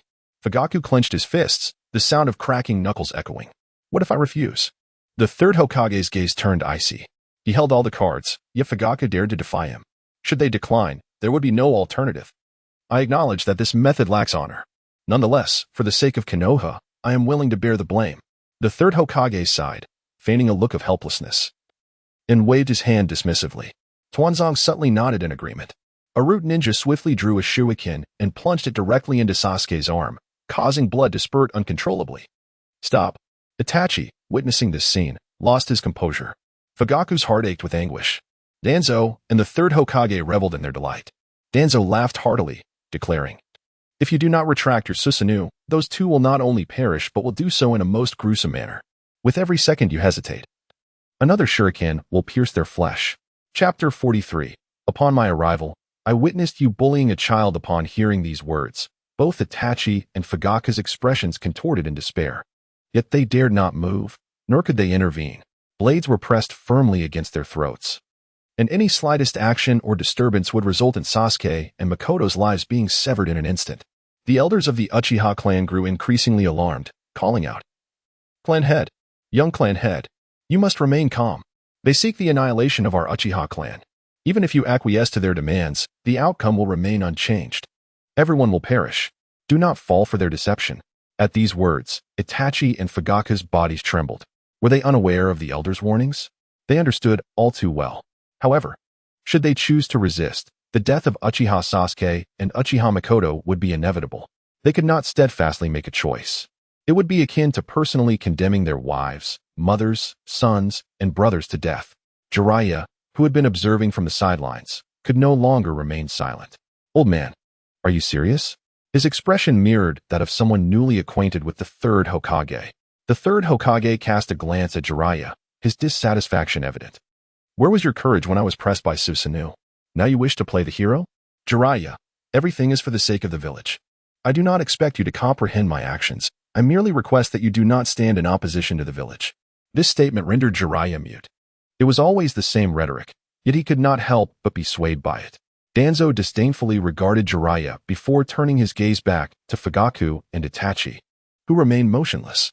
With a mocking smile, he remarked, it seems you have yet to grasp the gravity of the situation. Sever Uchiha Sasuke's arm. The rude operatives, as if programmed, raised their weapons to strike. Fugaku and Itachi's pupils contracted as they shouted in unison, stop. Yet, it was evident that the root operatives would not heed their commands. In a flash, a small arm was severed, soaring through the air as Sasuke's blood flowed profusely. As if it were of no consequence, Danzo laughed maniacally, exclaiming in a fit of rage, "Do you see? Do you see? The filth of the Uchiha clan. The fates of those two individuals lie firmly within my grasp. You shall do as I command. I now order you to retract your Susanoo. Then kneel before me and gouge out your own eyes." The third Hokage looked disdainfully at Danzo.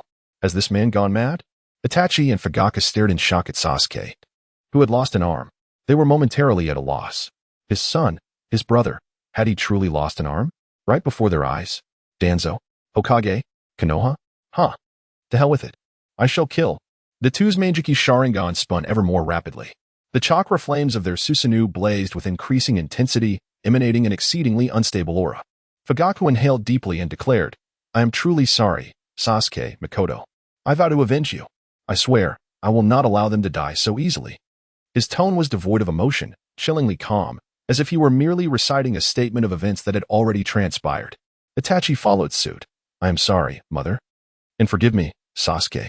A cold wind swept through, causing Danzo to feel a chill in his blood. What does this mean? The third gritted his teeth as he glared at Danzo. It is all this foolish bastard's fault. To intimidate, yet he had to escalate matters. Look, now it has spiraled out of control. Damn it, he should never have trusted Danzo. Yet in that moment, he forgot that he could have easily intervened when Danzo attempted to sever Sasuke's arm.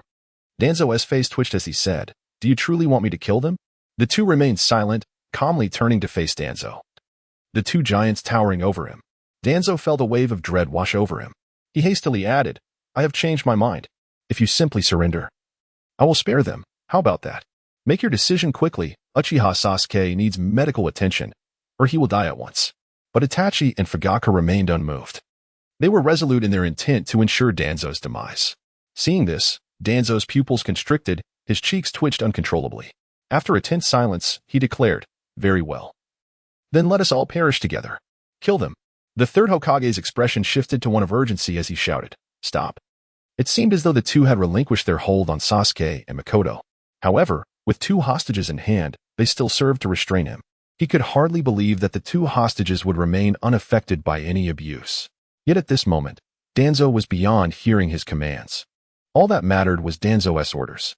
As the two ninjas moved their hands to grasp the hilts of their blades, ready to sever the throats of Uchiha Sasuke and Uchiha Mikoto, both Itachi and Fugaku's eyes glimmered with hatred. You may rest assured, a dismal sight indeed. I just arrived to witness the bullying of children. The Hokage is nothing but a despicable wretch, engaged solely in vile deeds.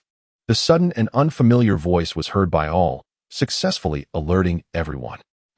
Who dares to play tricks? Danzo nervously turned his head in all directions. The third Hokage's pupils contracted as he beheld the two blades, poised to slice through Mikoto and Sasuke, shatter unexpectedly into a cloud of dust. A figure materialized. Like a specter, beside the root members. Clad in a mask and a cloak, this person exuded an air of superiority. Not only did he see it, but others also gradually took notice of the sudden apparition. Who are you? Danzo's pupils constricted. This was an unexpected variable. Furthermore, from his words, it was clear that this individual was not aligned with them. Itachi and Fugaku, initially startled, soon felt a surge of relief. Sasuke and Mikoto were safe. However, Itachi was quickly startled once more, primarily due to the stranger's mask and the manner of his sudden appearance, which reminded him of someone. Nevertheless, that person's mask revealed only one eye, while this one displayed two. Additionally, their height and physique were not entirely alike. Itachi momentarily set his concerns aside. Danzo, infuriated by yet another person ignoring him, bellowed, "Seize him." Several root members lunged towards the masked figure. However, before they could make contact, their forms blurred for an instant. And with a gust of wind, they crumbled into a heap of flesh and powder. This bizarre demise terrified everyone. There were no hand seals. A bloodline limit? How could such a terrifying bloodline limit exist? It is even more dreadful than dust release. The masked figure disregarded Danzo and turned his gaze toward Mikoto and Sasuke. In the next moment, the root members surrounding them also disintegrated into dust. Chapter 44, Danzo's Extremes and Extremes? The masked figure gently lifted Mikoto and then effortlessly hoisted Sasuke with one hand. Turning to Fugaku and Itachi, he said, "Uchiha Fugaku, Uchiha Itachi. A pleasure to make your acquaintance. I am a servant of my god. You may refer to me as Divine Servant or Number 6. My god has learned of this matter today and has sent me to assist you. It appears I have arrived at a timely moment. The masked figure, known as Linbei, did not merely arrive punctually, he had been present all along. After elementalization, he could choose to be seen or unseen, ensuring others could neither perceive nor touch him. After all, he is a waif. Upon hearing this, Itachi and Fugaku were momentarily taken aback. My God, he has come specifically to aid us? With a sudden flash in his eyes, Itachi realized something and asked with a hint of surprise, Mr. Six, are you referring to Boss Lin? Linbei nodded and replied, Indeed, the Lin you speak of is none other than me, Shun Linbei. Upon hearing this, both Itachi and Fugaku completely relaxed, even putting away their susanoo. They approached Linbei with immense gratitude, exclaiming, Thank you, Mr. Six, we are truly grateful. It was Linbei's timely arrival that had saved Sasuke and Mikoto from certain death. Although they had previously resolved to abandon Mikoto and Sasuke, the pain of such a decision had been excruciating. Now, having regained them, the emotional wave nearly mended their previously stoic expressions. The members of the Uchiha clan observed this scene with curiosity. It was their first time witnessing such genuine respect from their clan leader and the younger clan head towards another individual, devoid of pretense. Several elders pondered, realizing that this individual was affiliated with the esteemed Boss Lin. However, they were taken aback by the sheer terror emanating from just one of his subordinates. The elder who had previously spoken ill of Boss Lin appeared somewhat pallid. Linbei entrusted Mikoto and Sasuke to the two of them. Itachi cautiously took Sasuke into his arms. A crimson glow emanated from his left hand as he brushed it against Sasuke's left shoulder. With a sizzling sound accompanied by the aroma of grilled meat, Sasuke's bleeding ceased. Itachi and Fugaku both sighed in relief, knowing that at least his life was spared. The rest could be addressed later. This scene caused the third Hokage and others to furrow their brows. Why did they sense that the moment that peculiar masked individual revealed his name, Itachi and Fugaku's urgency dissipated? Instead, they seemed to exude a sense of ease as if the outcome had been predetermined. Was the newcomer exceptionally powerful? However, the image of several elite genin inexplicably turning to ash sent a chill through their hearts. Indeed, he was formidable. At this moment, Jiraiya's expression shifted as he inquired, Are you one of Boss Lin's people? The third Hokage's face also changed. The crowd was left bewildered. Boss Lin? What Boss Lin? Why did Jiraiya and the Hokage recognize this name? Was this individual of great significance? Linbei turned to Jiraiya and remarked, Ah, so it's you, Jiraiya. I never imagined that after just a few days, you would fall to such depths, colluding with those despicable scoundrels, Sarutobi Hiruzen and Shimura Danzo, to bully children. He shook his head as if dismissing something beneath contempt. Jiraiya's face flushed with a mix of red and white. I warned the old man. But he is the Hokage, and he had his reasons, claiming it was for the village. At this, Linbei nearly laughed in exasperation. You believe him just like that? I must say, Jiraiya, you possess sage mode. In that state, how could that dark-hearted creature withstand even a few of your attacks? In such circumstances, advising someone to rely solely on words signifies a lack of genuine intent to persuade. Furthermore, do you believe everything he says without a modicum of personal judgment? Is it logical to inflict suffering upon a child for the sake of the village? Have you forgotten that the original purpose of your founding leader in establishing the village was to safeguard every individual, rather than compelling someone to sacrifice themselves for the community? This sentiment resonates clearly with those present, save for the incomprehensible notion of the sage mode. They nod in agreement, and Hinata Hyuga's face reflects complete understanding. Such eloquence. Had there been someone courageous enough to voice similar sentiments back then, would the outcome have been different? Jiraiya appeared visibly distressed. This presents an entirely new perspective, starkly contrasting with the widely revered will of fire espoused by the third Hokage. Yet, he found himself at a loss for a rebuttal. Additionally, the fact that the other party was aware of his sage mode surprised him, for he had never employed it after his training. Even the old man was unaware of this detail. However, a deeper feeling of guilt prevailed. After all, Sasuke was merely a child, innocent in his plight. The only one exhibiting a foul demeanor was the despicable and shameless third Hokage. At that moment, he could no longer contain himself. Silence. You are spreading heretical words, Jiraiya declared. I am the Hokage of Konoha. How could I possibly endanger the village? When did it become the prerogative of an outsider to meddle in village affairs? You treacherous fiend, your intentions are contemptible. He commanded, seize this rogue. Yet, when the order was given, no one dared to move. It was not that they wished to defy the Hokage's command, but rather, who among them had the courage to act? The remnants of flesh had yet to be swept away by the wind. The third Hokage trembled with rage. Has his authority diminished to such an extent that his words went unheeded? The crowd rolled their eyes internally. If you dare, step forward. But none were willing. At that moment, Danzo unexpectedly stepped forth and declared, Hizashi, it seems I must come to your aid. Upon hearing this, the third Hokage turned sharply to Danzo. His eyes a mixture of excitement, gratitude, and confusion. He had not anticipated that in such a critical moment, Danzo would rise to support him. However, it was peculiar. Danzo was renowned for cherishing his own life above all. How could he possibly place himself in jeopardy? Yet, since he had chosen to stand up, surely he would not betray him. Let us observe. Are you one of Lin's associates? Danzo inquired, gazing at Lin Bei with deliberation. A glimmer of greed suddenly flashed in his gaze. Lin Bei's unknown bloodline was formidable, of that he was certain. He had set his sights upon it. Acquiring such a bloodline, or even the person possessing it, would suffice. Furthermore, in his estimation, the tavern owner's bloodline was undoubtedly peculiar. Yet it could not rival that of this individual. After all, how could one of such immense strength content oneself with merely running an establishment?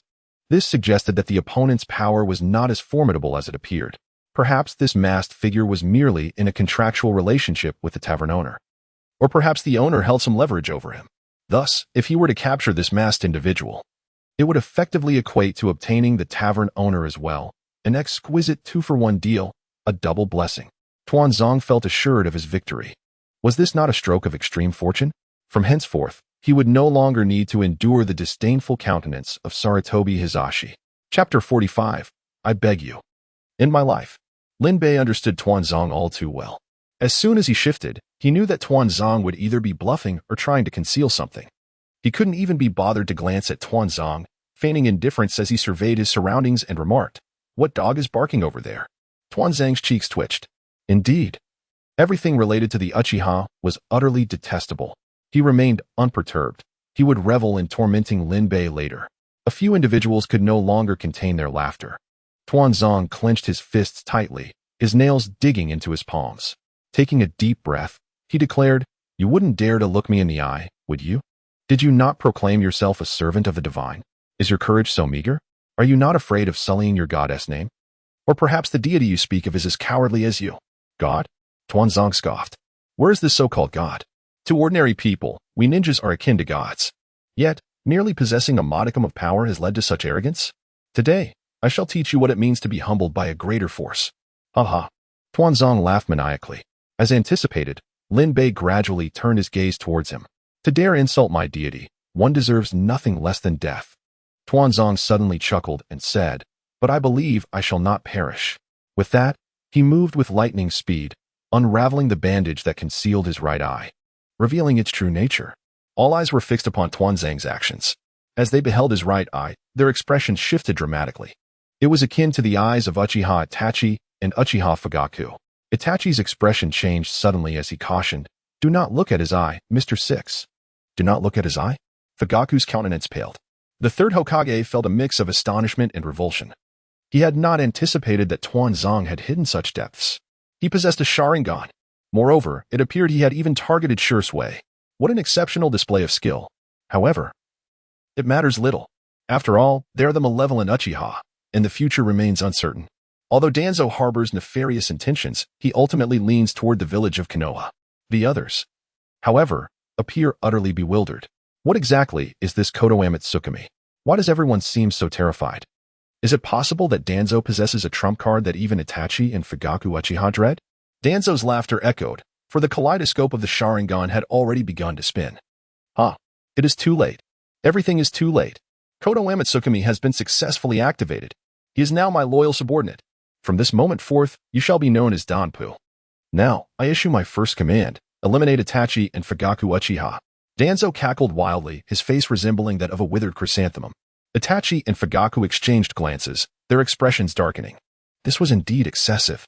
Their former powerful ally had suddenly transformed into an enemy, and a formidable one at that, capable of determining the outcome of the battle. Who could withstand such a turn of events? Although it seemed rather extreme, Fugaku momentarily wished that Lin Bei had never appeared. In that scenario, while Makoto and Sasuke would undoubtedly perish, the Uchiha clan could survive. Yet, that thought was fleeting. After all, Lin Bei had come specifically to assist him. He was not one to fail to appreciate kindness. However, Danzo's triumph was short-lived, as he quickly realized that the unfolding events had surpassed his expectations. Linbei, who had fallen under the influence of Konoha Itachi and become his most loyal servant, remained motionless. His commands bore no effect. Furthermore, despite Linbei wearing a mask that obscured his eyes, Danzo sensed a mocking disdain emanating from those eyes. This revelation sent a chill down Danzo's spine. Itachi and Fugaku also sensed that something was amiss. They glanced at Linbei and suddenly exhaled in relief. It seemed the worst outcome had not materialized. Truly, Linbei was remarkable. Even Konoha Itachi had no effect on him. How terrifying. The spectators from various clans gazed at Danzo as if he were a mere jester. Was he truly jesting? Was his earlier madness the so-called Konoha Itachi? Did it merely serve to induce embarrassment? What a truly insidious maneuver. Their toes nearly dug into the ground in disbelief. Danzo stared incredulously at Linbei. How can you be unharmed? How is it possible that you are unscathed? By what right do you remain unscathed? Danzo's voice was filled with hysteria. At that moment, a troubling thought crossed his mind. Could it be that Uchiha Shursui had deceived him? Was Konoha Itachi merely a figment of his imagination? Cursed be the wicked Uchiha. Linbei, disinterested in engaging in lengthy discourse with Danzo, proclaimed directly, Shimura Danzo, prepare to face your punishment. In the next instant, Danzo trembled and collapsed. Danzo. The third Hokage's expression shifted dramatically as he caught Danzo. Only upon discovering that Danzo still had a heartbeat did his countenance ease slightly. However, Danzo's visage was far from serene. He abruptly turned his head to Linbei. What have you done to him? Who do you think you are to question me? Linbei replied, casting a glance at the third Hokage, who shrank back, startled by such an unremarkable gaze. At that moment, just 5 seconds had elapsed. Danzo convulsed once more and suddenly opened his eyes, akin to a drowning man being rescued from the depths. His entire face contorted as if the very sinews of his body had developed their own will. The third Hokage even heard the unsettling sound of cracking, a muscle spasm that crushed bone. Pain was secondary. The discomfort was paramount. Danzo's eyes appeared on the verge of rolling back entirely. The expressions of all present shifted. That harrowing shriek alone sent chills down their spines. As seasoned ninjas, they had witnessed their fair share of tortures, yet they dared not contemplate the horrors Danzo was enduring. Kill me. Kill me. Please, just kill me. Danzo screamed in anguish. His voice muffled and intermittent, but the meaning was unmistakable. A shiver ran through everyone, including Itachi and Fugaku. The third Hokage looked at Danzo in terror, instinctively tossing him to the ground. Hizashi, kill me. I beg you. The corners of the third's eyes twitched uncontrollably.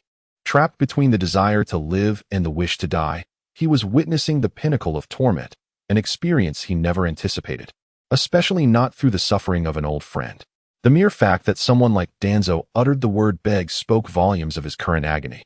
The gazes of everyone present flickered between Danzo and Linbei, their expressions growing increasingly fearful. Previously, they had merely feared Linbei's power, which they deemed a mere death. But now, if Linbei demanded their submission, it was a matter that could be negotiated. The atmosphere fell into silence, save for Danzo's wailing. Linbei regarded the third Hokage with admiration. Truly, he embodied the steadfastness and ruthlessness of the third Hokage. Observing his former allies suffering, he remained impassive. Chapter 46. Two hanging walls. Upon hearing these words, the others turned to the third Hokage with peculiar expressions. His face darkened. What nonsensical words are you uttering? Danzo struggled, akin to a maggot, devoid of any trace of his former bravado. The third Hokage let out a sigh and said, Jiraiya, please incapacitate Danzo. Regardless of the circumstances, Danzo cannot perish at your hands. With a thud, silence enveloped the world. The third Hokage exhaled in relief, turning his gaze toward Linbei. An unprecedented gravity etched across his features. Number 6, is it? Do you truly wish to stand against Konoha? Linbei chuckled softly, responding, is Konoha truly that formidable? The third Hokage's breath caught in his throat before he continued, then do you intend to oppose the entire shinobi world? By infringing upon the internal affairs of a village. Should you persist in your stubbornness, you will undoubtedly provoke a coalition from the entire shinobi realm.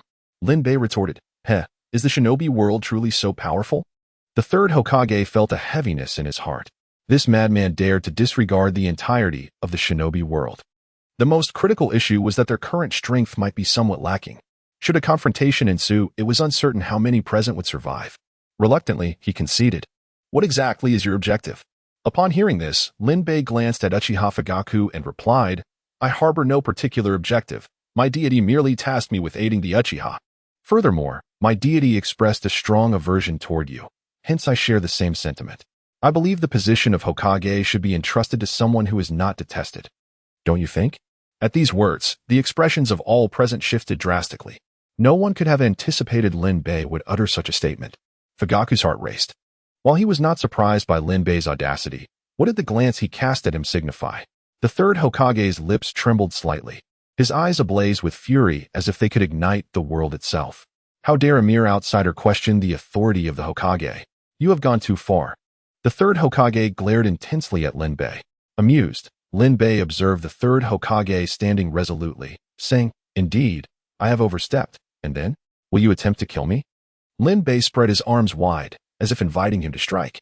The corner of the third Hokage's mouth twitched. "If I could kill you, do you think you would still be standing there speaking?" Number 6. I believe you are showing Konoha a grave disrespect. At that moment, Jiraiya's voice rang out. Accompanying him was an overwhelming surge of energy. The crowd turned their attention to Jiraiya, who, unbeknownst to them, had 2 toads perched upon his shoulders. A mask adorned his face, and his pupils and nose exhibited toad-like characteristics. He emanated an aura far more substantial than before. The third Hokage was taken aback. Witnessing his disciple in such a state for the first time, he understood the sage mode. Even the first Hokage possessed it. But when had Jiraiya learned this? The other elders gazed at Jiraiya in terror. At that moment, Jiraiya exuded an aura so formidable that it felt as though his chakra alone could crush them. Was this the true essence of the village? Jiraiya opened his mouth, exhaling a plume of white vapor. "Sage of the Toads, prepare to witness your superior's prowess." Lin Bei paused momentarily before responding. "Are you truly intent on battling me?" "Absolutely," Jiraiya replied. "Are you not afraid of death?" "Of course I am," he admitted. "But I must proceed regardless." Lin Bei shook his head, saying, "Yet I have no desire to fight you. At least, not for such a ridiculous reason. It would be rather distasteful to me." Jiraiya frowned at Lin Bei, questioning, "A ridiculous reason? What makes it so absurd? Or are you merely afraid?" He remained confident in the intimidation that sage mode afforded him. You clearly do not comprehend the true value of a deity, nor the strength possessed by their servants.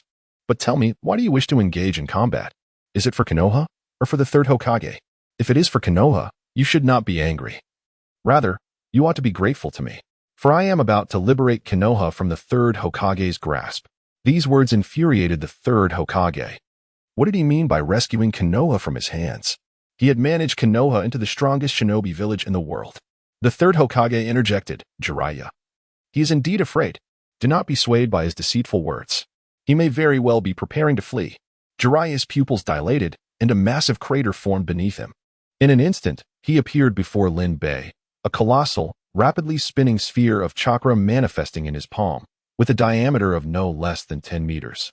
Sage art, super large Rasen shuriken. The onlookers gasped, their mouths agape as if they could fit a shuriken within. Was such a technique even conceivable for a human to wield? The sheer chakra radiating from it left them in awe, and they feared that if it struck them, they would be obliterated in an instant. Itachi and Fugaku were both drenched in cold sweat. Such density, combined with its rotation, was beyond even Susanu's protection. The third Hokage, too, was taken aback, but soon his spirits lifted. Could Lin Bei withstand such an attack? Surely not. Perhaps only the first Hokage could endure such a level of assault. He could almost envision Lin Bei being reduced to nothingness. Yet, in the next moment, that enormous Rasen shuriken abruptly vanished, only to reappear behind Lin Bei in the Uchiha clan grounds. Freed from Jiraiya's grasp, the chakra sphere detonated, unleashing an overwhelming gale of chakra that enveloped a 50-meter radius in an instant. When everything settled, the area lay in utter disarray, witnessing the terrifying devastation. The crowd was engulfed in fear. This form of ninjutsu surely defied the rules. They contemplated reporting it, believing that such an act warranted a ban. The Uchiha clan felt an overwhelming sense of dread. Fortunately, this individual had been merely an observer until now. Should he choose to engage, even Susanu might falter. Thankfully, Lin Bei arrived. Otherwise, they would have had to confront this formidable figure alone. Lin Bei not only saved Uchiha Makoto and Uchiha Sasuke, but also safeguarded their entire clan. The third Hokage's expression darkened. Lin Bei stood there, seemingly unscathed. What had just transpired? Jiraiya stood before Lin Bei, puzzled, gazing intently at him. How did you accomplish that? The moment the Rasengan made contact with the adversary, it vanished without a trace. Space-time ninjutsu? If that were indeed the case, it would spell disaster. An unbreakable offensive capability. augmented by space-time manipulation, would undoubtedly be a nightmare for any ninja, verging on invincibility. Lin Bei had no desire to elucidate. Did he need to explain the principles of wave propagation? Perhaps it defied physics, but Newton had no say over the paradox. Jiraiya was unable to comprehend. All that mattered was that if Lin Bei wished it, he could redirect any attack elsewhere. Chapter 47. Old Dog, spare us your words, Lin Bei remarked. You possess great strength, far surpassing that treacherous third Hokage. So why do you heed his commands? At this moment, Jiraiya was not inclined to fight. Attempting to counter Lin Bei's technique was utterly futile. If Lin Bei was willing to converse, Jiraiya was more than happy to engage in dialogue. Is there anything wrong with obeying the Hokage's orders? Lin Bei shook his finger, asserting, what you exhibit is blind loyalty. Would you willingly march to your death at the third Hokage's behest? Jiraiya instinctively retorted, the old man would never do that. Lin Bei scoffed. He instructed you to battle me. Does that not equate to sending you to your doom? Jiraiya found himself at a loss for words. But this is different. Oh, and let us not forget Danzo. It was better for such a repugnant character to vanish. With a snap of his fingers, Danzo was swept away by the wind. Danzo. The third Hokage's eyes blazed crimson. Yet, upon meeting Lin Bei's cold, unfeeling gaze, he swiftly regained his composure. It is not worth getting angry over Danzo. He is not of my heart. He is merely a traitor. The assembled ninjas watched as Danzo disappeared, a sudden emptiness settling in their hearts. He was a figure they all despised, yet they were not the ones to take action against him. Nonetheless, the removal of this calamity was undoubtedly a cause for celebration. Thus, the notorious manipulator, Shimura Danzo, who had stirred chaos in Konoha, met an extraordinarily abrupt demise. The demise was neither heroic nor dignified, it was rather tragic. Jiraiya felt a chill within. Even in Sage mode, he could not discern the nature of the opponent's attack. This was truly terrifying. The physical prowess granted by Sage mode was merely a shade superior to that of an ordinary ninja. Little Jiraiya, I believe that if your adversary has no desire to engage, you need not force a confrontation, the two toads advised gently. They were unwilling to witness the untimely demise of a promising junior, especially one that would be devoid of significance. Jiraiya found himself in a quandary. To concede so easily? It was unbearable. Boss, sister, yet he clearly harbors malice towards Konoha. I have no choice but to act. I recall stating that I bear no ill will towards Konoha. My disdain is solely directed at Sarutobi Hiruzen. Moreover, I hold you in contempt, Jiraiya. Upon hearing this, Jiraiya's expression shifted dramatically. Contempt for me? Lin Bei remarked. Your disciple truly regards you as a teacher. You must be aware of how his son is faring. Yet you display no anger. Willingly serving the very architect of this calamity. Alas, I cannot fathom how heartbroken Minato would be to witness such a scene.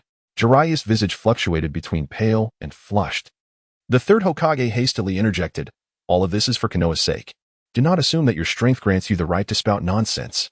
Everyone's eyes are keen, and they will not be swayed by your fallacies. The everyone referred to by the third Hokage were perceptive enough to see through the ruse. Lin Bei gasped sharply. Old dog, how thick-skinned you must be to utter such shameless words. I need not understand why the suffering of a child is deemed necessary for Konoha's survival. My only question for you, Jiraiya, is, if a village must sacrifice a child for its existence, does that village still deserve to exist? The third Hokage's countenance darkened, and he opened his mouth to retort, silence, old dog. Your words nauseate me. Lin Bei scoffed. Were it not for my desire to witness the third Hokage being ousted from his position, only to see the despised Uchiha ascend, I would have crushed you by now. The third Hokage's face flushed crimson, yet he found himself at a loss for words. In the next moment, he even refrained from glaring at Lin Bei, feeling an icy dread wash over him, as if the iron forehead protector he wore had suddenly crumbled to dust. At that instant, Jiraiya felt a tremor coursing through him. Lin Bei's words illuminated a path in his mind. Previously, it was the third Hokage's imposing presence that had prevented Jiraiya from contemplating deeply. It was also due to the fact that he had been guided by the third's thinking, which had shaped his own thoughts. At that moment, Lin Bei's words struck him, and he suddenly realized that he had been ensnared in a fallacy of thought. For the village? What did that even mean? To divert the villagers' animosity? What a jest! Even if that animosity were not redirected, would it not fade with time? Instead, the third Hokage's actions had inadvertently made Naruto the focal point of their hatred. Every time they laid eyes on Naruto, it was as if that hatred was unearthed anew from the depths of their hearts. And what of Naruto? He had become a sacrificial lamb. His parents had perished for the sake of Konoha. Was the third Hokage now intent on compelling Naruto to die for Konoha as well? Observing Jiraiya's anguished expression, Lin Bei continued, "Moreover, you have affection for Tsunade, do you not? Yet your mentor was responsible for the death of her brother. Nevertheless, you must express gratitude to your teacher, for in his quest to destroy Tsunade, he also inadvertently caused the demise of her fiancé. Thus, you find yourself with an opportunity." At these words, Jiraiya abruptly lifted his gaze toward the third Hokage. Incredulity etched across his face. The third Hokage, gasping in anger, retorted, "Jiraiya, he is deceiving you. How could you place your trust in an outsider rather than your own teacher? You are both my disciples. How could I ever wish harm upon you?" Lin Bei sighed. "What a splendid performance. Yet I did mention that you ought to remain silent." With a sudden explosion, the third Hokage's right arm erupted. Moments later, he emitted a muffled grunt, his pale visage glistening with sweat. At that juncture, Fugaku interjected, "Lord Jiraiya, this is indeed the truth. The war was orchestrated by the third Hokage and Danzo. Wherever they directed us, we had no choice but to comply. My clan suffered devastating losses as a result. I believe the other clans experienced similar fates." Upon hearing this, aside from the Sarutobi and Shimura clans, everyone else nodded in agreement. Witnessing this, Jiraiya's countenance grew increasingly sorrowful. It appeared to be undeniably true. He had long wondered why Tsunade had suddenly decided to leave Konoha. This was the village founded by the first Hokage, her home. Even with her fear of blood, there would still be a place for her in Konoha. How unexpected. It seems Tsunade had also discerned the underlying issues. Konoha and the third Hokage had truly caused her distress. After a moment of silence, Jiraiya spoke, "Lord Hokage, my strength pales in comparison to his. I can no longer involve myself in this matter."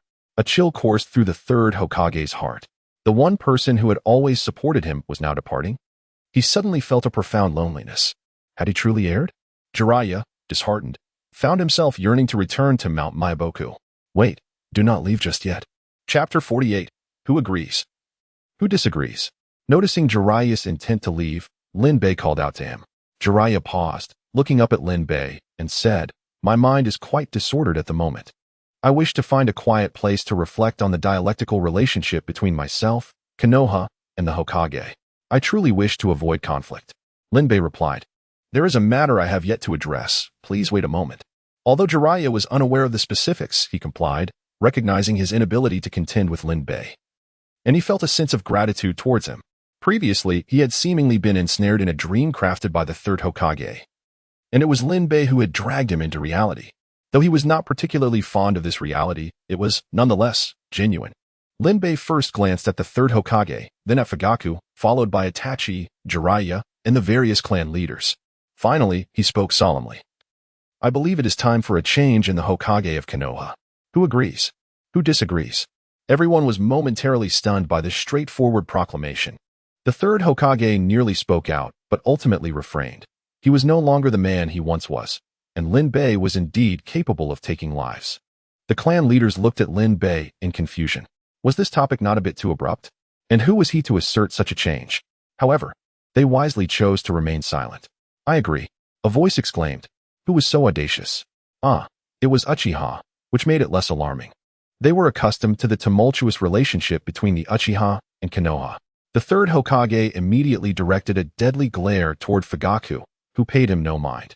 After all, the former third Hokage had never commanded his respect. Now, with one arm gone, how much of his strength remained? Jiraiya hesitated before saying, "Mr. Six, might it be inappropriate for you to address this? After all, this is a matter concerning Konoha." Lin Bei, regardless of his strength, was still an outsider. If this precedent were set, would Konoha not become a public domain, where anyone powerful could assert their claim? The third Hokage cast a grateful glance toward Jiraiya, surprised that his disciple would still defend him. Lin Bei responded, "Is that so? Yet, I beg to differ. In the world of ninjas, isn't strength the ultimate currency? Do you believe I lack the capability to eliminate all the ninjas of Konoha?" At these words, everyone, including the Uchiha clan, broke into a cold sweat. If Lin Bei had spoken with murderous intent, it might have been more acceptable. However, he delivered his statement as casually as one might sip a glass of water. This individual seemed to regard human life with little concern, indicating that should they truly oppose him, he would indeed act on his words. This was a demon king. How had Konoha provoked such a being? "Indeed, I believe you are correct, Mr. Six," remarked the head of the Hyuga clan. Perhaps it is time for a change in Hokage. The third Hokage gazed intently at the clan leader, while the head of the Inuzuka clan nodded in agreement. I concur with Mr. Six. I too share this sentiment. The third Hokage could no longer contain himself as several clan leaders expressed their agreement. Moreover, this individual possesses formidable strength, and becoming Hokage would undoubtedly benefit Konoha. However, it remains uncertain whether his devastating bloodline limit is singular or capable of widespread destruction, and how it would affect warfare. The most critical point is that this person seems genuinely discontent with the third Hokage. Thus, it is likely he would not replicate the actions of the third Hokage. A look of despair crossed the third Hokage's face as he realized that no one was willing to speak on his behalf. Absolutely not. A sharp voice suddenly pierced the air. The crowd was taken aback. Who could be so audacious? They all turned their gazes toward the source. Two elderly figures approached slowly, their expressions stern and haughty. Do they truly believe Konoha is devoid of capable individuals? How dare a stranger act so brazenly? And you all, assisting an outsider against our Hokage, what a disgrace. Konoha has granted you countless benefits, yet you betray us so easily. Furthermore, the Uchiha clan is indeed nefarious. They have summoned allies to strike against Konoha. Our previous stance against the Uchiha was undeniably justified.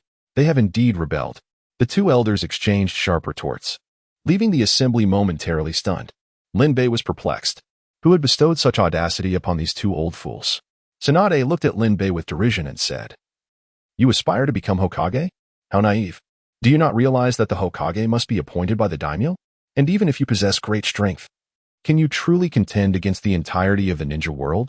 Linbei turned to Jiraiya and remarked, Your Konoha is truly a land of exceptional talent, brimming with remarkable individuals. Jiraiya lowered his head in shame. These two elders were accustomed to wielding power, and they had never encountered such a situation before. As they prepared to speak again, Linbei snapped his fingers, and the elders' voices were abruptly silenced, their tongues erupting in a mist of crimson.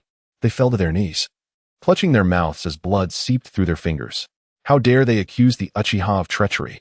They had consistently targeted them, and now that the Uchiha were finally retaliating, it could only be seen as misguided loyalty. As for the daimyo, if he were to agree, all would be well. If not, they could simply replace him with one who would. The two elders gazed at Linbei in terror and confusion, bewildered by the sudden escalation of events. Without hesitation, they truly had never witnessed such audacity. Uchiha's face radiated excitement as he gazed at Linbei, who had effectively become their spokesperson within the ninja realm. It was utterly baffling that despite the Uchiha clan's innocence, they were continuously targeted. Why were they accused of potential rebellion? The notion was absurd. If they were not being unjustly scrutinized, they would have no inclination to rebel. Furthermore, why was no one questioning the likelihood of other prominent clans also turning against the village? Why was there no mention of the possibility of their own betrayal? It felt utterly unjust. The Uchiha members found a morbid satisfaction in witnessing the disheveled state of the two elders and the distressed third Hokage. They fervently hoped that Lord Six would not hastily eliminate them. Jiraiya opened his mouth, sighing in resignation. He simply lacked the strength to intervene. Observing that everyone had complied, Linbei continued, From this moment forth, Sarutobi Hiruzen shall no longer serve as Hokage. I hereby appoint the fifth Hokage, and it is he. Linbei pointed decisively at Uchiha Itachi. Uchiha Itachi, who was in favor, and who was against? Upon hearing this, Uchiha Itachi was momentarily taken aback. The third Hokage, in a state of urgency, momentarily forgot Linbei's proclamation, exclaiming, No, absolutely not. An Uchiha cannot become Hokage. The two elders grumbled in agreement, their expressions reflecting a belief that the ascension of an Uchiha to the position of Hokage would be their doom. Linbei's gaze turned icy. How blatantly they revealed their intentions. Even in this situation, they still dared to oppose. Did they possess the capability to resist? Chapter 49. The third Hokage's regret. Danzo's countenance lingers. Linbei remarked, Very well, besides these three old dogs, is there anyone else who wishes to oppose? If so, step forward. His tone softened unexpectedly. At this, the other clan leaders shivered in unison. It was evident that if they dared to stand against him, they would soon find themselves in ruin. It was clear that this was not a negotiation. It was merely a notification of his decision. Only those three elders remained oblivious to the gravity of the situation. We have no objections. Neither do I. The third Hokage looked in disbelief at these individuals. Was it truly this effortless for them to betray him? You all, the elders' fingers trembled in fury. Wait a moment, Mr. Six. Do you genuinely believe I possess the capability to become Hokage? Itachi felt a wave of anxiety. He had never envisioned himself in such a position, nor dared to dream of it.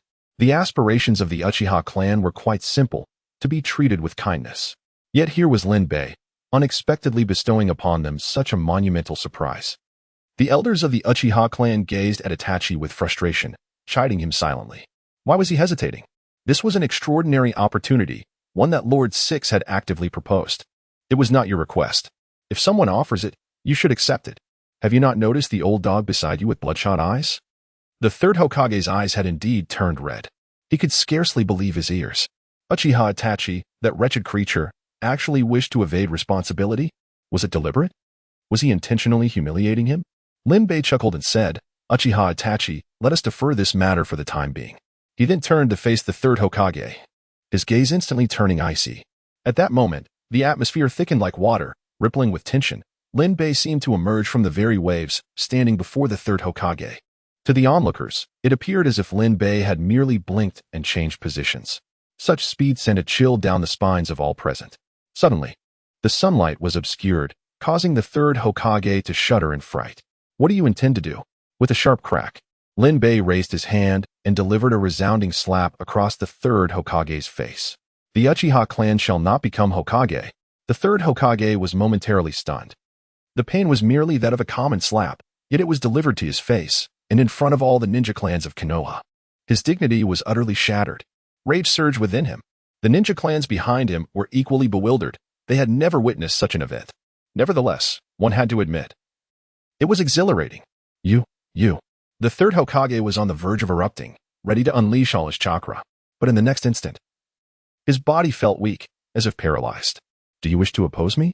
Another slap silenced all his fury. He suddenly realized that before Lin Bei, he was nothing more than a lamb awaiting slaughter. I absolutely refuse. The third Hokage, now numb, merely pressed his lips together. Choosing silence, are we? The third Hokage gazed at Lin Bei in shock. What was he to say? Are you glaring at me? The third Hokage's eyes lost their luster. Tears of despair streaming down his face. Just kill me. I no longer wish to live. With yet another 2 slaps, his cheeks swelled rapidly. Lin Bei then glanced towards Midogate Inn and Nara Shikamaru, who, upon witnessing the scene, immediately shook their heads vigorously, their faces etched with terror. They regretted their past actions. But how could Lin Bei let them off so easily? With 2 sharp slaps, teeth flew, tracing a sweet arc through the air. The 2 collapsed to the ground, hands clutching their swollen faces, their expressions filled with abject fear. Lin Bei snorted coldly and remarked, Did you think it was still the past? The tides have turned, old dogs. Upon hearing this, the third Hokage trembled but remained silent. The observing ninjas were rendered mute, enveloped in a suffocating silence. Once again, Lin Bei stood before the Uchiha clan, gazing at Itachi, and spoke, Itachi Uchiha, what were you about to say? You may speak now. After a moment's hesitation, Itachi replied, I was going to say, Hokage, I am determined. Upon hearing this, the Uchiha clan exhaled in relief. Fearing Itachi's stubbornness might continue, Fugaku wore a look of satisfaction. Although this declaration was solely Lin Bei's, the position of Hokage was undoubtedly secured. Indeed, the Uchiha clan could also ascend to the role of Hokage, specifically through his son, who would dare to marginalize the Uchiha after this. Nodding, Lin Bei affirmed, It is good that you think so. Now, let us conclude today's matters. All present quickly concurred. Lin Bei's gaze turned icy as he addressed the third Hokage and his companions, saying, Saratobi Hiruzen, Tsunade, and Midokado Hamura. I declare that today's affairs end here. Are you remaining silent with the intention of seeking trouble with the Uchiha in the future? The trio was immediately startled, shaking their heads vigorously. No. It ends here. With a cold snort, Lin Bei's form suddenly dissipated. Once the crowd confirmed his disappearance, their muscles gradually relaxed. Fugaku, appearing at ease, bowed to the gathering of ninja clans and said, I look forward to your support in the future. The Hyuga clan, including Hisashi, quickly returned the gesture. They understood that the Uchiha clan was poised for prosperity. The title of Hokage was not the crux of the matter. It was the influential allies the Uchiha had behind them. Curiosity about that tavern surged among the clans as they privately pondered visiting it later. Perhaps they would forge a connection with the owner, And who knows, they might even find themselves more favored than the Uchiha and ascend to the Hokage position. Ah, how delightful. Jiraiya cast one last glance at the third Hokage and quietly departed. The three, feigning indifference, remained stationary until the crowd had dispersed. Only then did they rise, casting cold glances at the Uchiha clan. The third Hokage remarked, "Uchiha, truly a cunning maneuver. I regret not heeding Danzo's counsel and taking action against you sooner." Alas, he would never again hear Danzo's words. Fugaku snorted, unapologetically declaring, "The Uchiha have always remained loyal to Konoha. Had you not forced our hand and offered us a path to survival, today's events would not have unfolded." The third Hokage retorted with a cold snort. Becoming Hokage is no simple task. The trio turned and walked away, resembling three defeated hounds in a miserable state. After a brief silence, the Uchiha clan erupted in cheers. The oppression they felt during the earlier ambush by the third Hokage was now transformed into exuberance. The phrase "to fail at stealing a chicken and instead lose rice" aptly describes the third Hokage. Not only did he fail in his objective, but he inadvertently strengthened the Uchiha clan. Listening to the cheers of their kin, Fugaku and Itachi were filled with reflection. "Father, this Hokage." Itachi's face displayed a hint of difficulty.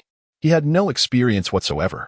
While he could manage combat, the role of Hokage was another matter entirely. Fugaku shook his head and said, "If Lord Sixth has entrusted you with this task, then you should undertake it with confidence.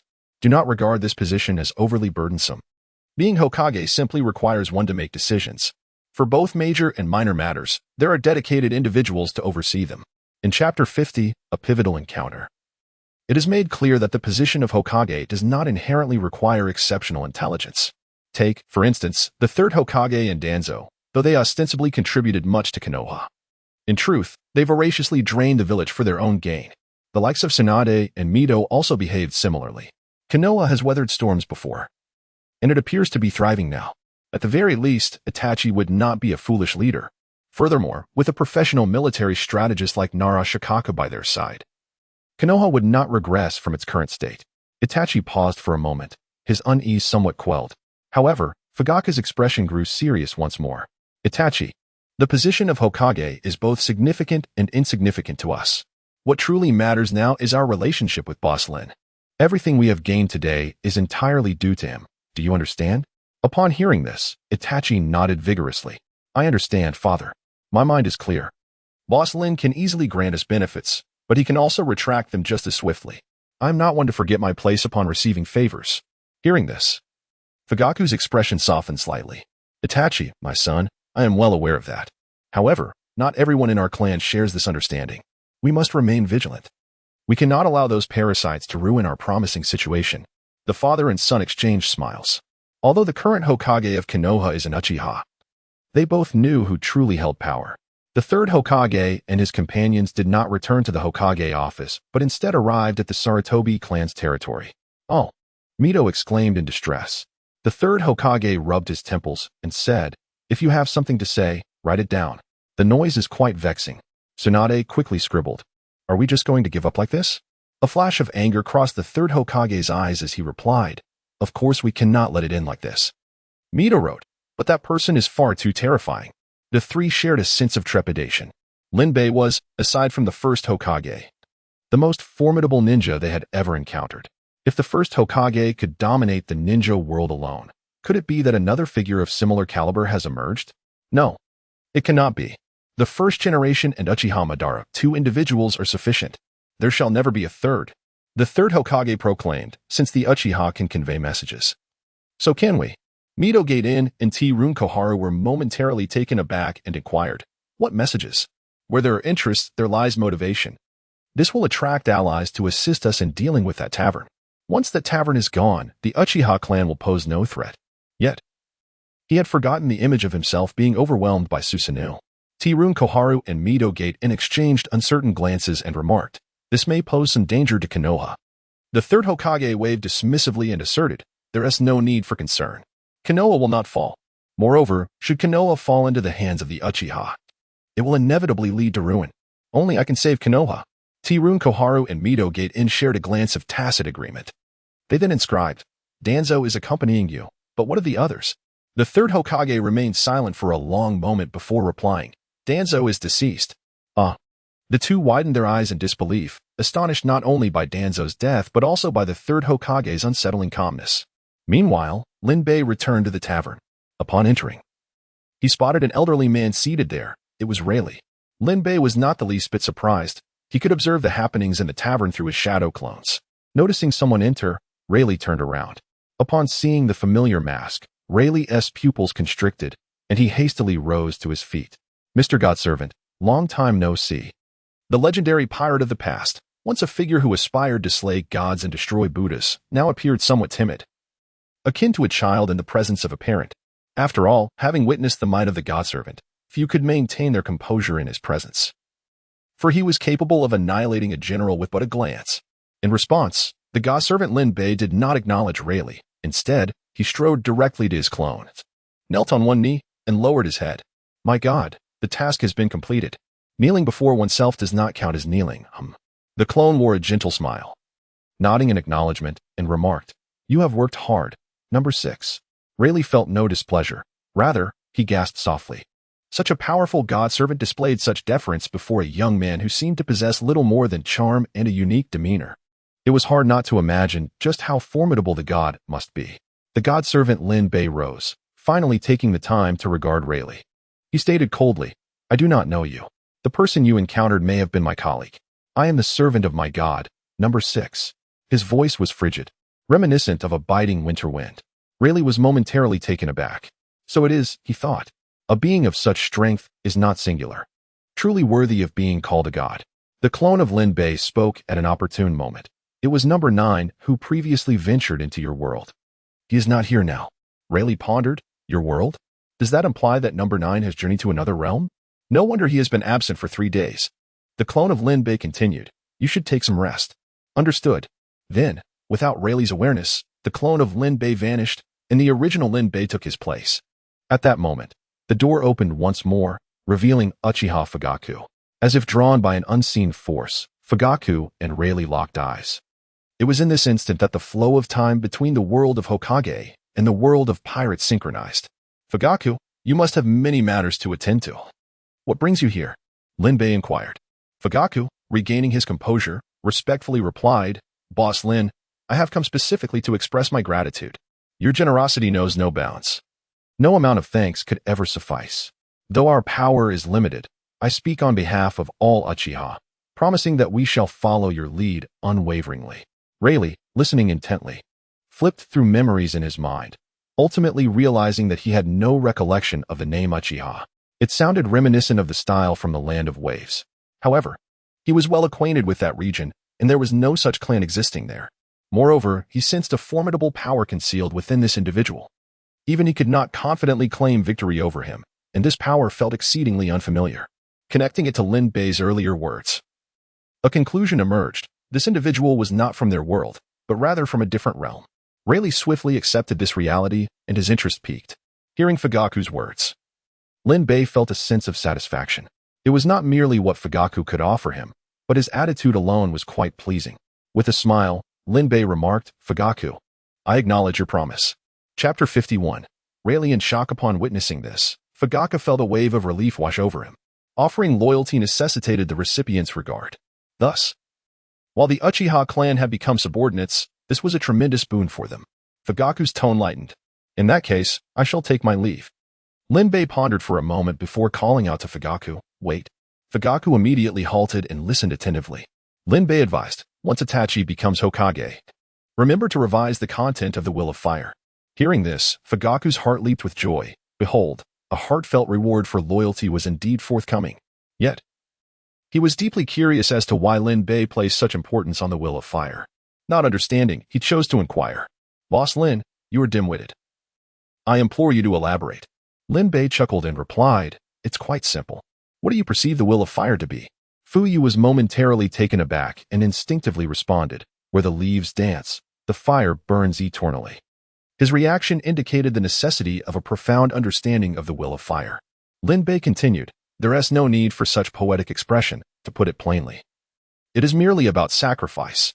The predecessors sacrifice for the new generation, and individuals sacrifice for the village. Having said that, Lin Bei abruptly changed the subject and inquired, For you, Do you recall how Konoha's White Fang met his demise? Though confused, Fuyu followed Lin Bei's lead and replied, yes. He was driven to death by the third Hokage and Danzo, as he posed a threat to the third's position. Lin Bei affirmed, indeed, he threatened the third's status. But it was not his being that posed the threat, it was his actions. What actions? Precisely. The will of fire compels individuals to sacrifice their personal interests for the greater good. What is the personal interest? It encompasses everyone aside from the third Hokage and his family. What is the greater good? It is the village, it is the Hokage. And what did Tsukumo Hatake do? He abandoned his mission to save his comrades.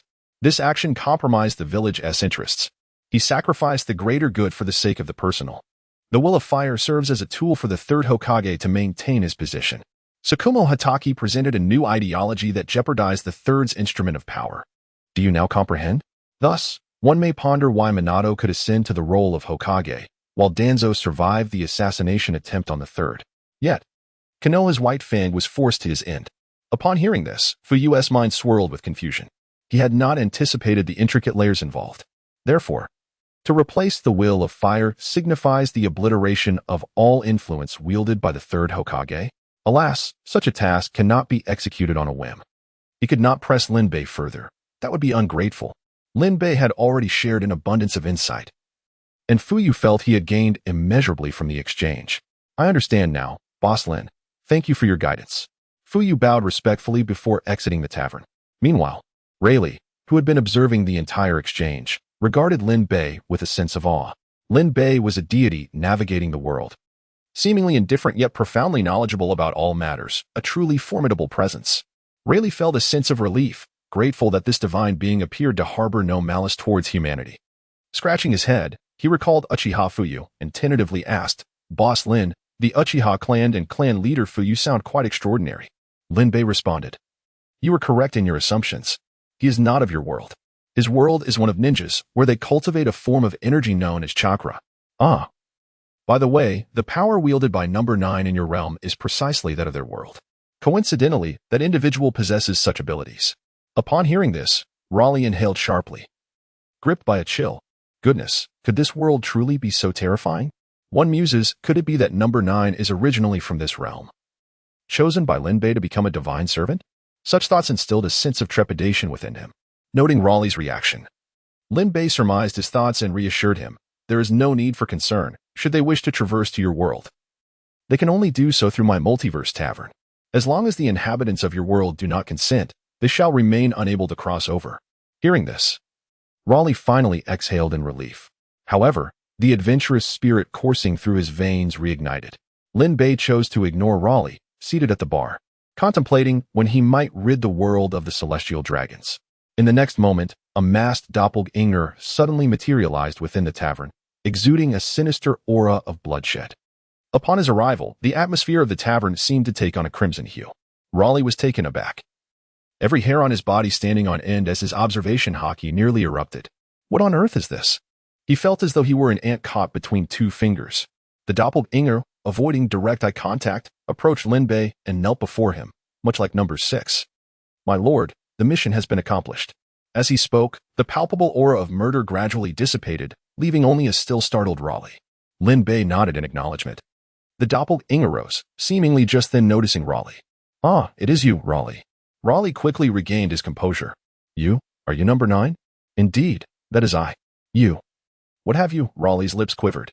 Ah, if it cannot be spoken of, then disregard my inquiry. The doppelganger nonchalantly replied, there is nothing that cannot be said. I merely took a few lives. Raleigh's lip twitched. A few? That earlier murderous intent nearly paralyzed me. A few, the doppelganger reiterated, raising his hands in a gesture of explanation.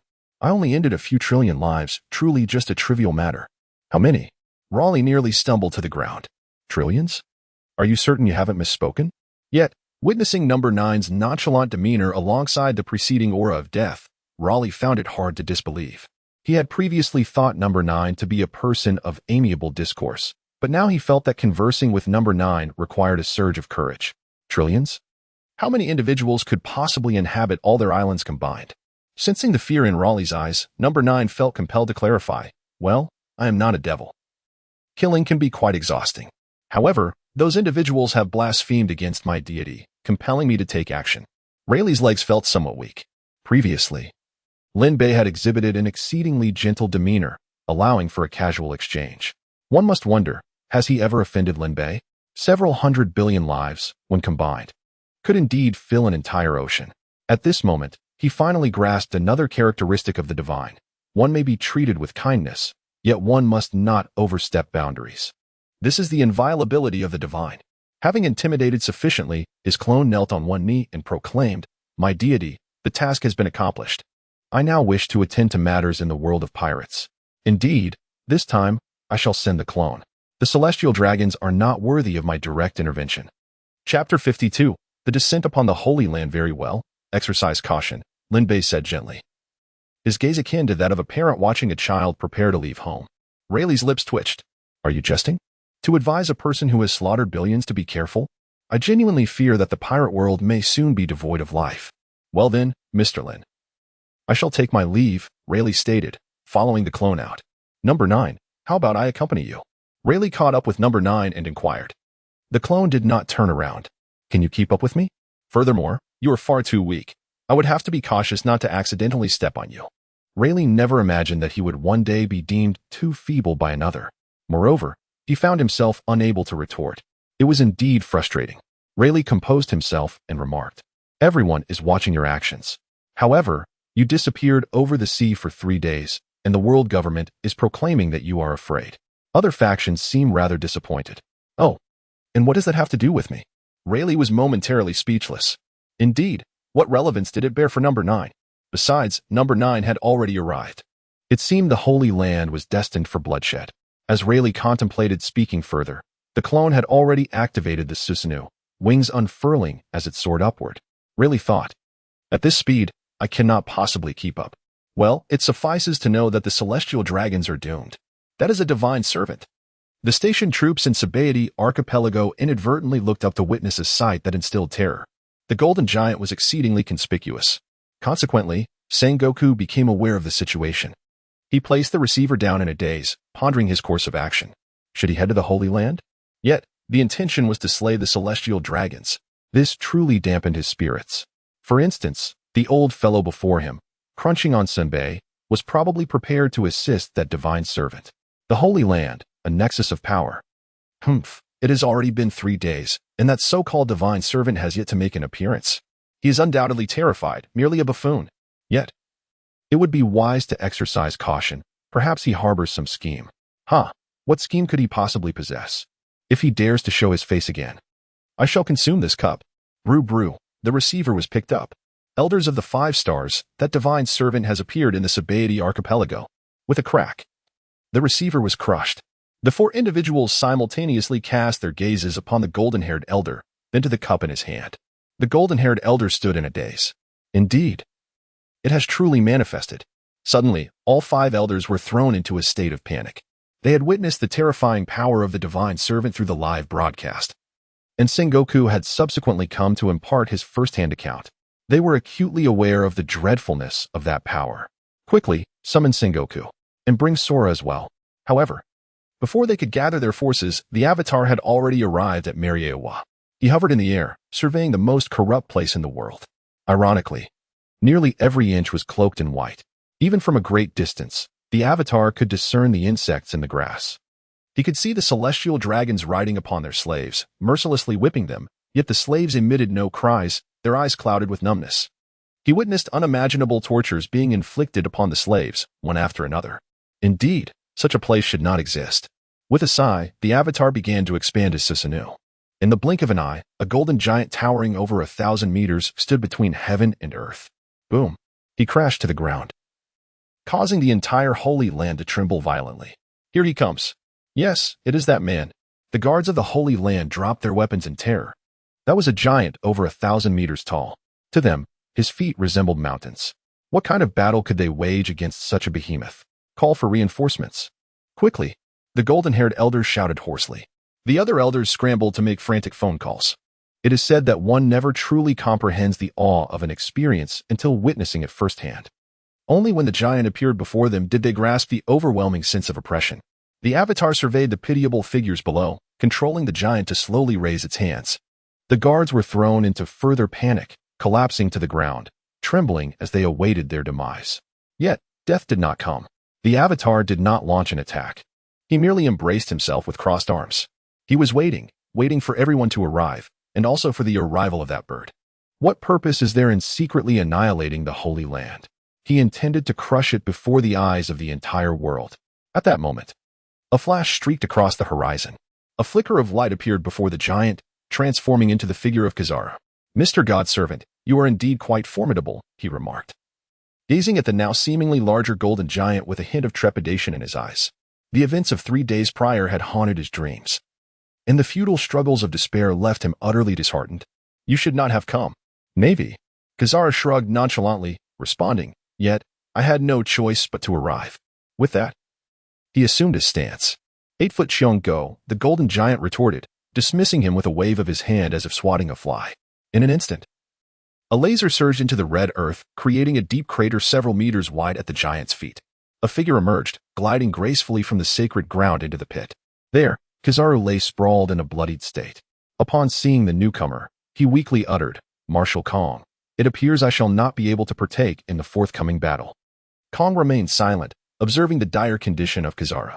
Yet, his observation haki suggested that Kizaru's injuries were not as severe as they seemed. In truth, the golden giant had merely been swatting at him, without any intent to harm. The wind generated from the giant's movements had caused Kizaru's injuries, culminating in his unfortunate collision with the red earth. Kong craned his neck to its limit but could not glimpse the giant's head. Sighing, he remarked, "Who seeks a fight? Combat is one matter, but I have no desire for a mere death sentence." Even with the naked eye, he could perceive the oceanic energy pulsating within the golden giant. He realized that even his most powerful strike would likely be ineffective against such fortitude. Furthermore, this giant was merely one of their many tactics, and Kong was particularly wary of the method that induced despair in others. It became evident to him that the adversary appeared to be awaiting something. Let them wait, he thought. Soon, the god knights of the celestial dragons arrived nearby. The Navy is utterly useless. Just a larger physique, and they are terrified? The Commander Zero cast a glance at Kong and the pitted Kizaru, sneering with disdain. The god knights regarded the golden giant with haughty confidence, as if it were a mere bubble, easily extinguishable with a fleeting spark. Chapter 53. The broadcast begins. Observing the scene, Kong exhibited no anger. He regarded his opponents as if surveying a valiant hero lost to time. Indeed, the Navy was ineffectual, reliant on those brave enough to fight. "Well then, shall you proceed?" He gestured, invitingly. Commander Zero scoffed, declaring, "I maintain that the world government requires only us. The Navy is nothing but a collection of ineptitude." As he brushed past Kong, deliberately colliding with him, he moved towards the golden giant. Kong felt a twitch of irritation on his forehead. Do not harbor anger. After all, this wretch is destined for demise. However, he is somewhat formidable. It is not as though I have never vanquished sea kings before. The commander of the Zero faction flexed his wrist, and his physique began to shift. He transformed into an ancient beast type, a silverback gorilla. The muscles of his arms bulged like gnarled tree roots sprouting foliage. His fists, the size of a large pot, clenched tightly, enveloped in a rich hue of haki. Behold, Gorilla Smash. As the final word escaped his lips, he leapt toward the golden giant's ankle.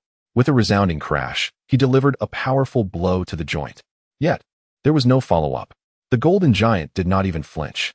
Instead, the commander of the Zero faction was sent hurtling backward. Upon rising, it became evident to all that the arm he had just struck with now hung limply against his body. A collective gasp echoed through the crowd, and silence enveloped the scene, leaving only the howling wind. At that moment, the commander was no longer the embodiment of arrogance. Doubt clouded his features, and fear seeped into his gaze as he looked upon the golden giant. The Knights of God fell into silence as well, their abilities merely on par with the commander's. Witnessing his devastating defeat, they were too intimidated to advance. No, it could not even be termed a defeat. The opponent had not lifted a finger. They lowered their heads in submission. If this golden giant were to unleash its full might, what cataclysmic destruction would ensue? The commander inhaled deeply, amused. He finally grasped the rationale behind the yellow monkey's actions. Those who had battled the golden giant once would never dare to engage a second time. Soon, Sengoku and his troops arrived. They exchanged glances with the golden giant. A singular look, before moving to stand beside the commander. "Commander Kong." He nodded and spoke, Admiral Kazara valiantly fought against the enemy but unfortunately sustained injuries from the bandits. Sengoku and the others turned their gazes toward the pit where Kazara lay comfortably, their lips twitching in unison. Kazara, you truly are something else. Akiji fell into deep contemplation, secretly wishing to take a rest as well. Akainu's expression darkened. I disdain being associated with scoundrels like Kizaru. At least try to feign your condition convincingly. At that moment, an unexpected figure appeared. The clouds above suddenly shifted, and a gust of wind descended, arriving at Garp's side. The instant this individual manifested, they commanded the attention of all present. Sabo, Garp exclaimed, spewing a cloud of snacks into the air. Dragon? Sengoku and the others' eyes widened in disbelief. You dare to show your face here? Zero and Akaina glared fiercely at Dragon. Unfazed by the scrutiny of the powerful figures, Dragon replied, Gentlemen, please do not react so dramatically. I merely wish to witness the fall of the celestial dragons today. After all, this is also one of the objectives of our esteemed organization. In this regard, our group and Mr. Divine's servant share a common purpose. Upon hearing this, the expressions of those present shifted noticeably. Regardless, now that you have appeared, it seems fortuitous that we shall deal with you. Akaina stepped out from the crowd, magma dripping from his fists. Dorag exhibited no intention of engaging in battle. Akainu, do you wish to fight before Mr. Divine Servant? With that single utterance, the Akainu was rendered submerged. The once fearless Akainu now found himself stricken with fear. Reluctantly, he halted, refraining even from allowing the magma to flow. The atmosphere grew eerily quiet once more. Everyone understood that the reins of control lay firmly in Lin Bei's hands. If they could not breach the opponent's defenses, what could they do? At that moment, the one Lin Bei had been waiting for finally arrived. Morgans dashed in, panting heavily. He feared that arriving late would leave him with nothing more than ruins to report on. Yet, at this instant, his heart finally settled. He even felt a stir of gratitude. Surely, the Golden Giant could not have been waiting for him to stand idle, could it? Morgans, now that you're here, set up the equipment quickly. I want the entire world to witness the downfall of the celestial dragons. Can you accomplish this? The words resounded like thunder across the horizon. Everyone's expressions changed abruptly. No. Morgans, how dare you? The leader of the Divine Knights instinctively shouted, but scarcely had the words left his mouth than a sound echoed, and he was abruptly transformed into a cloud of blood mist, the stench of iron filling the air. Witnessing this, a chill ran through everyone present. The clamor returned, reverberating like rolling thunder. The blood in their veins seemed to freeze. This was yet another unknown tactic. Moreover, the one who perished was none other than the leader of the Divine Knights. Even the top-tier powers, like Sengoku, felt pressure when facing him. Yet he had died so effortlessly. In an instant, all were rendered mute with trepidation. If the five elders sought to lay blame, so be it. Whether the five elders would still exist after today remained uncertain. Morgans, momentarily taken aback, suddenly felt a surge of overwhelming ambition. He, favored by the Divine Servant, Morgans was destined to inscribe his name in the annals of journalistic history. Of course, it's no problem. My Lord Divine Servant. Morgans shouted with all his might. You, what are you still waiting for? Did you not hear the words of our Lord Divine Servant? Hurry, spring into action. In the realm of power. The five elderly men seethed with impotent rage. Those rascals. They have taken too long. That infernal giant still stands there. If they broadcast this, the world government will be finished. Go. Summon Lord him. Meanwhile, the roguish insects reveling in their merriment also heard Lin Bei's words, and they were instantly incensed. How audacious it is for someone to dare proclaim the downfall of the celestial dragons. In an instant, all the celestial dragons drew their firearms, aiming them at the colossal golden giant, resembling a frenzied assembly of a cult. This marked their final revelry. Meanwhile, their slaves, whose eyes had once been devoid of spirit, suddenly sparkled with hope. Could it be that the celestial dragons would truly meet their demise? Such a gigantic being must surely annihilate them as well in its rampage. Surely, that must be the case. They could not return to their former lives. Death, for them, would be the greatest of mercies. Regrettably, they would perish alongside the celestial dragons. Yet, the prospect of death itself was a welcome relief. Soon, the equipment was set up. There were live broadcasts as well as recorded footage. The live streaming squares across various locales abruptly displayed the scene. On the screen loomed Mariewa, dwarfed by an enormous golden giant whose calves alone surpassed the height of the Holy Land. Bystanders who chanced upon the broadcast were struck with terror, recalling previous news reports. They hurried to summon friends and family, and soon, word spread like wildfire, filling the live streaming squares to capacity. In short order, under Morgan's explanation, Everyone became aware of the imminent events. Beneath the giant's feet lay Mariehua, the abode of those detestable maggots. The sight of the golden giant left all in stunned silence. Observing the giant up close was even more awe-inspiring and oppressive. Only through the live stream could they truly grasp the giant's immense scale. Compared to the giant, the Holy Land appeared as mere toys. With a simple lift of its shoulder, it could pierce the heavens. Its size transcended the limits of their imagination. "Father, look quickly. The divine servant has finally appeared," someone exclaimed. Lo and behold, the divine servant seems even larger than before. The atmosphere among the white faction was jubilant. However, among the other royal factions, a sense of foreboding loomed. Pirates were known for their rebellious nature, and the four emperors possessed the means to back it. In their eyes, even the Navy's supreme might seem trivial. Thus, they exuded arrogance. Yet, Lin Bei's strength was indeed beyond measure. Even they could not deny that a formidable figure now stood above them. This individual was beyond their capacity to resist. From now on, their every endeavor would be subject to his whims. Fortunately, he stood opposed to the world government. Unfortunately, what might a being capable of dismantling the world government aspire to become? Would he establish a new world government? The former regime could be disregarded. But what of the current one? As for Shanks, apart from his anxiety, he was engulfed in confusion. This was not what his captain had foretold. He had found Luffy. After all, yet, from whence did this divine servant emerge? Lin Bei, however, remained indifferent to their thoughts. Upon learning that Morgans had set up the equipment, Lin Bei finally commenced his actions. The golden giant lifted its foot, each sole resembling a small island. The sky above the sacred land darkened ominously. Without a hint of mercy, Lin Bei's foot descended. A thunderous roar erupted as the front of the sacred land collapsed entirely. That was the office area, long vacated by its occupants, leaving only empty structures. With a mere step, all edifices were rendered obsolete. It felt as though the entire red earth continent was trembling. The ferocious shockwaves sent the celestial dragons reeling, their faces smeared with dirt, struggling to maintain their footing. The likes of Sengoku and others quivered in fear, unable to match such power. A single step upon them would surely spell their doom or leave them maimed. Huang Yuan shuddered. Fortunately, his wit had spared him, or he would have been compelled to rescue others by now. The golden giant's foot lifted once more, this time targeting the dwelling of the celestial dragons. At this juncture, the celestial dragons finally sensed the peril. Someone truly intended to slay them, and their attendants could offer no salvation. The massive foot that obscured the sky was inevitable. It would descend, and with it, their demise was assured. Fear gripped the celestial dragons, and chaos ensued. Screams filled the air, their minds unraveling and bodily functions betraying them. Meanwhile, the enslaved individuals' eyes sparkled with hope, their expressions filled with relief. They were finally on the brink of liberation. "Divine servant, perhaps you should pause," a mysterious voice suddenly resonated. In the midst of the cacophony, this statement was crystal clear to all. A wave of astonishment swept through the crowd. Who was it? A figure emerged, flanked by the 5 elders, who bowed their heads in utmost respect. Akainu and the others gasped in astonishment. The 5 elders were the supreme rulers of the world government, yet here they were, subservient before a stranger. Are you addressing me?" Lin Bei's voice echoed from the heavens. Im furrowed his brow, taken aback that the individual knew his name. "You are a divine servant, and I am a god. Hence, you are naturally my subordinate. I command you to cease your actions." Upon uttering these words, astonishment enveloped the crowd. This individual possessed remarkable audacity.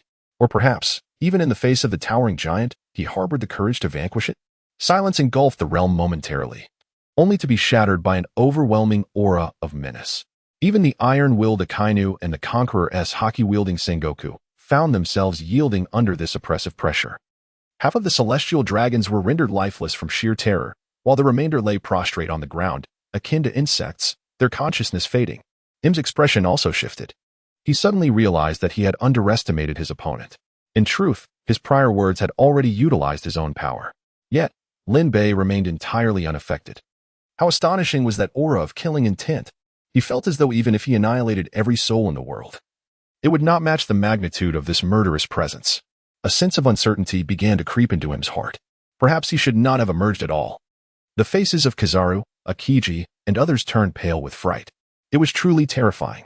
They felt as if death was imminent. Was this the visage of Lin Bei when he was earnest? They realized they could never hope to contend with him in this lifetime. A voice resonated from the boundless darkness. "Desecrate my divinity and perish." Lin Bei's raised foot descended with a resounding thud. obliterating the celestial dragon's abode into mere rubble. Simultaneously, the crowd at the live broadcast square momentarily froze before erupting in fervor. Everyone was acutely aware of the celestial dragon's malevolence, with nearly half having experienced it firsthand. Those individuals could not help but kneel, weeping inconsolably. The others were equally stirred. Morgans was in a state of ecstasy. He was both a witness and a herald of this news. Meanwhile, the denizens of the Holy Land felt their hearts tremble. They had lost interest in the celestial dragons. They understood that something monumental was on the horizon. The man behind the 5 elders, the secrets of the Holy Land. And the nearly universally acknowledged strongest in the world, the divine servant, who was truly the mightier of the two. Suddenly, the golden giant's form shrank to a height of merely 10 meters. His blood-red eyes coldly fixed on him, as if regarding a corpse. Im bowed his head in silence for a moment before abruptly lifting it. Just as everyone believed a clash was imminent, Im unexpectedly stated, "I admit my voice was somewhat loud just now. The 5 elders? Sengoku and others? The Knights of God? What on earth?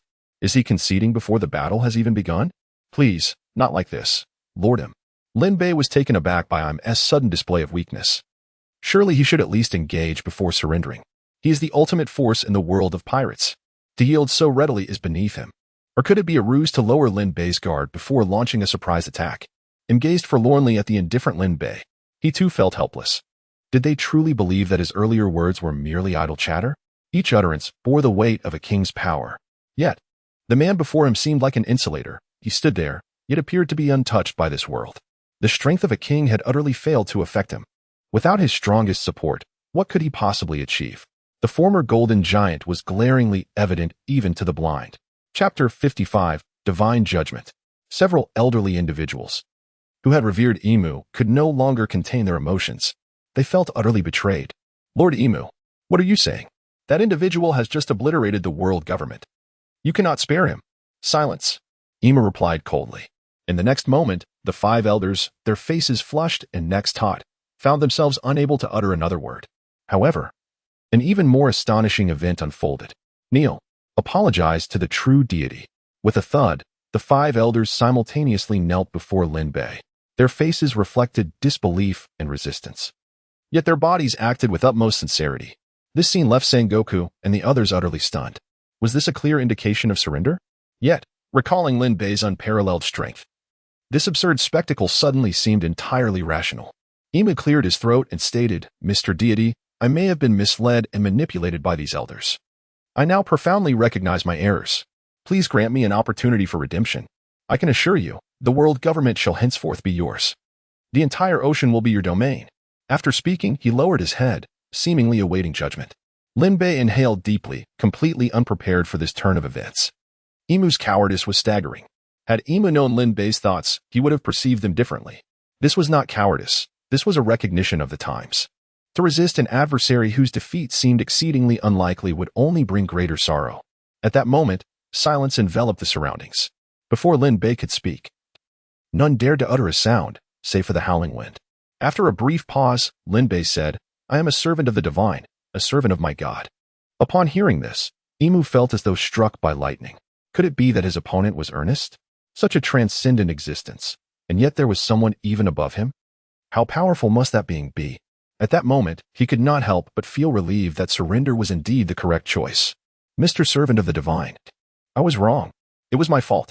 With that, Imu delivered 2 resounding slaps to his own face, his attitude now resolute. As long as he could survive, he would do anything. "You have just blasphemed against my God." Lin Bei's voice was as unwavering as a corpse's chest, devoid of any fluctuation. Upon hearing this, Imu's legs buckled, and he knelt before Lin Bei. He had witnessed the consequences of blaspheming the divine through the celestial dragon's fate. "Great servant of the divine, I truly understand my mistake. I beg for your mercy. Ignorance is no excuse. I genuinely spoke without thinking." As Imu cried out in desperation, all remnants of his hidden mystery and grandeur vanished completely. Everyone stared at Imu's performance with expressionless faces. Drago felt a pang of sorrow in his heart. He had been at odds with such a person all along. Lin Bei pondered for a moment and stated, "Are you willing to do anything to survive?" And was taken aback, his eyes sparkling with delight. Had he succeeded? "Indeed, I am willing to do anything. I would even serve as a servant of the divine." Lin Bei scoffed. "Do you even deserve that?" Yes, I do not deserve it," exclaimed him. The onlookers murmured, "How utterly shameless." Lin Bei continued, "If that is the case, follow me to meet my God. It will be up to the divine to judge your fate. Whether you survive or not hinges on your destiny. I have bestowed my life upon you, but if you choose to reject it, do not blame me." At these words, Im's heart raced. He wanted to refuse, but soon realized he had no choice. Gritting his teeth, he replied, "Very well. I am willing to meet the true deity." With a mere thought, Lin Bei conjured a golden chain that ensnared him. Im instinctively struggled, only to find the chain astonishingly resilient. He summoned all his strength, yet it proved futile. Despite his utmost efforts, he could not escape the whims of Lin Bei's casual spell. Fortunately, he recognized the situation. Lin Bei cast a glance at him, who promptly became compliant. Without exchanging farewells with Zhangguo and the others, Lin Bei soared into the sky, transforming into a golden streak of light that vanished beyond the horizon. Just as Zhangguo was about to utter a word, Lin Bei was already gone. Zhangguo awkwardly lowered his outstretched arm. The crowd exchanged glances, their collective helplessness nearly overwhelming. "Shall we go and take a look ourselves?" Wang Yuan suggested, having emerged from a pit at an unknown moment. Upon hearing this, Zhangguo and the others' eyes brightened. Kong, puzzled, inquired, "Do you know where to go?" They exchanged glances and replied in unison, "Red Tree number 13 at Sabaody Archipelago, the Tavern of all realms, where we can bring our own drinks." Kong and Dragon. "Then let us proceed." Kong was particularly interested in Im's fate. Moreover, the sea had likely descended into chaos, providing an opportune moment to avoid work. Coincidentally, Zhangguo and the Navy shared similar thoughts. Thus, everyone departed, including Dragon. Only 5 elders remained, kneeling on the ground, struggling in despair, tears unshed. Moments later, Lin Bei landed at the entrance of the Tavern of all realms. Rayleigh was already there, having come specifically to wait after watching the live broadcast. Observing him, dragged along like a dog by the chains, Rayleigh's face twisted in discomfort. This was far too hasty.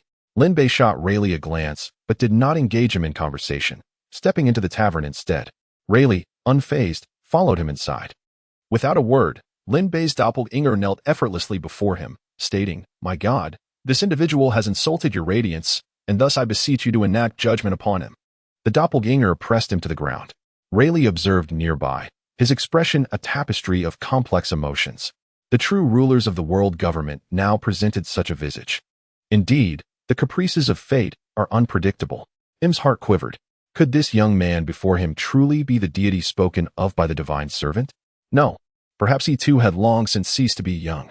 Im never once doubted the prowess of the figure before him. The moment he entered this tavern, the connection to the king had severed. Lin Bei lifted his gaze, locking eyes with him. Im gasped in surprise. In Lin Bei's eyes, he perceived the annihilation and rebirth of the world. Good heavens, could this individual genuinely be a god? As Im awaited with trepidation, Lin Bei finally spoke. "So, you are Im, are you? You possess quite the audacity." His voice, though gentle, offered no solace to him. "Please, spare me. I was merely bewitched," Im uttered cautiously. Lin Bei sighed, feigning helplessness, and remarked, "Alas, I am, in truth, a rather benevolent deity." Im's heart sank. If his intuition served him right, a but was imminent. "Indeed." Lin Bei continued, "However, to truly let you go would be akin to slapping my own face. You can only blame your own tongue. A deity, even reluctant, must mete out punishment when desecrated, otherwise they cease to be divine." Moreover, Lin Bei was particularly inclined to fulfill this role. Chapter 56. A desperate struggle for survival. Grasping Lin Bei's intent, Im felt as though he had plunged into an icy abyss. Was death truly his fate? Or should he gamble for a chance? Yet, as the thought ignited, it was promptly extinguished. Before a divine servant, he could scarcely resist. What hope did he have before the true God? Furthermore, he had lost even the greatest of his supports, the king, kneeling on the ground. He awaited the final judgment in silence, the only course left to him. Yet, why did his complexion appear so pallid? Why did his heart race so frantically? Why did his breath come in labored gasps, as if it might falter at any moment? His veins felt as though they might burst at any second. Time and space seemed to crystallize. At that moment, the doorbell chimed, and a group entered. It was Sengoku and his companions, evidently having arrived just in time. Sengoku exhaled in relief. Indeed, they had made it. Kazari's face was ashen, one hand resting on his knee, panting heavily. Leading a throng was truly a daunting endeavor. "My lord." Sengoku inclined his body toward Lin Bei. Others quickly responded, greeting with enthusiasm. "Welcome. Just call me Boss Lin," he said. The group, including the likes of Zhanghua, nodded in agreement. Only then did they muster the courage to step into the tavern. They were soon taken aback by the transformation they witnessed. Those of unusual stature suddenly appeared normal. The crowd marveled. What divine intervention is this? Oh, it turns out it is indeed a deity. Then all is well. While everyone struggled to suppress their expressions, beneath the calm surface, tumultuous currents swirled. Lin Bei's gaze returned to him. He spoke slowly. You have transgressed the 3 cardinal sins of greed, anger, and ignorance. Thus, I shall cast you into the realms of Asura and Beast. No sooner had he spoken than I began to transform. His body curled, his garments vanished, and fur sprouted forth. Ultimately, he metamorphosed into a small pig. Yet, this was merely the beastly realm. Soon, the power of the Asura realm began to manifest. The pig's rosy skin darkened to a deep blue-black, and 2 tusks protruded from its mouth, its eyes turning crimson. In mere seconds, what was once an endearing creature morphed into an abomination, loathed by gods and men alike. However, the Asura realm's effects were not merely superficial. The formerly placid pig suddenly erupted into a cacophony of wails. In that moment, even forgot his newfound form.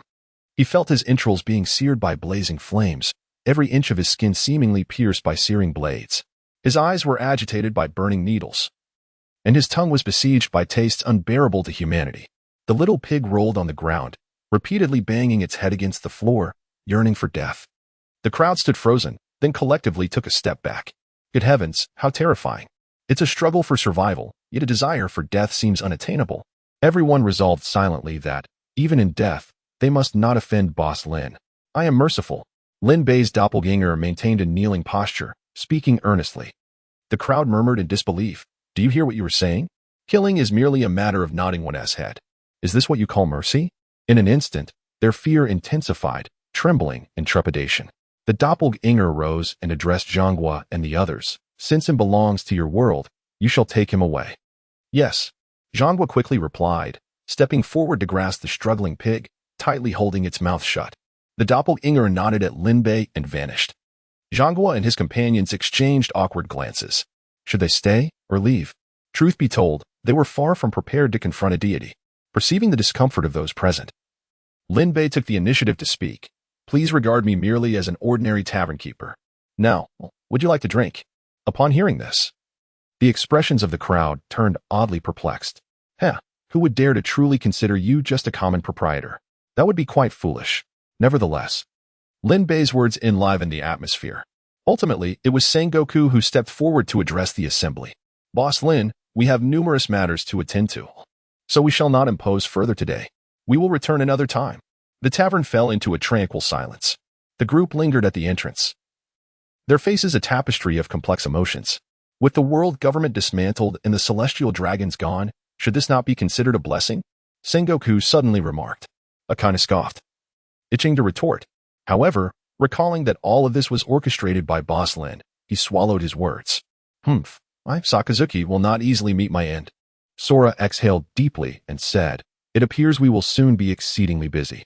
Sengoku, you and your navy must shoulder even greater burdens. Yet, it was Drago who seemed to suffer the most. With the world government's demise, their very existence lost its purpose. Were they to contend with the navy moving forward? Let us take it one step at a time, he mused. However, all were acutely aware that the future chaos of the seas would be dictated by Boss Lin. One could only hope that his aspirations were truly limited to running a tavern. Inside the tavern, Lin Bei reclined comfortably in his chair. The world of pirates had ultimately reached its conclusion.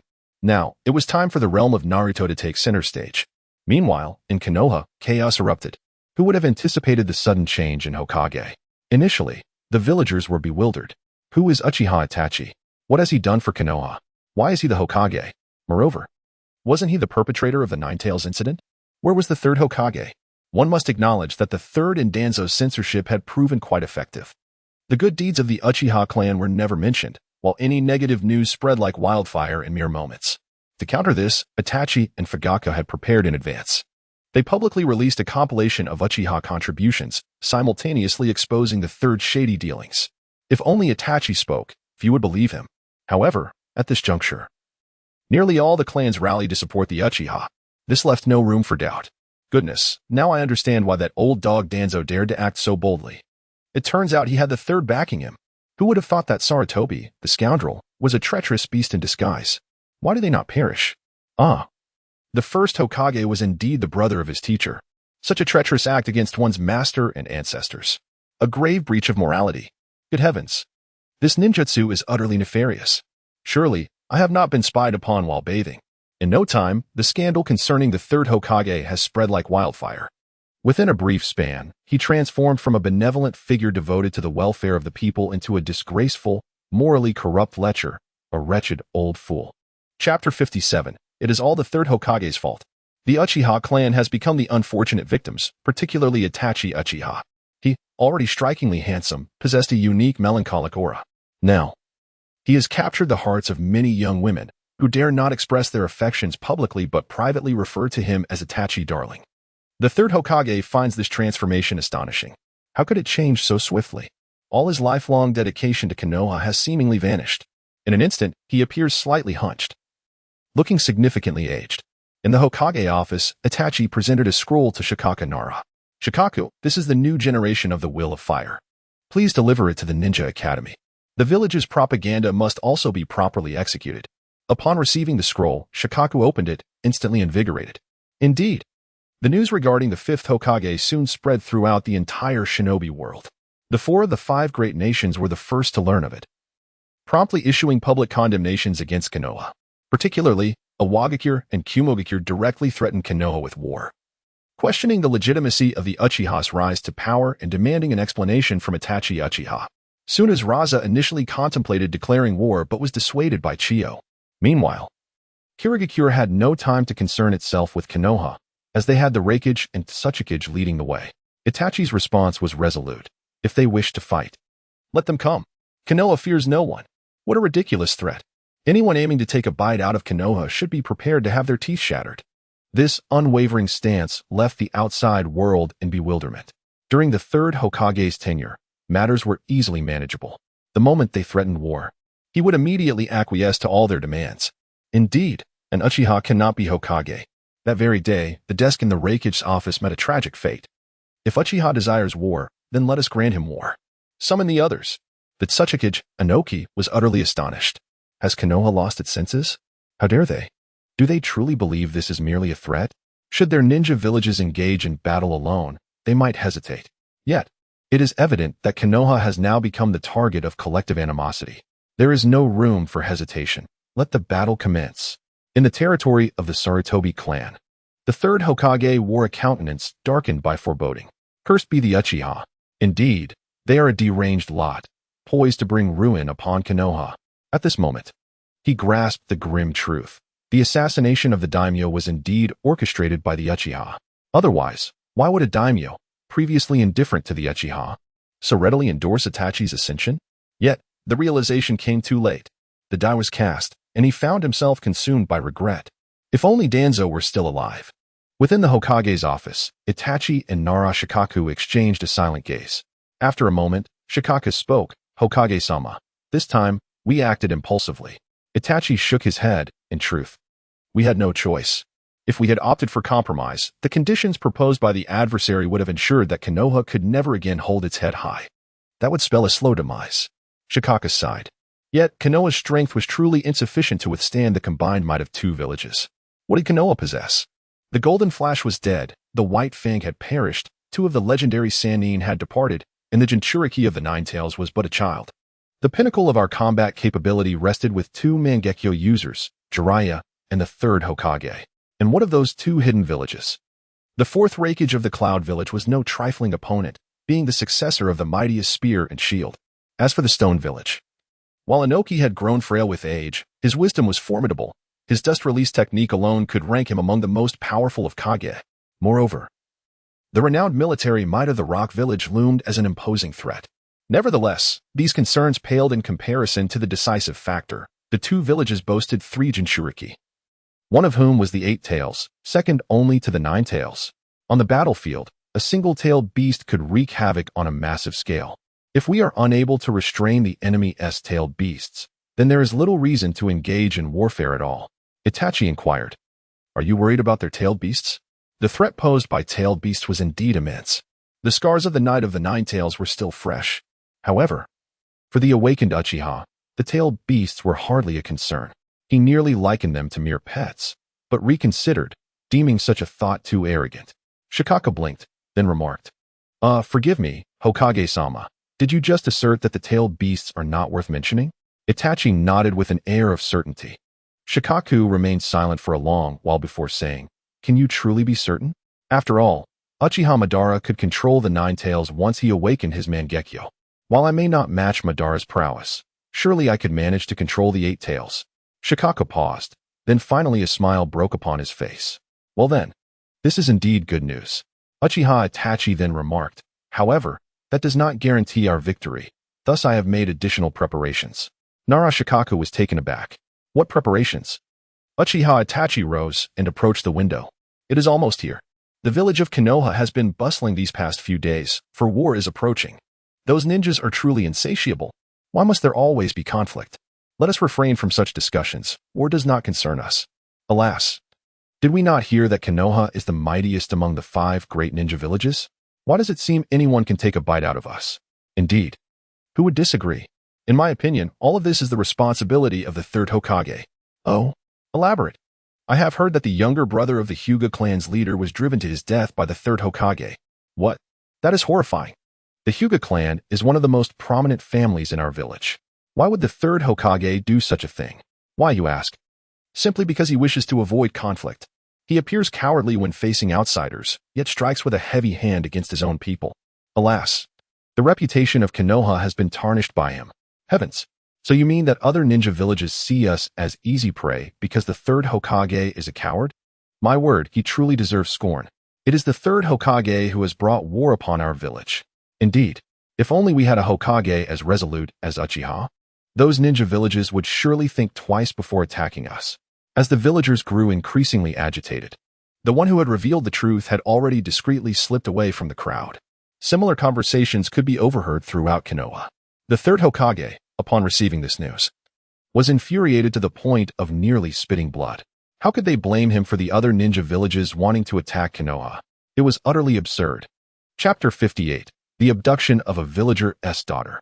The third Hokage had endured and sacrificed for the village for many years, only to be vilified by these unruly citizens. He felt utterly aggrieved. Yet, soon another troubling matter arose. His son, Asuma Sarutobi, had come to seek his counsel. Father, you must help me. Asuma Sarutobi exclaimed with a woeful expression. His bearded visage was quite vexing to behold. The third Hokage set down his pipe and waved away the surrounding smoke. Asuma, how have I raised you? I thought you had turned over a new leaf, yet you remain so impulsive. Upon hearing this, Asuma appeared flustered. I cannot remain calm. Kurenai no longer wants me. What? The third Hokage's brow furrowed. He had always held a fondness for Kurenai, his prospective daughter-in-law. She had a wonderful disposition, was caring, hailing from a respectable family, and possessed a pleasing appearance. Although Asuma may not possess any remarkable qualities, I firmly believe he can still win over the affections of Sunset Red. It was perplexing how their previous discussions had been so amicable, only to suddenly take a turn. Have you perhaps done something to displease her? The third Hokage regarded Asuma with suspicion, fully aware of his son's nature. Despite his apparent reformation after his travels, the rebellious spirit within him remained unaltered. Changing one's environment is easier than altering one's inherent disposition. Asuma felt unjustly accused. How could that possibly be true? I genuinely adore Red. It is inconceivable that I would upset her. After scrutinizing Asuma for a considerable time and confirming his honesty, the third let out a sigh and said, in that case, I shall visit the Red household to inquire about the situation. Thank you, father. Please go quickly. The third Hokage's expression darkened. Moments later, he arrived at Sunset Red's residence, his demeanor grim. Along the way, he had endured the peculiar gazes of the villagers. Though they did not voice their thoughts aloud, their whispers and glances inflicted considerable pain upon an elderly Hokage. In that instant, he felt a semblance of Naruto's plight. He composed himself, adopting the amiable demeanor of a kindly elder, and knocked on the door. Upon its opening, Sunset Red's expression shifted upon seeing the third Hokage. Lord Third, she exclaimed, how have you been lately? Should there be any issues, do not hesitate to inform me. You are too kind, Lord Third, she replied, her tone tinged with formality. The third Hokage's eye twitched as he said, Red, won't you invite me in for a moment? Shaking her head, she replied, Lord Third, please state your business directly. After a brief silence, he inquired, "Red, has my son done something to upset you? He has been lamenting to me for quite some time today, expressing that you have been ignoring him. He was quite distressed. That is not the case. I have simply never harbored any feelings for him." Red exhaled deeply, her tightly clenched fingers finally relaxing. She felt a sense of liberation in articulating her truth, as if fear had dissipated. The third Hokage was taken aback. "Red, do not jest. How could you not have feelings for Asma? You and he." Gazing into her eyes, he found himself at a loss for words, as the sincerity in her gaze was unmistakable. A surge of anger welled up within him. "You clearly did not reject Asma before." Tears glistened in Red's eyes as she replied, "Reject him? He is the son of the Hokage, while I am utterly alone." "And what of your current situation?" The third Hokage fell silent. Indeed, he was no longer the Hokage. Yet, he suddenly regained his composure and said, "Red, I have always believed you to be a wise child. Alas, do you truly believe that my authority would dissipate merely because I am no longer the Hokage? Though the Sarutobi clan may be of common lineage, it pales in comparison to your illusionary clan. Reflect upon that." Hong gritted her teeth, her eyes brimming with humiliation and ire. Previously, she was merely a soft target, but now she faced a direct threat. It is no wonder the third Hokage finds it so easy to bully a young girl. Suddenly, two figures appeared before Hong. Disdain etched on their faces as they regarded the third Hokage. The third Hokage stiffened. Although he did not recognize them, those eyes, he would recognize them even in ashes. The Sharingan. Hong exhaled in relief. As a frail woman confronting the third Hokage, the pressure was immense. The third Hokage fixed his gaze on Hong, akin to a hawk eyeing its prey. "Have you entangled yourself with the Uchiha?" The two Uchihas exchanged glances, their expressions shifting dramatically. "Watch your words, old man. We Uchihas are here to protect all the villagers of Konoha, unlike someone who, upon becoming Hokage, sacrifices this and that, all under the guise of doing it for the village. Indeed, even in retirement, you shamelessly seek to prey upon young women. What audacity you possess." The third Hokage trembled with rage. "What do you mean, you? Are we mistaken? To threaten a girl in broad daylight? How despicable you truly are." The Uchihas not only spoke but raised their voices in protest. Passers-by cast scornful, derisive, and disgusted glances at the third Hokage. Truly frightening. How old is he? That poor girl. Let us hasten our steps. We must not allow the old Sarutobi to set his sights on her. Who knows what Valjutsu he might employ to spy on her? Perhaps he has already laid eyes upon her. What a wretched creature. Why does he not simply perish? Thanks to the Uchiha clan, his true nature has been revealed. Indeed, it may be precisely because the Uchiha have remained resolute that they have been marginalized by this old fool. Such wisdom. He is looking our way. Quick, let us flee. The third Hokage seethed, his mouth opening several times, yet words failed him. Ultimately, he could endure no longer. "Very well. Uchiha, let us see how this unfolds." The two Uchihas snorted in response. "We are indeed well. Let us warn you. We shall continually safeguard Lady Hong. Do not dare to harass her again, otherwise, even as a former Hokage, we shall have you imprisoned." The third Hokage, brimming with suppressed rage, fled the scene. Hong bowed deeply to the two Uchihas, her countenance sincere. "I am truly grateful to you." Two Uchiha chuckled lightly. "No need for formality. The Hokage has tasked us with ensuring your safety. Anything that could irritate Sarutobi Hiruzen would not be dismissed by the Uchiha." Yugao also smiled. "Regardless, I must express my gratitude to you. It is thanks to your Uchiha clan, who fearlessly opposed tyranny, that the demon has finally been driven away."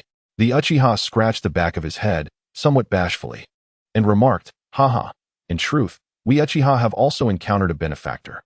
Were it not for the proprietor of the Multiverse Tavern, we might have remained oppressed for a much longer time." Yugao pondered. "The Multiverse Tavern, you say?" Chapter 59, My Yugao. Linbei languidly sat in the tavern, awaiting both a new world and the troublemakers. He had little faith that the third Hokage would simply let things go. It was highly probable that he would not confront him directly, perhaps opting to spread word to other ninja villages, prodding them to gauge the situation. Just then, the bell at the door jingled. The door swung open, and a girl with an air of elegance entered. Linbei looked up and immediately recognized her. The goddess Yugao. At this moment, she was around 20. Yet, her presence already exuded a burgeoning grace.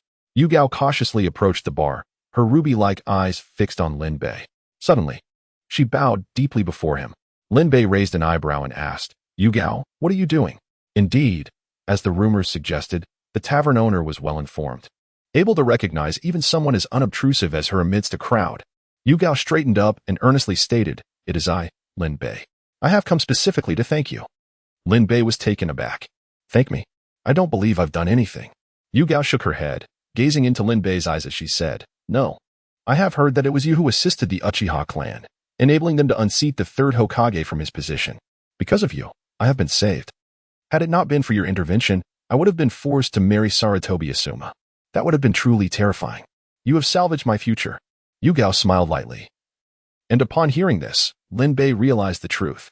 Indeed, if the third Hokage remained in power, it would have been nearly impossible for someone like Yugao, born into an ordinary ninja family, to refuse.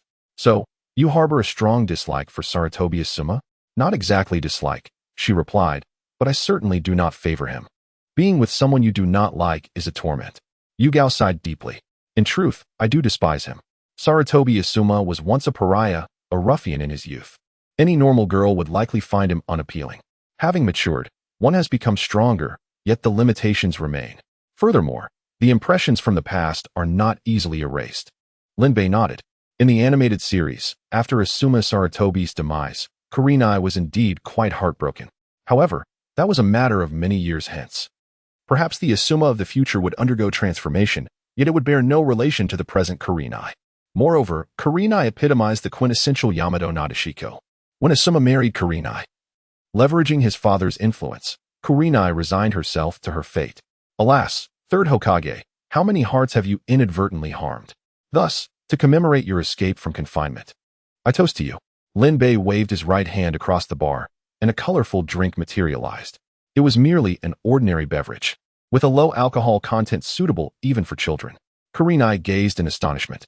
Was this the legendary art of magic? Or perhaps a space-time ninjutsu? Nevertheless, it was exquisite. "Please." Kurenai felt she ought to decline. Yet, inexplicably, she stepped forward. By the time she regained her senses, the glass was already in her hand. Thank you. To set it down now would be quite impolite. No need for formalities. This is a new concoction of mine, just perfect for a taste test." Kurenai nodded, finding it remarkably gentle, a stark contrast to Asuma's rough and brash demeanor. At that moment, the tavern door was suddenly kicked open. Yes, it was indeed kicked open. Lin Bei had run this establishment for quite some time, yet this was the first instance of such an occurrence. Somewhat amused, somewhat irate, Kurenai was startled as well, instinctively turning to see the intruder. Upon recognizing the figure, she gasped, "Asuma Sarutobi?" Indeed, the individual was none other than the ruffian Asuma Sarutobi. At that moment, his state could hardly be described as favorable. "Kurenai, why? I care for you so deeply." Asuma's eyes were redder than Kurenai's. After his father returned, he had hastened to inquire about the outcome, only to be met with his father's displeased visage. His father, already irritable, relayed Kurenai's words verbatim to Asuma. Upon hearing them, Asuma erupted. The girl he adored had never harbored feelings for him? The compliance she had always exhibited was merely a byproduct of his father's status as Hokage? No, that could not be true. Kurenai was not that kind of girl. He refused to believe it. Yet, he completely overlooked Kurenai's forced smiles during their outings and failed to recognize that, until now. She had never allowed him to hold her hand. Asuma was convinced that there had to be some underlying truth. Surely it was his father's clumsiness that had upset Kurenai. He resolved to confront Kurenai and clarify matters. However, upon arriving, he found that Kurenai was nowhere to be seen. Instead, he encountered the specially designated guards of the Uchiha clan assigned to protect Hong. As a result, he suffered the most profound humiliation in history. Those wicked Uchiha dared to assert that he was unworthy of Hong, that without his father, he was utterly insignificant. Whether he was deserving of Hong was a matter solely between the two of them. What business did the Uchihas have in this? The malevolent Uchihas, emboldened by their success, displayed their arrogance. At this rate, Konoha would inevitably return to their control. Asuma, already unstable in demeanor, became even more irate after their taunts. He immediately contemplated a reckless intrusion, but with his meager skills, he was no match for the Uchiha. In a matter of moments, he was subdued, his pride further wounded. Fortunately, he cleverly extracted information from the Uchihas, learning that Hong was not at home, but had ventured out to the Wanja Tavern, rumored to be the epicenter of recent happenings in Konoha. One ought to take a good look in the mirror before casting judgment on others. Lin. The proprietor of Uchiha Tavern was far more handsome and formidable than he could ever hope to be. In comparison, he was utterly inconsequential. Asuma recognized that this was merely a cruel ploy by the Uchihas to provoke him. Yet, he found himself rattled. Initially, he thought little of Hong's visit to the Uchiha Tavern, but now his mind was in disarray, echoing the Uchiha's taunts. Without further thought, he hastened to the tavern. Upon entering, he beheld Hong locked in gaze with Lin, a cup of dubious drink in her hand. The atmosphere was undeniably charged with intimacy. In that instant, he felt the urge to confront the pair vehemently. However, a flicker of rationality urged him to restrain himself. He considered it prudent to clarify matters first. What if he had misjudged Hong? Therefore, he inquired as gently as possible, Hong, why? Startled, Hong hastily took a sip of her drink to steady her nerves. Tastes good. Lin leaned casually against the bar, resting his chin on his hand, observing the nearly deranged Asuma, and remarked, Suratobi Asuma, it seems you have frightened my guest. Chapter 60. Asuma's defeat. What did you say? The third Hokage's eyes widened in disbelief, as if he intended to devour the umbu before him. Uchiha Itachi had only just ascended to power, and his subordinates had largely remained unchanged. Thus, while some umbu ostensibly followed the fifth Hokage's orders, they were, in truth, loyal to the third. Yes, the young master has gone to the Uchiha Tavern, and it appears he is in a highly unstable emotional state. The third Hokage smacked his forehead in frustration. Why would that wayward son choose to visit such a place at this time? Why must he go? And are you all merely passive observers? He goes, and none of you dare to stop him. The third Hokage resembled a frenzied gorilla, his head bowed in despair. By the time we discovered the situation, it was already too late. It was said that the young master had first visited the residence of Yugao, and then he headed straight for the Multiverse Tavern. It was precisely because of the pervasive presence of the Uchiha clan there that their information had fallen a few steps behind. Yugao, that woman again. Damn it. The third Hokage finally grasped the situation and inquired, did Yugao also go to the Multiverse Tavern? Indeed. The third Hokage inhaled sharply, his agitation causing him to pace in circles. This cannot stand. I must see for myself. He is my only son, though he may not be particularly capable. We cannot afford any further mishaps. Even before the third Hokage received the news, Itachi Uchiha had already been informed. The few Uchiha dispatched to protect Yugao knelt before Itachi. Their faces pale. So you understand now? Everything we possess is granted by that individual, who can bestow or reclaim at will. How long have I occupied this position? And you have already begun to lose your heads? The Uchiha recalled their prior circumstances, their pallor deepening. Transitioning from simplicity to extravagance is effortless. Yet descending from opulence to frugality is a daunting task. Should the Uchiha revert to their former state, they would not endure even a moment. They might very well instigate a rebellion. We did not consider it at the time. Besides, we were speaking the truth. Itachi sighed and remarked, it is indeed the truth, but whether you harbored intentions to vex the third Hokage through that individual is something only you can ascertain. Furthermore, your explanations hold little weight. What truly matters is that individual's perspective. What if they perceive you as mere exploiters? You are Uchiha. The consequences of your actions will inevitably reflect upon the Uchiha clan. What shall we do? The Uchiha were engulfed by fear. The scene of that divine servant's formidable presence became increasingly vivid in their minds. That proprietor, Lin, did not even need to intervene directly. Merely dispatching number 6 could obliterate Konoha. Moreover, that was only a divine servant. Generally, the lower the number, the greater the strength. This implies that at least 5 individuals stronger than number 6 exist above them. How terrifying must be the master of these beings, that proprietor Lin. The more they pondered, the more their dread intensified.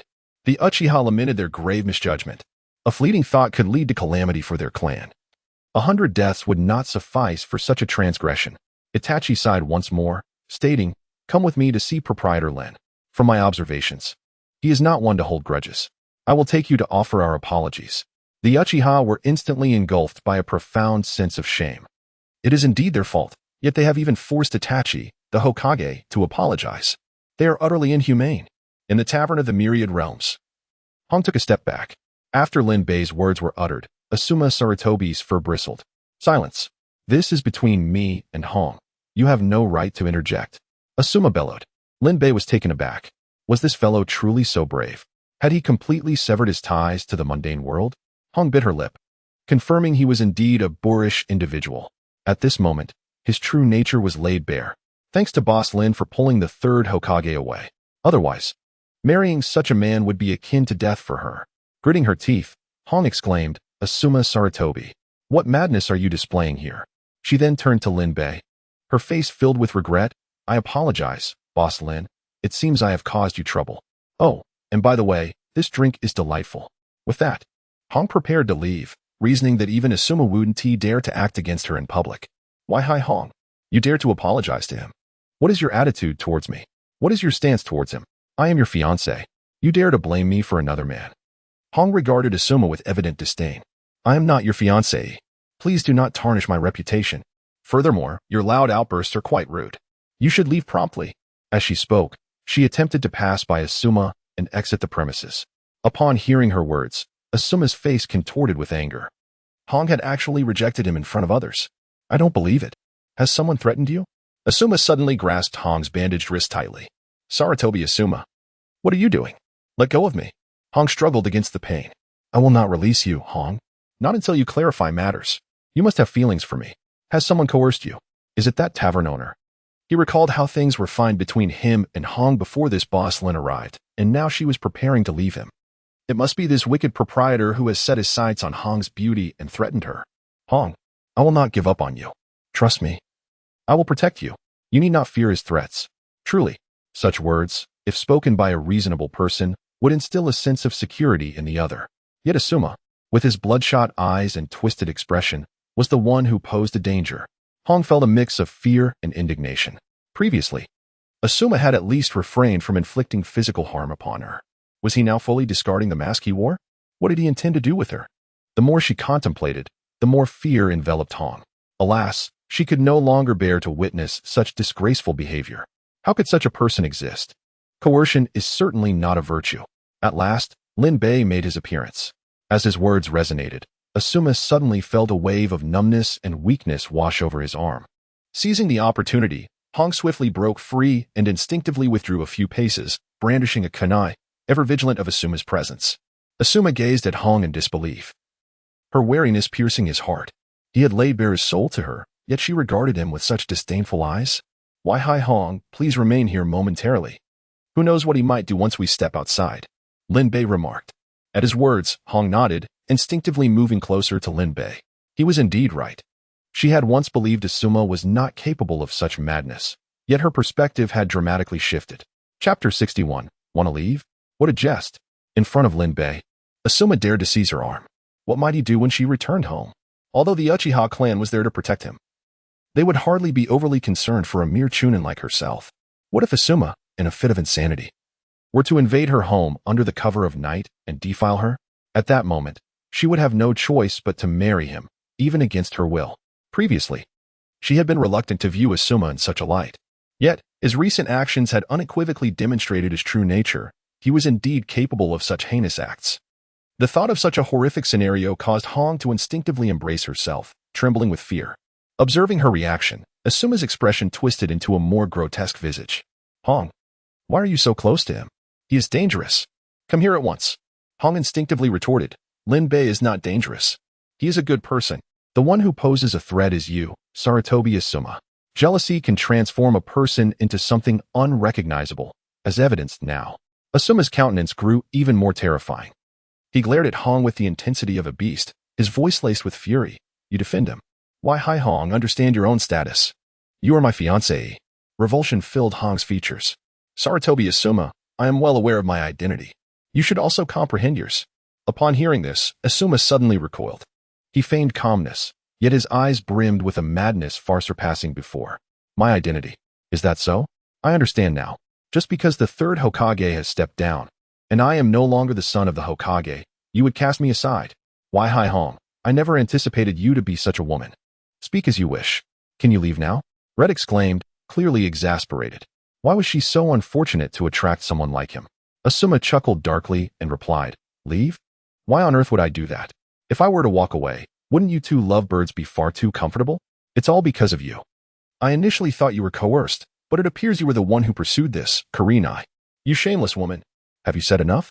Kurenai retorted, her complexion paling. Enough? I certainly have not. I intend to reveal your true nature to everyone in Konoha. I will ensure you, a disgraceful wretch, have no face left to show. Asuma's expression momentarily twisted with rage before he regained his composure. However, Kurenai, I can offer you a chance. Simply return to your senses, and everything will revert to how it once was. I will cherish you dearly. He extended his hand toward her. Upon seeing this, Kurenai's face turned to one of sheer terror, as if confronted by a great calamity. Asuma froze, realization dawning upon him. I understand now, Kurenai. You truly are something. This is your choice, so do not regret it. With that, he turned to leave, no longer concerning himself with her. Though agitated, he was not foolish. With Linbei around, he could not forcibly take Kurenai away. Remaining here would only subject him to mockery from the pair. In a state of panic, Kurenai felt her limbs grow cold at the thought of his words. He was indeed capable of such vile acts. What was she to do? The third Hokage had descended, and they could not act brazenly. Yet, she overlooked the fact that if they could not approach forcefully, they could do so subtly. Public opinion was their family's forte. As Asuma prepared to exit, Linbei tapped the bar with his finger, hoping for some profound proclamation, but it seemed to end there. If Asuma had been more composed, Linbei would have had no interest in intervening. However, Asuma's fault lay in the fact that he had insulted Linbei as well. If Asuma were to step out of the tavern, how could Linbei maintain his standing? In the next moment, a chilling voice echoed, "So you are Asuma Saratobi. You insulted my deity and wished to simply walk away?" As the words resonated, Asuma felt his body become immobile. He could reach the door with just a stretch. Yet his hand remained stubbornly still. Unbeknownst to Asuma, who had his back to Linbei, something was amiss. Kurenai, however, could see it clearly. From the corner of the tavern emerged a figure clad in a mask, the malice in those eyes unmistakable. Kurenai glanced once, then quickly averted her gaze. What do you intend to do? If you dare act, do you not fear the consequences? Asuma felt a twinge of panic, yet managed to maintain his composure. After all, his status afforded him a degree of security. Even though Itachi Uchiha held significant power at present, the Saratobi clan was not one to be trifled with. He believed that the other party would extend him that courtesy. Nevertheless, an apology was in order. He would apologize, but upon his return, he would reclaim all the face he had lost today. At that moment, there was a commotion at the entrance. A group entered, comprised of the third Hokage, several ninjas from the Saratobi clan, and Itachi Uchiha, accompanied by a few members of the Uchiha clan. The two parties fortuitously met at the tavern's door and decided to enter together. The third Hokage immediately spotted Asuma, who was frozen in place. "Father, what brings you here?" Asuma stammered. "Could I not come?" The third Hokage's expression twitched. However, upon noticing that Asuma was unharmed, he let out a sigh of relief. Boss Lin, Itachi, leading his entourage, offered a respectful nod to Linbei. Linbei replied, "It seems you are not here merely for drinks." He had a sign outside that stated patrons must bring their own beverages, otherwise, the prices were exorbitant. Itachi smiled and said, "There are a few matters to discuss. However, it appears that you also have some affairs to attend to. We can wait. Please handle your business first." With that, he and his group stepped aside, allowing the third Hokage's presence to become more pronounced. The third Hokage's expression twitched again as he began to sense that the atmosphere was amiss. Since their arrival, his son had remained completely still, and beside him stood an individual whose mask he could never forget. Once again, trouble was brewing. Linbei's gaze fell on the third Hokage with a hint of amusement. "Ah, a rare guest, the former Hokage. What brings you here today? Are you planning to cause a disturbance in my humble establishment?" The third Hokage pressed his lips together and mustered a forced smile. "Boss Lin, you jest. I merely heard that my son was here, and I came to find him." Upon hearing this, Linbei smiled and inquired, "Oh, and what is your intention in seeking him out?" The third Hokage's heart sank at the question, but he replied, "If he has committed any offense, I apologize on his behalf. However, I must request permission to take him with me. I will ensure he is properly disciplined." His demeanor was exceedingly humble. Asuma, standing nearby, was utterly astonished. This was his father? The former Hokage? How could he so readily concede? Asuma was bewildered. Linbei regarded the third Hokage in silence, the air thick with unspoken words. The third Hokage gradually felt beads of sweat forming on his forehead, his heart sinking deeper with each passing moment. If the adversary truly intended to harm his son, should he choose to fight back or concede? Although Asuma was not particularly accomplished, he remained the last son he had. The oppressive atmosphere became unbearable for Asuma. "Boss Lin, I apologize. May we leave now?" Upon hearing this, Linbei remained silent, but the third Hokage's expression darkened. And he reprimanded, "Unfilial son, be silent." Asuma, incredulous, replied, "Father, how can you?" Silence. Asuma fell silent, his face clouded with discontent. The third Hokage glanced at the impassive Linbei, sighing inwardly. It is my failure to have properly raised him. Nevertheless, he is still just a child. At that moment, a member of the Uchiha clan could not help but chuckle. Noticing everyone's gaze upon him, he hastily explained, "Ahem, my apologies, I was merely reminded of something amusing." What a child indeed. Under the third Hokage's reforms, one could graduate from the ninja academy at the tender age of 5 and head straight to the battlefield. Asuma's scruffy appearance could easily be likened to a toilet brush. Was he truly a child? Impressive, indeed. No wonder you were the third Hokage. Before the third Hokage could utter another word, Linbei waved his hand dismissively, stating, "Enough, Sarutobi Hiruzen, you know nothing of your son's actions." The third Hokage was momentarily taken aback, instinctively asking, "What has he done?" The masked figure, who had been standing silently, spoke in a frigid tone. "He has insulted my deity." Both the third Hokage and Asuma trembled at the declaration. Linbei asserted, "Number 5, you shall take charge of this matter. Do not forget, Lady Hong is the greatest victim here." "Yes, my deity." Number 5 bowed respectfully to Linbei, then turned his icy gaze upon Asuma. With a mere gesture, Asuma felt his body become unresponsive. Like a marionette, he walked towards Hong. Number 5's voice softened. "Lady Hong, please do not be afraid. With my deity present, no one can harm you." Upon hearing this, the previously flustered Hong regained some composure. However, Number 5's tone became chilling once more. "Kneel." Instantly, Asuma knelt before Hong. The sound of his knees hitting the floor echoed with a thud. Asuma was taken aback. He had knelt? He, the tyrant of Konoha, an elite jonin. And the third Hokage's son, had knelt before someone? And a woman at that? At this juncture, Number 5 spoke. "First, you threatened using your father's position as Hokage to forcibly seize a commoner." With that, an ice crystal spear materialized in Number 5's hand, mercilessly piercing Asuma's body. "How dare you? How could you?" The pain rendered Asuma nearly bereft of reason. Observing this, the third Hokage felt a surge of urgency. "Sarutobi Asuma, what do you intend to do?" Number 5 lifted his gaze, his eyes devoid of warmth, fixating on the third Hokage. Instantly, the third Hokage froze in place. With a cold huff, Number 5 resumed his judgment. "Secondly, your behavior is exceedingly vile. You have insulted and slandered women." Another spear materialized, perfectly forming in tandem with the previous one.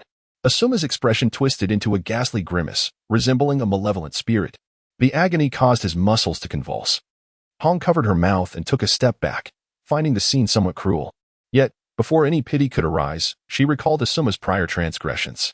If he were allowed to spread rumors, not only would she be driven to despair by public opinion, but she would also be remembered posthumously as a symbol of disgrace. Upon this realization, Hong felt the cruelty dissipate, replaced instead by a sense of exhilaration. Asuma was ensnared in what felt like a nightmare. It shouldn't be like this. None of this should be happening. But that nightmarish voice echoed once more. "Thirdly, you have sullied the ears of the divine with your vile words." With that proclamation, a glint of cold malice flashed in Number 5's eyes. He seized Asuma's jaw, forcing his mouth open. In his other hand, a small knife appeared, slowly entering Asuma's mouth. With a gentle twist of his wrist, Asuma cried out in agony as blood gushed forth like a fountain. "If you cannot speak, then you shall speak no more." In conclusion, Sarutobi Asuma's crimes are heinous and deserving of execution. The murderous intent in his words sent a chill through all present. At that moment, Asuma finally panicked. When the second spear pierced his body and the third Hokage failed to come to his rescue, he realized that the proprietor of this establishment was a force even his father could not contend with. What had emboldened him to speak so recklessly in the presence of such power? What had he done? It seemed now that he had come to this understanding a tad too late. Thus, he collapsed to the ground, casting a pleading gaze towards his father. Only the third Hokage could save him now. Hong wore an expression as if she had been transported to another realm. The man who had relentlessly besieged her with vile words was on the brink of death. That once high-handed and defiant Asuma was finally tasting the bitter fruits of his own character. Number 5's right hand unfurled, grasping a beheading blade forged from crystalline ice. Wait a moment. Upon witnessing his son on the verge of death, the third Hokage could no longer restrain himself. He understood that he had little authority before Linbei. Yet he still maintained some connection with the Uchiha. Thus, he turned to Uchiha Itachi and implored, "Fifth Hokage, you must say something. You once vowed to protect all of Konoha. Do not abandon one, nor sacrifice another. As long as you speak on my behalf, the Umbu of Konoha shall be yours. Entirely yours. Is that acceptable? At this moment, the third Hokage finally relinquished his pride. He was merely a father. Linbei cast an intrigued glance at Itachi.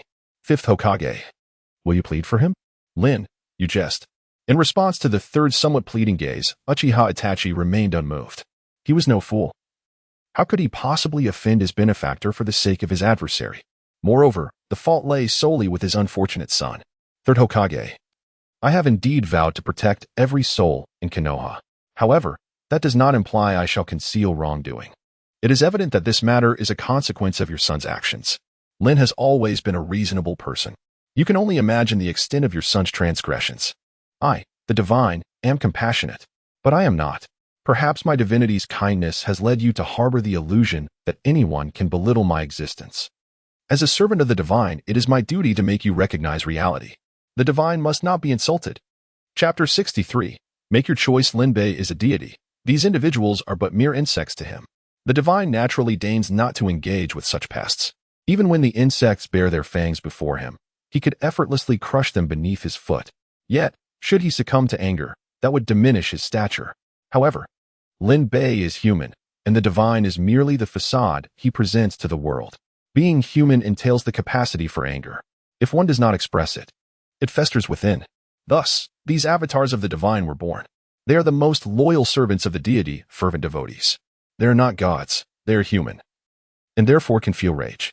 They cannot tolerate the humiliation of the divine. At this moment, the cold voice of number 5 made everyone acutely aware of what a god truly is. A god is an entity capable of determining their fate with a mere word. The third Hokage felt somewhat bewildered. Does such a deity truly exist? Yet, the opponent was so powerful that it seemed whatever he wished to be. Others were compelled to accept. He knew full well that Asuma was doomed today. The atmosphere in the tavern had frozen to an icy stillness. Number 5 spoke again. Sarutobi Hiruzen, you once claimed it was your failure in raising your child. Therefore, the sins of Sarutobi Asuma today are partly yours. So let it be you who judges Sarutobi Asuma. With that, he hurled the great sword before Sarutobi Hiruzen. The clang reverberated, awakening all present. The third Hokage trembled. Are you speaking in earnest? To ask a father to slay his own son? For a moment, his anger eclipsed his trepidation towards Linbei. This is too much, Lin. You, disinterested in listening to his conclusion, Linbei interjected, the Sarutobi clan is not well acquainted with us. Furthermore, number 5 is one of my subordinates and is currently serving my interests. If I were to intervene, would it not chill their spirits? To exert pressure on my own for the sake of an outsider? Does Sarutobi Hiruzen think me a fool? The third Hokage fell silent for a moment before turning to number 5, his expression darkening as he declared, Lord number 5. I could never lay a hand on my own son. Number 5's eyes flashed with intensity, and an overwhelming aura surged around him, distorting the very air. The third Hokage gasped, feeling utterly overwhelmed by this pressure, which rendered any thought of resistance futile. Yet, even at the cost of his life, he could never harm his own child. That was his unwavering principle. Sarutobi Hiruzen, you possess great courage. Thus, you do not intend to atone for your sins, correct? Upon hearing this, the third Hokage's heart sank. For reasons unknown, an ominous premonition gripped him.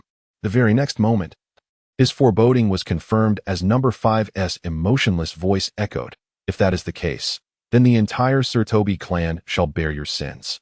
I will eradicate every last Sarutobi ninja. With your blood, we shall cleanse your transgressions. At this proclamation, even Uchiha Itachi struggled to maintain his composure. The third Hokage's suffering was of little concern to him. In fact, he would revel in it. However, if the Sarutobi clan were to be annihilated, it would undoubtedly cripple Konoha. After all, it was only during the last encirclement of the Uchiha that they realized how many ninjas the Sarutobi clan possessed. It could be said that the Sarutobi and Uchiha clans together upheld half of Konoha's strength, while the other half was divided among the various prominent families. Yet, Uchiha Itachi dared not speak out. He was utterly apprehensive. He feared that should the adversary utter another line, claiming that the Uchiha clan also bore guilt, it would spell their doom. After further contemplation, perhaps this was a fortuitous turn of events.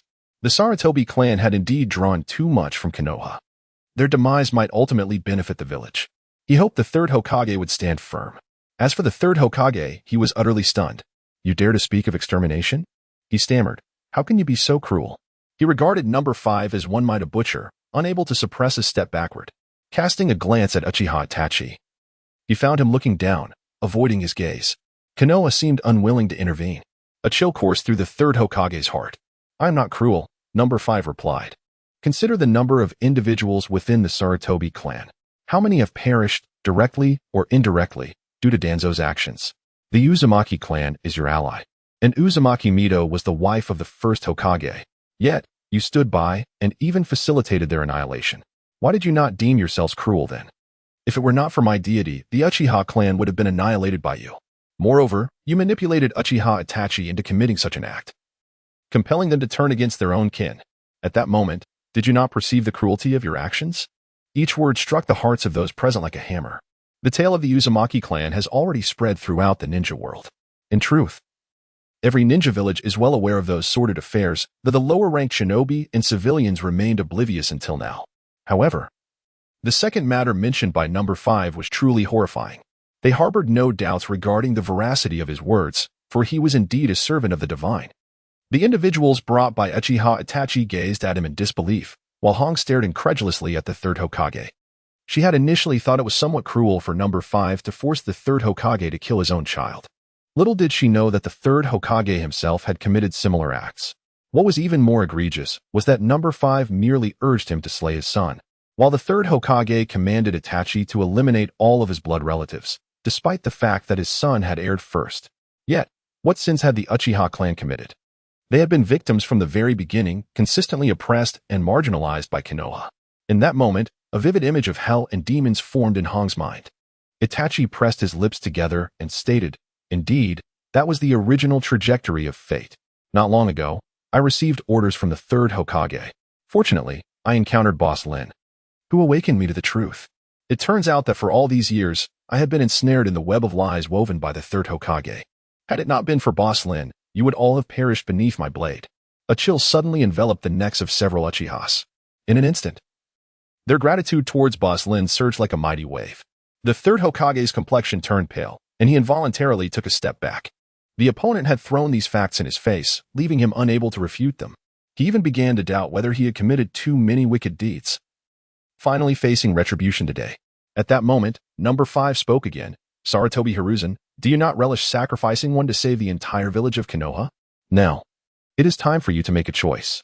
Will you sacrifice your son to save the entire Sarutobi clan, or will you and your son, along with the lives of the entire Sarutobi clan, atone for your sins?"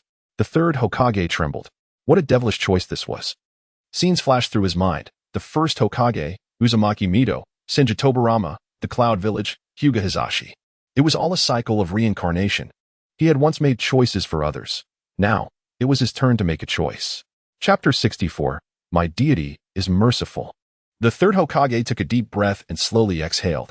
Suddenly, he stepped forward and picked up the large blade. The knife was not heavy. Yet the third Hokage stumbled slightly as he grasped it. He made his way toward Asuma, transitioning from a state of calm to one of heavy panting, his eyes reddening. Nevertheless, his grip on the knife remained steady. The third Hokage felt a twinge of self-loathing. Why was he able to hold it so firmly? Asuma lay on the ground. Incredulity etched across his face as he stared at the third Hokage. Was the old man truly about to strike him down? It was one thing not to save him, but to intend to kill him?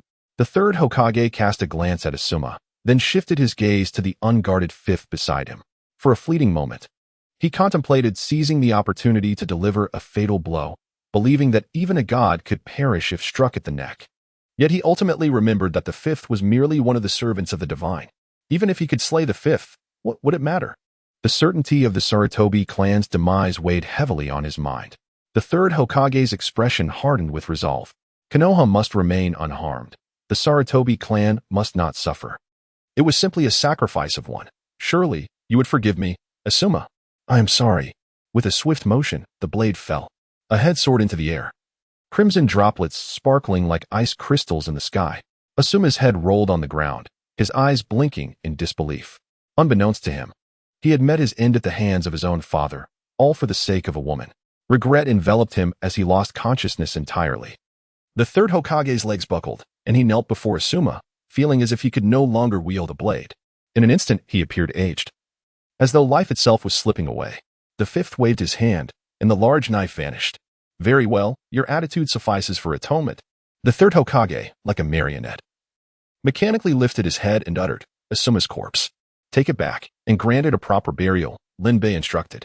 I, the benevolent deity, permit your departure. The fifth stated, Thank you, Boss Lin. The third Hokage replied, rising and cradling Asuma's lifeless body as he stepped outside. His companions hurriedly followed, their steps unsteady.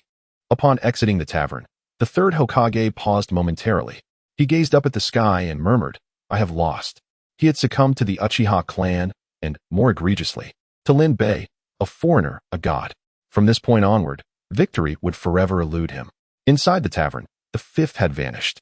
Linbei clapped his hands and declared, All right. The matter is resolved. I hope none of you were frightened. The fifth and his companions were typically amiable, but they became fiercely serious when it came to matters concerning him. Linbei, exhaling in a mock show of exasperation, cleared the earlier oppressive atmosphere with his gentle voice. Hong lightly approached the bar. Although she had expressed her gratitude before, she felt compelled to reiterate her thanks. Words often failed to convey the depth of her appreciation. Thank you, Boss Lin, she said, preparing to take her leave. Linbei pondered for a moment before calling out, Wait a moment. Hong halted, turning around with a perplexed expression. Linbei tapped the bar with his index finger and inquired, My tavern is in need of a server. Would you be interested? While the tavern appeared rather desolate at present, he anticipated that as more patrons from various realms arrived, it would surely become bustling with activity. After all, this place served as a nexus between worlds, a sanctuary, provided one did not provoke him. The allure of the tavern was evident for those who sought refuge. As the proprietor, it was unreasonable for him to attend to every guest personally. Moreover, his avatars were merely masked figures. None could rival the captivating beauty of someone like Hong. Hence, his request was entirely legitimate, devoid of any ulterior motives regarding her physical allure. Hong paused, momentarily taken aback, but soon grasped the implications of his proposition. It was an opportunity that promised her nothing but benefits. Initially, she had harbored concerns about potential repercussions from the third generation, who might blame her for his son's demise. However, by becoming a part of the tavern, she felt assured that even the third generation would not dare to act against her. Furthermore, aligning herself with such a formidable individual could only yield advantages. Most importantly, Boss Lin was not only handsome but also remarkably gentle. In her lifetime, she had never encountered a man who could compare to him. While she dared not entertain grander aspirations, the prospect of remaining here was already a source of immense satisfaction. Thus, Hong eagerly nodded, exclaiming, I am willing. Upon hearing her response, Linbei nodded with satisfaction. Excellent. Go home, make your preparations, and then move to the tavern. Hong quickly nodded and hurried away. After all, she was but a solitary figure. Where she resided was of little consequence. Uchiha Itachi observed her with a complex gaze, recognizing that from this day forth, Hong would become one of the most esteemed individuals in the ninja world. For a fleeting moment, he even entertained the thought of what it would be like if he were a woman. Would the Uchiha clan then ascend to greatness? However, he swiftly dismissed this absurd notion. The current circumstances were already favorable. Thanks to Boss Lin, the Uchiha clan was on the right path and destined for greater prosperity. Itachi, we can now discuss your matters, Linbei said with a gentle smile. Before Itachi could respond, a few Uchiha members mechanically approached the bar and knelt down, visibly shaken. The earlier incident had terrified them. After all, they were the ones who had intentionally provoked Boss Lin. At that moment, genuine fear gripped them. While Boss Lin might be forgiving, they were uncertain about the wrath of his divine subordinates. Boss Lin, we were mistaken. Linbei quietly observed them. Oh? In what regard have you erred? Ever since Itachi assumed the mantle of Hokage, he has wielded dominion over the entirety of Konoha. To put it succinctly, Konoha has essentially been annexed into the tavern's domain. What can be accomplished within the tavern, he can likewise achieve in Konoha. However, he would not be so dull as to fixate upon the village daily. A few Uchiha were left stammering in fear.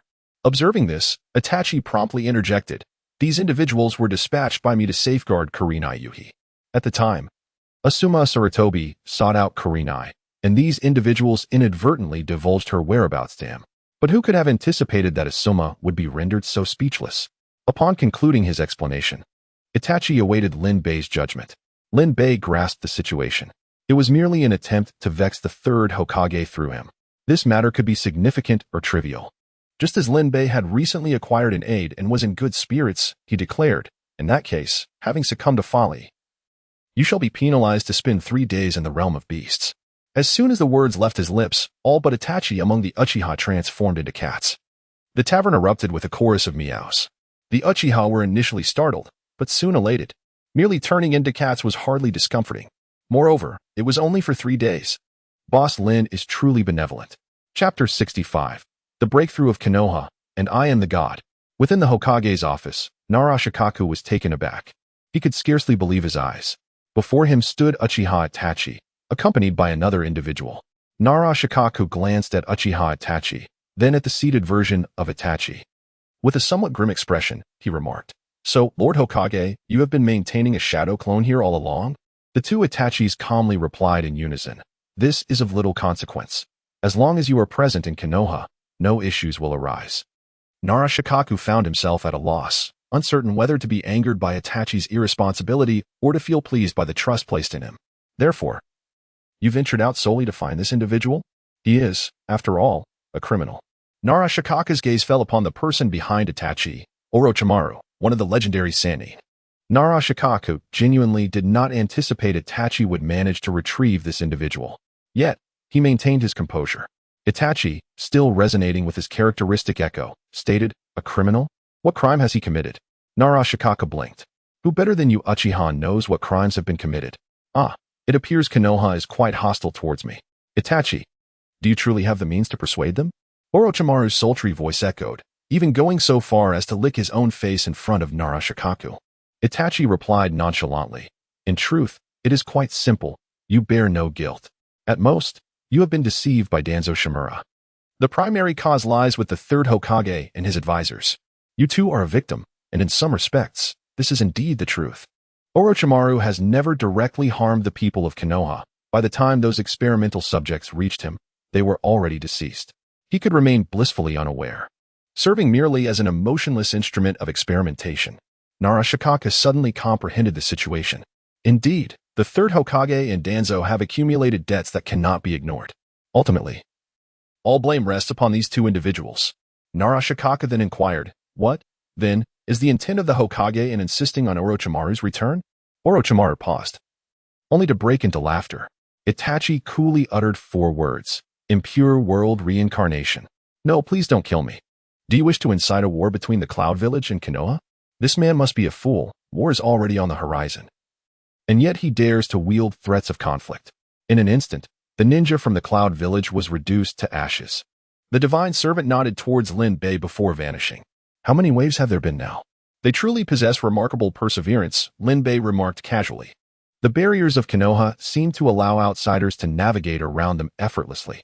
By the bar stood Hong, now adorned in a completely new outfit, clad in vibrant red. She was a striking sight, a picturesque presence. She spoke earnestly. "This is the 9th batch of intruders." Lin Bei clicked his tongue. "These individuals are all driven by self-serving motives. According to their claims, this tavern possesses the ability to grant one formidable bloodline limits. Even the Byakugan and Sharingan would yield in the face of such bloodline prowess. Such a glaringly flawed rumor, and yet those ninja villages genuinely believe it. However, this is quite understandable. For those villages, losing a few shinobi is of little consequence. After all, it costs them nothing, so they might as well entertain the notion." At that moment, Lin Bei suddenly raised an eyebrow. "Finally, a worthy opponent has arrived." Hong was taken aback. What could possibly warrant Lin Bei's remark of worthy? Meanwhile, outside Konoha, 6 ninjas draped in red cloud cloaks emerged from the forest. Their eyes spun in a cycle, reminiscent of the reincarnation. They were the 6 paths of pain. The Deva path of pain lifted his gaze, coldly surveying the distant Konoha. Here, there exists but one deity. That is he, Nagato. The audacious thief who dared to impersonate a god within Konoha must perish at the hands of the divine. Suddenly, an alarm blared within the Hokage's office. Swiftly, a group of Umbu appeared before Itachi. "An enemy has brazenly infiltrated Konoha. The location is," Itachi calmly stated. No sooner had he spoken than the space before him was empty. After a moment's contemplation, Itachi rose to his feet. Their audacity is staggering. Not merely foolish, but exceedingly formidable. He must take a look. However, upon arrival, he discovered not one individual, but 6, all clad in identical uniforms. The black cloaks adorned with crimson clouds belonged to the organization that Orochimaru had joined. Immediately, Itachi noticed the striking resemblance in the eyes of the 6 individuals. He paused, breathless. He had perused the family's secret tome, which contained descriptions of the Sage of 6 Paths. The eyes of those 6 individuals bore an uncanny resemblance to the accounts within that tome, typically elusive. The Sage's eyes now manifested in pairs, 6 pairs, to be exact.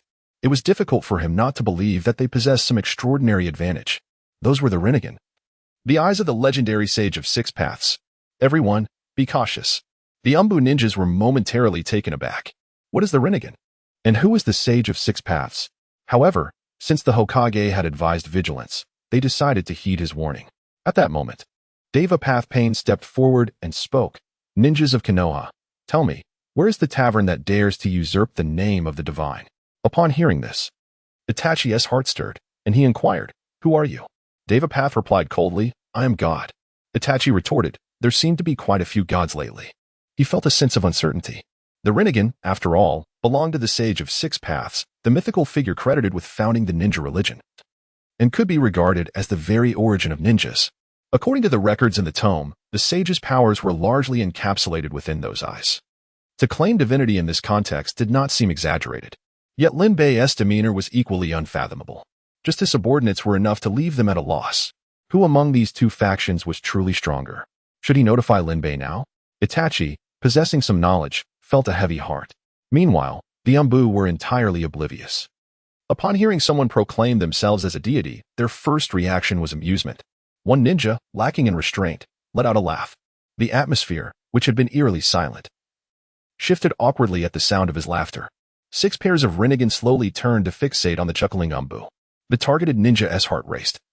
But he soon felt a surge of indignation. How could he, an elite of Konoha, be deceived by someone with delusions? Without a moment's thought, he blurted out, Hey, you're a god? Do you even know who I am? Devapath remained expressionless, suddenly extending his right hand, palm directed at the man. Seeing this, Itachi's expression shifted.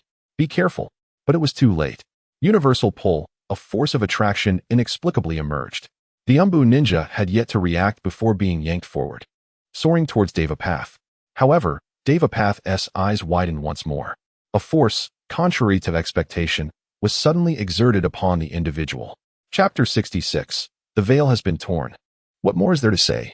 A distinct cracking sound echoed, as the unfortunate member of the Umbu had nearly all of his bones crushed. With the 2 forces dissipating, his limp body collapsed to the ground. His face pressed against the earth, his eyes devoid of life. Thick blood slowly oozed from the corner of his mouth. In a mere second, a group of onlookers stood in stunned silence as one Umbu member met such a hasty demise. It is important to note that those who enter the Umbu are the elite among the elite. Shinzo.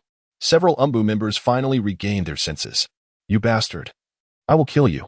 One of them unsheathed his blade, charging forward. At that moment, a red chakra skeletal figure obstructed his path. Be cautious. This adversary is formidable. Itachi's expression was grim. Attraction and repulsion, while seemingly straightforward, are indeed difficult to contend with. A sudden pull could well disrupt one's chakra. You all signal first. It appears you have no intention of speaking. No matter, the divine will reveal to you that resistance is futile. The Deva Path spoke indifferently. In the next moment, the animal path clapped both hands on the ground. White smoke erupted, and several mystical creatures charged forth from the mist. Itachi looked up, only to find that the eyes of these creatures also bore the Sharingan. Had they disturbed the nest of the Sharingan? Oh no. It was the Sharingan collectively descending upon Konoha. There was no need for a signal now. Anyone in the village with vision could see it. Jiraiya was currently with Naruto. Compared to a few days prior, his condition had improved significantly. Yet at that moment, he suddenly heard a distant rumble. Jiraiya abruptly turned his head, witnessing several massive summon beasts. Enemies? Are those the Rinnegan? Jiraiya was taken aback upon noticing the peculiarity in the creature's eyes. Naruto, stay here for now. As soon as he spoke, he vanished. Meanwhile, the nine tails within Naruto abruptly opened its eyes. The essence of the Rinnegan. In the Sarutobi clan. The 3rd Hokage's face paled. This state had persisted for quite some time. Suddenly, a tremendous noise reverberated through the village. The 3rd Hokage was momentarily stunned before leaping onto the rooftop. Damn it, what is Uchiha Itachi doing? How could he allow the enemy to infiltrate the village? The 3rd Hokage yanked off his outer robe, revealing his battle attire, and rushed toward the source of the disturbance. Pitiful mortals, behold the might of the divine. The Deva path spread his arms wide, and to the astonishment of the onlookers, his feet lifted off the ground. The weight of the earth technique? Are you from a Wagakure? That is the power of the Rinnegan. The Rinnegan, still in its kaleidoscopic form. Do not underestimate your opponent, Itachi proclaimed. Upon hearing this, everyone present gained a clearer understanding of the Rinnegan. They had already experienced the power of the kaleidoscope through both Itachi and Fugaku. The formidable nature of the individuals before them was evident. Moreover, they could not even contend with Itachi alone, let alone 6 adversaries. Could they truly emerge victorious? Uchiha Itachi, what are you doing? You actually allowed the enemy to enter. The third Hokage leaped from the rooftop like a monkey, immediately expressing his discontent with Itachi. He sternly criticized him, declaring that since the day of reckoning had arrived, the blame rested squarely on Uchiha. Itachi cast a glance at the third Hokage, feeling helpless. In such dire times, did he still have the luxury to engage in petty schemes? It was clear that if Konoha remained in the hands of the third Hokage, its demise was inevitable. Why had he ever taken the third Hokage's words at face value? Or had Shursui perhaps utilized Kodo Amatsukami on him? Third Hokage, look into their eyes. Those are the legendary eyes of the Sage of 6 Paths, the Rinnegan, Itachi exclaimed. At this, the third Hokage was taken aback and promptly gazed into the eyes of the individuals. To his astonishment, it was indeed true. Being an elder, he had certainly heard of the Rinnegan. 6 pairs. His composure began to waver. The known abilities included repulsion and attraction. Itachi added. Just then, Jiraiya finally arrived. Indeed, it is the Rinnegan. Jiraiya's expression turned grave as he observed the group. However, when his gaze fell upon Pain, he found himself unable to look away. You are Yahiko, Jiraiya exclaimed in disbelief. Itachi's expression shifted as he inquired, Jiraiya, do you recognize him? Jiraiya was bewildered. The Rinnegan originally belonged to Nagato. Why did it now appear to be Yahiko's eyes? And what of the other 5 individuals? Long time no see, Jiraiya, Pain said, his emotionless gaze fixed on him. Devoid of any sentiment associated with meeting a former teacher. Teacher, Jiraiya, shouldn't you clarify some matters? The third Hokage remarked, his tone sharp. Itachi furrowed his brows and interjected, now is not the time for such discussions. Jiraiya, since you are acquainted with them, do you know the abilities of their eyes? Jiraiya silently shook his head. The idle chatter ends here. I shall grant you one last opportunity. Reveal the location of that wretched tavern. Pain stated coldly. At this, the third Hokage paused, realizing they were targeting that detestable establishment. Uchiha Itachi, it seems that the opponent is not here to cause trouble for Konoha, the third Hokage remarked. Itachi glanced at him in silence, while Jiraiya's gaze grew increasingly peculiar. The identity of Akatsuki was not particularly alarming. Had the intruder entered the village through the main gate, Itachi might not have intervened. However, the crux of the matter lay in the fact that the intruder had breached Konoha's defenses without consent. They had already invaded their sanctum. And yet, in the third Hokage's words, they were not here to create chaos. What, then, constituted trouble? Would it only be deemed so if they were to slay your son? Oh, forgive me, I had forgotten that you no longer have a son. It was precisely the third Hokage's relentless and baseless tolerance that had stripped Konoha of its very essence. With a sigh, Itachi's eyes widened and Susanoo rose. Towering over the magical creatures, invader, though distant, shall be eradicated. This phrase, learned from Linbei, resonated with Itachi's sense of style. You. The third Hokage glared at Itachi, gritting his teeth in rage. Jiraiya could no longer bear the sight and exclaimed, Old man, they have already invaded Konoha. If we continue to act as though nothing has happened, Konoha might as well disband. This was perhaps the weightiest statement Jiraiya had ever directed at the third Hokage. The third Hokage was taken aback. Could it be that he had erred? Tendo remained expressionless, observing. It seems that the mercy of the divine has led you to a false sense of security. With that, he declared, Shinra Tensei. Both Itachi and the third Hokage felt an overwhelming complexity within. The words spoken by Tendo felt oddly familiar. Before they could react, a powerful repulsive force suddenly descended upon them. Chapter 67. How fortunate Konoha is to have you in an instant. Everyone was sent flying. A transparent spherical wave expanded continuously, repelling everything it touched. In one fell swoop, it cleared an area of 20 meters.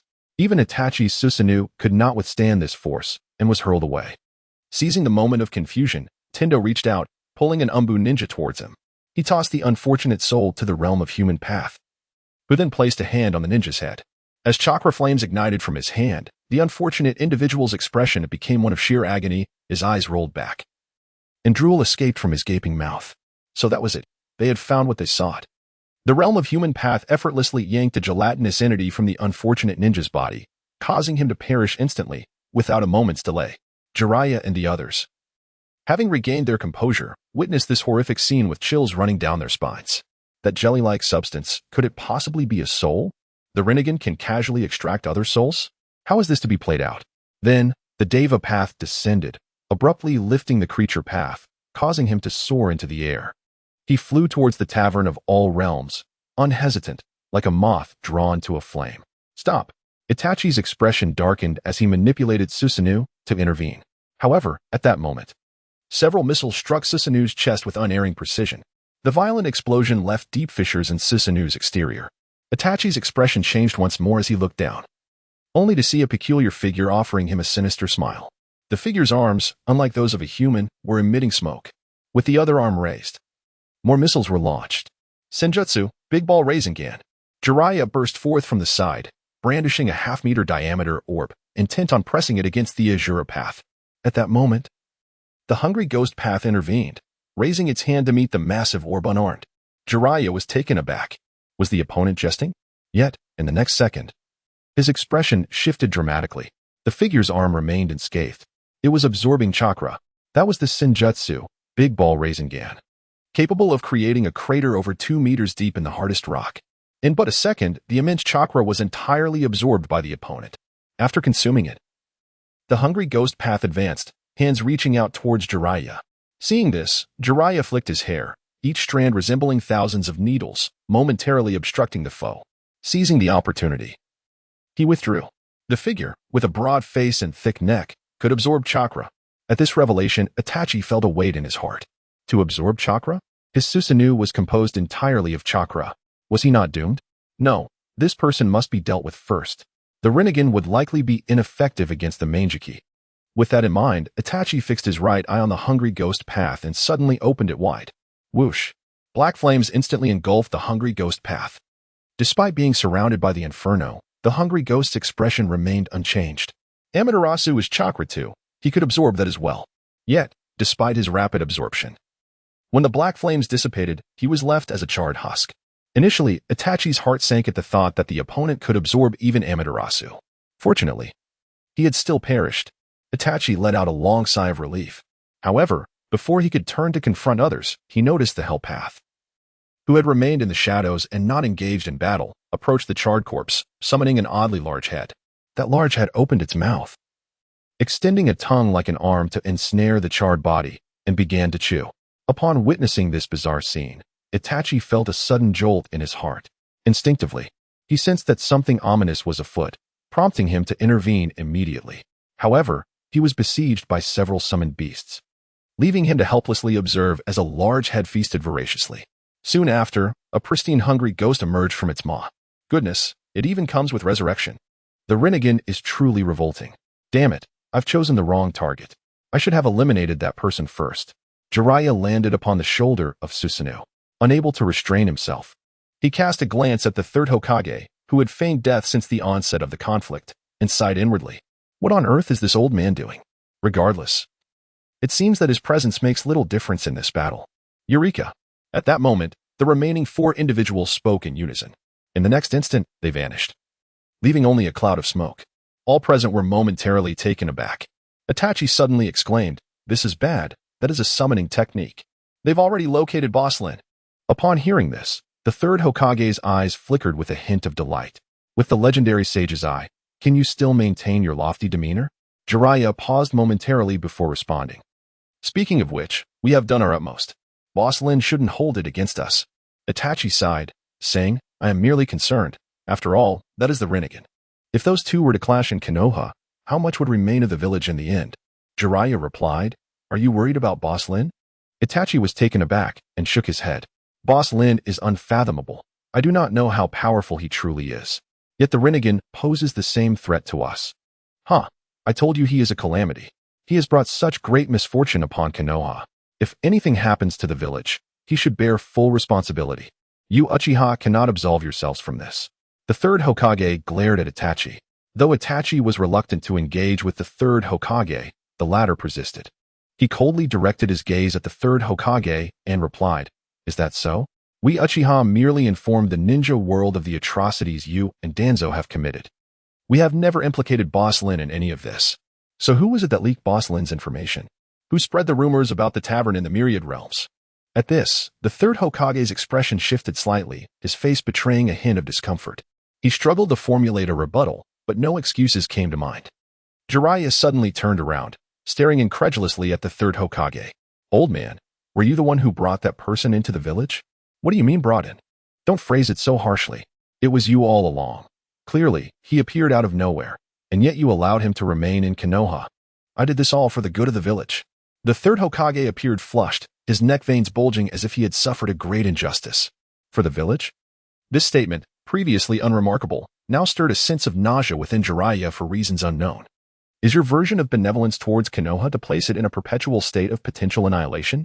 Truly, Konoha is fortunate to have you. Chapter 68. The false god and the true god. Itachi and Jiraiya exchanged glances, both letting out a sigh in unison, sharing an unspoken understanding to disregard the third Hokage entirely. At that moment, the ninja from various clans arrived, slowly making their way to the scene. They were taken aback by the chaos in the presence of several summoned beasts. "Lord Hokage, what has transpired here?" Itachi shook his head and replied, "There has been an invasion of Konoha. You remain here and deal with the summoned beasts. Jiraiya, come with me." "Wait, what about me?" The third Hokage quickly interjected. Itachi paused momentarily, not turning around, and replied coolly, "Do as you please, just do not create any trouble." This indifferent attitude infuriated the third Hokage to no end. The other clan ninjas paid him no mind either. They were not foolish enough to approach, lest they be mistaken for allies of the third Hokage and thus face potential repercussions. The third Hokage stood alone atop the roof, surrounded by a bustling crowd, yet entirely disconnected from it. Meanwhile, in front of the Wanjie Tavern, Pain descended alongside the animal path. Upon landing, the animal path clapped its hands, summoning the other four paths to manifest. Pain gazed up at the Wanjie Tavern, knowing it was the den of the scoundrel who had stolen the name of the deity. It was time for the true god to unveil your true nature. With that, he resolutely stepped inside. The bell at the entrance jingled. Inside the tavern, Hong noticed a visitor and stood up. Lin Bei waved his hand, saying, "Hong, this is not a guest." Surprised, Hong obediently sat back down. As the door swung open, 6 figures clad in orange fur and black robes entered. Curiosity piqued, Hong observed the newcomers. If they were not guests, then who could they possibly be?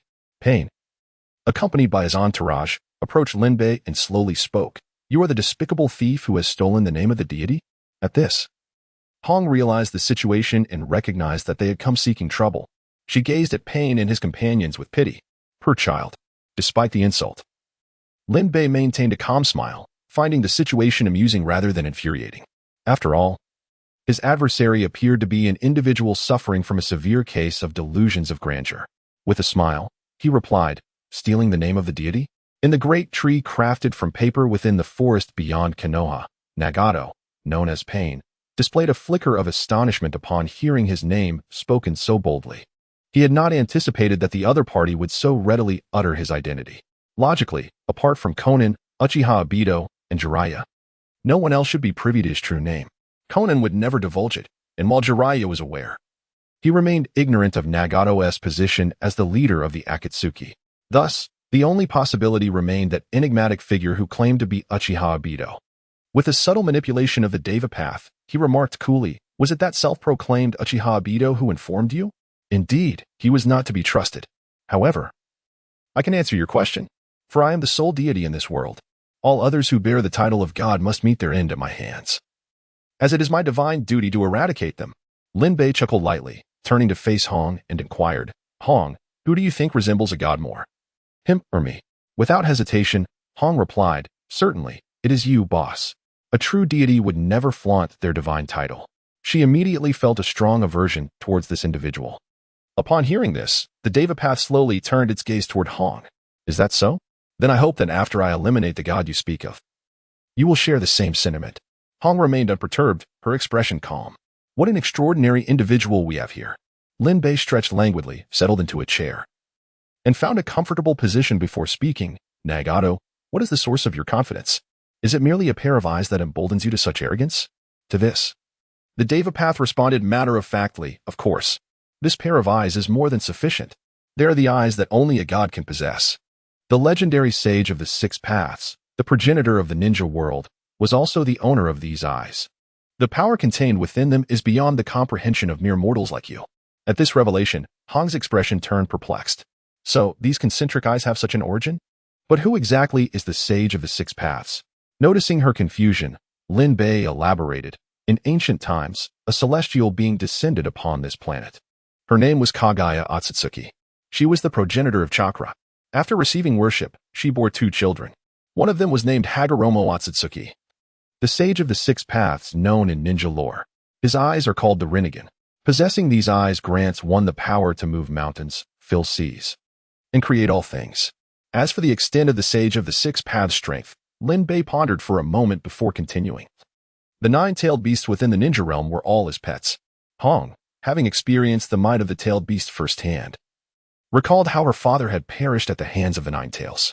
The realization that such a formidable existence was merely a pet underlined the staggering power of the sage.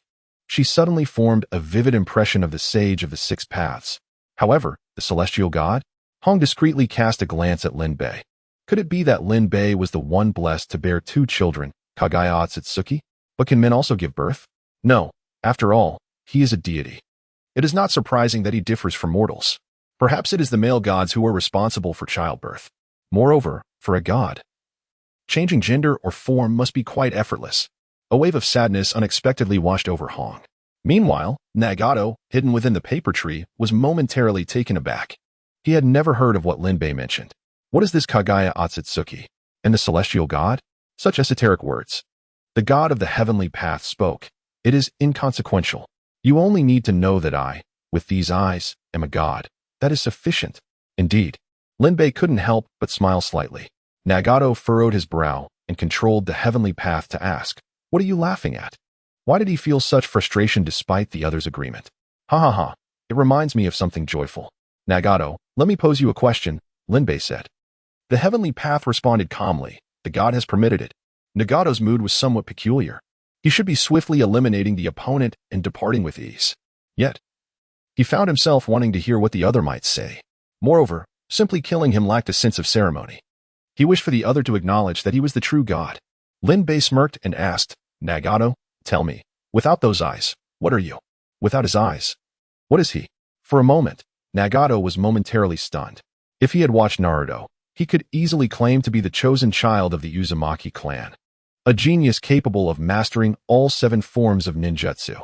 Without the Rinnegan, he could still be strong, even reaching the level of a Hokage.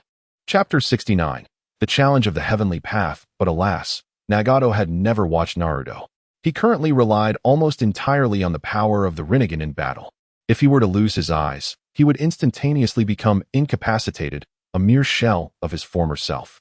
The Heavenly Path snorted coldly and declared, unfortunately, it holds no significance. These eyes belong to me. Therefore, I am the god. He understood deeply that the other must be envious of his eyes. Yet, it was futile. Regardless, he possessed these eyes. Hence, he was the god, and only he could be the god. Nagato, concealed within the paper tree, struggled to manage a smirk. Lin Bei also laughed. Nagato, weren't you just asking what I was laughing at? I was laughing at you. Laughing at me? What do you mean? The Heavenly Path's gaze sharpened. How dare a mortal laugh at a god? Did he wish to court death? Although Lin Bei is destined to perish regardless, he possesses the agency to choose whether his demise will be agonizing or serene. I find it amusing that you remain oblivious to being used as a pawn, yet take pride in it. Nagato, what gives you the audacity to believe that those eyes belong to you? With a subtle arch of her crimson brows, she keenly sensed that this matter was significant. Indeed, it was of great import. Upon hearing this, Nagato within the paper tree felt a tug of intrigue. The more Lin Bei acted in this manner, the more he perceived Lin Bei's envy. Regrettably, such power is beyond Lin Bei's capacity for jealousy. This line of inquiry is utterly devoid of meaning. Lin Bei extended his index finger and gently shook it, asserting, it is indeed meaningful. Do you truly believe that if those eyes were genuinely yours, you would be in your current predicament? The use of a broad-scale Shinra Tensei leaves you incapacitated for an eternity. As for the Chibaku Tensei, utilizing it nearly costs you your life. Do you genuinely think that if the eyes were yours, it would require such effort? In the original narrative, Nagato decimated Konoha with a single Shinra Tensei, directly siphoning the strength of the other 5 paths. When invoking Chibaku Tensei, he nearly lost half his life, requiring loud incantations for support. In stark contrast, the true master of the Rinnegan, Uchiha Madara, wielded Chibaku Tensei and Shinra Tensei with such ease that to consider them equal might be an understatement. They were mere trivial techniques. Upon hearing this, Nagato felt as though struck by lightning. He considered Lin Bei's words absurd, yet found himself unable to refute them. Previously, he deemed the Rinnegan immensely powerful, accepting the accompanying costs as reasonable. Yet now, Lin Bei's revelations unsettled him. If those eyes were indeed his, then why should there be any cost? He increasingly felt his own weakness, to the point where he could not employ any ninjutsu aside from the Rinnegan. Is this truly normal? It felt as if he did not possess the Rinnegan, but rather that the Rinnegan had claimed him.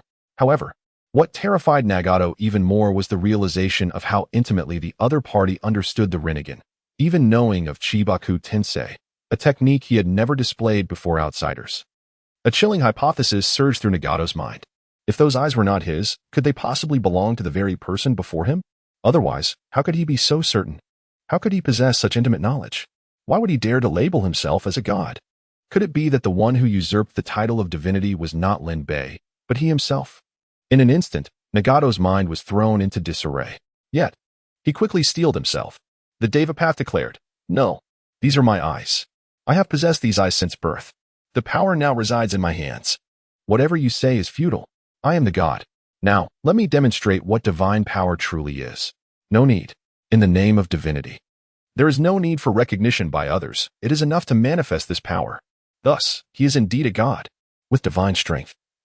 He shall reduce to ashes those despicable individuals who dare to usurp the name of the divine." Within the paper tree, Nagato clapped his hands, unleashing an overwhelming pressure from his eyes that made Conan beside him feel uneasy. Has Nagato truly been driven to such extremes? In the tavern, the other 5 paths, aside from the Deva path, fell as if they had lost all signal. Simultaneously, the aura emanating from the Deva path intensified manifold compared to before. This is astonishing and concerning, thought Conan. The magnitude of this energy is terrifying, as if she were witnessing the very fabric of the world tearing asunder. In comparison, even the legendary 3rd Hokage of Konoha pales in significance. These beings are mere puppets, manipulated from behind the scenes. Yet there is no need for concern. The boss is still here. Lin Bei's words seemed to possess a magical quality. The anxiety that had gripped Conan dissipated instantly. In her heart, Lin Bei was omnipotent. After all, even the previous 2 Hokages displayed such humility before him. He is a god. A single bag of rice can bear the weight of several floors. With fervor, he sought to obliterate the vile ones and effortlessly dismantle Konoha. A translucent, repulsive sphere began to expand, centered around the Deva path, akin to a cosmic Big Bang. Everything in its path would be annihilated. However, alas, he was within the confines of Konoha and in the tavern at that. This power would not erupt if Lin Bei wished it not to. Thus, as it approached the critical threshold, the force ceased its expansion. It began to retract. With a soft sound, as if a non-existent deity had merely exhaled, the non-existent dust on the tavern floor was gently stirred. That was all. This is the Shinra Tensei. At this moment, Nagato's condition was far superior to that in the original narrative. The Shinra Tensei could have obliterated at least half of Konoha. Yet, within the tavern, nothing remained, absolutely nothing. The Deva path stood there, motionless, as if it had crashed. Nagato within the paper tree remained in a daze for an extended period. He had witnessed everything unfold, yet he could not comprehend. Why had nothing occurred? Conan, puzzled, sensed the stillness outside.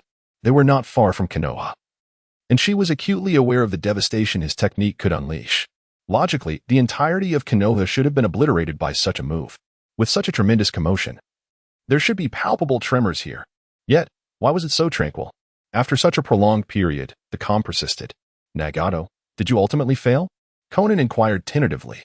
Upon hearing this, Nagato subtly raised his head and murmured, I have attempted it. Yet, it proved ineffective. Why did it yield no results? Could it truly be, as the other claimed, that these eyes do not belong to him? Otherwise, how could such disobedience occur? Immediately, Nagato's gaze sharpened. If one attempt fails, then another shall follow. Seeing this, Conan felt a surge of alarm. Nagato, you cannot afford to try again so soon. You will be drained. Nagato, however, stubbornly replied, Having come this far, I cannot cease. I must unleash it. Chapter 70. It is merely the Master's task. Nagato Uzumaki is the sole true deity here, and his objective is to obliterate this tavern. The Deva Path regained his composure, arms outstretched. Shinra Tensei. Yet this time, it was even more lackluster than before. Not even that translucent halo of white light materialized. From the paper tree, Nagato's nosebleed flowed down like a valve left unturned, yet he paid it no mind. Once again, it bore no fruit, but he had undeniably paid the price. Nagato. Conan frantically wiped the blood from his face, her expression rife with concern. Please, stop. Your body will be ruined if you continue like this. I can still give it one more shot. Nagato exclaimed, his mouth agape, drool spilling from the corners. Within the tavern, Linbei rested his elbow on the bar, chin supported in his hand, saying, will you try again? Perhaps you should attempt the Chibaku Tensei? Nagato thought to himself, yes, the Chibaku Tensei. I shall use this technique to crush Linbei. The Deva Path clapped his hands together, his entire being convulsing as if in a fit, his mouth emitting meaningless howls. In the next moment, he spread his hands apart, thrusting them forward. A small orb, as black as the abyss and the size of an eyeball, slowly emerged. It represented gravity, capable of drawing everything towards that singular point. Moreover, the more chakra invested, the greater the gravitational pull. In an instant, the items within the tavern began to tremble, as if they would soon be drawn towards that dark sphere. Observing this, Nagato smiled in relief. At last, he had successfully manifested it. KD felt an unparalleled force tearing at her, yanking her from her seat, panic rising within her. She sensed that if she were drawn closer, the black orb would crush her. Just then, a warm hand suddenly grasped hers, halting her forward momentum.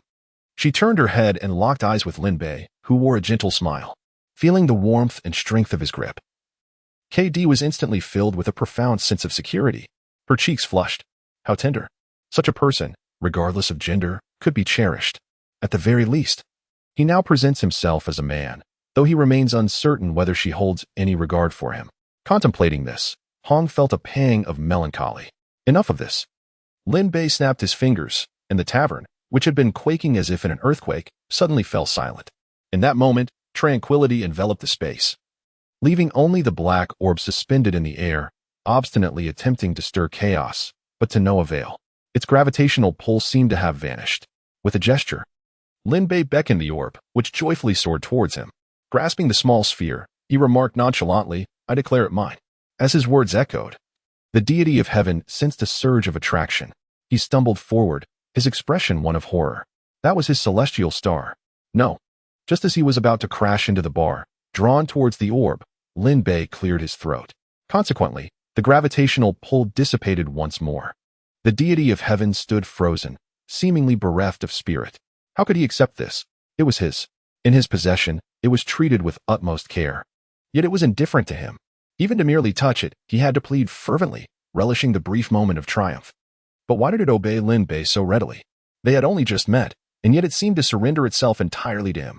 Linbei, however, took it for granted. At that moment, Linbei extended his hand holding the black orb forward. It flew towards the deity of heaven, orbiting him for a brief instant. Observing this, the deity's eyes lit up, and he raised his hand to touch it. But then, the orb deftly evaded him, returning to Linbei's grasp. As if to convey, merely fulfilling the master's bidding. The radiance in the deity's eyes dimmed entirely. Seeing this, Linbei shook his head. Was he unable to endure this? If only he knew that the orb was merely a vessel for observation, what would he think? Linbei took hold of the black sphere, squeezing it gently, rendering it non-existent. The deity of heaven instinctively took a step back. Among the paper trees, Nagato inhaled deeply. Even he, despite his ignorance, understood that the previous two failed attempts at the almighty push were orchestrated by Linbei. Yet, how could there be a force more potent than the Rinnegan? At this moment, Nagato's worldview began to shatter. Could it be that everything the other claimed was true? If there existed a being stronger than the Sage of Six Paths, it could only be the progenitor herself. Who exactly are you? Are you truly the Kagaya Otsutsuki you mentioned? The deity of heaven murmured. Linbei pondered why he would pose such a question, while Hong's small ears perked up, nervously fixating on Linbei. Noticing that Hong was looking at him, Linbei turned his head. Upon seeing the expression on Hong's face, his countenance darkened. Surely, you cannot be thinking the same? Hong stammered. You mentioned that she was a deity from beyond, did you not? It seems rather fitting for you. Lin Bei inhaled deeply and replied, Otsutsuki Kagaya is clearly a feminine name. Moreover, I have stated that she bore 2 children. Do I not exhibit distinctly male characteristics? Hong instinctively countered, but for a deity, altering one's appearance is not an arduous task, is it? A symbol appeared on Lin Bei's forehead. He felt utterly exasperated. Yet, through Hong's reasoning, it seemed rather plausible. Hong, it appears I must enlighten you on what constitutes a true male deity. Upon hearing this, Hong's heart began to race, and her cheeks flushed a deeper shade of red. However, she inwardly exhaled a sigh of relief. It seemed her assumptions had been erroneous. How terribly impolite. She was not particularly concerned about Lin Bei's potential anger, for she had come to realize that he was gentle and not a spiteful individual. Nonetheless, an apology was still in order. I was mistaken. Hong lowered her head, only to discover that Lin Bei had grasped her hand and had yet to release it. Consequently, her heart raced even faster. Hong was already quite beautiful, possessing a graceful demeanor. At that moment, however, she appeared as bashful as a young girl, a rose after the rain, possessing a distinct charm. Observing this, Lin Bei inhaled sharply. Although his official persona was that of a divine being traversing the realms, he understood that his true essence was that of an ordinary young man. Was Hong testing his resolve? Which leader could withstand such a trial? Lin Bei sighed. His self-control was clearly insufficient. All of this could be attributed to Uzumaki Nagato. Yes, he was the one who instigated this. How could his thought process deviate so? He nearly led Hong astray. He cast a deathly glare towards the heavens, questioning, From where did you derive the conclusion that I am Otsutsuki Kagaya? The heavens trembled slightly. The intensity of Lin Bei's gaze was indeed intimidating. However, he was not foolish. Lin Bei's previous demeanor had already proven that he was mistaken. Yet, if he was not Otsutsuki Kagaya, then who could he possibly be? Chapter 71. The so-called deity. The heavens fell silent for a moment before inquiring, Then who are you, truly? In his understanding, the most formidable power was the Rinnegan and the Sage of 6 Paths. Just moments ago, he learned from Lin Bei that the Sage of 6 Paths had a mother. She was the mightiest. So what was Lin Bei's identity? Could it be that everything Lin Bei had claimed was mere fabrication? Lin Bei tapped his index finger against the bar, stating, Isn't this something you are already aware of? I am the owner of the multiverse bar. In the realm of gaming, one finds oneself in a divine predicament. The heavenly path remarked, though it seemed to convey little. There was an undeniable truth that the opponent appeared more godlike than himself. To this day, he remained perplexed by Lin Bei's capabilities. Do not equate me with the Tsutsuki clan. Lin Bei's expression darkened as he spoke.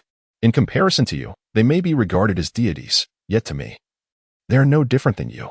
Nagato felt a jolt within, recognizing the disdain in those words. Ah, I see. The voice of the heavenly path remained monotone. Yet a hint of bitterness lingered. Indeed, it was her sentiment, a reflection of her own disillusionment.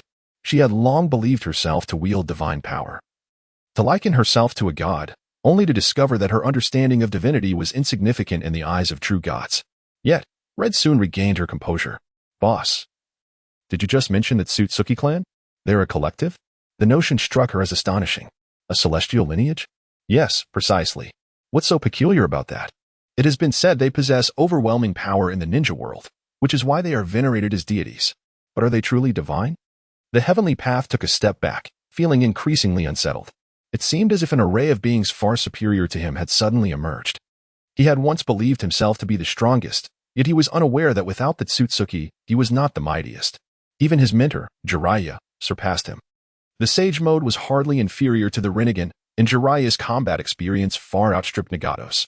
It was only due to his ignorance of the Rinnegan's capabilities, coupled with an inexplicable stubbornness, that he had ultimately succumbed to Pain's might. At that moment, the bell at the entrance chimed. Uchiha Itachi and Jiraiya had finally caught up. They rushed in, only to be greeted by the sight of the 5 fallen Pains strewn about, in the heavenly path, standing yet seemingly devoid of spirit. Itachi. Jiraiya. What on earth transpired in such a brief span? They had arrived expecting a routine exchange before battle, only to find that the conflict had already concluded. The outcome was unmistakable. The invaders had lost their will to resist. Lin Bei, however, appeared utterly unfazed, as if he had not engaged in combat at all. Jiraiya opened his mouth, a self-deprecating smile gracing his features. He had previously entertained the notion that should the divine servants face Lin Bei, they might not stand a chance against the Rinnegan. Yet, it now became evident that he had underestimated the situation. The Rinnegan had indeed been the vanquished party. Itachi inhaled deeply, attempting to compose himself before addressing Lin Bei. Apologies, Boss Lin, it was our oversight that allowed him to escape here. Lin Bei waved his hand dismissively, remarking, well, if he truly desires to come, you indeed cannot stop him.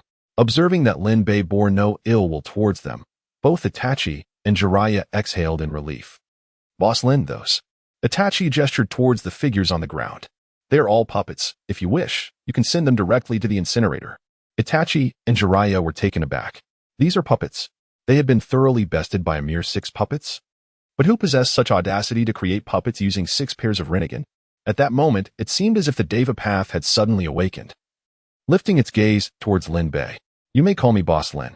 Boss Lin, what do you perceive yourself to be at this moment? If you still consider yourself a deity, then I prefer not to converse with you. I have no desire to engage with a child. The Deva path fell silent for a moment before responding.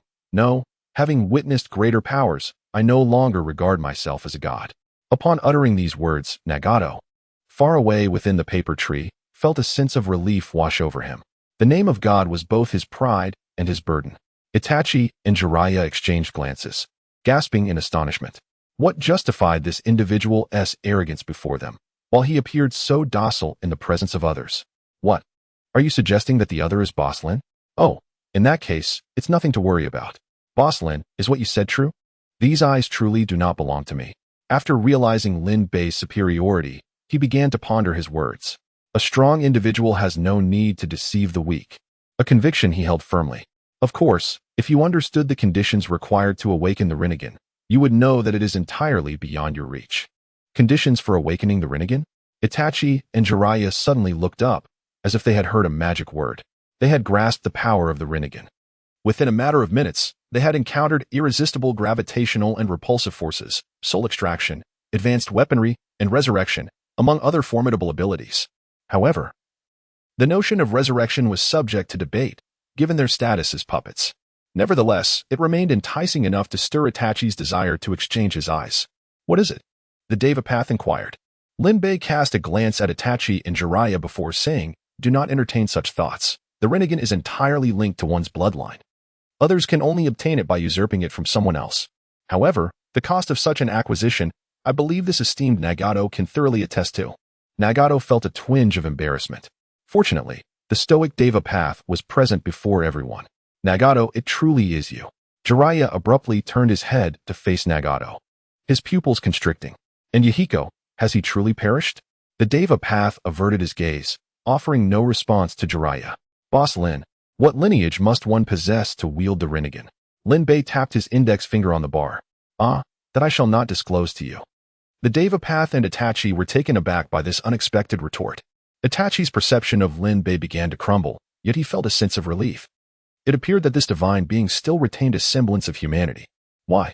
The Deva path gazed at Lin Bei in disbelief. Lin Bei smiled. You inquire why I do not share this knowledge.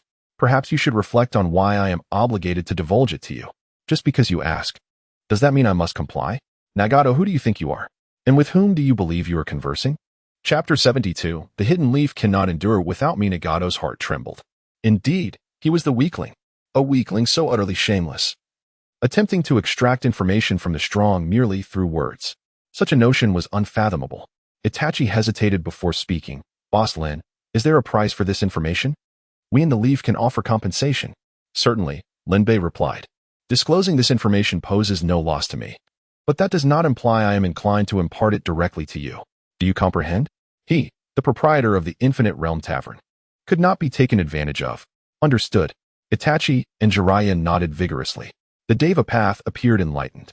So it was. He recalled that this divine figure claimed that being a deity was merely a side occupation.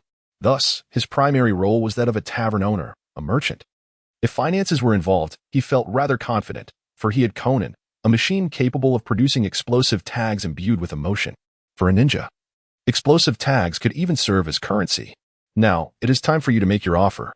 Itachi and Jiraiya exchanged glances, communicating silently. Jiraiya inquired, do we have any remaining funds in the Leaf? Itachi replied, the third Hokage's debts remain unpaid. We have little money. What shall we do then? Jiraiya pressed. It seems money is merely waste paper to Boss Lin. Perhaps he values other things more. The method to awaken the Rinnegan was undoubtedly worth it. Moreover, Lin Bei had even generously provided them a piece of information. The hidden leaf could very well offer that very item to Lin Bei without issue. With a determined gaze, Itachi raised his head and declared solemnly, "We are willing to exchange a forbidden jutsu scroll from the leaf." "Unacceptable. I refuse." The bell at the entrance chimed in response. At last, the third Hokage has arrived. He has come to the realization that for the sake of Konoha, he must keep a vigilant watch over Itachi and Jiraiya. Otherwise, there is no telling what actions the two of them might undertake. As soon as he approached, he overheard Itachi proclaiming the intention to surrender Konoha's forbidden scrolls. A cold sweat broke out over him. Thank heavens he had not succumbed to his anger and stayed away. Otherwise, he would have missed the grand spectacle unfolding between these two. Konoha truly cannot function without him. With a stormy demeanor, the third Hokage stormed toward Itachi, his eyes seemingly ablaze. "Uchiha Itachi, are you truly unwilling to spare Konoha from destruction? If you harbor resentment, feel free to unleash it upon me. I will bear the burden of these sins on behalf of Konoha's shinobi and citizens. I beseech you, do not plunge Konoha into despair merely due to personal grievances." Oh, how noble his words sound. How adept he is at casting aspersions. Itachi almost felt inclined to applaud the third Hokage. In truth, he did just that. "What do you mean by this?" The third Hokage's fury intensified. Itachi, with a stoic expression, responded, "The third Hokage is truly devoted to Konoha, sacrificing himself tirelessly. All of us in the Uchiha clan hold you in great esteem." This left the third Hokage momentarily speechless. The Uchiha was actually praising him? Or had he finally managed to sway Itachi with the will of fire? But upon meeting Itachi's derisive gaze, he understood the truth. Indeed, the inherently malevolent Uchiha would never repent. The third Hokage's face grew stern. "Uchiha Itachi, you are beyond redemption. Allowing you to become Hokage will only lead to Konoha's ruin. I shall inform the daimyo. The Uchiha have taken control. Yet, they possess no evidence. Without evidence, the daimyo cannot be held accountable." Itachi remained impassive. "Third Hokage, this is no longer your era. It is time for you to rest. Without you, Konoha shall only flourish further. One must possess an accurate understanding of oneself." The third Hokage glared furiously. "I am fully aware of my actions. Do you know what you are doing? You intend to hand over Konoha's forbidden scrolls. That is the foundation of our village. You would uproot Konoha itself. The forbidden scrolls can be transcribed, but that is not acceptable. My stance is unwavering. The forbidden scrolls must never be given to outsiders." "Third Hokage." A sharp sound broke the tension as Lin Bei rapped on the bar, drawing everyone's attention. "Am I to understand that you are performing a stage play here?" His index finger tapped rhythmically against the bar. The sound was not loud, yet the others, save for Hong, found their heartbeats synchronizing with the rhythm of his tapping. As Lin Bei tapped faster, their hearts raced in unison. Lin Bei's strikes were slow, and so too were their hearts. They felt as if, should Lin Bei cease his rhythmic tapping, their hearts would similarly come to a standstill. The pallor on everyone's faces deepened. Among the paper trees, Shan'an suddenly noticed that Nagato's face had turned even more ashen, beads of cold sweat forming on his forehead. "Nagato, what troubles you?" she inquired. "Nothing. I'm fine." He managed to reply, though his heart was clearly ensnared by fear. He had believed himself to be the master of the puppet, standing on the precipice of invincibility. Yet, he never anticipated that the adversary could manipulate the puppets to directly influence his very being. It was utterly bewildering. His life now hung precariously by a thread of another's will. Such power to determine life and death, this was the essence of divinity. Inside the tavern, after tormenting everyone for half a minute, Lin Bei finally relented. A collective sigh of relief escaped the group, albeit their garments were drenched with perspiration. Jiraiya cast a resentful glance at Itachi and the third Hokage. This truly was an undeserved calamity for him. Lin Bei scrutinized the crowd and declared, "Itachi, let us trade for the forbidden technique scroll. I desire nothing else." He had harbored a certain intrigue for the scroll from the outset. And now the third Hokage had unwittingly provided him with the opportunity to unleash his wrath. Even if Konoha wished to retract their offer, it was too late. They must comply, regardless of their wishes. "Good. Uchiha Itachi, you will bring ruin to Konoha." The third Hokage dared not unleash his fury upon Lin Bei and could only glare at Itachi. "As long as Konoha remains in your hands, it will be destroyed." Itachi met the third Hokage's gaze with unwavering resolve. Yet, both men caught a glimpse of Lin Bei's index finger twitching once more and hastily fell silent. Lin Bei turned to the third Hokage and then addressed Hong, saying, "Hong, do you see that old man? We must not emulate his shamelessness. Do you understand? He clearly harbors thoughts of his own interests while dragging the entire Konoha into the fray. Is the forbidden technique scroll the foundation of Konoha's establishment? What a jest. Was there such a notion when the first Hokage founded Konoha? Absolutely not. It was only with Shinji Tobarama's rise that the concept of forbidden technique scrolls began to take shape. Why are they termed forbidden? It is not solely due to the side effects some techniques may possess or the immense strain they impose on the body. Rather, it is because these techniques are often overwhelmingly powerful. There are legends suggesting that the first emperor of China confiscated all iron tools and crafted 12 golden men to prevent the populace from rising in rebellion. Shinji Tobarama transformed such legends into reality. They seized all formidable ninjutsu and forged forbidden technique scrolls, effectively sealing off the path for common ninjas to grow stronger. Chapter 73. The question of ownership of the eyes. The reason the first Hokage instituted this was that as long as he remained seated, no one dared to act against him. However, while Shinji Tobarama was indeed powerful, he still fell within acceptable parameters. The third Hokage, on the other hand, was simply not of the same caliber as those two. To put it plainly, the Forbidden Technique Scroll and the Will of Fire are meant to be used in tandem. As the disciple of Shinji Tobarama, the second Hokage, the third Hokage should certainly comprehend this. No one understands it better than he does. Yet, the third Hokage still seems reluctant to relinquish his position. Although Hong is unaware of Lin Bei's reasoning, she adheres to a fundamental principle. Her boss is always right. As for the third Hokage, who is he to her? She does not recognize him. Upon hearing the boss's declaration, the third Hokage's cheeks twitched. Had it not been for Lin Bei's earlier show of authority, he might have lost his composure and retorted. However, at this moment, his mind is remarkably clear. It matters not. After all, he is not the Hokage. He is eager to witness how long Konoha can endure under the Uchiha's control. When the time comes, he shall await their pleas for salvation. At that moment, he intends to humiliate Uchiha Itachi thoroughly. Jiraiya sighed inwardly. Why can't the old man see the truth? They currently possess no leverage. In this ninja world, power reigns supreme. Moreover, he understands one crucial fact. As long as Lin Bei chooses to remain in Konoha, the village will never face destruction. So what of the Forbidden Technique Scroll? Yet, this old man seems intent on driving Lin Bei away. It is bewildering what thoughts occupy his mind. Please wait a moment, Boss Lin. I shall bring the scroll right away. There's no rush. I can share the information with you first. Itachi interjected without objection.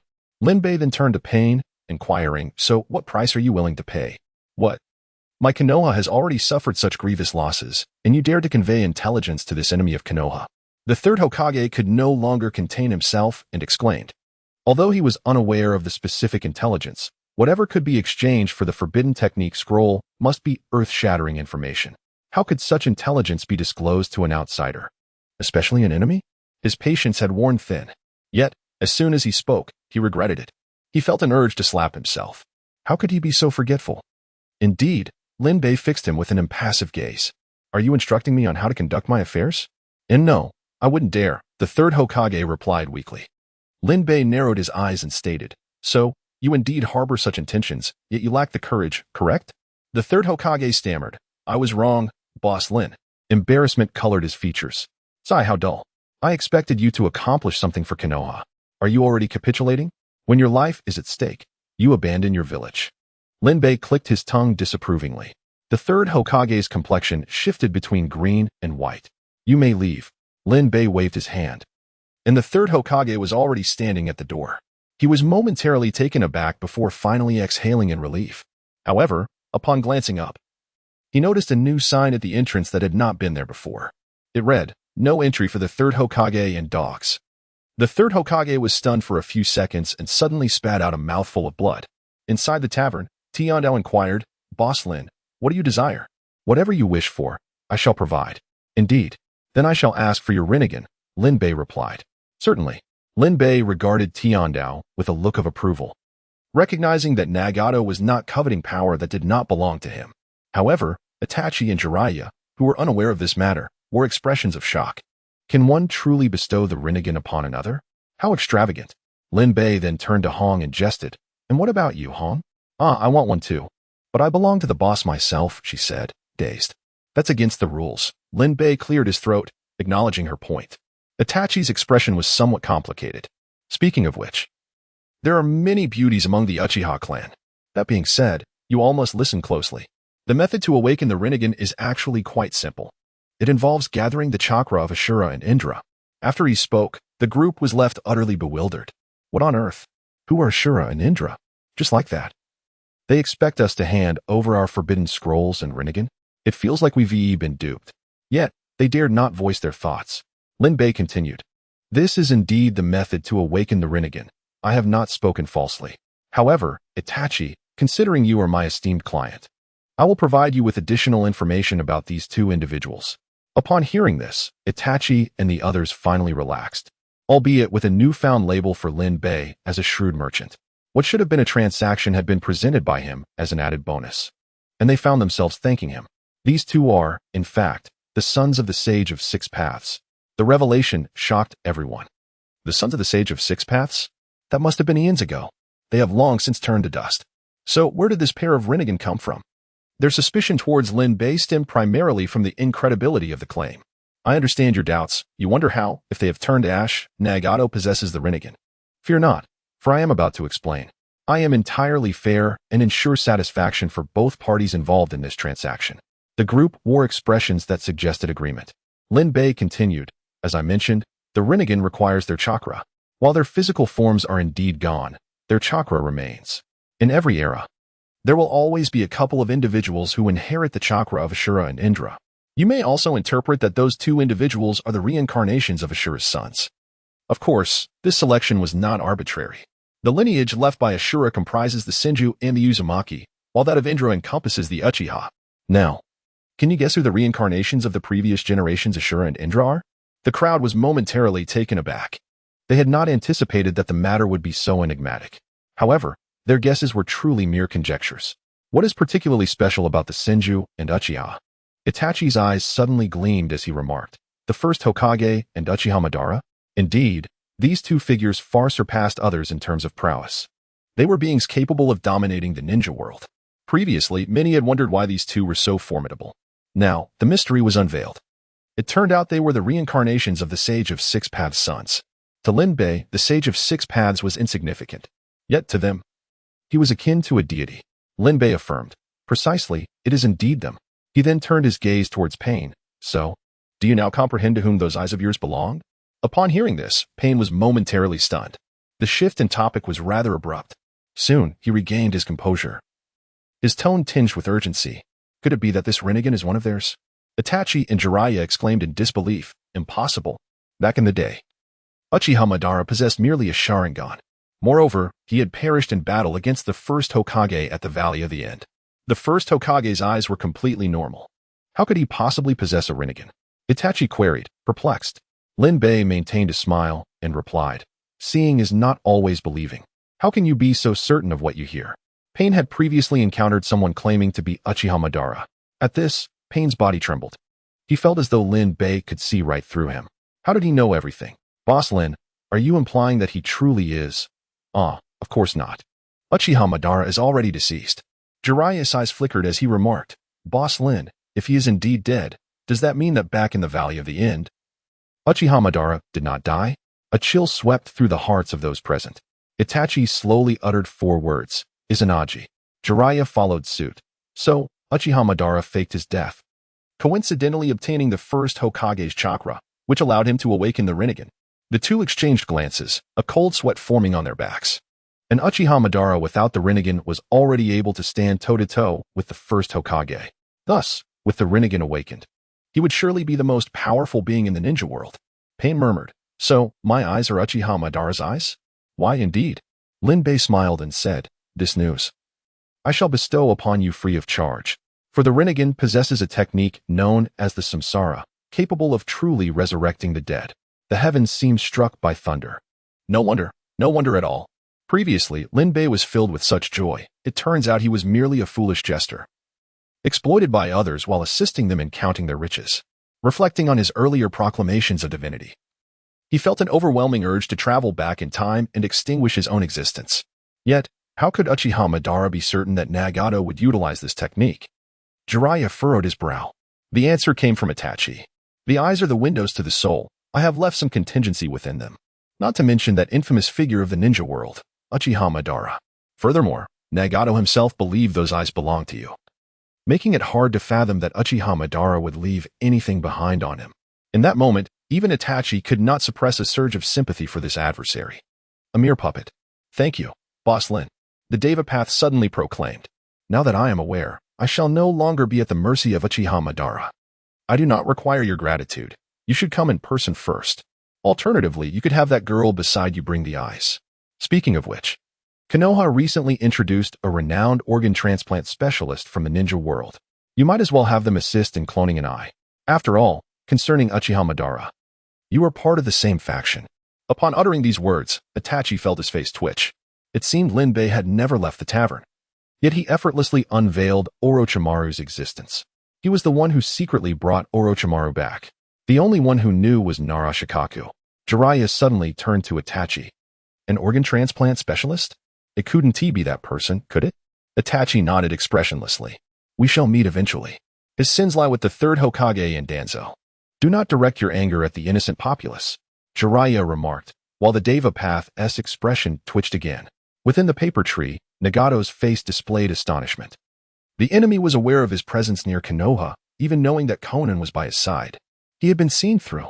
However, he was intrigued by Lin Bei's final words about being part of the same faction. Did that imply Uchiha Madara harbored some nefarious plan that could jeopardize Konoha and himself? Perhaps even endanger the entire ninja world? With this thought, he made a decision. Conan, Nagato, we shall pay a visit to Konoha. Conan was taken aback. Nagato, do you mean you, in your true form, wish to go? Nagato replied with a faint smile. I just made a deal. My reward is my eyes. Conan was utterly stunned by this revelation. Is it true that Nagato has driven himself to madness with a few recent events? Nagato, are you alright? Conan looked at Nagato with concern. Yahiko is already gone. Nagato cannot afford to falter again. Nagato shook his head. Conan, trust me, everything will be fine. Whatever you choose to do, I will be by your side. In the forest, a tree blossomed, and countless pieces of paper fluttered through the air, ultimately vanishing like snowflakes. Upon arriving in Konoha, Itachi Uchiha awaited them at the village entrance. Hokage. Conan's body tensed instantly. She had heard of the immense power possessed by this fifth Hokage. Do not worry, he is not an enemy, merely a shadow clone, Nagato reassured. Follow me. Itachi glanced at Nagato and Conan before turning away, his eyes widening in surprise. Remarkable, he truly knows. Such distance, and yet Lin Bei can perceive it. Moreover, that vortex Nagato seems to be in quite a predicament. Nagato's eccentric attire drew considerable attention along the way. However, as the Hokage led them, no issues arose. They arrived at the Multiverse Tavern, where Nagato hesitated. It seemed he could not enter through the door. Just walk in, it is accessible, Itachi remarked before his clone dissipated. Nagato, I will go in first. Conan. There is no need to worry, it is safe here. After saying this, Nagato took the lead, deftly maneuvering the machine forward. Just as Itachi had indicated, the machine, twice the size of the door, glided in effortlessly. Conan was utterly astonished. Did the Hokage create this? She hurried to catch up. Nagato observed Jiraiya with a complex expression. What in the world has transpired? Jiraiya-sensei, Conan's eyes mirrored the complexity of his feelings. Jiraiya felt a pang of sorrow. Why is it that in the ninja world, when misfortune strikes, the instigators remain elusive? You could easily place the blame on Danzo. Lin Bei suddenly interjected. The others responded in unison. Is it Danzo? Jiraiya clenched his fist. Is Danzo truly so brazen? Conan, please help me remove my eyes. Nagato intended to do it himself. Yet, as the thought crossed his mind, he felt a strong sense of resistance. This only confirmed that Lin Bei's previous statements were indeed true. Nagato, are you truly serious? What have you all said to him? Conan glared at everyone in the tavern. Conan, do not be disrespectful to Boss Lin. Boss Lin, I apologize. She is merely my sole companion, Nagato said. Conan's pupils dilated. The Nagato who once likened himself to a deity had, astonishingly, bowed his head. Conan suddenly recalled the 3 instances when Nagato had erupted in fury. Now, observing the tranquility surrounding them, a sense of foreboding lingered. Thus, it is all due to Boss Lin at the entrance of the village. Goodness. The opponent actually triumphed over Nagato, who wields divine power. It appears to be a complete rout. Chapter 75. The eyes are plugins, ready to use. Conan, come forth. What I have acquired is far more precious than these eyes. Nagato stated with indifference. Nagato, just endure a bit longer. With 2 almost simultaneous sounds of a soft gasp. Nagato's eye sockets were left empty. In Conan's hands lay two bloodied eyeballs. At the very moment the Rinnegan departed from Nagato's body, a certain black Zetsu suddenly jolted. Damn it, Nagato has lost his eyes. What a joke. Black Zetsu wore a bewildered expression. In this era of Konoha, no. Throughout the entire shinobi world, could there truly be someone capable of matching the Rinnegan? No, I must quickly retrieve the Rinnegan. Obito, turning around, he found no one beside him. He had forgotten that this fool had gone to Konoha to procure the eyeballs. Wait, Obito is also in Konoha. Did he just watch as Nagato was deprived of his eyes? Or was it Obito's doing? The mastermind fell into deep contemplation. Forget it. I won't bother thinking about it. Let the white Zetsu be. In the tavern, Linbei took possession of the Rinnegan. A layer of transparent resin instantaneously sealing the two eyeballs. Excellent, the transaction is complete. Linbei shook the eyeballs, and the gazes of Jiraiya, Itachi, and Conan followed the orbs as they bobbed up and down. Do not gaze any longer. Even Nagato, who possesses the Uzumaki bloodline, has been rendered utterly feeble. You ordinary individuals would likely perish instantly. Linbei then turned to Red and inquired, Red, do you wish for it? I can eliminate the side effects. Red paused momentarily, astonished that such a precious item was being offered to her so readily. The power is quite tempting, yet she still shook her head. No, thank you, boss. I do not require the ability to fight. Indeed, that is a valid point. Thus, under the complex gazes of the others, Linbei casually tossed the Rinnegan onto the display case behind him. It is the Rinnegan, yet why does it seem like a mere toy in his hands? How infuriating. Then, Boss Lin, we shall take our leave, Nagato remarked. Without his eyes, he appeared to have shed his shackles. Conan collected the 6 corpses into a scroll. Following closely behind Nagato, Jiraiya opened his mouth as if to speak, but ultimately let out a sigh. Upon reaching the door, Nagato suddenly halted and asked, Boss Lin, if the Rinnegan is a deception, then what of the outer path divine statue? Conan was taken aback. The Rinnegan is a deception? What does that mean?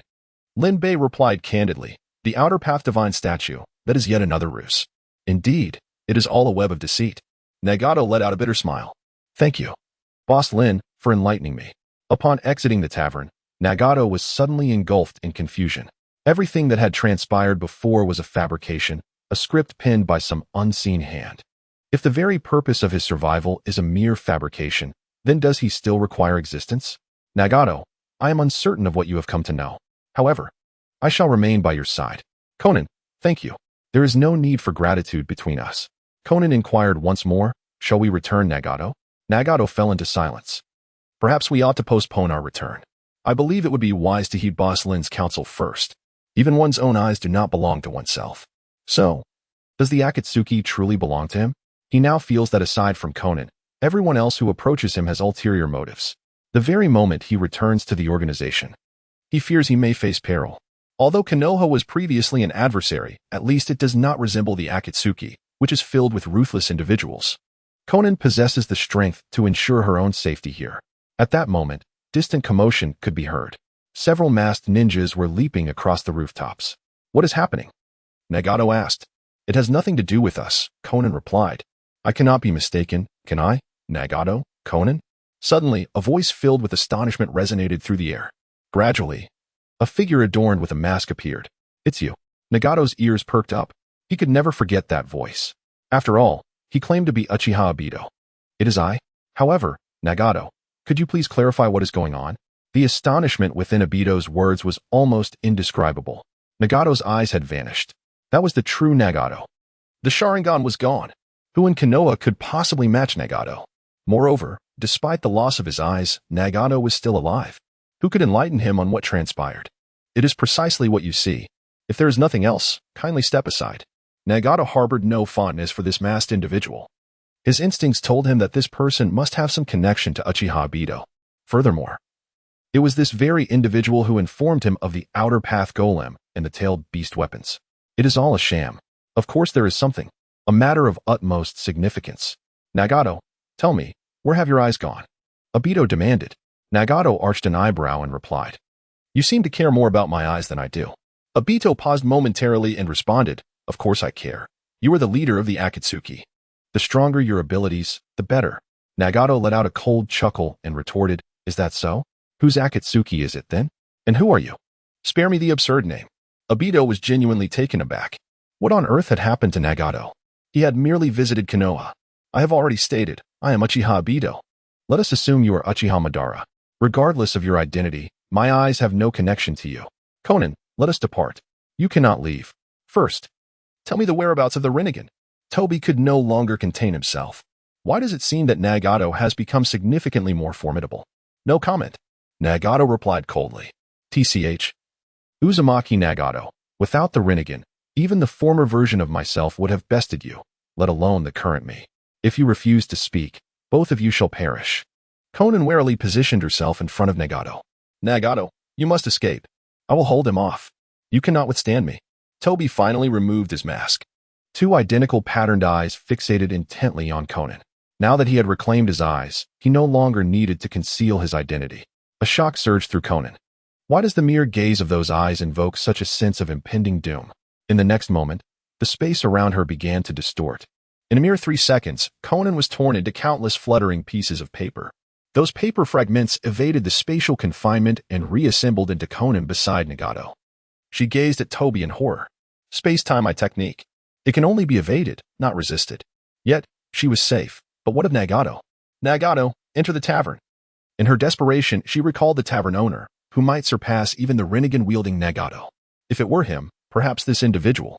The tavern? Toby turned sharply, glancing to the side. Seizing the opportunity, Conan threw several paper shurikens. However, they passed through him as if traversing a bubble, leaving Toby unscathed. Damn, so it is true. Conan gritted her teeth. So, everything revolves around this tavern? Toby continued to regard the establishment indifferently. The Multiverse Tavern is the Rinnegan within? Chapter 76, The Greatest Victim of the Ninja World. What, are you afraid to enter? To be frank, Nagato's eyes are inside. Seeing this, Conan remarked casually. Afraid? What a joke. He is merely cautious. He is contemplating what manner of place could compel Nagato to relinquish his eyes. But now, what is there to contemplate? His eyes have placed him in an invincible position. Even if the one inside is the true Uchiha Madara, he remains unafraid. If that is the case, I shall assist you in reclaiming your eyes, Nagato. With that, Toby resolutely stepped into the tavern. There, he encountered the last person he wished to see. Uchiha Itachi. It's you. Itachi frowned slightly.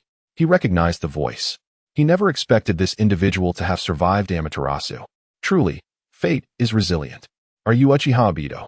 You are still alive. Jiraiya scrutinized Obito for a long moment before finally recognizing the disciple of his former student. The fourth Hokage had mourned for Obito's fate for a considerable time. Yet, the person before him was undeniably Obito. Ah, how lively this place has become. Obito observed with a glance filled with animosity toward Itachi and Jiraiya. So, Itachi and Jiraiya defeated Nagato? No, that was implausible. Itachi's ocular techniques would be ineffective against the Rinnegan. Alone, these two could not possibly instill despair in Nagato. Then, could it be the individual standing behind the bar? A complete stranger. When did such a person emerge in the ninja world? Zetsu had never mentioned this. Oh, this unfortunate soul, even more wretched than Nagato. You've come as well, Lin Bei greeted Obito politely. Han glanced at her boss. In the presence of others, even when faced with the destructive intentions of Nagato, her boss remained calm. Yet with this individual, there seemed to be an underlying malice, or perhaps disdain. Obito? Unfortunate soul? Are you referring to me? Though unfamiliar with the term, he instinctively knew it was not a compliment. Itachi and Jiraiya exchanged glances at Obito. Nagato had already suffered enough by being manipulated by others.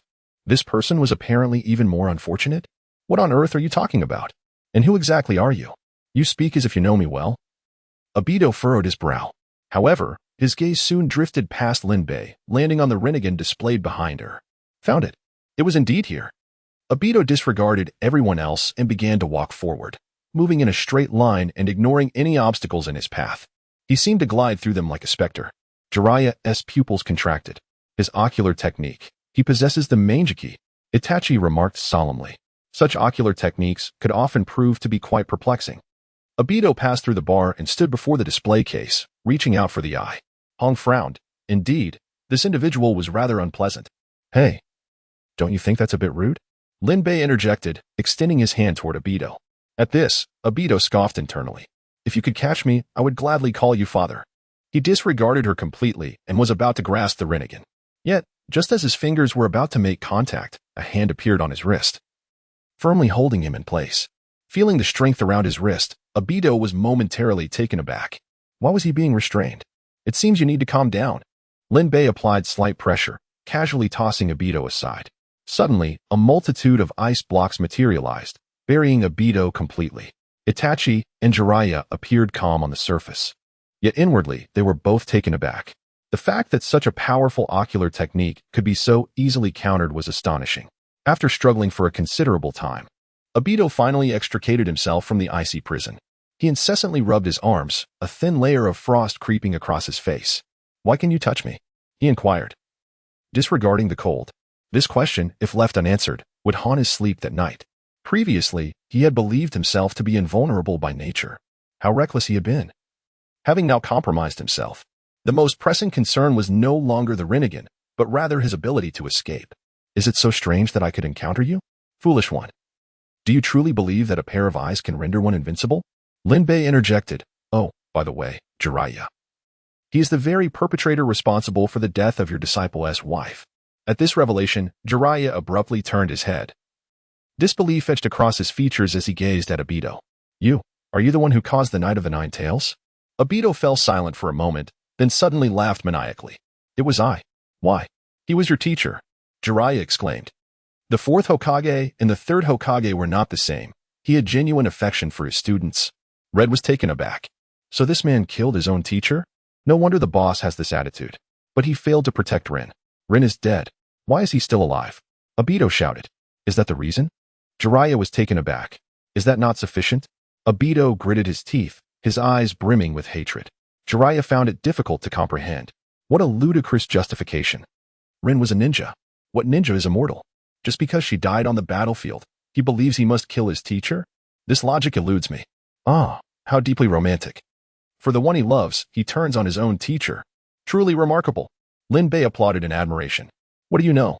Obito glared fiercely at Lin Bei. I know everything, Lin Bei replied with a smile. I know you are merely a pitiable creature, unaware of who truly caused Rin's demise. I also know you were even serving the very murderer of Rin. Itachi, Jiraiya, and Red were momentarily stunned, exchanging glances with Obito. Oh, the sin of conspiracy is palpable. They suddenly grasped the meaning of foolish one. What do you mean? Obito demanded. Literally what I said. No, it cannot be. The one who caused Rin's death is Minato Namikaze. It is Kakashi. I witnessed it with my own eyes. Obito could not help but recall the moment when Kakashi's Raikiri pierced through Rin's chest. The patterns in his eyes began to whirl rapidly. Alas, how pitiful it is. Do you truly place such unwavering trust in your own eyes? Have you forgotten how you were cast aside moments ago? The capabilities of one's vision are not always infallible. What grounds do you have to assert that what you perceive constitutes the entirety of the truth? Obito, as if struck by lightning, found himself rendered speechless by the sheer weight of reality. Indeed, he had long harbored a question. Why did Kakashi choose to take Rin's life? There seemed to be no rationale for such an act. Yet, he had refrained from inquiring about Kakashi's intentions, allowing his inability to find an answer to breed resentment towards both Kakashi and the world at large. Thus, could what he saw truly be authentic? What transpired, after all? Enlighten me. Chapter 77. Uchiha Obito, do you perceive me as someone of significance? Is this how you beseech others? Lin Bei regarded Obito, his calm gaze imposing immense pressure upon him. The ocular prowess he once took pride in now offered him no solace. Even the spatial distortion of Kamui seemed ineffective against this individual, particularly since Conan had previously evaded it. After a prolonged silence, Obito finally uttered, Please, unveil the truth. Lin Bei chuckled softly, replying, I must decline. Are you mocking me? I have already employed the word please. Obito glared fiercely at Lin Bei, yearning to flee. Yet, when it comes to Rin, is your plea truly of such value? Do you believe yourself to be someone of great importance? That a mere request could compel me to speak? Pray, understand that you are the one at a disadvantage here. Obito lowered his head, concealing his eyes, then gradually lifted it, asking, What must I offer to hear the truth? If it requires me to kneel, Obito struggled to articulate, his cheeks twitching. Lin Bei scoffed. Your kneeling holds no worth. The only thing of interest to me is your pair of eyes. No. Obito shouted defiantly, watching Lin Bei warily. Those eyes were his sole source of strength. Relinquishing them would render him a lamb awaiting slaughter. Absolutely not. As for the truth regarding Rin, he could undertake the search at his own pace. He refused to believe that Lin Bei was the sole individual within the ninja realm privy to such secrets. What Lin Bei remained unaware of was that he had inadvertently revealed a clue. Working for an enemy? Who, in fact, was he serving? Lin Bei, unperturbed, gazed at Obito with amusement. Uchiha Obito, you must comprehend one vital truth. What? Obito instinctively responded. Yet, in the next moment, darkness enveloped him. In an instant, he found himself in a peculiar space, surrounded entirely by blackness. A radiant light emerged from the side, prompting him to turn his head, revealing a colossal, pale sphere. On the opposite side loomed an even larger orb, predominantly a serene blue. It was not merely Obito who had arrived here. Jiraiya and Itachi were also present. Instinctively gripped by a sense of dread. This was an unprecedented realm, vast and expansive. How had they suddenly found themselves in such a place? My heavens! At that moment, Itachi's expression became vacant. Itachi, what? Jiraiya faltered, having witnessed the same sight. Immediately following was Obito. The three stood like wooden figures, gazing in a singular direction. There, a giant slowly raised its head, its entire form shimmering with starlight, eyes radiating immeasurable divine brilliance. Its sole defining characteristic was its sheer size. The larger orb was already immense, yet its size paled in comparison to that of the giant's eyes, so vast that its entirety could not be comprehended. The giant extended its hand, and upon its expansive palm stood Red, equally ensnared by astonishment. She could gaze upwards, her view filled with a visage too colossal to fully discern, and the space around her was boundless. How immense! At that moment, the giant's face gradually descended, its divine gaze seemingly fixated on Obito. In that instant, Obito was overwhelmed by an impulse to kneel, a singular word surfacing in his mind. God. Indeed. It could only be a god. Even formidable-tailed beasts might find a home within the pores of such a being, if it possessed pores at all. In the presence of such an existence, any resistance would merely provoke laughter. As he beheld the giant with reverence, it spoke, uttering words that sent chills through his very blood. So, Uchiha Obito, do you believe you know who I am? The voice roared like a tempest that had raged for millennia, reverberating throughout the entire space. With a thud, Itachi and Jiraiya sank to the ground, while Obito knelt. In that moment, the three grasped the true identity of the giant before them. Who did we think Lin Bei was? The answer had become inconsequential. Suddenly, the giant began to shrink rapidly, and the vision of the others began to stretch swiftly. They hurtled toward the larger sphere with great velocity.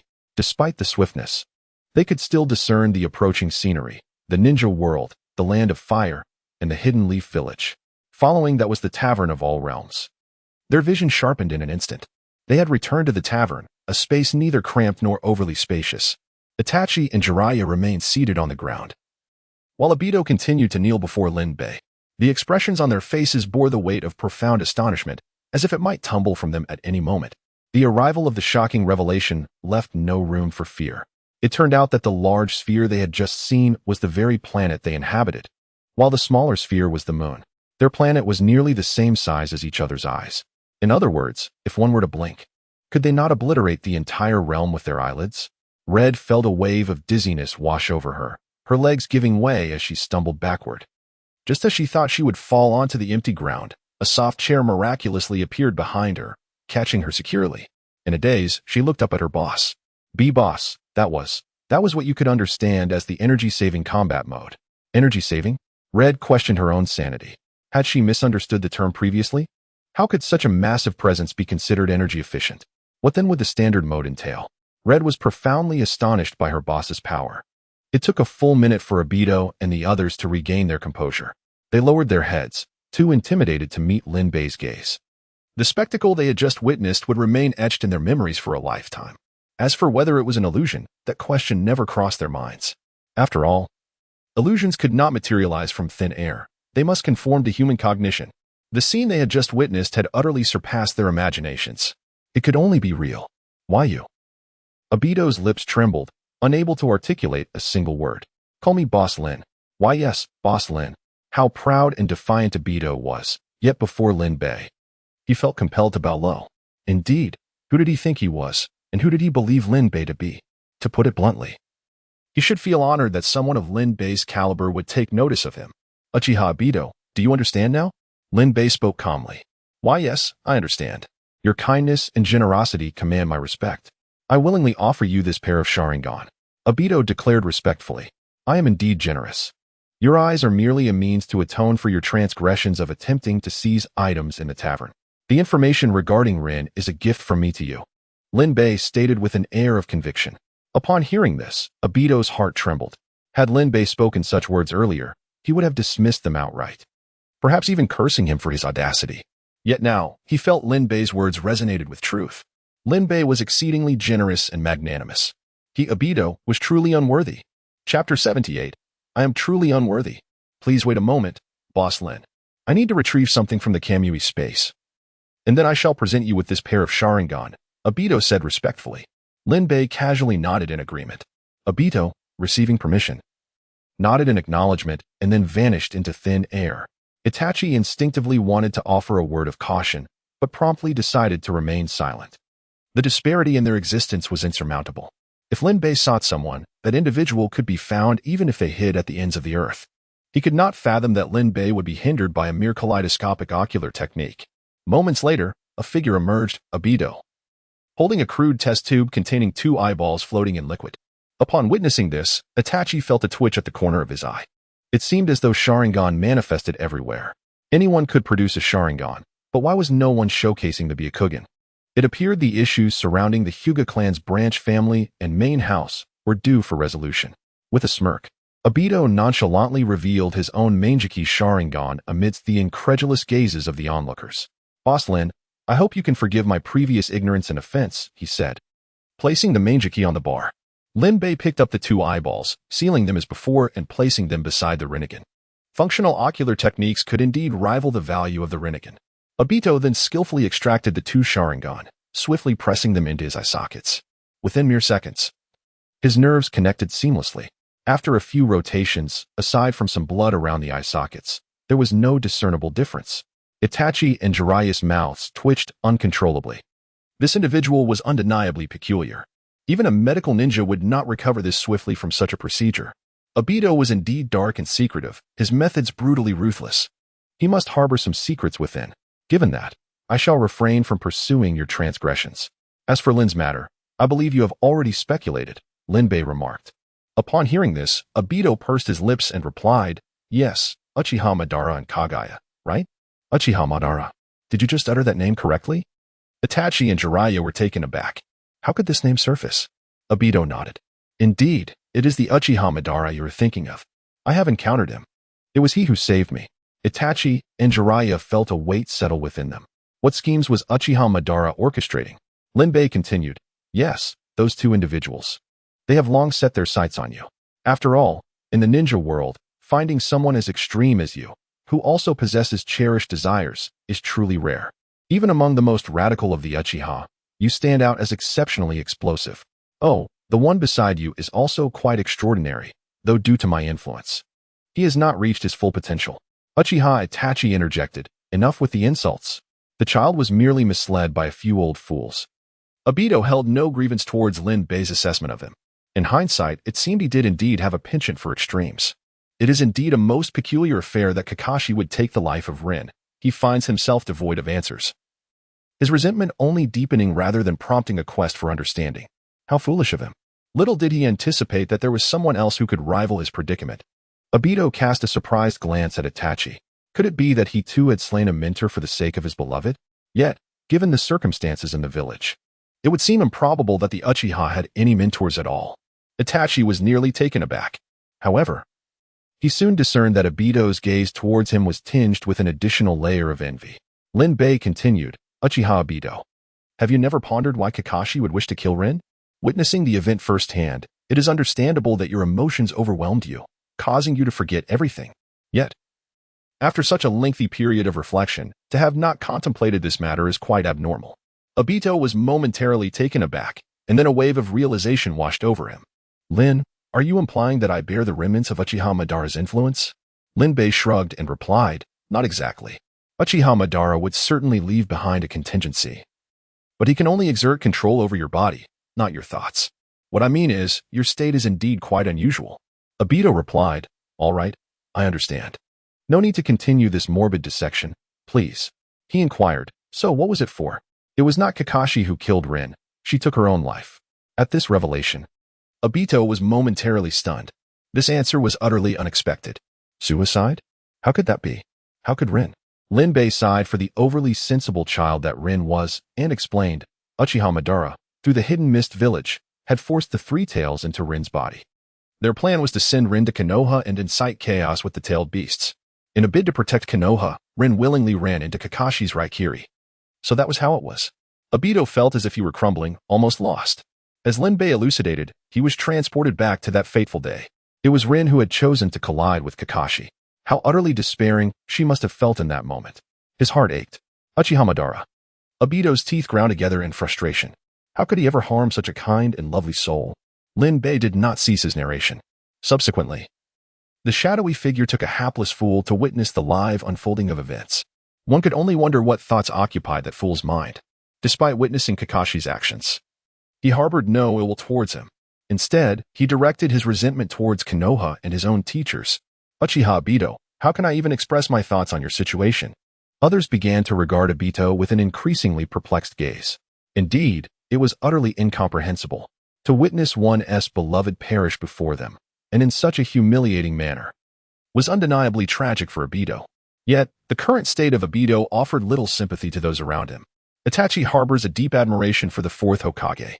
Setting aside his formidable abilities, at the very least, he does not view the Uchiha clan through a distorted lens. Alas, it is all due to Obito. Were it not for him, perhaps the fourth would have had more time to fully consolidate his power. Jiraiya gazed at Obito, his eyes flickering occasionally with a cold glint. How many lives have been lost because of Obito? How many families have been shattered? How miserable has Naruto's life been? All of this devastation is a direct result of Obito's actions. That scoundrel. Obito clenched his teeth, struggling to suppress his emotions. At that moment, memories of the fourth Hokage and his wife began to surface uncontrollably. The three of them would occasionally be invited to the fourth's home for meals, where the Hokage and his wife would lovingly serve them dishes. He truly is despicable. A sharp slap echoed through the air as Obito struck his face with his hand. Uchiha Madara. Kagaya. I shall never coexist with you. He yearns to create a world where Rin, his teacher, and his teacher's wife exist. Linbei raised an eyebrow. Obito, as expected, is a creature of emotional volatility. His Sharingan began to whirl in a frantic dance. Chapter 79. Can you unleash a few strikes? Obito, all day long. The three tomos spun faster and faster until they merged into a brand new kaleidoscope. Sensing the remarkable surge of ocular power, Itachi took a few steps forward. Gazing into Obito's eyes. Good heavens. Another kaleidoscope. A relentless kaleidoscope creation machine? Itachi couldn't help but recall his younger brother. After discovering he had lost an arm, he had unleashed a single tomo in anger. To unlock a kaleidoscope, it seems one must sacrifice all remaining limbs. This disparity is utterly outrageous. Is it truly so easy to awaken a kaleidoscope? Obito himself felt somewhat bewildered. It appears I've gained something? Jiraiya's heart sank. He had initially planned to subdue Obito after he left the tavern. Yet now, the man possessed a new kaleidoscope, introducing an element of uncertainty. Well then, we shall conclude the enigma of Rin's death here. Does anyone have any lingering questions? Linbei inquired gently. I do, Boss Lin, Obito quickly replied. Linbei gestured for him to continue. I do not comprehend why he would orchestrate such a design against me. Why? If he had awakened the kaleidoscope, it would be understandable for him to be targeted. However, he was merely a low-ranking pawn. Even Rin would not have been a guaranteed victory. Would Uchiha Madara expend such effort to seek out a mere underling? This is quite simple. Because this gives you a reason to interfere with that ridiculous Moon Eye plan of his. Ridiculous? Does this imply that the Moon Eye plan has its own issues? The already sensitive Obito pondered this and subsequently posed the question. Linbei shrugged and replied, well, this pertains to the tale of the filial son rescuing his mother and the tragic fate of a misunderstood figure. Would you care to know more? Or shall I suggest another eye gouging? He then addressed the others. What more can Konoha possibly unveil? Does Konoha also have a stake in this? Itachi felt a flicker of realization. He keenly sensed the gravity of the matter at hand. At the very least, it would impact Konoha and potentially entangle them with the entire ninja world. Yet, it seemed they were presently devoid of any substantial rewards to offer. Regrettably, Obito hesitated before stating, I apologize, Boss Lin, but I would prefer to seek the answers myself. Oh, in that case, you may take your leave. Should you wish to indulge in spirits next time, do remember to bring your own. Of course, you can purchase from me as well. though I fear you may find the prices prohibitive. Linbei settled into a chair. Jiraiya and Obito exchanged incredulous glances. To be required to bring one's own beverages to an establishment was an utterly absurd notion to them. Moreover, just how exorbitant must the prices be for them to be unable to afford it? Itachi, having previously sipped a drink at the tavern, did not perceive any issue.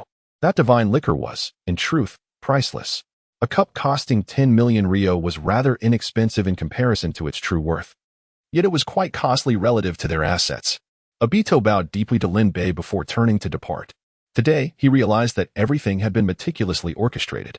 It was Linbei who had compelled him to rediscover his true self. Uchiha Madara, just wait. If you manage to resurrect, I shall take your name. Jiraiya and Itachi exchanged glances, offered their apologies to Linbei, and quickly followed Obito out. In an instant, the tavern fell into a hushed silence. Have you seen enough? Linbei turned his gaze towards the captivating red eyes. The girl, startled like a fawn, averted her gaze. Biting her lip, she murmured, "Boss, you truly are divine." Linbei raised an eyebrow and replied, "So, you never believed before?" No, it's not disbelief." She flustered, gesturing animatedly. "It's just that you differ from the deity I envisioned. I thought gods were overwhelmingly powerful beings, and yet you were just so grand." The concept she had of divinity was entirely beyond her comprehension. "You need not concern yourself with what I am. I am simply your boss now." Understood. Outside the tavern, Obito found himself cornered by Jiraiya and Itachi, who had hastily pursued him. "What brings you here?" In the presence of Linbei, Obito was compliant and submissive. Yet before others, he remained the proud Obito he had always been.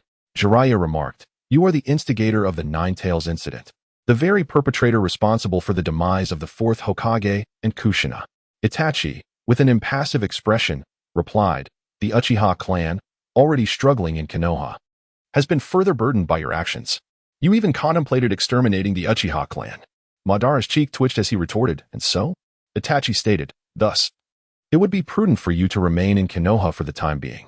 Madara, after a moment of silence, countered, "What if I refuse?" "Then it shall not be up to you." Itachi's Susanoo re-emerged. Jiraiya swiftly positioned himself behind Madara, obstructing his path, while his hair elegantly enveloped him. However, in the next instant, both Itachi and Jiraiya's expressions shifted dramatically. Itachi's Susanoo vanished, and Jiraiya's hair returned to its normal state, with him inexplicably back at Itachi's side. Perfectly aligned with their initial positions, Itachi focused intently on Madara's eyes, and indeed, the peculiar pattern was rotating. Itachi's countenance darkened as he articulated, "Time-space, ocular technique." Was Madara truly favored by the heavens? Manifesting the Meijiki Sharingan appeared as effortless as drinking water, and twice, he had employed the rare time-space ocular technique. Where was the justice in this? Jiraiya's expression soured further. Had that just been time? Such a sensation could only be achieved through time reversal. This scoundrel Madara had ocular techniques that were increasingly troublesome. Madara caressed his eyes and said slowly, "The Yumataru, as you can see, is quite effective." The Meijiki responds to the heart's desires. Regret seeped into Madara's thoughts. He wished fervently for time to rewind to that fateful evening. He inhaled deeply and declared, "With these eyes, I inherently stand on the invincible ground against anyone. Do you still have confidence in stopping me?" Jiraiya abruptly interjected, "If you dare utter such words in front of Lord Lin, I could permit your departure." Madara scoffed, "What audacity! You certainly have a way with words." Itachi interjected, "The more formidable the ability, the greater the cost. Time reversal is powerful, but how often can you employ it?" His Meijiki began to rotate, ready to unleash Amaterasu upon Madara at any moment. Madara contemplated asserting that he could sustain it all day, given his possession of Hashirama's cells. Yet he did not wish to engage in battle. After a moment's reflection, Madara said, "In truth, there is no need for conflict. I believe you have discerned the essence of the matter. Uchiha Obito's plan will inevitably affect Konoha." Itachi and Jiraiya fell silent. Madara continued, "Thus, our objectives should align. Surely, you do not wish to witness Konoha's destruction." Itachi paused momentarily and remarked, "Do you wish to collaborate with Konoha? Do you believe that is feasible?" Chapter 80. Inseparable since time immemorial. Obito shrugged nonchalantly and replied, "I believe, at the very least, you wouldn't desire me as your adversary. Moreover, to be frank, I am not inclined to oppose you." Boss Lin is right. I am indeed quite the fool. At least regarding my actions towards my mentor, the fourth Hokage. And his wife, I genuinely erred. Itachi cast a sidelong glance at the Wanjia Tavern, sneering as he said, "Are you lacking in spirit, or merely afraid?" Obito maintained his composure and stated, "I trust that as long as I do not destroy Konoha, and merely eliminate a few individuals, Boss Lin will not mind." "What do you think?" Itachi and Jiraiya fell silent. "Itachi, you may decide," Jiraiya eventually conceded, despite his desire to intervene. Prioritizing the greater good, he resolved to address matters later. Itachi decisively declared, "The prerequisite is that you divulge all the intelligence you possess, particularly regarding the Moon Eye plan." Obito exhaled in relief. Of course. From a shadowed corner, a pallid figure emerged, half of his head protruding from the ground, observing surreptitiously. He watched in astonishment as Obito and the two Konoha ninjas departed together. What sort of jest is this? Has Nagato's Rinnegan faltered, and now Obito's as well? Black Zetsu would surely be furious. Meanwhile, Itachi returned to the Hokage office. Instead of immediately addressing Obito's situation, he summoned Hinata Hizashi. During the wait, Nara Shikaku entered. His expression somewhat grim. "Hokage-sama, it appears our will of fire is not yielding the desired results." The will of fire he referred to as a revised doctrine by Itachi. The original version taught Konoha ninjas the virtue of sacrifice, encouraging voluntary self-sacrifice. Yet, in the end, the third Hokage had grown accustomed to the sacrifices of others. Itachi aimed to teach them instead what it means to protect oneself, to never abandon a single comrade. This was even explicitly stated. "Oh?" Itachi lifted his gaze. Nara Shikaka hesitated, opting not to show Itachi the scroll, but instead articulated, "They perceive Konoha as benevolent, a great benefactor, a Navi fool." Upon hearing this, Itachi extended his hand. "Bring it here. I am not so fragile." Nara Shikaku clenched his teeth, reluctantly placing the scroll into Itachi's hand. As Itachi opened it, Nara Shikaku observed his expression intently. There was no change. This child has indeed learned thoroughly from his father. After reading, Itachi set the scroll down. To everyone's surprise, he did not react with anger. Instead, a rare smile graced his lips. Nara Shikaka felt a sudden pang of apprehension. Upon the scroll, there exists an abundance of vile language, cold words piercing like daggers. Even though he is not the target of the insults, the lingering discomfort remains palpable. Furthermore, Itachi is the very author of this new will of fire. Yet, astonishingly, he is smiling now. Could it be that he has succumbed to the strain? Teetering on the brink of madness? Meeting Nara Shikaku's worried gaze, Itachi composed his expression and replied, "I am fine. The criticisms are quite good. Are you truly all right?" Shikaku's concern deepened. "Quite good. Could it be that you possess some peculiarities?" Understanding Shikaku's apprehensions, Itachi elucidated, "Shikaku, after penning this new will of fire, I immediately visited the Tavern of All Realms." Shikaku's pupils narrowed slightly. Though the tavern may be obscure in the public eye, it resonates profoundly with those like them. The proprietor, Lin, had remarked that once the will of fire was unveiled, it would inevitably invite mockery from the ninja world. It is akin to how Konoha's White Fang was driven to death by his own village. Those ninjas and the populace will not ponder the merits of a new concept until it directly benefits them. However, if we can endure the outcome, the truth shall ultimately prevail. Furrowing his brow, Shikaku inquired, "But do you genuinely believe this new will of fire will have any impact?" "Of course. Lin has never let me down. Besides, these are merely whispers. They hold no sway over us in Konoha. Nevertheless, it is time to present the advantages before them." Are you suggesting?" Shikaku's mind began to race with conjectures. "We will find individuals to masquerade as ninjas from another village, entering Konoha to abduct a few innocuous citizens, preferably those with families." Itachi stated matter-of-factly, "Ninjas have always looked down upon civilians, yet when have they ever been able to distance themselves from them?" Indeed, Shikaku's astuteness quickly grasped the potential benefits of such a plan. As he turned to leave, Itachi called out to him once more. Shikaku, it would be best to select trustworthy members from your clan for this task." As for the Umbu, Itachi shook his head. More than 2/3 of the Umbu are considered direct descendants of the third Hokage. I must begin to cultivate my own confidence. Well, that Kakashi Hitaki seems promising. After helping restore his father's reputation, I believe he will remain loyal. The title of a new era warrior who dares to raise the blade against decaying ideologies is indeed commendable. Soon, Hyuga Hizashi arrived. "Lord Hokage." Hizashi bowed respectfully, his gaze reflecting a complex array of emotions as he looked at Itachi. Not long ago, this man was still his junior. The Uchiha clan was also on the brink of collapse. Yet, in less than a month, a tremendous transformation had unfolded. It was merely their family, transitioning from relying on the third generation's nasal inhalation to that of the weasel. Hyuga clan leader, please take a seat. Very well. Itachi leaned forward, resting his elbows on the table, hands intertwined supporting his chin. The Crimson Sharingan met the Byakugan. Hyuga clan leader. I find the branch and main family system of the Hyuga clan quite unfavorable. What are your thoughts on this? What do you mean by an opening thunderstrike? Hyuga Hizashi nearly lost his composure. Lord Hokage, this branch and main family system has been an inseparable part of the Hyuga clan since ancient times. It seemed that Hyuga Hizashi was attempting to argue his point. Itachi raised his palm, signaling him to cease. Resuming his previous posture, he continued, Hyuga clan leader. When the village requires the services of the Hyuga clan's ninja, it must first obtain the main family's consent. Do you consider this reasonable? In a flash, cold sweat trickled down Hyuga Hizashi's back. Is it reasonable? He himself found it unreasonable, let alone the Hokage. The power and interests of the family overshadowed those of the village. The third Hokage refrained from intervening, fearing internal unrest. Currently, the Uchiha had no such concerns, especially with war looming on the horizon. As Hokage, Itachi bore the responsibility of eliminating instability within the village. Once resolved, other clans would not only feel no pity for the Hyuga clan, but would rather applaud the outcome. Thus, the interests of the Hyuga clan would be overshadowed by those of the village, leaving them with mere scraps. What is meant by a win-win situation? This is a win-win. Chapter 81. Who is anxious?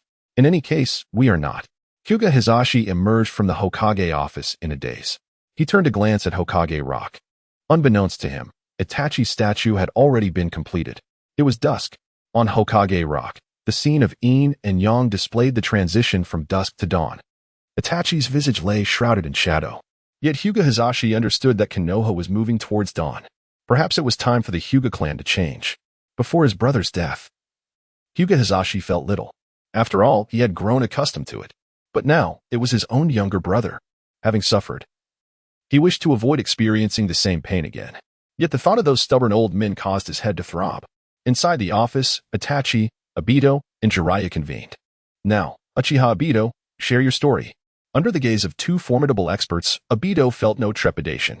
A reminiscent expression graced his face. It was an ordinary day. I was with Kakashi. Moments later, Itachi summarized, in essence, the nine-tailed beasts are, in fact, fragments of a single, more powerful beast, the Ten Tails. You intend to harness the power of that beast to plunge the entire ninja world into illusion, correct? Obito nodded. That is what Uchiha Madara conveyed. However, since all of this is a scheme, the credibility of his words is certainly questionable. Whether you believe it or not is of no concern to me. I have already conveyed all that I know, Jiraiya remarked. So, where is the will of Uchiha Obito that you mentioned? Obito shrugged his shoulders. If he hasn't departed, he should be in the Hidden Mist Village. The Hidden Mist Village? Wait, is your Akatsuki base located in the Hidden Mist Village? You didn't create the Bloody Mist, did you? Jiraiya's expression grew serious. A rather unpleasant suspicion arose in his mind. Obito shook his index finger and replied, You are mistaken on two counts. First, it's just me and Kagaya in the Hidden Mist Village. Second, the Bloody Mist existed long before my arrival. However, I did indeed intend to purify it further. I want all the Mist Ninjas to live in suffering. As he spoke, his fist clenched tightly, his eyes filled with malice. Then, what about the Mizukage? Itachi inquired. What do you think? How difficult do you believe it would be to control a Jinchuriki with the power of the Manjiki Sharingan? Itachi fell silent. It is indeed not difficult. Hey, are you serious? Cold sweat trickled down Jiraiya's forehead. Obito spoke so casually, and Itachi seemed to tacitly agree.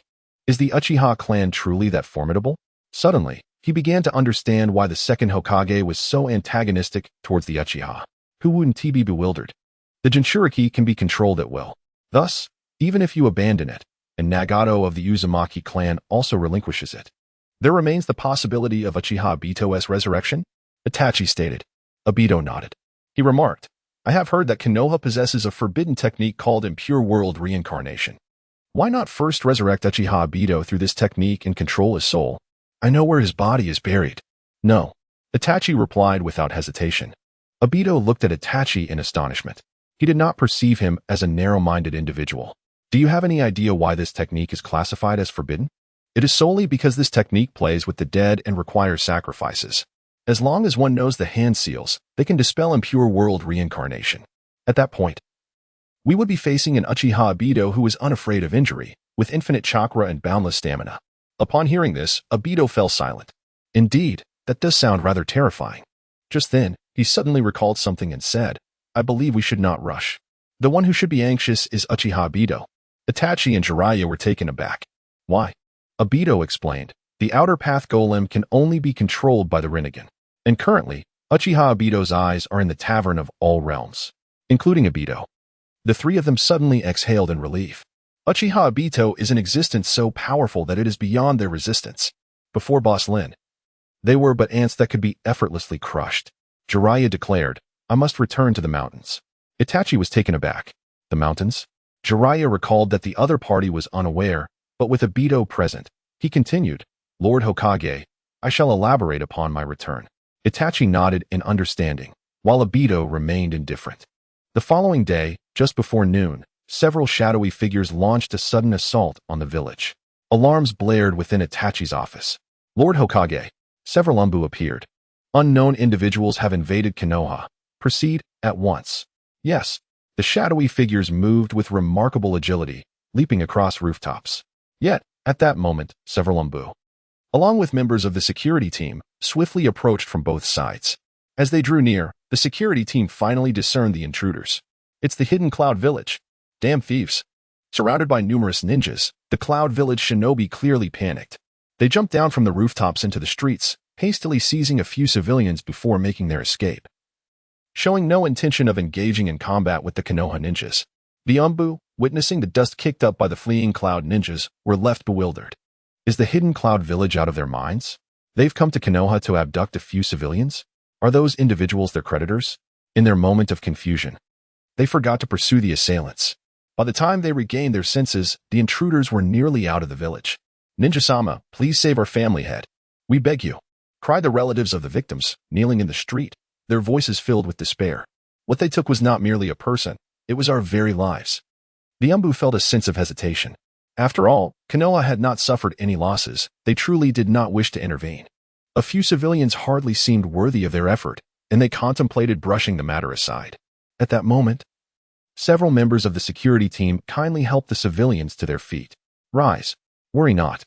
The fifth Hokage has assured us that Konoha will not abandon any of its citizens. Even if you do not speak, we shall rescue them. Even if it costs us our lives. Just wait for us to bring your loved ones back. The kindly tone of the security team left the surrounding civilians in disbelief. Typically, when facing ninjas, civilians would tread carefully, anxious not to offend them. Though Konoha was powerful, ninjas often carried an air of superiority. They had never encountered such benevolent shinobi before. Moreover, the words spoken were unprecedented. They had always believed their lives were of lesser value than those of ninjas. Yet now, one ninja proclaimed that they would risk their lives to save a civilian, and it was none other than the words of the Hokage himself. The truth of the matter is of little consequence. Merely uttering such words brings warmth to their hearts. Several family members of the victims wept, expressing their gratitude to the guard. Thank you, dear ninja. Thank you, dear ninja. Chapter 82, The Arrival of the Third Guest. Is this indeed our fifth Hokage? Truly impressive, far superior to the third. Who could argue otherwise? We are but mere lives. How can we compare to a ninja of such stature? When have we ever heard words like these? Yet the fifth Hokage can articulate them. For uttering such sentiments, I pledge my life to Konoha, and in death, I shall become a spirit of Konoha. Rest assured, I, Tanaka, shall bring them back. The Umbu operatives stood in stunned silence.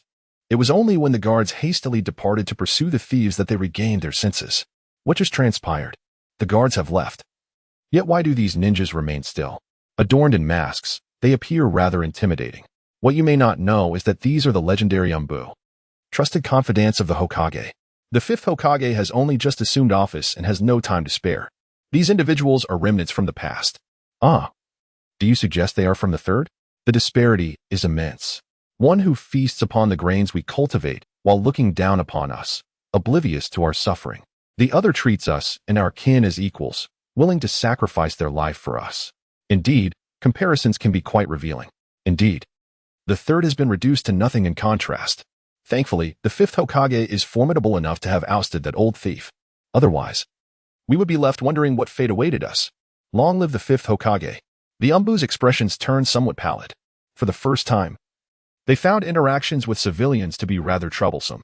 By sheer coincidence, the third Hokage, out for a stroll, overheard the words of the crowd with crystal clarity. The third Hokage was momentarily taken aback. How is this my concern again? He listened further, and his face grew increasingly flushed, until, suddenly, he spat out blood. At this moment, those around finally recognized his presence. Is that not the old third Hokage? Good heavens, his countenance is terrifying. He wouldn't dare harm us, would he? Fifth Hokage. Save us. In a fit of overwhelming emotion, the third Hokage, unable to articulate his thoughts, collapsed. Lord Third. Several Umbu gasped in shock. Lord Third, are you all right? At that moment, the civilians also gathered around, feigning concern, effectively blocking the Umbu from advancing. As they struggled to push through, they instinctively covered their masks. They beheld the third Hokage, drenched and emanating an unpleasant, fermenting odor. A person may react a moment too slowly, leaning forward and spitting. The Umbu, they are somewhat mournful. How deeply unpopular their own leader must have been. Alas, he is their chosen master. Even if it is utterly revolting, they must bear him back. Indeed. They are loyal subordinates of the third Hokage. TSK, the disparity is stark. The Umbu, pretending not to hear, hastily departed. The commoners dispersed as well. As they scattered, the events of the day began to circulate. In an instant, the third Hokage became the target of public ire. His reputation in Konoha had descended to the depths of infamy. Within a certain base, alarms blared frantically. The iron gate in the corridor was poised to descend. Yet, just before it fell completely, a silver flash raced through the passage at a speed imperceptible to the naked eye. Seize them. Do not let them escape. Moments later, the silver light burst through the gates, galloping away. In the next instant, a translucent shield rose, enveloping the entire base. The silver light finally came to a halt. It was a young man with silver hair, cradling another person in his arms. Sister, do you have a plan? The young man raised his fist and struck the shield with great force, but the shield remained unscathed. I cannot. The girl shook her head, tears welling in her eyes. Look what I found. I'm utterly exhausted. Aren't you planning to flee? A large crowd had already surrounded them. A man wearing monocle glasses stepped forward slowly, a smug expression adorning his face as he gazed at the pair. They glared at him with intense hatred. Struck. You deceived us. You promised you would treat those children kindly. Baron Struck adjusted his glasses, feigning compassion as he spoke. I did not deceive you. I have elevated them. I have allowed them to realize a value far beyond their lives. They died for the grand cause of Hydra. Their deaths were not in vain, were they? He then extended his arms as if to embrace them. Children, as the most exceptional individuals, you deserve privileges. If you are willing to return, I can act as if nothing has transpired. Upon hearing this, the two remained silent, continuing to glare at him with hatred. The boy spat on the ground. Baron Struck's expression darkened immediately. It seems you have made a regrettable choice. I will remember you both, Pietro, Wanda. You are not enough for us to fight. The silver-haired Pietro raised his chin, looking disdainfully at the encroaching figures. Just as he was about to disarm them, his body suddenly weakened, nearly causing him to kneel before Baron Struck. What the hell? Pietro's face was a mask of terror. At that moment, he was hardly able to stand, let alone wield any extraordinary powers. Pietro, are you all right? Wanda quickly supported him. It was truly lamentable. Baron Struck wore an expression of assured victory. Nearby, a figure emerged from the crowd, wielding a staff that radiated an ethereal glow. Eliminate them.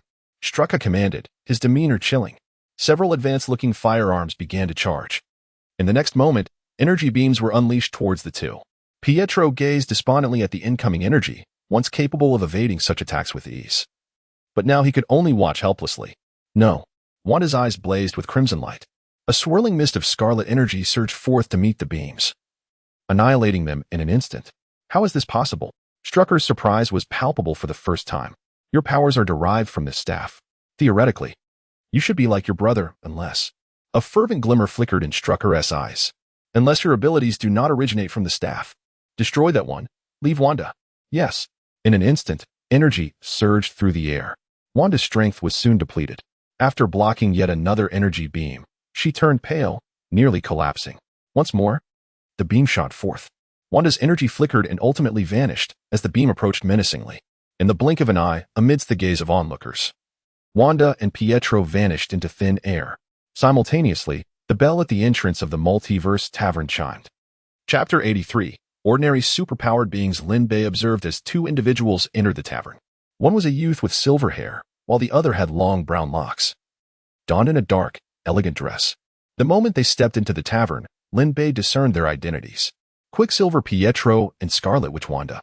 Upon entering, the duo collapsed onto the floor, embodying sheer panic. Where's this place? Wanda glanced around anxiously. Upon spotting Lin Bei and the nearby figure clad in red behind the bar, she immediately grew wary. Yet, the crimson energy swirling at her fingertips dissipated like smoke. Pietro, on the other hand, felt invigorated. His powers had returned. Wanda, it doesn't even matter where we are. This is certainly better than our previous predicament. Pietro reclined on the floor nonchalantly, having just been in a state of fright, convinced that he and his sister were on the brink of death. Welcome to the Multiverse Tavern, Lin Bei announced. Pietro's form shimmered momentarily before he stood upright. The Multiverse Tavern? Who are you? Are you affiliated with Hydra? Wanda, why are you so frightened? What have you done to my sister? Pietro exclaimed, noticing something was amiss with Wanda. She trembled, her gaze cast downwards. Yet, the crimson energy within her did not surge. Instead, it lay hidden, quivering in unison with her. Pietro shot a furious glare at Lin Bei. No, don't, Pietro. Wanda grasped his wrist tightly, almost pleading, do not act rashly. Lin Bei chuckled softly. Who am I? You ask. You may refer to me as Boss Lin, the proprietor of this establishment. As for your sister, it is merely a reflexive response. I am too formidable for both of you, and she instinctively fears. Wanda, perhaps this will alleviate your distress, he continued. No sooner had he spoken than Wanda felt a gentle warmth wash over her, dispelling the overwhelming sensation that had threatened to explode within her. A sigh of relief escaped her lips as her gaze towards Lin Bei transformed, tinged with gratitude. Indeed, the powerful often effortlessly evoke appreciation from the weak. Is that true? Why do I feel nothing? Pietro, relieved to see his sister returning to her former self, cast a suspicious glance at Lin Bei. Lin Bei raised an eyebrow. Perhaps it is because your sister Wanda is favored by chaos magic, while you are merely an ordinary superhuman. Wait, what? Can ordinary truly describe a superhuman? Pietro retorted, momentarily bewildered. You know my sister's name? You are acquainted with us? His guard instantly went up. Wanda, exasperated, covered her face. You are quite quick to react. Calm down, Pietro. If Boss Lin intended to harm us, we would stand no chance. Besides, I believe he is not malevolent. Trust me, she whispered reassuringly. After a moment's hesitation, Pietro decided to heed his sister's words. Both of them began to relax, feeling a semblance of safety in their surroundings. Let us take a seat, Lin Bei said, wiping the bar counter. And 2 glasses of water appeared, condensation glistening on the surface. Wanda and Pietro exchanged glances before approaching the bar and taking their seats. Pietro remained still, while Wanda seized her glass and, without waiting for Pietro to protest, took a generous gulp. Nearby, a figure named Hong discreetly observed the duo. They bear a resemblance to people from the Land of Thunder. Now, let us commence with introductions, Lin Bei announced. Pietro and Wanda regarded him expectantly. But Lin Bei remained silent, merely snapping his fingers. In that instant, a wealth of information materialized in the minds of Pietro and Wanda regarding Lin Bei and the myriad realms of the tavern. Are you truly a deity? My goodness. Wanda's face was a portrait of astonishment. She had already held Lin Bei in high esteem due to the previous surge of energy within her, but she never anticipated that he would be a divine entity. Her heart now felt at ease. Pietro gazed at Wanda in disbelief. Wanda, you believe so easily? Oh, my Navi sister. Are you truly so gullible as to count the coins for someone who might deceive you? He was indeed astonished by Lin Bei's prowess. But a god? Surely. That was far-fetched. Wanda, there are many nefarious individuals outside. We have just been tricked. Pietro urged with earnest concern. However, Wanda remained unmoved by his apprehensions. No, Pietro. You are merely an ordinary superpowered individual. You will never comprehend the feelings I experienced. He stands above the entire universe, gazing down upon it all. Pietro felt as though Wanda had thrust a dagger into him. Even his sister spoke of him in such a manner. Wait, why does it seem as if my sister is about to be whisked away in mere moments? He cast a disapproving glance at Lin Bei, the interloper. You scoundrel. Wanda paid no heed to her brother's strange behavior. Turning to Lin Bei, she said, Hello, Boss Lin, and greetings to you, Sister Red. I am Wanda Maximoff. Initially, I believed I shared the same telekinetic and mental manipulation abilities as my foolish brother. However, from what you say, it appears I am quite extraordinary. Is it called chaotic magic? She shyly scratched her cheek, her earlier doubts resurfacing. The moment the scepter appeared and Pietro lost his powers, she remained unaffected, further fueling her suspicions. Lin Bei's words seemed to confirm her conjecture that her abilities were innate. Pietro, sensing Wanda's gaze, reluctantly conceded to his sister's wishes. Pietro Maximoff, an ordinary superpowered individual capable of reaching 7 times the speed of sound. He emphasized the word ordinary with a hint of mockery, challenging Lin Bei and Red with a defiant look, eagerly awaiting their astonished reactions. Wow, impressive. Lin Bei clapped, granting him the acknowledgement he sought, while Red looked bewildered. What is the speed of sound? Nevertheless, she felt compelled to support her boss. Clap, clap, clap. How marvelous. Pietro, however, felt no thrill of praise. Instead, self-doubt clouded his thoughts. Had the world changed so rapidly that even 7 times the speed of sound was now insignificant? Wanda's stifled laughter delivered the final blow to Quicksilver's spirits, leaving him utterly despondent. Lin Bei turned to Wanda and spoke candidly. In truth, the guest here is you, Wanda. This seemingly ordinary superpowered individual beside you is merely basking in your glow to be present in this place. So, Wanda, tell me, do you wish to alter your fate? What do you mean? She inquired. Just as I have conveyed to you the information before, I possess the ability to perceive the trajectory of your future destinies. Regrettably, your fate is one of tragedy. Chapter 84. It's too fast. Slow down. Thus, Lin Bei softly continued. So, I ask you again, Wanda. Do you wish to change your destiny? His voice was reminiscent of a tempting demon whispering to the innocent. To the side, Pietro observed this exchange with contemplative expression. So, this must be akin to what Uchiha Itachi experienced back then. Fortunately, it was Uchiha Itachi who arrived at the multiverse tavern. Though he appeared as cold as stone and acted with absolute resolve, he was not the third Hokage. Tragedy?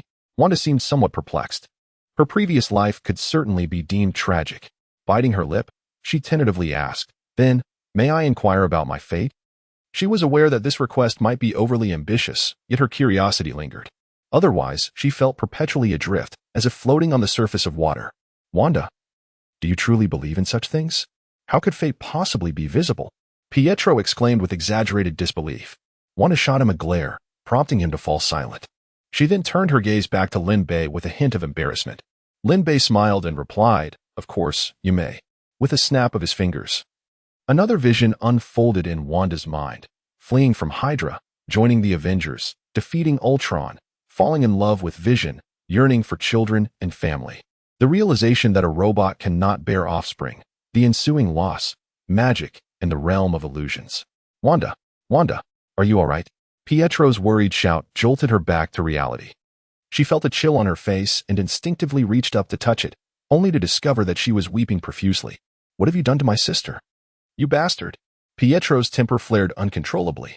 His form suddenly blurred, and within the tavern, a shimmering silver ring materialized, the manifestation of Quicksilver accelerating beyond measure. A protective brother. When his sister is wronged, loses all rationality. His singular focus was to confront the one who had brought tears to his sister's eyes. In his fervor, he was oblivious to the fact that his speed had surpassed the sound barrier, yet no disturbance in the air accompanied him. Aside from his frantic sprint, the tavern remained eerily calm.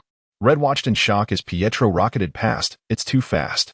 Even the swiftest of the village, Pietro, and the formidable Kakashi wielding the Raikiri, pale in comparison to this individual.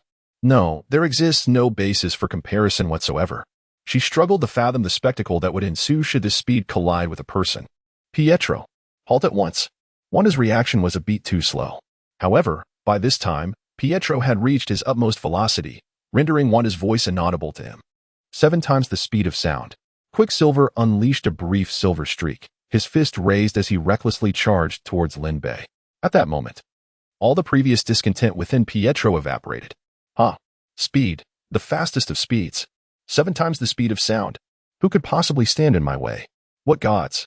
Even deities could not match his swiftness. Anyone who dares to threaten his sister shall perish. With a resounding clap, a reverberating sound lingered in the air. Lin Bei had, at some point, raised his hand to firmly block Pietro's fist. A gentle breeze swept past Wanda's anxious visage, caressing the calm countenance of Lin Bei. This was the entirety of the impact wrought by Pietro's punch. Quicksilver stared blankly at his own fist, his mind seemingly on the verge of combustion. At this moment, Wanda's anxiety began to dissipate. She gazed in astonishment at the unfolding scene. Were it not for her unwavering certainty that this was not an illusion, she might have questioned her own sanity. What does 7 times the speed of sound truly signify? The energy just unleashed could have effortlessly penetrated several hundred meters of concrete. Steel plates several millimeters thick would be obliterated in an instant. Yet, this formidable force had been effortlessly neutralized by a mere hand, without even stirring a breeze. This signified that the energy had been wholly absorbed by the opponent. Terrifying. From any perspective, it was utterly fearsome. Truly, a god among men. Thus, you see, the abilities you take pride in seem rather insignificant, Lin Bei stated, his expression devoid of emotion as he lowered his hand. Pietro, disheartened, withdrew his fist. His gaze towards Lin Bei filled with shock and trepidation. Speed was his only reliance, yet it appeared trivial in the face of such an opponent. Damn it. Could he truly be a god? Pietro, I am unharmed. It was merely Lin Bei who allowed me a glimpse into some future visions. I empathize with you. You were too impulsive, Wanda exclaimed, nearly in tears. Just now, Lin Bei's casual display of power had vividly illustrated his might. Were he to unleash that power upon her foolish brother, Pietro would stand no chance of resistance. But alas, despite his foolishness, he remained her beloved brother. Upon hearing this, Pietro was consumed by regret. So that was it. He had indeed acted with undue haste. Clearly, the other party displayed no malice whatsoever throughout their interaction. In theory, both he and Wanda were saved by the other.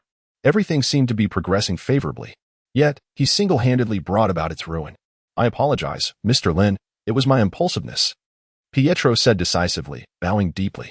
He had not caused harm to Lin Bei, so surely he would be forgiven. I'm sorry, Mr. Lin. It is all my brother's fault. If you are willing to forgive him, you may command him to do anything, Wanda earnestly exclaimed, her tear-filled eyes fixed upon him. Even the similarly feminine Red felt a pang of sympathy. However, Lin Bei remained expressionless, leaving Wanda unable to discern his emotions. His silence heightened the tension between Wanda and Pietro. In her heart, Wanda berated Pietro fiercely. If she had saved someone and that person, ungrateful, turned against her, she too would feel immense anger. Clenching her teeth, she said, Mr. Lin, if I relinquish my chance to alter my fate, would you spare Pietro? Upon witnessing the fate Lin Bei had in store for her, she immediately felt a deep resonance.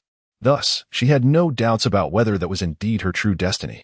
Yet, this realization brought her great sorrow. The heart-wrenching pain left her wishing never to endure such an experience again. But that was the future. For now, her priority was to rescue Pietro.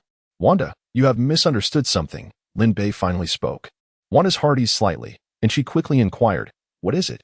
Lin Bei replied, you possessed the opportunity to change your fate merely because of my unintentional actions during my journeys across realms.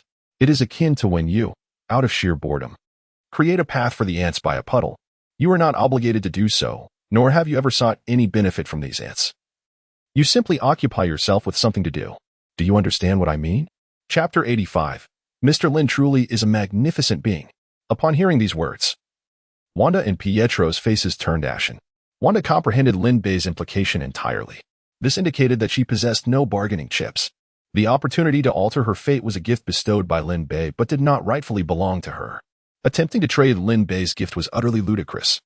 Beside them, Red cast a sympathetic glance at Wanda before glaring fiercely at Pietro. She held a favorable view of Wanda, yet lamented that her foolish brother had brought about this predicament. The majesty of the divine is not to be trifled with. Wanda pursed her lips, feeling a sense of despair. Yet, she bore no resentment towards Pietro. I am sorry. I am truly sorry. Pietro gazed at his sister, his face etched with sorrow. He had vowed to protect her, yet here he was, having unwittingly pushed her into the abyss. This was his greatest torment.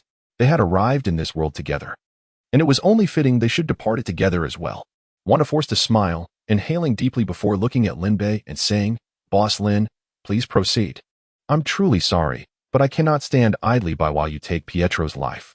Wanda silence. Lin Bei's expression remained impassive as he regarded her. Did he just dare to offend a deity's majesty? Even so, would he face the wrath of an enraged god on his behalf? At this, both Wanda and Pietro finally comprehended the gravity of their brother's actions. They may not fully grasp the situation, yet they understood that those in power held their authority in high regard, especially that of a god. Pietro's earlier actions had been nothing short of a provocation, leading to a situation of no return. Pietro let out a bitter laugh, realizing his folly. Despite Wanda's persistent warnings about Lin Bei's formidable strength, he had chosen to disregard them. "I am sorry, Boss Lin, truly sorry," he lamented. Wanda's emotions coalesced into a resolute expression. "No, Wanda, this is my fault. Boss Lin, I offer my life as atonement. Just please, do not involve Wanda. She is innocent. She has always held you in high regard." As he spoke, he extended a trembling finger, its edge shimmering faintly. He had come to a realization. His demise was inevitable, that he must ensure Wanda's safety. The only way was through self-sacrifice. "No." Wanda's expression turned to one of terror. Pietro's finger hovered over his left chest, feeling the rhythm of his heartbeat. This was not due to Wanda's cries nor a change of heart from Pietro. He struggled mightily, but his hand remained immobile.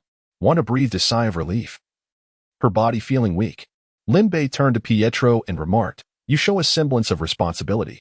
At these words, Pietro was momentarily taken aback, then felt a sense of liberation. It should have been anticipated. Only someone as naive as Lin Bei could act in such a manner. "Boss Lin, do you mean?" Pietro looked at him with a glimmer of hope. Wanda too regarded Lin Bei with a pleading gaze. Lin Bei replied, "In light of your willingness to sacrifice yourself for atonement, and considering Wanda's remarkable bravery, I shall spare your life. Of course, the latter is the crux. It is your sister who has saved you." Upon hearing this, Pietro exhaled in relief, his spirits lifted. Indeed, his boss was kind-hearted and gentle. "Really? Thank you. Truly thank you." Wanda clasped her hands together, gazing at Lin Bei with profound gratitude. Tears once again traced their way down her cheeks. Pietro felt a tumult of emotions. The fact that both he and his sister had survived was a source of joy, yet what did Lin Bei mean by his words? Was he merely a superfluous presence? A person brave enough to contemplate self-harm certainly possessed a certain allure. Observing their reactions, Lin Bei's lips curled into a faint smile. However, a single but caused their hearts to race once more. The two watched Lin Bei with bated breath. But while the death penalty could be avoided, the living consequences could not. Pietro had transgressed the code of anger and would be sentenced to 3 days in the realm of beasts. No sooner had the words left his mouth than Pietro was enveloped in light. When the radiance faded, a silver-furred hamster lay bewildered upon the bar counter. I've turned into a mouse?" he exclaimed. "It's a hamster," Wanda softly corrected. Initially, she had been anxious about what punishment Lin Bei might impose. Yet, the outcome was merely a transformation into an animal for 3 days, a charming little creature at that. Unable to resist, Wanda gently patted the hamster. "Ouch! Ouch! Ouch!" Pietro squealed, managing to escape her grasp, his heart still racing as he looked at Wanda, who appeared unsatisfied. He had narrowly avoided death at Lin Bei's hands, only to face a different demise at Wanda's. Red observed Pietro with glimmering eyes, but her interest waned upon realizing he had transformed into a creature. "Thank you, Boss Lin," Wanda exclaimed, her demeanor lightened. "Boss Lin is truly a good person. No, a good deity. Well then, the farce ends here. Wanda, have you made your decision? Will you continue along your previous path, or will you choose to alter it?" Lin Bei inquired. Upon hearing this, Wanda felt even more grateful to Lin Bei. Despite the prior calamity, he was still willing to assist her. She felt an overwhelming urge to cry. How remarkable it was that after the death of her parents, aside from her brother, the first person to show her such unselfish concern was him. After a moment of contemplation, Wanda replied, "Boss Lin, I already know what the future holds. Can I not change it myself?" Pietro looked at his sister with a hint of melancholy. Why was it only his sister who could foresee future events? He was curious as well. Was it because of his own doubts? He had begun to believe that Lin Bei was indeed a god. How unfair. Unfortunately, he dared not cast a resentful glance at Lin Bei. Lin Bei chuckled softly. "It is natural for you to think this way. However, you must understand that some events cannot be avoided simply by wishing them away. For instance, consider a person who is struck dead by a falling flower pot. You might assume they perished solely because the flower pot fell and happened to hit them. Is it possible that he was fated to die at that time, and the flower pot merely fell at the opportune moment?" "Of course," Wanda blurted out, but her voice abruptly ceased. Causality, a question of whether the cause precedes the effect, or if the effect gives rise to the cause, swirled chaotically in her mind, sending a chill through her heart. What if everything about her was already predetermined? Would that imply that, regardless of her efforts to evade it, she would inevitably encounter those she was meant to meet? That the events destined to unfold would do so in ways both unimaginable and yet entirely reasonable? Enough of this line of thought. It's merely a logical paradox. Lin Bei rapped the bar to interrupt Wanda's musings. However, I must inquire, after witnessing your original fate, have you contemplated why you would develop feelings for a robot? Chapter 86. Could this be the legendary hypnosis? Why would you fall in love with a robot? Wanda was momentarily stunned by this question. Indeed, she found it perplexing that in the future, she would harbor feelings for a machine. She was a living, breathing human being. Her sexual orientation was entirely normal, devoid of any peculiar fetishes. How could she possibly love a cold, unfeeling automaton? Her mouth opened wide in disbelief, unable to close. Does robot imply a mere puppet? This seemingly delicate young woman possessed such unique tastes? What do you mean, sister? You will love a robot in the future? Pietro's reaction was even more pronounced than Wanda's, as if the sky were about to collapse. Observing Pietro's astonishment, Wanda quickly retorted, I would never fall for a robot. Don't speak nonsense. Pietro's eyes were vacant. But that's what the boss said. Isn't that the future you saw? Wanda clenched her teeth, her anger flaring. What does an ordinary superhuman like you know about the future? Pietro replied, that's a bit of a personal attack. I absolutely refuse to fall for any robot. Wanda protested, feeling wronged. Lin Bei shrugged and remarked, alas, that's what they call destiny. Upon hearing this, Wanda's face turned pale, and Pietro nearly leaped from his seat. Ignoring their dismayed expressions, Lin Bei continued, are you contemplating the notion that since you are aware of where he is, if you never go there, you will never cross paths, thus preventing you from knowing or loving one another? Wanda instinctively nodded. Pietro's eyes sparkled with a glimmer of hope. Once they returned, he would whisk Wanda away to the ends of the earth. They say there exists a mysterious land in the east, a place of utmost safety that protects every citizen. Perhaps he should take his sister there, he suggested. The introduction of highly skilled technical talents? They are merely an ordinary superhuman and a practitioner of chaotic magic. Surely they would not be turned away. Lin Bei cast a sympathetic glance at her and remarked, you underestimate fate. You may depart. But unless vision does not come into existence, you too are destined to cross paths. Even if you flee to a place you've never glimpsed in your future. One day, you might whimsically decide to buy groceries and prepare a meal. Upon entering the supermarket, you could unexpectedly encounter a red-skinned robot smiling at you. This exemplifies the power of the butterfly effect combined with immutable destiny. At these words, Wanda felt a tumult of emotions. Pietro was rendered utterly speechless. Lin Bei continued, moreover, the love between you and Vision is inevitable, though not entirely pure. You have witnessed how Vision was born. Wanda murmured, the Mind Stone. What is the Mind Stone? Wanda.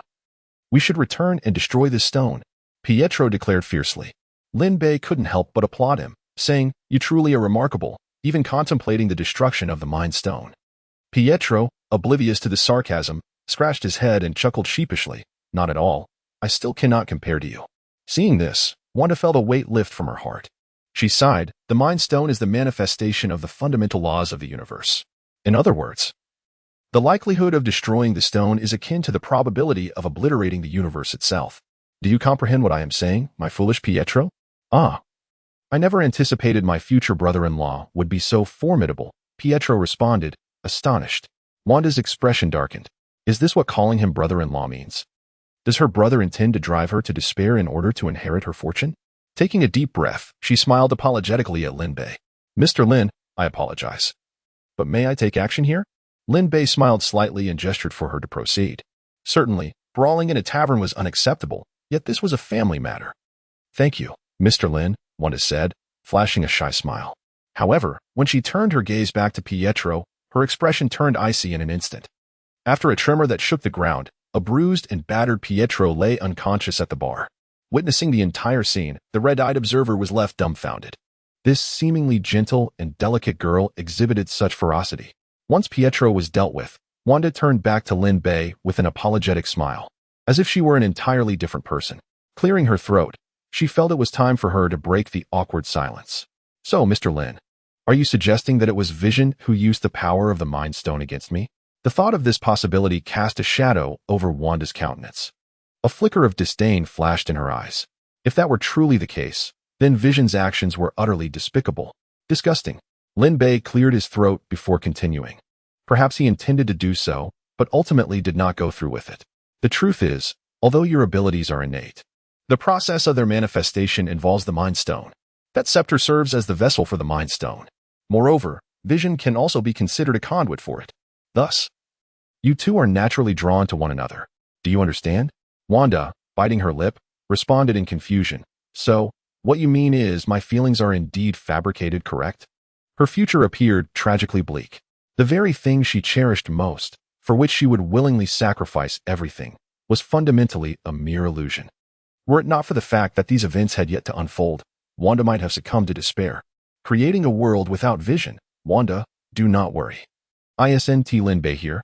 Pietro said, forcing himself to lift his head and speak haltingly. Suddenly, Wanda's dull eyes sparkled with hope. Mr. Lin, please help me. If you would, whatever demands you have, I will comply with all that I can.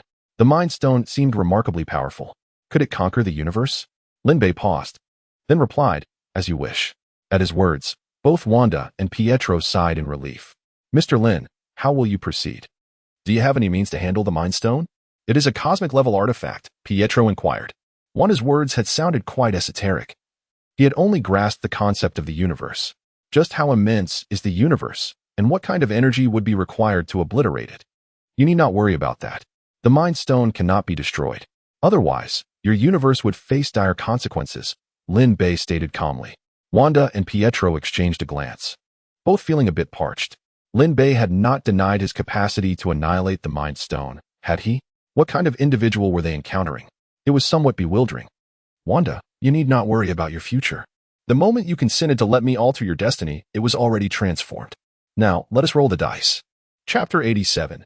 Youth 7 Cats readers will not develop misogyny dice? Is that a hobby of Mr. Lin S? Although it was somewhat abrupt. Wanda and Pietro had no objections. They felt a sudden sense of security, which was quite wonderful. Linbei withdrew his gaze and produced a die. Indeed. As Wanda chose to accept his assistance, a prompt echoed in his mind, successfully averted Wanda Maximoff's predetermined fate. Please, host. Cast the fateful dice to determine the ultimate reward. He inquired at the tavern, which explained that in the world where Wanda resides, the concept of timelines exists. Should Wanda choose to adhere to her predetermined fate, she would return to the moment before her visit to the multiverse tavern, erasing all memories of it. The moment Wanda accepted Linbei's assistance, her established timeline was severed. This is a privilege that can only be attained in such a unique realm.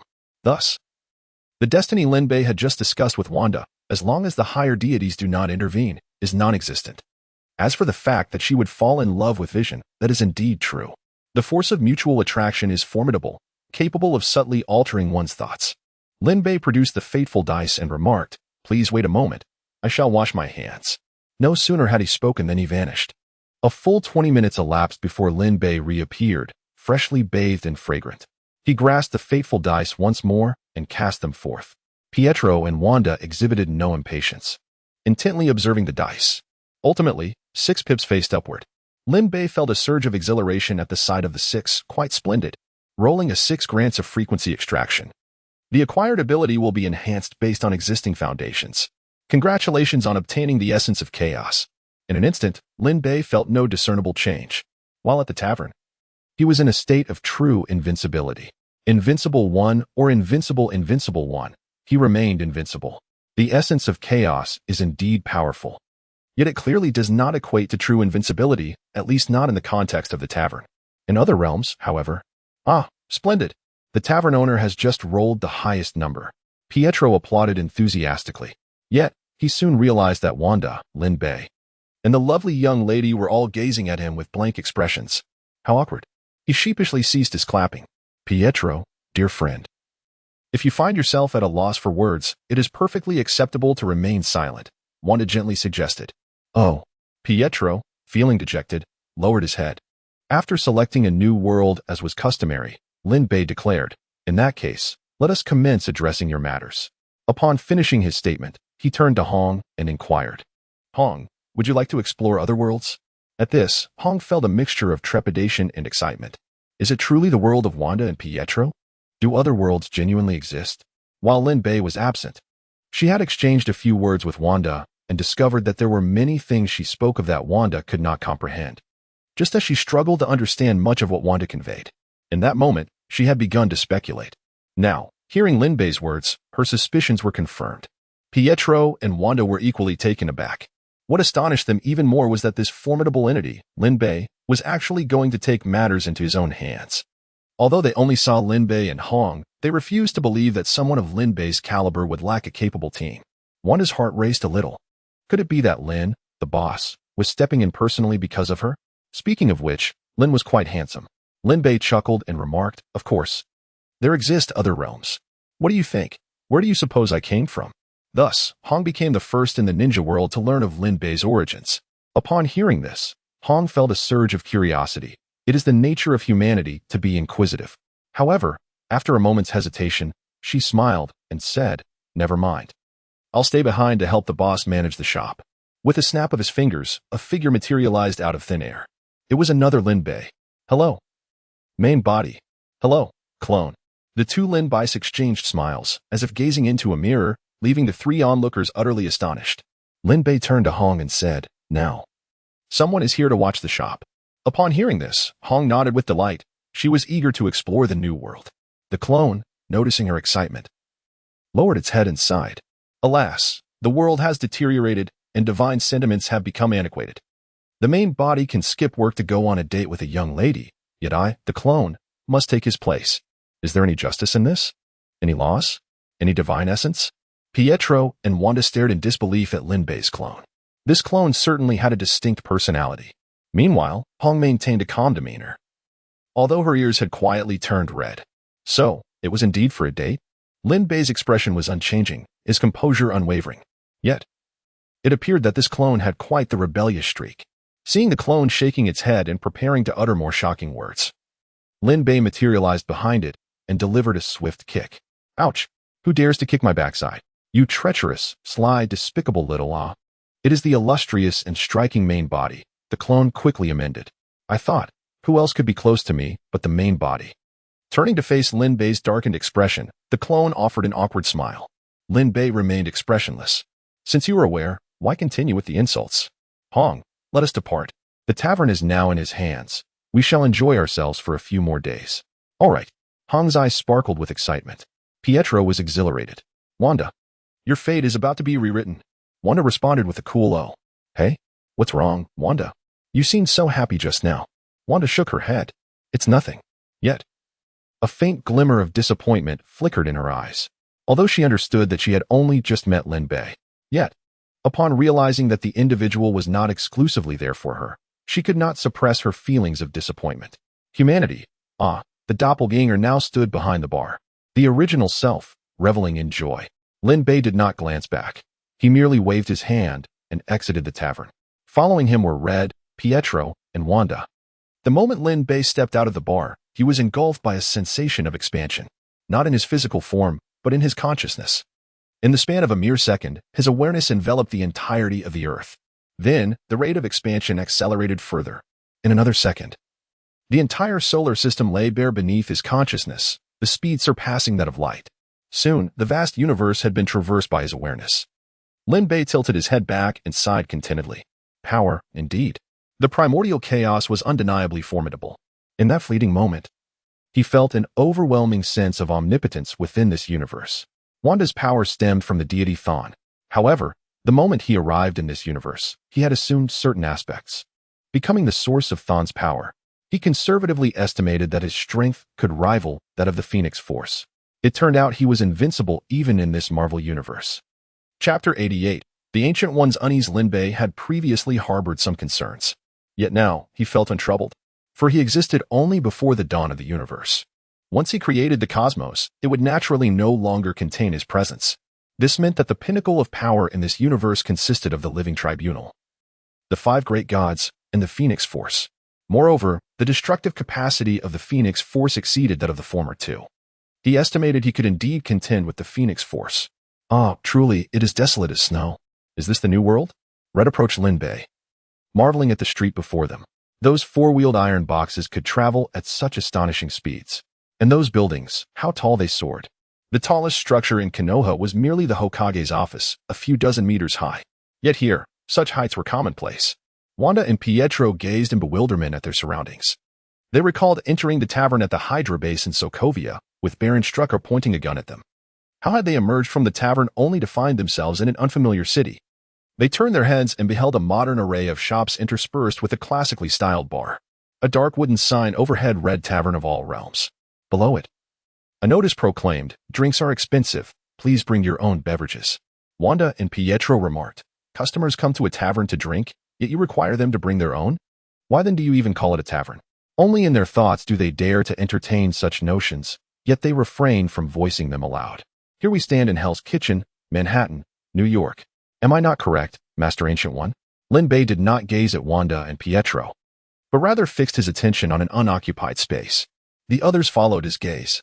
No sooner had Lin Bei's words faded than sparks began to flicker in the air, swiftly expanding until a spatial portal materialized. A figure clad in a yellow robe of a sorcerer, with hands resting on his waist, emerged from the portal with an air of nonchalance. The Ancient One, the pinnacle of Earth's combat prowess, has arrived. Upon her emergence, she cast a casual glance at Pietro and Wanda before turning her gaze to Lin Bei, a warm smile gracing her features. Greetings, entirely unknown guest. Entirely unknown? Perhaps you ought to consult the time stone, Lin Bei responded with a chuckle. At his words, a flicker of helplessness crossed the Ancient One's face. If I could see, I would not have said such a thing. So, might you enlighten me as to your true identity? You seem well acquainted with me. Yet I do not even know your name. This is quite inequitable. From the moment Wanda and Pietro entered the multiverse tavern, the Ancient One had sensed their sudden disappearance. Two individuals of immense future significance vanishing without a trace was certainly disconcerting. Consequently, she employed the time stone, but to no avail. From the moment they ceased to exist, not a single timeline bore their presence. Panic gripped her. She was accustomed to observing the timelines, which afforded her a sense of mastery in all her endeavors. Yet now, this extraordinary ability had inexplicably faltered. Fortunately, it was not long before the two reappeared, albeit in Hell's Kitchen, a distance of 100,000 miles away. Hence, she hastened to this location. However, upon her arrival, another shock awaited her. Initially, she had only perceived the presence of Wanda and Pietro, but now she discovered two additional individuals by their side. Instinctively, she sought to utilize the time stone to observe these newcomers, only to find her efforts utterly ineffective. It was as if they were devoid of existence. Not a single timeline acknowledged their presence. Ancient One, Time Stone, do you perceive those two individuals? Time Stone, affirmative. Ancient One, investigate their composition. Time Stone, no observable targets. Ancient One, did you not say you saw them? Time Stone, indeed, I saw them distinctly.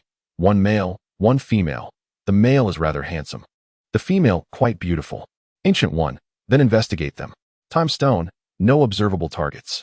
The Ancient One was left utterly bewildered. Even more alarming was the fact that she did not recognize the man, yet he was evidently familiar with her. With a chuckle, Lin Bei remarked that the mere existence of the tavern, much less his own formidable power, was sufficient to instill fear in the Infinity Stones. For Thanos, the stones served as a tool for advantage. However, to him, they were trivial matters. Destroying these stones was merely a matter of thought. I am Lin Bei, the Sorcerer Supreme, he declared, though I prefer to be addressed as Boss Lin. This establishment is mine, and I welcome you, Master Gui, to visit whenever you wish. Master Gui followed his gaze and immediately noticed the signboard, her brow twitching slightly. She then lifted her eyes to behold the name of the establishment, the Tavern of All Realms. Pondering for a moment, she smiled and said, as a gesture of hospitality, "Let me offer you a cup of tea in the name of Earth, Boss Lin. What do you think?" Pointing towards Wanda, Lin Bei responded, "Perhaps another time. I must first attend to this child's matters." Gui hesitated for a moment, but smiled and nodded. "Should you wish to visit, you may come to 177 Black Street, where someone will escort you to Kamartosh. There's no need for such formality. I shall seek you out directly. Those magical barriers cannot hinder me." Lin Bei replied with a grin. Upon hearing this, Gui was momentarily taken aback, yet she nodded in amusement. As Lin Bei prepared to leave, his gaze suddenly fell upon the necklace adorning Gui's chest. A thought crossed his mind, and he inquired, "Ah, Master Gui, may I have a glance at the time stone?" Gui's smile faltered momentarily at his request. "You wish to see the time stone? Boss Lin, you jest. Safeguarding the time stone has been the duty of the supreme sorcerers throughout the ages, and time itself is perilous. Those who manipulate time often find themselves ensnared by it. Time does not toy with people. It is merely that your power is insufficient," Lin Bei countered. "Moreover, I only wish to observe, not to seize it." "Do you truly believe that one who fears the time stone would covet it?" He elaborated. "The manipulation of time is merely a subtle alteration that can trigger a cascade of unforeseen consequences. The future may spiral out of control, and the unknown is the most formidable adversary. However, Gui's fear stems from her lack of strength, while I am different. No matter what transpires in the future, it shall not affect me.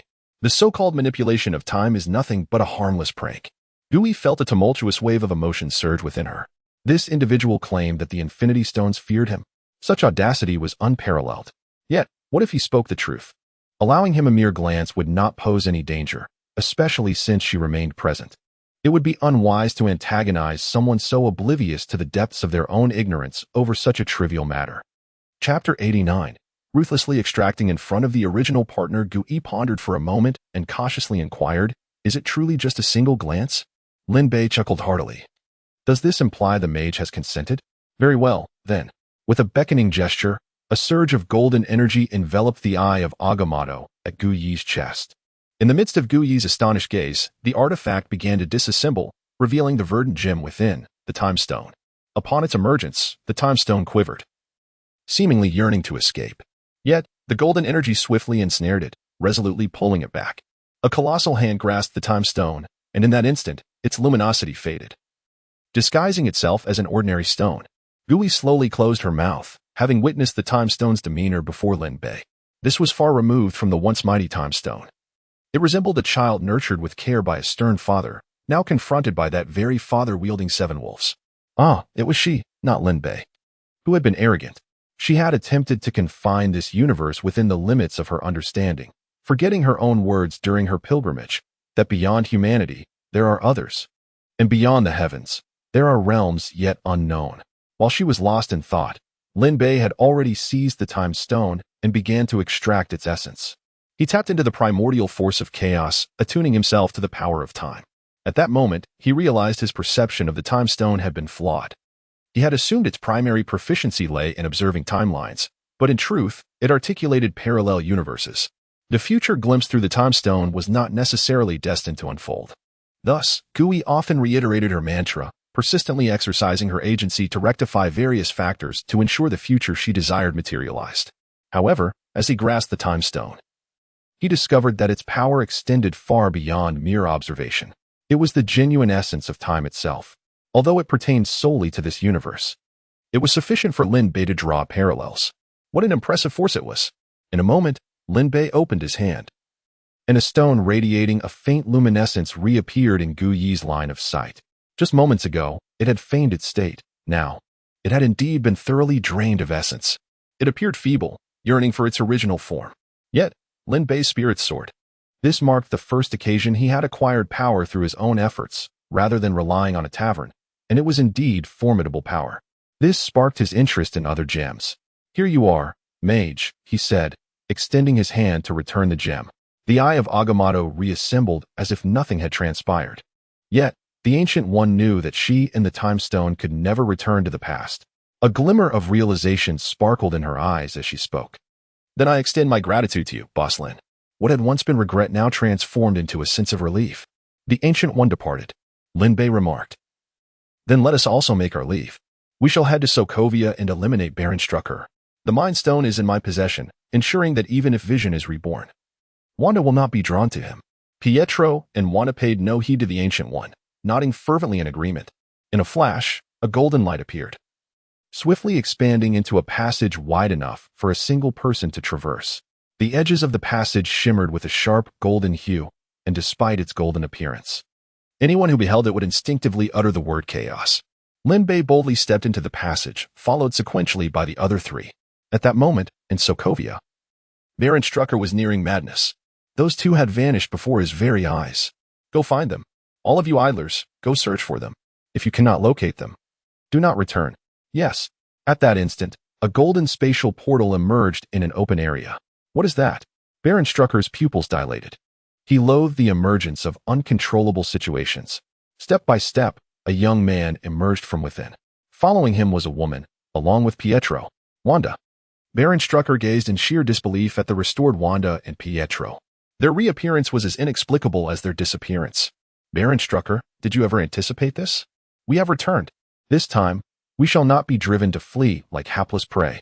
Pietro glared at Baron Strucker with fierce intensity. Wanda, exasperated, rubbed her forehead. "Oh, foolish Pietro. There is no need to utter such threats." Baron Strucker paused momentarily before bursting into laughter. "Ah, splendid. Truly splendid. You have returned of your own accord. The other Hydra agents, regaining their composure, swiftly surrounded the four. Ah, your lives are forfeit now that you have returned, he declared ominously. As Pietro spoke, his voice began to waver, as if drained of energy. Damn, it is that cursed scepter again. Pietro knelt heavily, a lamentation for the plight of ordinary superhumans. Who are you? Baron Strucker dismissed Pietro's inquiries, directing his attention to Lin Bei and Wanda. Lin Bei ignored him and turned to Wanda, asking, shall you confront him yourself? Or shall I? Please, allow me to handle this. Wanda inhaled deeply, her gaze toward Baron Strucker now filled with an unmistakable hatred. Let us observe your performance. Baron Strucker remarked, his brow furrowed. He had never encountered anyone as audacious as Lin Bei. Did he not realize he was now encircled by Hydra? Such arrogance. Yet, it mattered not. Wanda, are those two your hired hands? It appears you have led two more into peril. He mocked, laughter lacing his words. Wanda's complexion paled instantly. A significant portion of the children used for experimentation had been brought by her, their trust in her misplaced. Ah, Wanda. It is exceedingly foolish to heed the prattle of an adversary. Would you not agree? Lin Bei interjected. At his words, Wanda snapped back to reality. I shall seek vengeance for them. Scarlet energy radiated around her. Fire. Baron Struck commanded, his pupils constricting in alarm. The surrounding Hydra agents opened fire without hesitation. Several energy orbs hurtled toward Wanda. You are guilty, she declared, extending her palm. To the horror of those around her, the energy orbs halted midair. With a mere flick of her fingers, they reversed course, leaving the Hydra agents no time to scream before they were obliterated. Impressive, truly impressive. You are indeed my most perfect creation. Strack thought, a mix of fear and exhilaration coursing through him as he witnessed his subordinates decimated. Chapter 90, Such Grandeur. I am slightly afraid. Baron Strack's demeanor grew increasingly deranged as he appraised Wanda with a grotesque intensity, as if surveying the most formidable weapon in existence. Do not regard me with such repulsive eyes. Wanda's gaze blazed with scarlet fury. Strack instinctively rolled to the side, seizing the staff from the ground. In that same instant, a surge of crimson energy erupted from the very spot he had just vacated, shattering the ground beneath it. Excellent, excellent. But this is merely the beginning. Show me the limits of your power, Wanda. Let me witness all that you have created. Baron Strack fervently brandished the staff. In the next moment, a grand door unexpectedly swung open in the adjacent wall. Darkness engulfed the entrance, akin to the gaping maw of a colossal beast poised to devour. At this juncture, the open portal left Strack vulnerable, for a single burst of energy from Wanda could annihilate him. Yet, her focus was entirely captivated by Strack's words. All that I have created? She pondered, disbelief creeping in. Thud, thud. The sound of increasingly heavy footsteps echoed from beyond the door. The ground trembled subtly under their weight. What could it be? Wanda stood with her hands hanging limply at her sides, gazing into the void. Suddenly, a rush of wind heralded the emergence of a massive arm. More robust than that of any human, entirely composed of sinewy muscle without a hint of skin. The hand gripped the edge of the door, and with an effortless force, the metallic wall buckled under its might. A growl resonated, and in the next moment, a shadow erupted forth. The creature, towering at 3 meters, possessed exaggerated musculature, its visage resembling that of a skeletal figure, enshrouded in slick muscle. Yet, the most horrifying aspect was the 5 human faces embedded in its chest. Upon witnessing those faces, Wanda's pupils quaked in disbelief. What is that? What on earth is this? Tell me, what is it? Wanda screamed frantically. As crimson energy surged around her like a tempest, cracks began to spiderweb from beneath her feet, radiating outward. Pietro, half kneeling on the ground, stared at the monstrosity, his expression one of utter disbelief as he beheld the faces. He seemed momentarily paralyzed. Baron Strucker laughed until tears streamed down his face. Do you not recognize them? Alas, they have all failed. They are failures, but still serve as tools. They are human, not tools. Huh, human? Do they appear human to you? No, they are not human. They're not. Sister? Sister? One of the faces, its vacant eyes shifting, turned toward Wanda. Jenny? Are you still here? Wanda took a hesitant step back from the creature. Sister, sister, Wanda's sister. The other faces began to call out as well, Pizak, Linda, Jack, Agatha. Wanda's nostrils flared as tears streamed down her cheeks uncontrollably. She remembered Jenny's gentle nature, how she would greet her with good morning and good night. Pizak, fearful of hunger, would share his cookies with her. Linda, ever vain, would let her braid her hair. Jack and Agatha, siblings, had once asked Wanda if they could be fed if they followed her. She recalled laughing and assuring them that Baron Strucker was a good man. It hurts so much. Sister, it hurts. It hurts so terribly. Wanda, sister, why did you deceive us? Yes, I'm so sorry. Wanda covered her mouth. Why? This cry was unlike any before. A wave of sound emanated from the 5 faces on the creature's chest. Wanda's body stiffened momentarily, unbeknownst to her. The monster had already advanced to stand before her. A fist, larger than Wanda herself, was raised high and then brought down with devastating force. Wanda! Pietro shot to his feet, unable to suppress his shout. Baron Strucker sighed. I see now. Indeed, tools require no emotions. Thus, this shall be my greatest creation. Alas. At that moment, a sudden sigh echoed through the air. The immense fist, reeking of blood, halted just a centimeter above Wanda's head, as if an invisible barrier restrained it. The pressure from the foul wind stung Wanda's eyes painfully. Regaining her composure, she swiftly rolled away from the monster, her mind racing with fear at the recent events. How could she, in a moment of madness, forget that it was a creature of horror, allowing memories of the 5 children to flood her thoughts uncontrollably? Wanda's gaze fell upon the 5 faces embedded in the monster's chest, still animatedly speaking despite their lack of expression. With newfound caution, she steeled herself against manipulation. Still, even though it was the monster's power at play, her heart ached profoundly. Wanda, seize the king before the thieves. Crush that scoundrel. Lin Bei urged. Wanda, akin to one armed with a firearm yet lacking the knowledge to wield it, suddenly found clarity in his words. Her crimson eyes locked onto Baron Strack. You shall pay dearly for this. Do you even realize what you're doing? Baron Strack glared malevolently at Lin Bei. Number 1, tear him apart. He bellowed. The monster approached Lin Bei with heavy, daunting steps. The dreadful wind stirred, causing Hong to retreat behind Lin Bei, whispering timidly, this beast appears devoid of reason. Surely. The illusion will fail. She is but a frail woman in need of protection. Wanda observed the scene with a complex mix of emotions. Do you truly wish to meet your end so eagerly? The one you seek to confront has not provoked you in any way, yet you insist on showcasing your presence. More so, she found herself yearning for the sensation of being shielded from harm. Look at your ally. He seems utterly petrified. You are the one who has endangered him. It is you.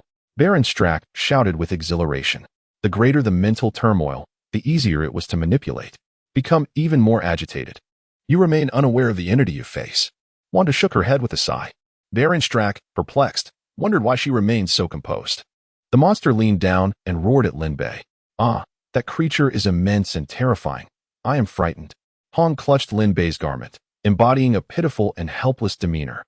You have frightened my little employee, so it would be wise for you to vanish. No sooner had the words left her lips than the monster's body stiffened. A gust of wind swept through, transforming the colossal mass into golden sand, which ultimately dissipated into nothingness. What is happening? Baron Strack stared in bewilderment at the unfolding scene. Utterly incapable of comprehension, why had his tool suddenly vanished? What had the opposing force done? With merely a single utterance, his tool vanished into thin air. Although the situation was perplexing, Baron Strack was acutely aware that he had inadvertently provoked someone formidable. This individual was clearly beyond his reach. Chapter 91. The essence lies in doing as you will. Not only had that creature transformed into sand, but the entire Hydra had also dissipated. What remained was merely Baron Strack, reserved solely for Wanda. Boss, you are truly handsome, she said, her cheeks flushed with admiration as she gazed at Lin Bei. Her employer had claimed her as his own. Oh dear, my head feels a bit itchy. Perhaps I am succumbing to infatuation. Indeed, your boss has always been quite dashing. Lin Bei nodded in agreement, his expression affirming her sentiment. Wanda couldn't help but cradle her cheeks. Her boss's self-admiration was undeniably charming. What if she were to be reprimanded for her thoughts? Well, if so, so be it. Her boss was the most handsome of all. While the atmosphere around them shimmered with a rosy hue, Baron Strack was engulfed in panic, his anxiety palpable as cold sweat trickled down his face. Truly astonishing, Wanda. Is this your friend? He managed to utter with a strained smile. Wanda, visibly irritated, retorted, Are you aware that your voice is quite unpleasant?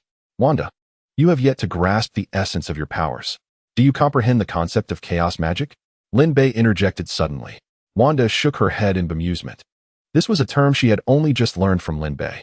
Chaos magic is simply doing as you wish. Wanda responded with confusion. Doing as I wish? What does that mean?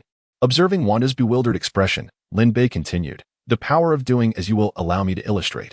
For instance, if you find that you detest that man's voice. In an instant, Strack's mouth, which had been present moments before, had transformed into mere skin. Strack froze, reaching to touch his face, only to be seized by terror as his staff slipped from his grasp, his hands frantically clawing at the area where his mouth once was. Not a sound escaped him. Not only had his mouth vanished, but so had his vocal apparatus. Is this truly what it means to do as one wishes? My chaos magic can achieve such feats.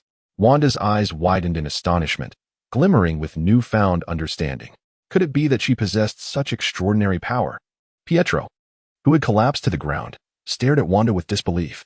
Was it possible that his sister was so outrageously gifted? So he was merely an ordinary superhuman after all. The ability to do as one wishes, what distinguishes that from divinity? Pietro felt a mix of disappointment and relief. Wanda's intrigued gaze settled upon Baron Strack. The gaze of Baron Strack was all too familiar, a look he and his subordinates directed at the children. It was only when such a gaze fell upon him that he comprehended the sheer terror and loathing of those who displayed it. Escape. He must escape. He reached out for his scepter, only to find nothing but emptiness. Lowering his head, he realized there was no scepter to be found. Are you searching for this? Came a voice, taunting him. Alas, it is not yours. Lin Bei raised the scepter in his hand, then, before Baron Strack's very eyes, crushed the head of the scepter. Among the shards in his palm lay a golden gem, striving to masquerade as an ordinary stone, just like its brother. Lin Bei pinched it, and it trembled as if aware of its futile disguise, flickering in a manner that seemed to plead for mercy from this unfamiliar figure. And so, Lin Bei ruthlessly ravaged it, for the power of the mind harmonized well with the Sharingan. Yet, it was no longer appropriate to refer to it as the Sharingan. Having been nourished by the essence of chaos, it should now be called the Eye of Chaos. The mind is capricious, and this power appeared to possess an exceedingly high ceiling. Lin Bei resolved to study it further, casually pocketing the thoroughly exhausted gem, akin to a heartless scoundrel. Meanwhile, Wanda's gaze towards Baron Strack grew increasingly peculiar. Strack, engulfed in despair, cast aside his pride and knelt before his creation, repeatedly bowing his head in a display of contrition. The once mighty leader of Hydra now resembled a pitiful wage slave kneeling before his employer. Yet, the more he wallowed in self-pity, the more exhilarated Wanda became. Let us play a game, she mused, and the silent torment commenced. Pietro's lips twitched as he buried his face in the ground. Although he too harbored a deep-seated disdain for Baron Strack, he could not bear to witness the unfolding scene. Redgast, retreating behind Lin Bei. Boss, this is terrifying. Wanda's ears perked up, and her actions grew increasingly wild. Moments later, perhaps finding the silence unsatisfactory, Strack regained his voice. A scream, akin to the wailing of a soul, erupted from his mouth, yet it was difficult to believe such a sound could originate from a human. After another 10 minutes, Wanda finally grew weary of her amusement and granted him a swift end. Lying on the ground, Baron Strack's body remained intact, devoid of any visible wounds. However, the profound emptiness in his eyes made it hard to believe they belonged to a human being. In truth, he had transcended humanity. Yet now, he had reverted to a semblance of man.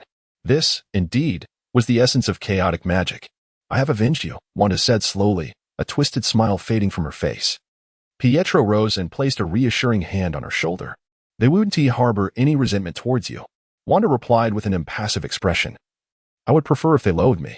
She then vigorously rubbed her face, and as her hands fell away, her expression returned to that of an ordinary person. I'm fine now, Wanda said as she approached Lin Bei.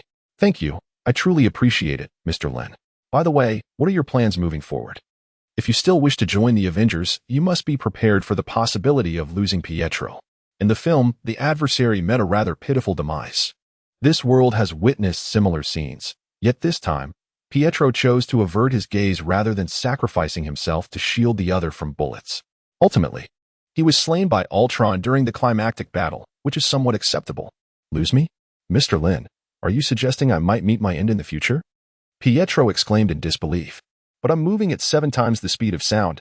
No, I refuse to join that ridiculous organization, Wanda declared resolutely. Unwilling to associate with anything tied to Vision, whom she loathed, she then turned her gaze towards Lin Bei, her eyes brimming with hope. Mr. Lin, where do you think we should go? Lin Bei raised an eyebrow and suggested, I believe seeking out Master Gui would be an excellent choice for you, Wanda. As for Pietro, I suspect she would take him in, considering your connection. Pietro remarked, so I'm just my sister's accessory? Wanda paused, then asked, is that the person who appeared earlier? Although she did not know the individual, the aura was unmistakable. That was a formidable figure, at least, in their eyes. Chapter 92. You can come if you wish. Lin Bei nodded, affirming, yes, that is indeed her. Is she truly powerful? Pietro blurted out. Hearing this, Lin Bei and Wanda turned to him in unison, their gazes fixed intently. Pietro raised his hands in a gesture of surrender. All right, I get it. I'm just an ordinary superpowered individual, okay? Lin Bei, smiling, introduced Wanda to Gui, Master Gui, known as the Sorcerer Supreme. In terms of strength, she is the mightiest on Earth and ranks among the most powerful in the cosmos. One could say that the safety of Earth over the years has been largely due to her protection. Safety? Wanda and Pietro silently recalled the incident when America was attacked by extraterrestrials. Observing their expressions, Lin Bei understood their thoughts. That incident occurred because she foresaw someone would intervene, which is why she didn't interfere. Otherwise, those so-called extraterrestrials would have been dealt with by a single spell. 2 breaths were drawn in unison. Wanda and Pietro wore expressions of astonishment. Could this individual also foresee the future? Pietro scratched his head and could not help but inquire, so, Boss Lin, who is stronger between you and the Ancient One? Upon uttering these words, he caught a glimpse of his sister looking at him as if he were a fool. Oh, foolish Pietro, did you not notice the Ancient One's demeanor before Boss Lin? Ah, well then, Boss Lin is undoubtedly the strongest. The Ancient One would indeed be the most suitable place for you. Although she operates within a different realm, magic often transcends boundaries. Your potential will be swiftly unearthed there. Moreover, you will have a formidable ally. Until you grow stronger, no one would dare to challenge you. The title of Supreme Sorcerer is one that the Ancient One has earned through relentless effort. A relentless effort? Wanda and Pietro exchanged bewildered glances. Isn't she a practitioner of the mystical arts? Wanda inhaled deeply, without hesitation, declared, since Boss Lin wishes for me to go there, then I shall go. Lin Bei shook his head. Wanda, I did not impose any obligation upon you. I merely offered a choice. You are free to decide your path. My purpose here is to assist you in reshaping your destiny. Now that your fate has been altered, we are no longer bound by causality. At these words, Wanda's countenance suddenly paled. A singular thought echoed in her mind. We are no longer connected. Why is it so? Will I never see you again? Her avarice was undeniable. Despite the fact that Lin Bei had been her benefactor from the very beginning, saving her life was no trivial matter, she still yearned for more. Truly, she was a greedy soul. Red cast a sympathetic glance at the tearful Wanda and poked her boss in the side. Leaning closer to Lin Bei, she whispered conspiratorially, Boss, it seems you've made the young lady cry.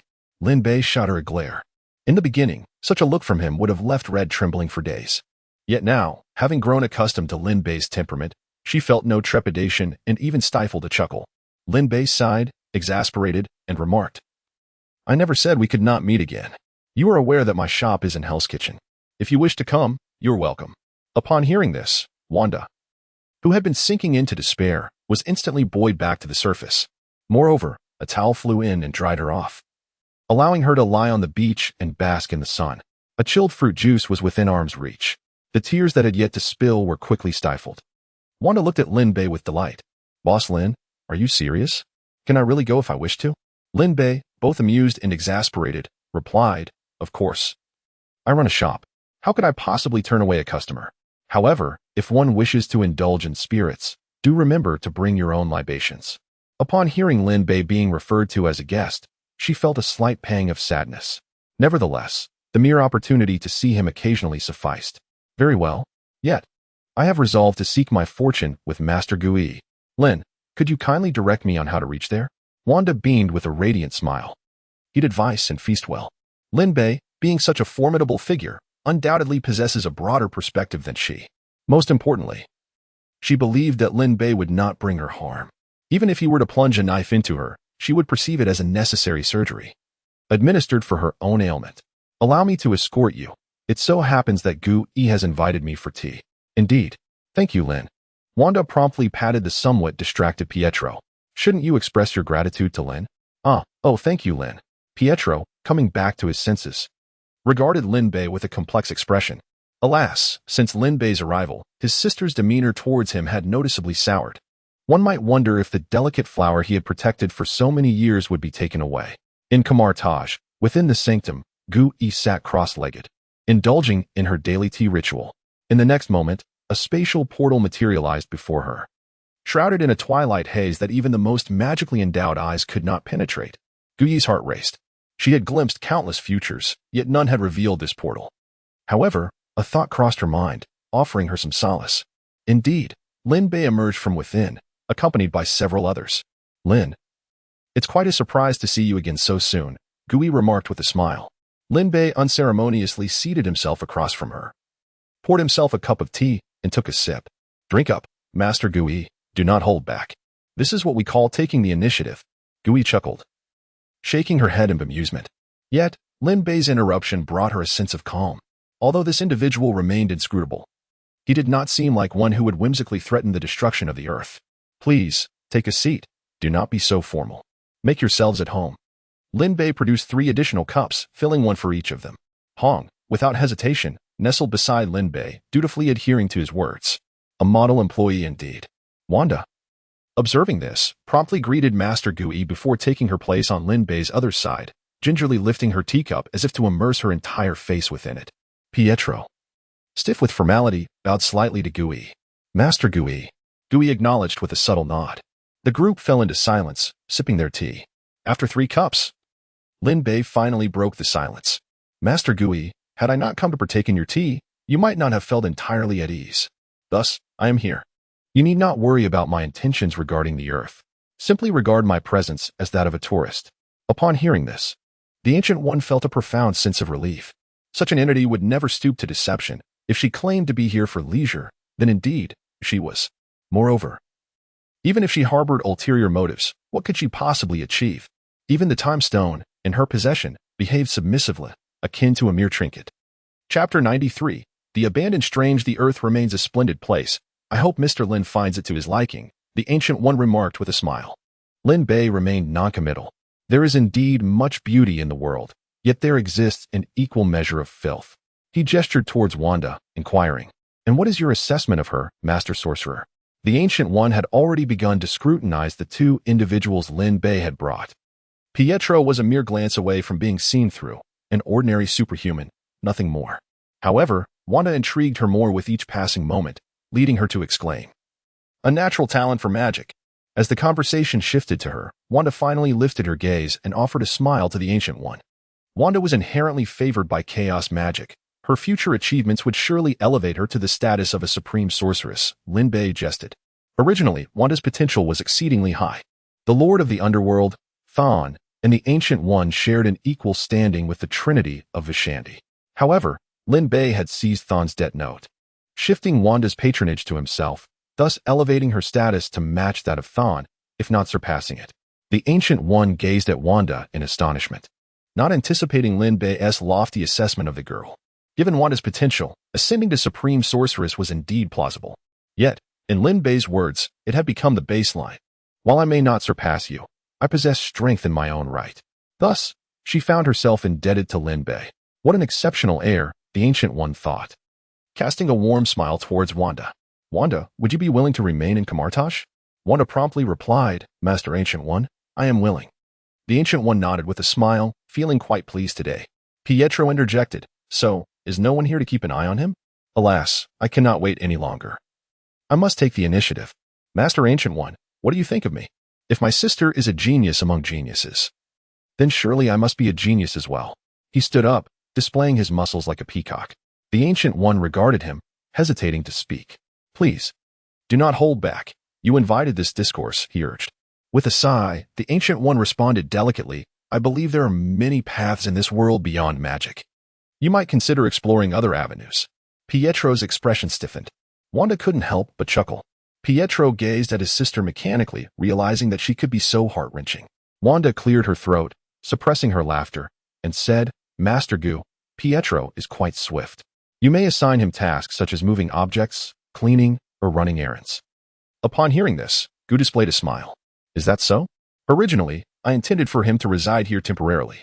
The resources of Kamartash can accommodate one more. However, since you suggest it, let it be so. At this, the joy that had not yet manifested on Pietro's face instantly crumbled. Wanda bashfully scratched her cheek. Gu chuckled. Yet a flicker of inner turmoil crossed her mind. A splendid disciple indeed. Yet, she had another candidate who was also commendable. Such blissful dilemmas. At that moment, Lin Bei suddenly interjected, Master, do you truly believe your chosen heir is exceptional? Gu was momentarily taken aback, then quickly found clarity. For those who have reached a certain level of power, time becomes a mere plaything. It was not surprising that Lin Bei could glimpse the future. Gu replied, I have seen the future and discerned that he is the best candidate. He shall be the most formidable among us. Indeed, Dr. Strange possesses considerable strength. His portrayal in the film was rather disappointing, a fault of the director. Dr. Strange was but a victim. Yet that was in the past. He does have notable talent. But his disposition could not only bring calamity to Confronting, but also endanger the entire dimension. Gu hesitated, then added, I will refine his character, create circumstances to sculpt him. Lin Bei shook his head. Master, have you ever heard the ancient adage? A river may change its course, but a person's nature is difficult to alter. The most alarming aspect of Strange is his deep-seated arrogance. He unwaveringly believes that he can resolve all issues. He perceives all his choices as correct. Captain America, too, harbors arrogance, yet they are polar opposites. Captain America believes he can save everyone, while Strange thinks that if sacrificing others leads to a favorable outcome, then so be it. This is his inherent nature. How can it be changed so easily? Master, you underestimate human nature. You may glimpse the future, but that is merely the surface of events. You will never know how many thoughts flicker through their minds at the precise moment they make a choice. You often advise against being deceived by time. So, what of yourself? Do you believe you have not been deceived? Gu was struck as if by lightning. She stood frozen. As if the mist that had long obscured her vision suddenly parted with a gust of wind, revealing the world in its true form. She possesses an unwavering belief in herself and an unshakable confidence in the future she envisions. It is no wonder that she has chosen Strange. Fundamentally, they are akin in nature. After a prolonged silence of 3 minutes, Gu finally exhaled deeply. She rose and bowed slightly to Lin Bei, expressing her gratitude. Lin Bei smiled silently. Upon resuming her seat, Gui's gaze towards Wanda softened with a touch of benevolence. Wanda, would you like to take me as your mentor? Wanda glanced at Lin Bei, and seeing no objection, she eagerly nodded. I would be honored. Wanda stood to pay her respects. Good child, please sit. This is precisely how it should be. Wanda, you are so well behaved, far surpassing that Strange. Lin Bei remarked without a trace of hesitation. Given the transformation in Wanda's destiny, it seems unlikely she would find herself in a dead end again. Wanda shyly lowered her head.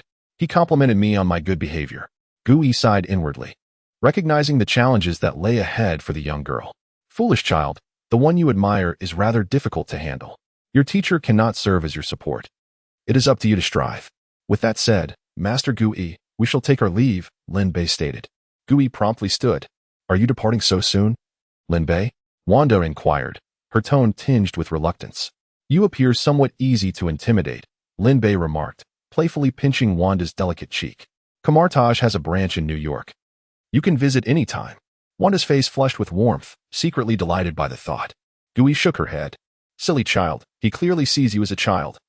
And yet you revel in it. Lin Bei and Hong departed, leaving Wanda gazing at their vanishing figures, a sense of loss enveloping her. Wanda, focus on mastering magic. It will facilitate your visits to Lin Bei, Gu advised with a cheerful demeanor. Upon hearing this, Wanda's eyes ignited with determination. Chapter 94? Do you know my boss? No need to know. Lin Bei and Hong strolled along the street, with Hong occasionally glancing at Lin Bei. Lin Bei, somewhat exasperated, said, If you have something to say, just speak. Hong, with an air of boldness, replied, Boss, my face is also quite soft and easy to pinch. Feel free to give it a squeeze. Lin Bei, known for his empathetic nature, acknowledged, Indeed, Hong, you are not exaggerating. It is rather delightful to pinch. By the way, boss, do you have any money here?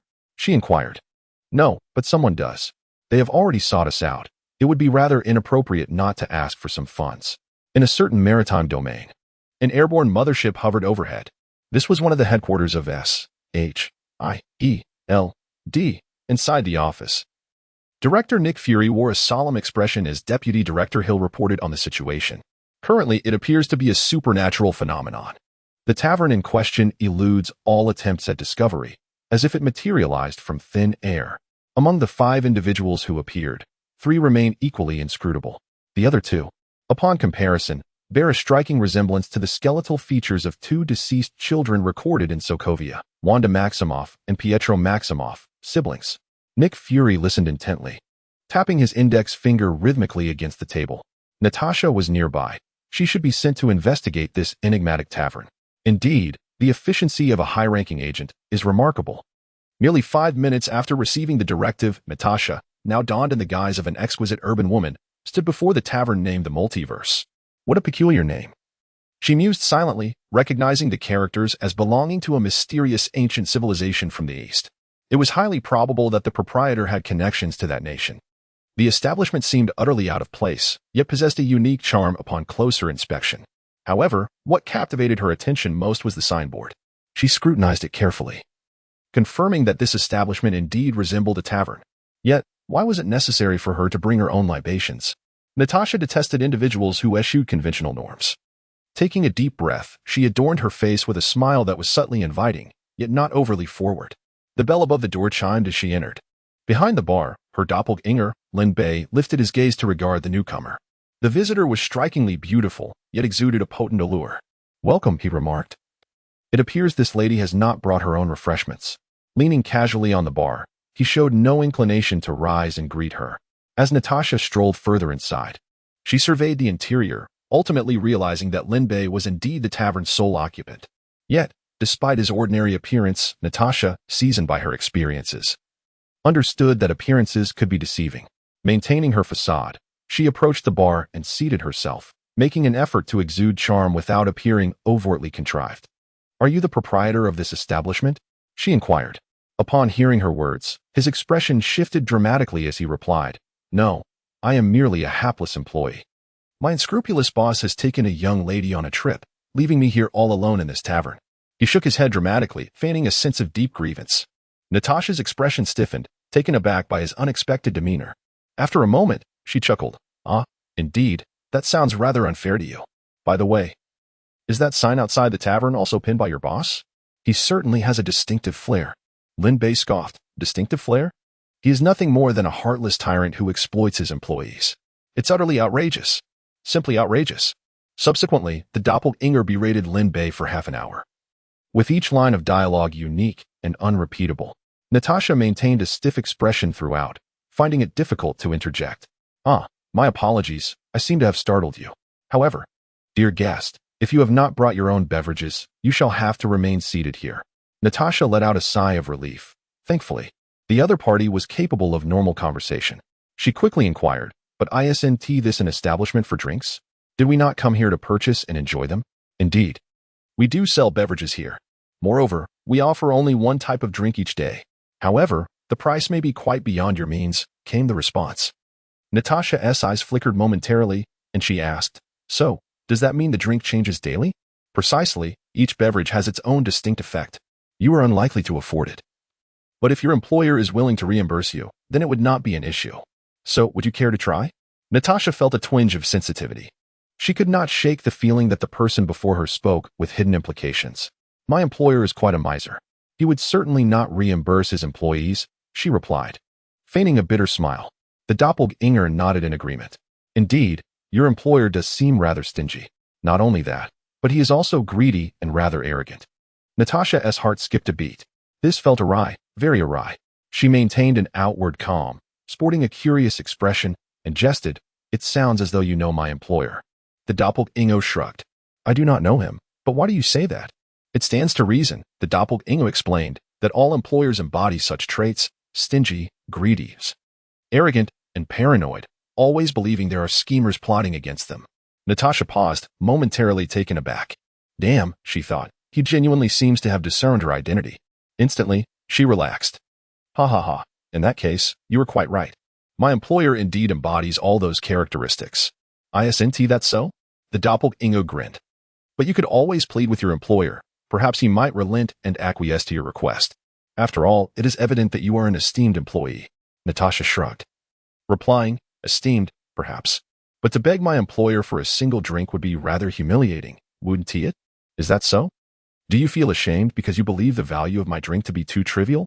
"Not at all. It is merely a drink. How exorbitant could it possibly be? I believe I could still afford it." "Then would you care to give it a try?" "I believe I shall." "Well then, beautiful lady, allow me to perform a little magic for you. Observe closely. I have nothing in my hands. Then, the moment of witnessing a miracle arrived. One hand of the doppelganger was raised, symbolically shielding Natasha's eyes. With the other hand, a swift motion was made above the bar.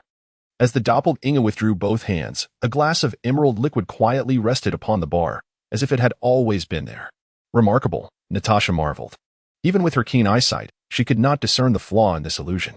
This was a master at work. If it could be ascertained that the other party was not of nefarious character, one might consider exploring a collaboration with her company.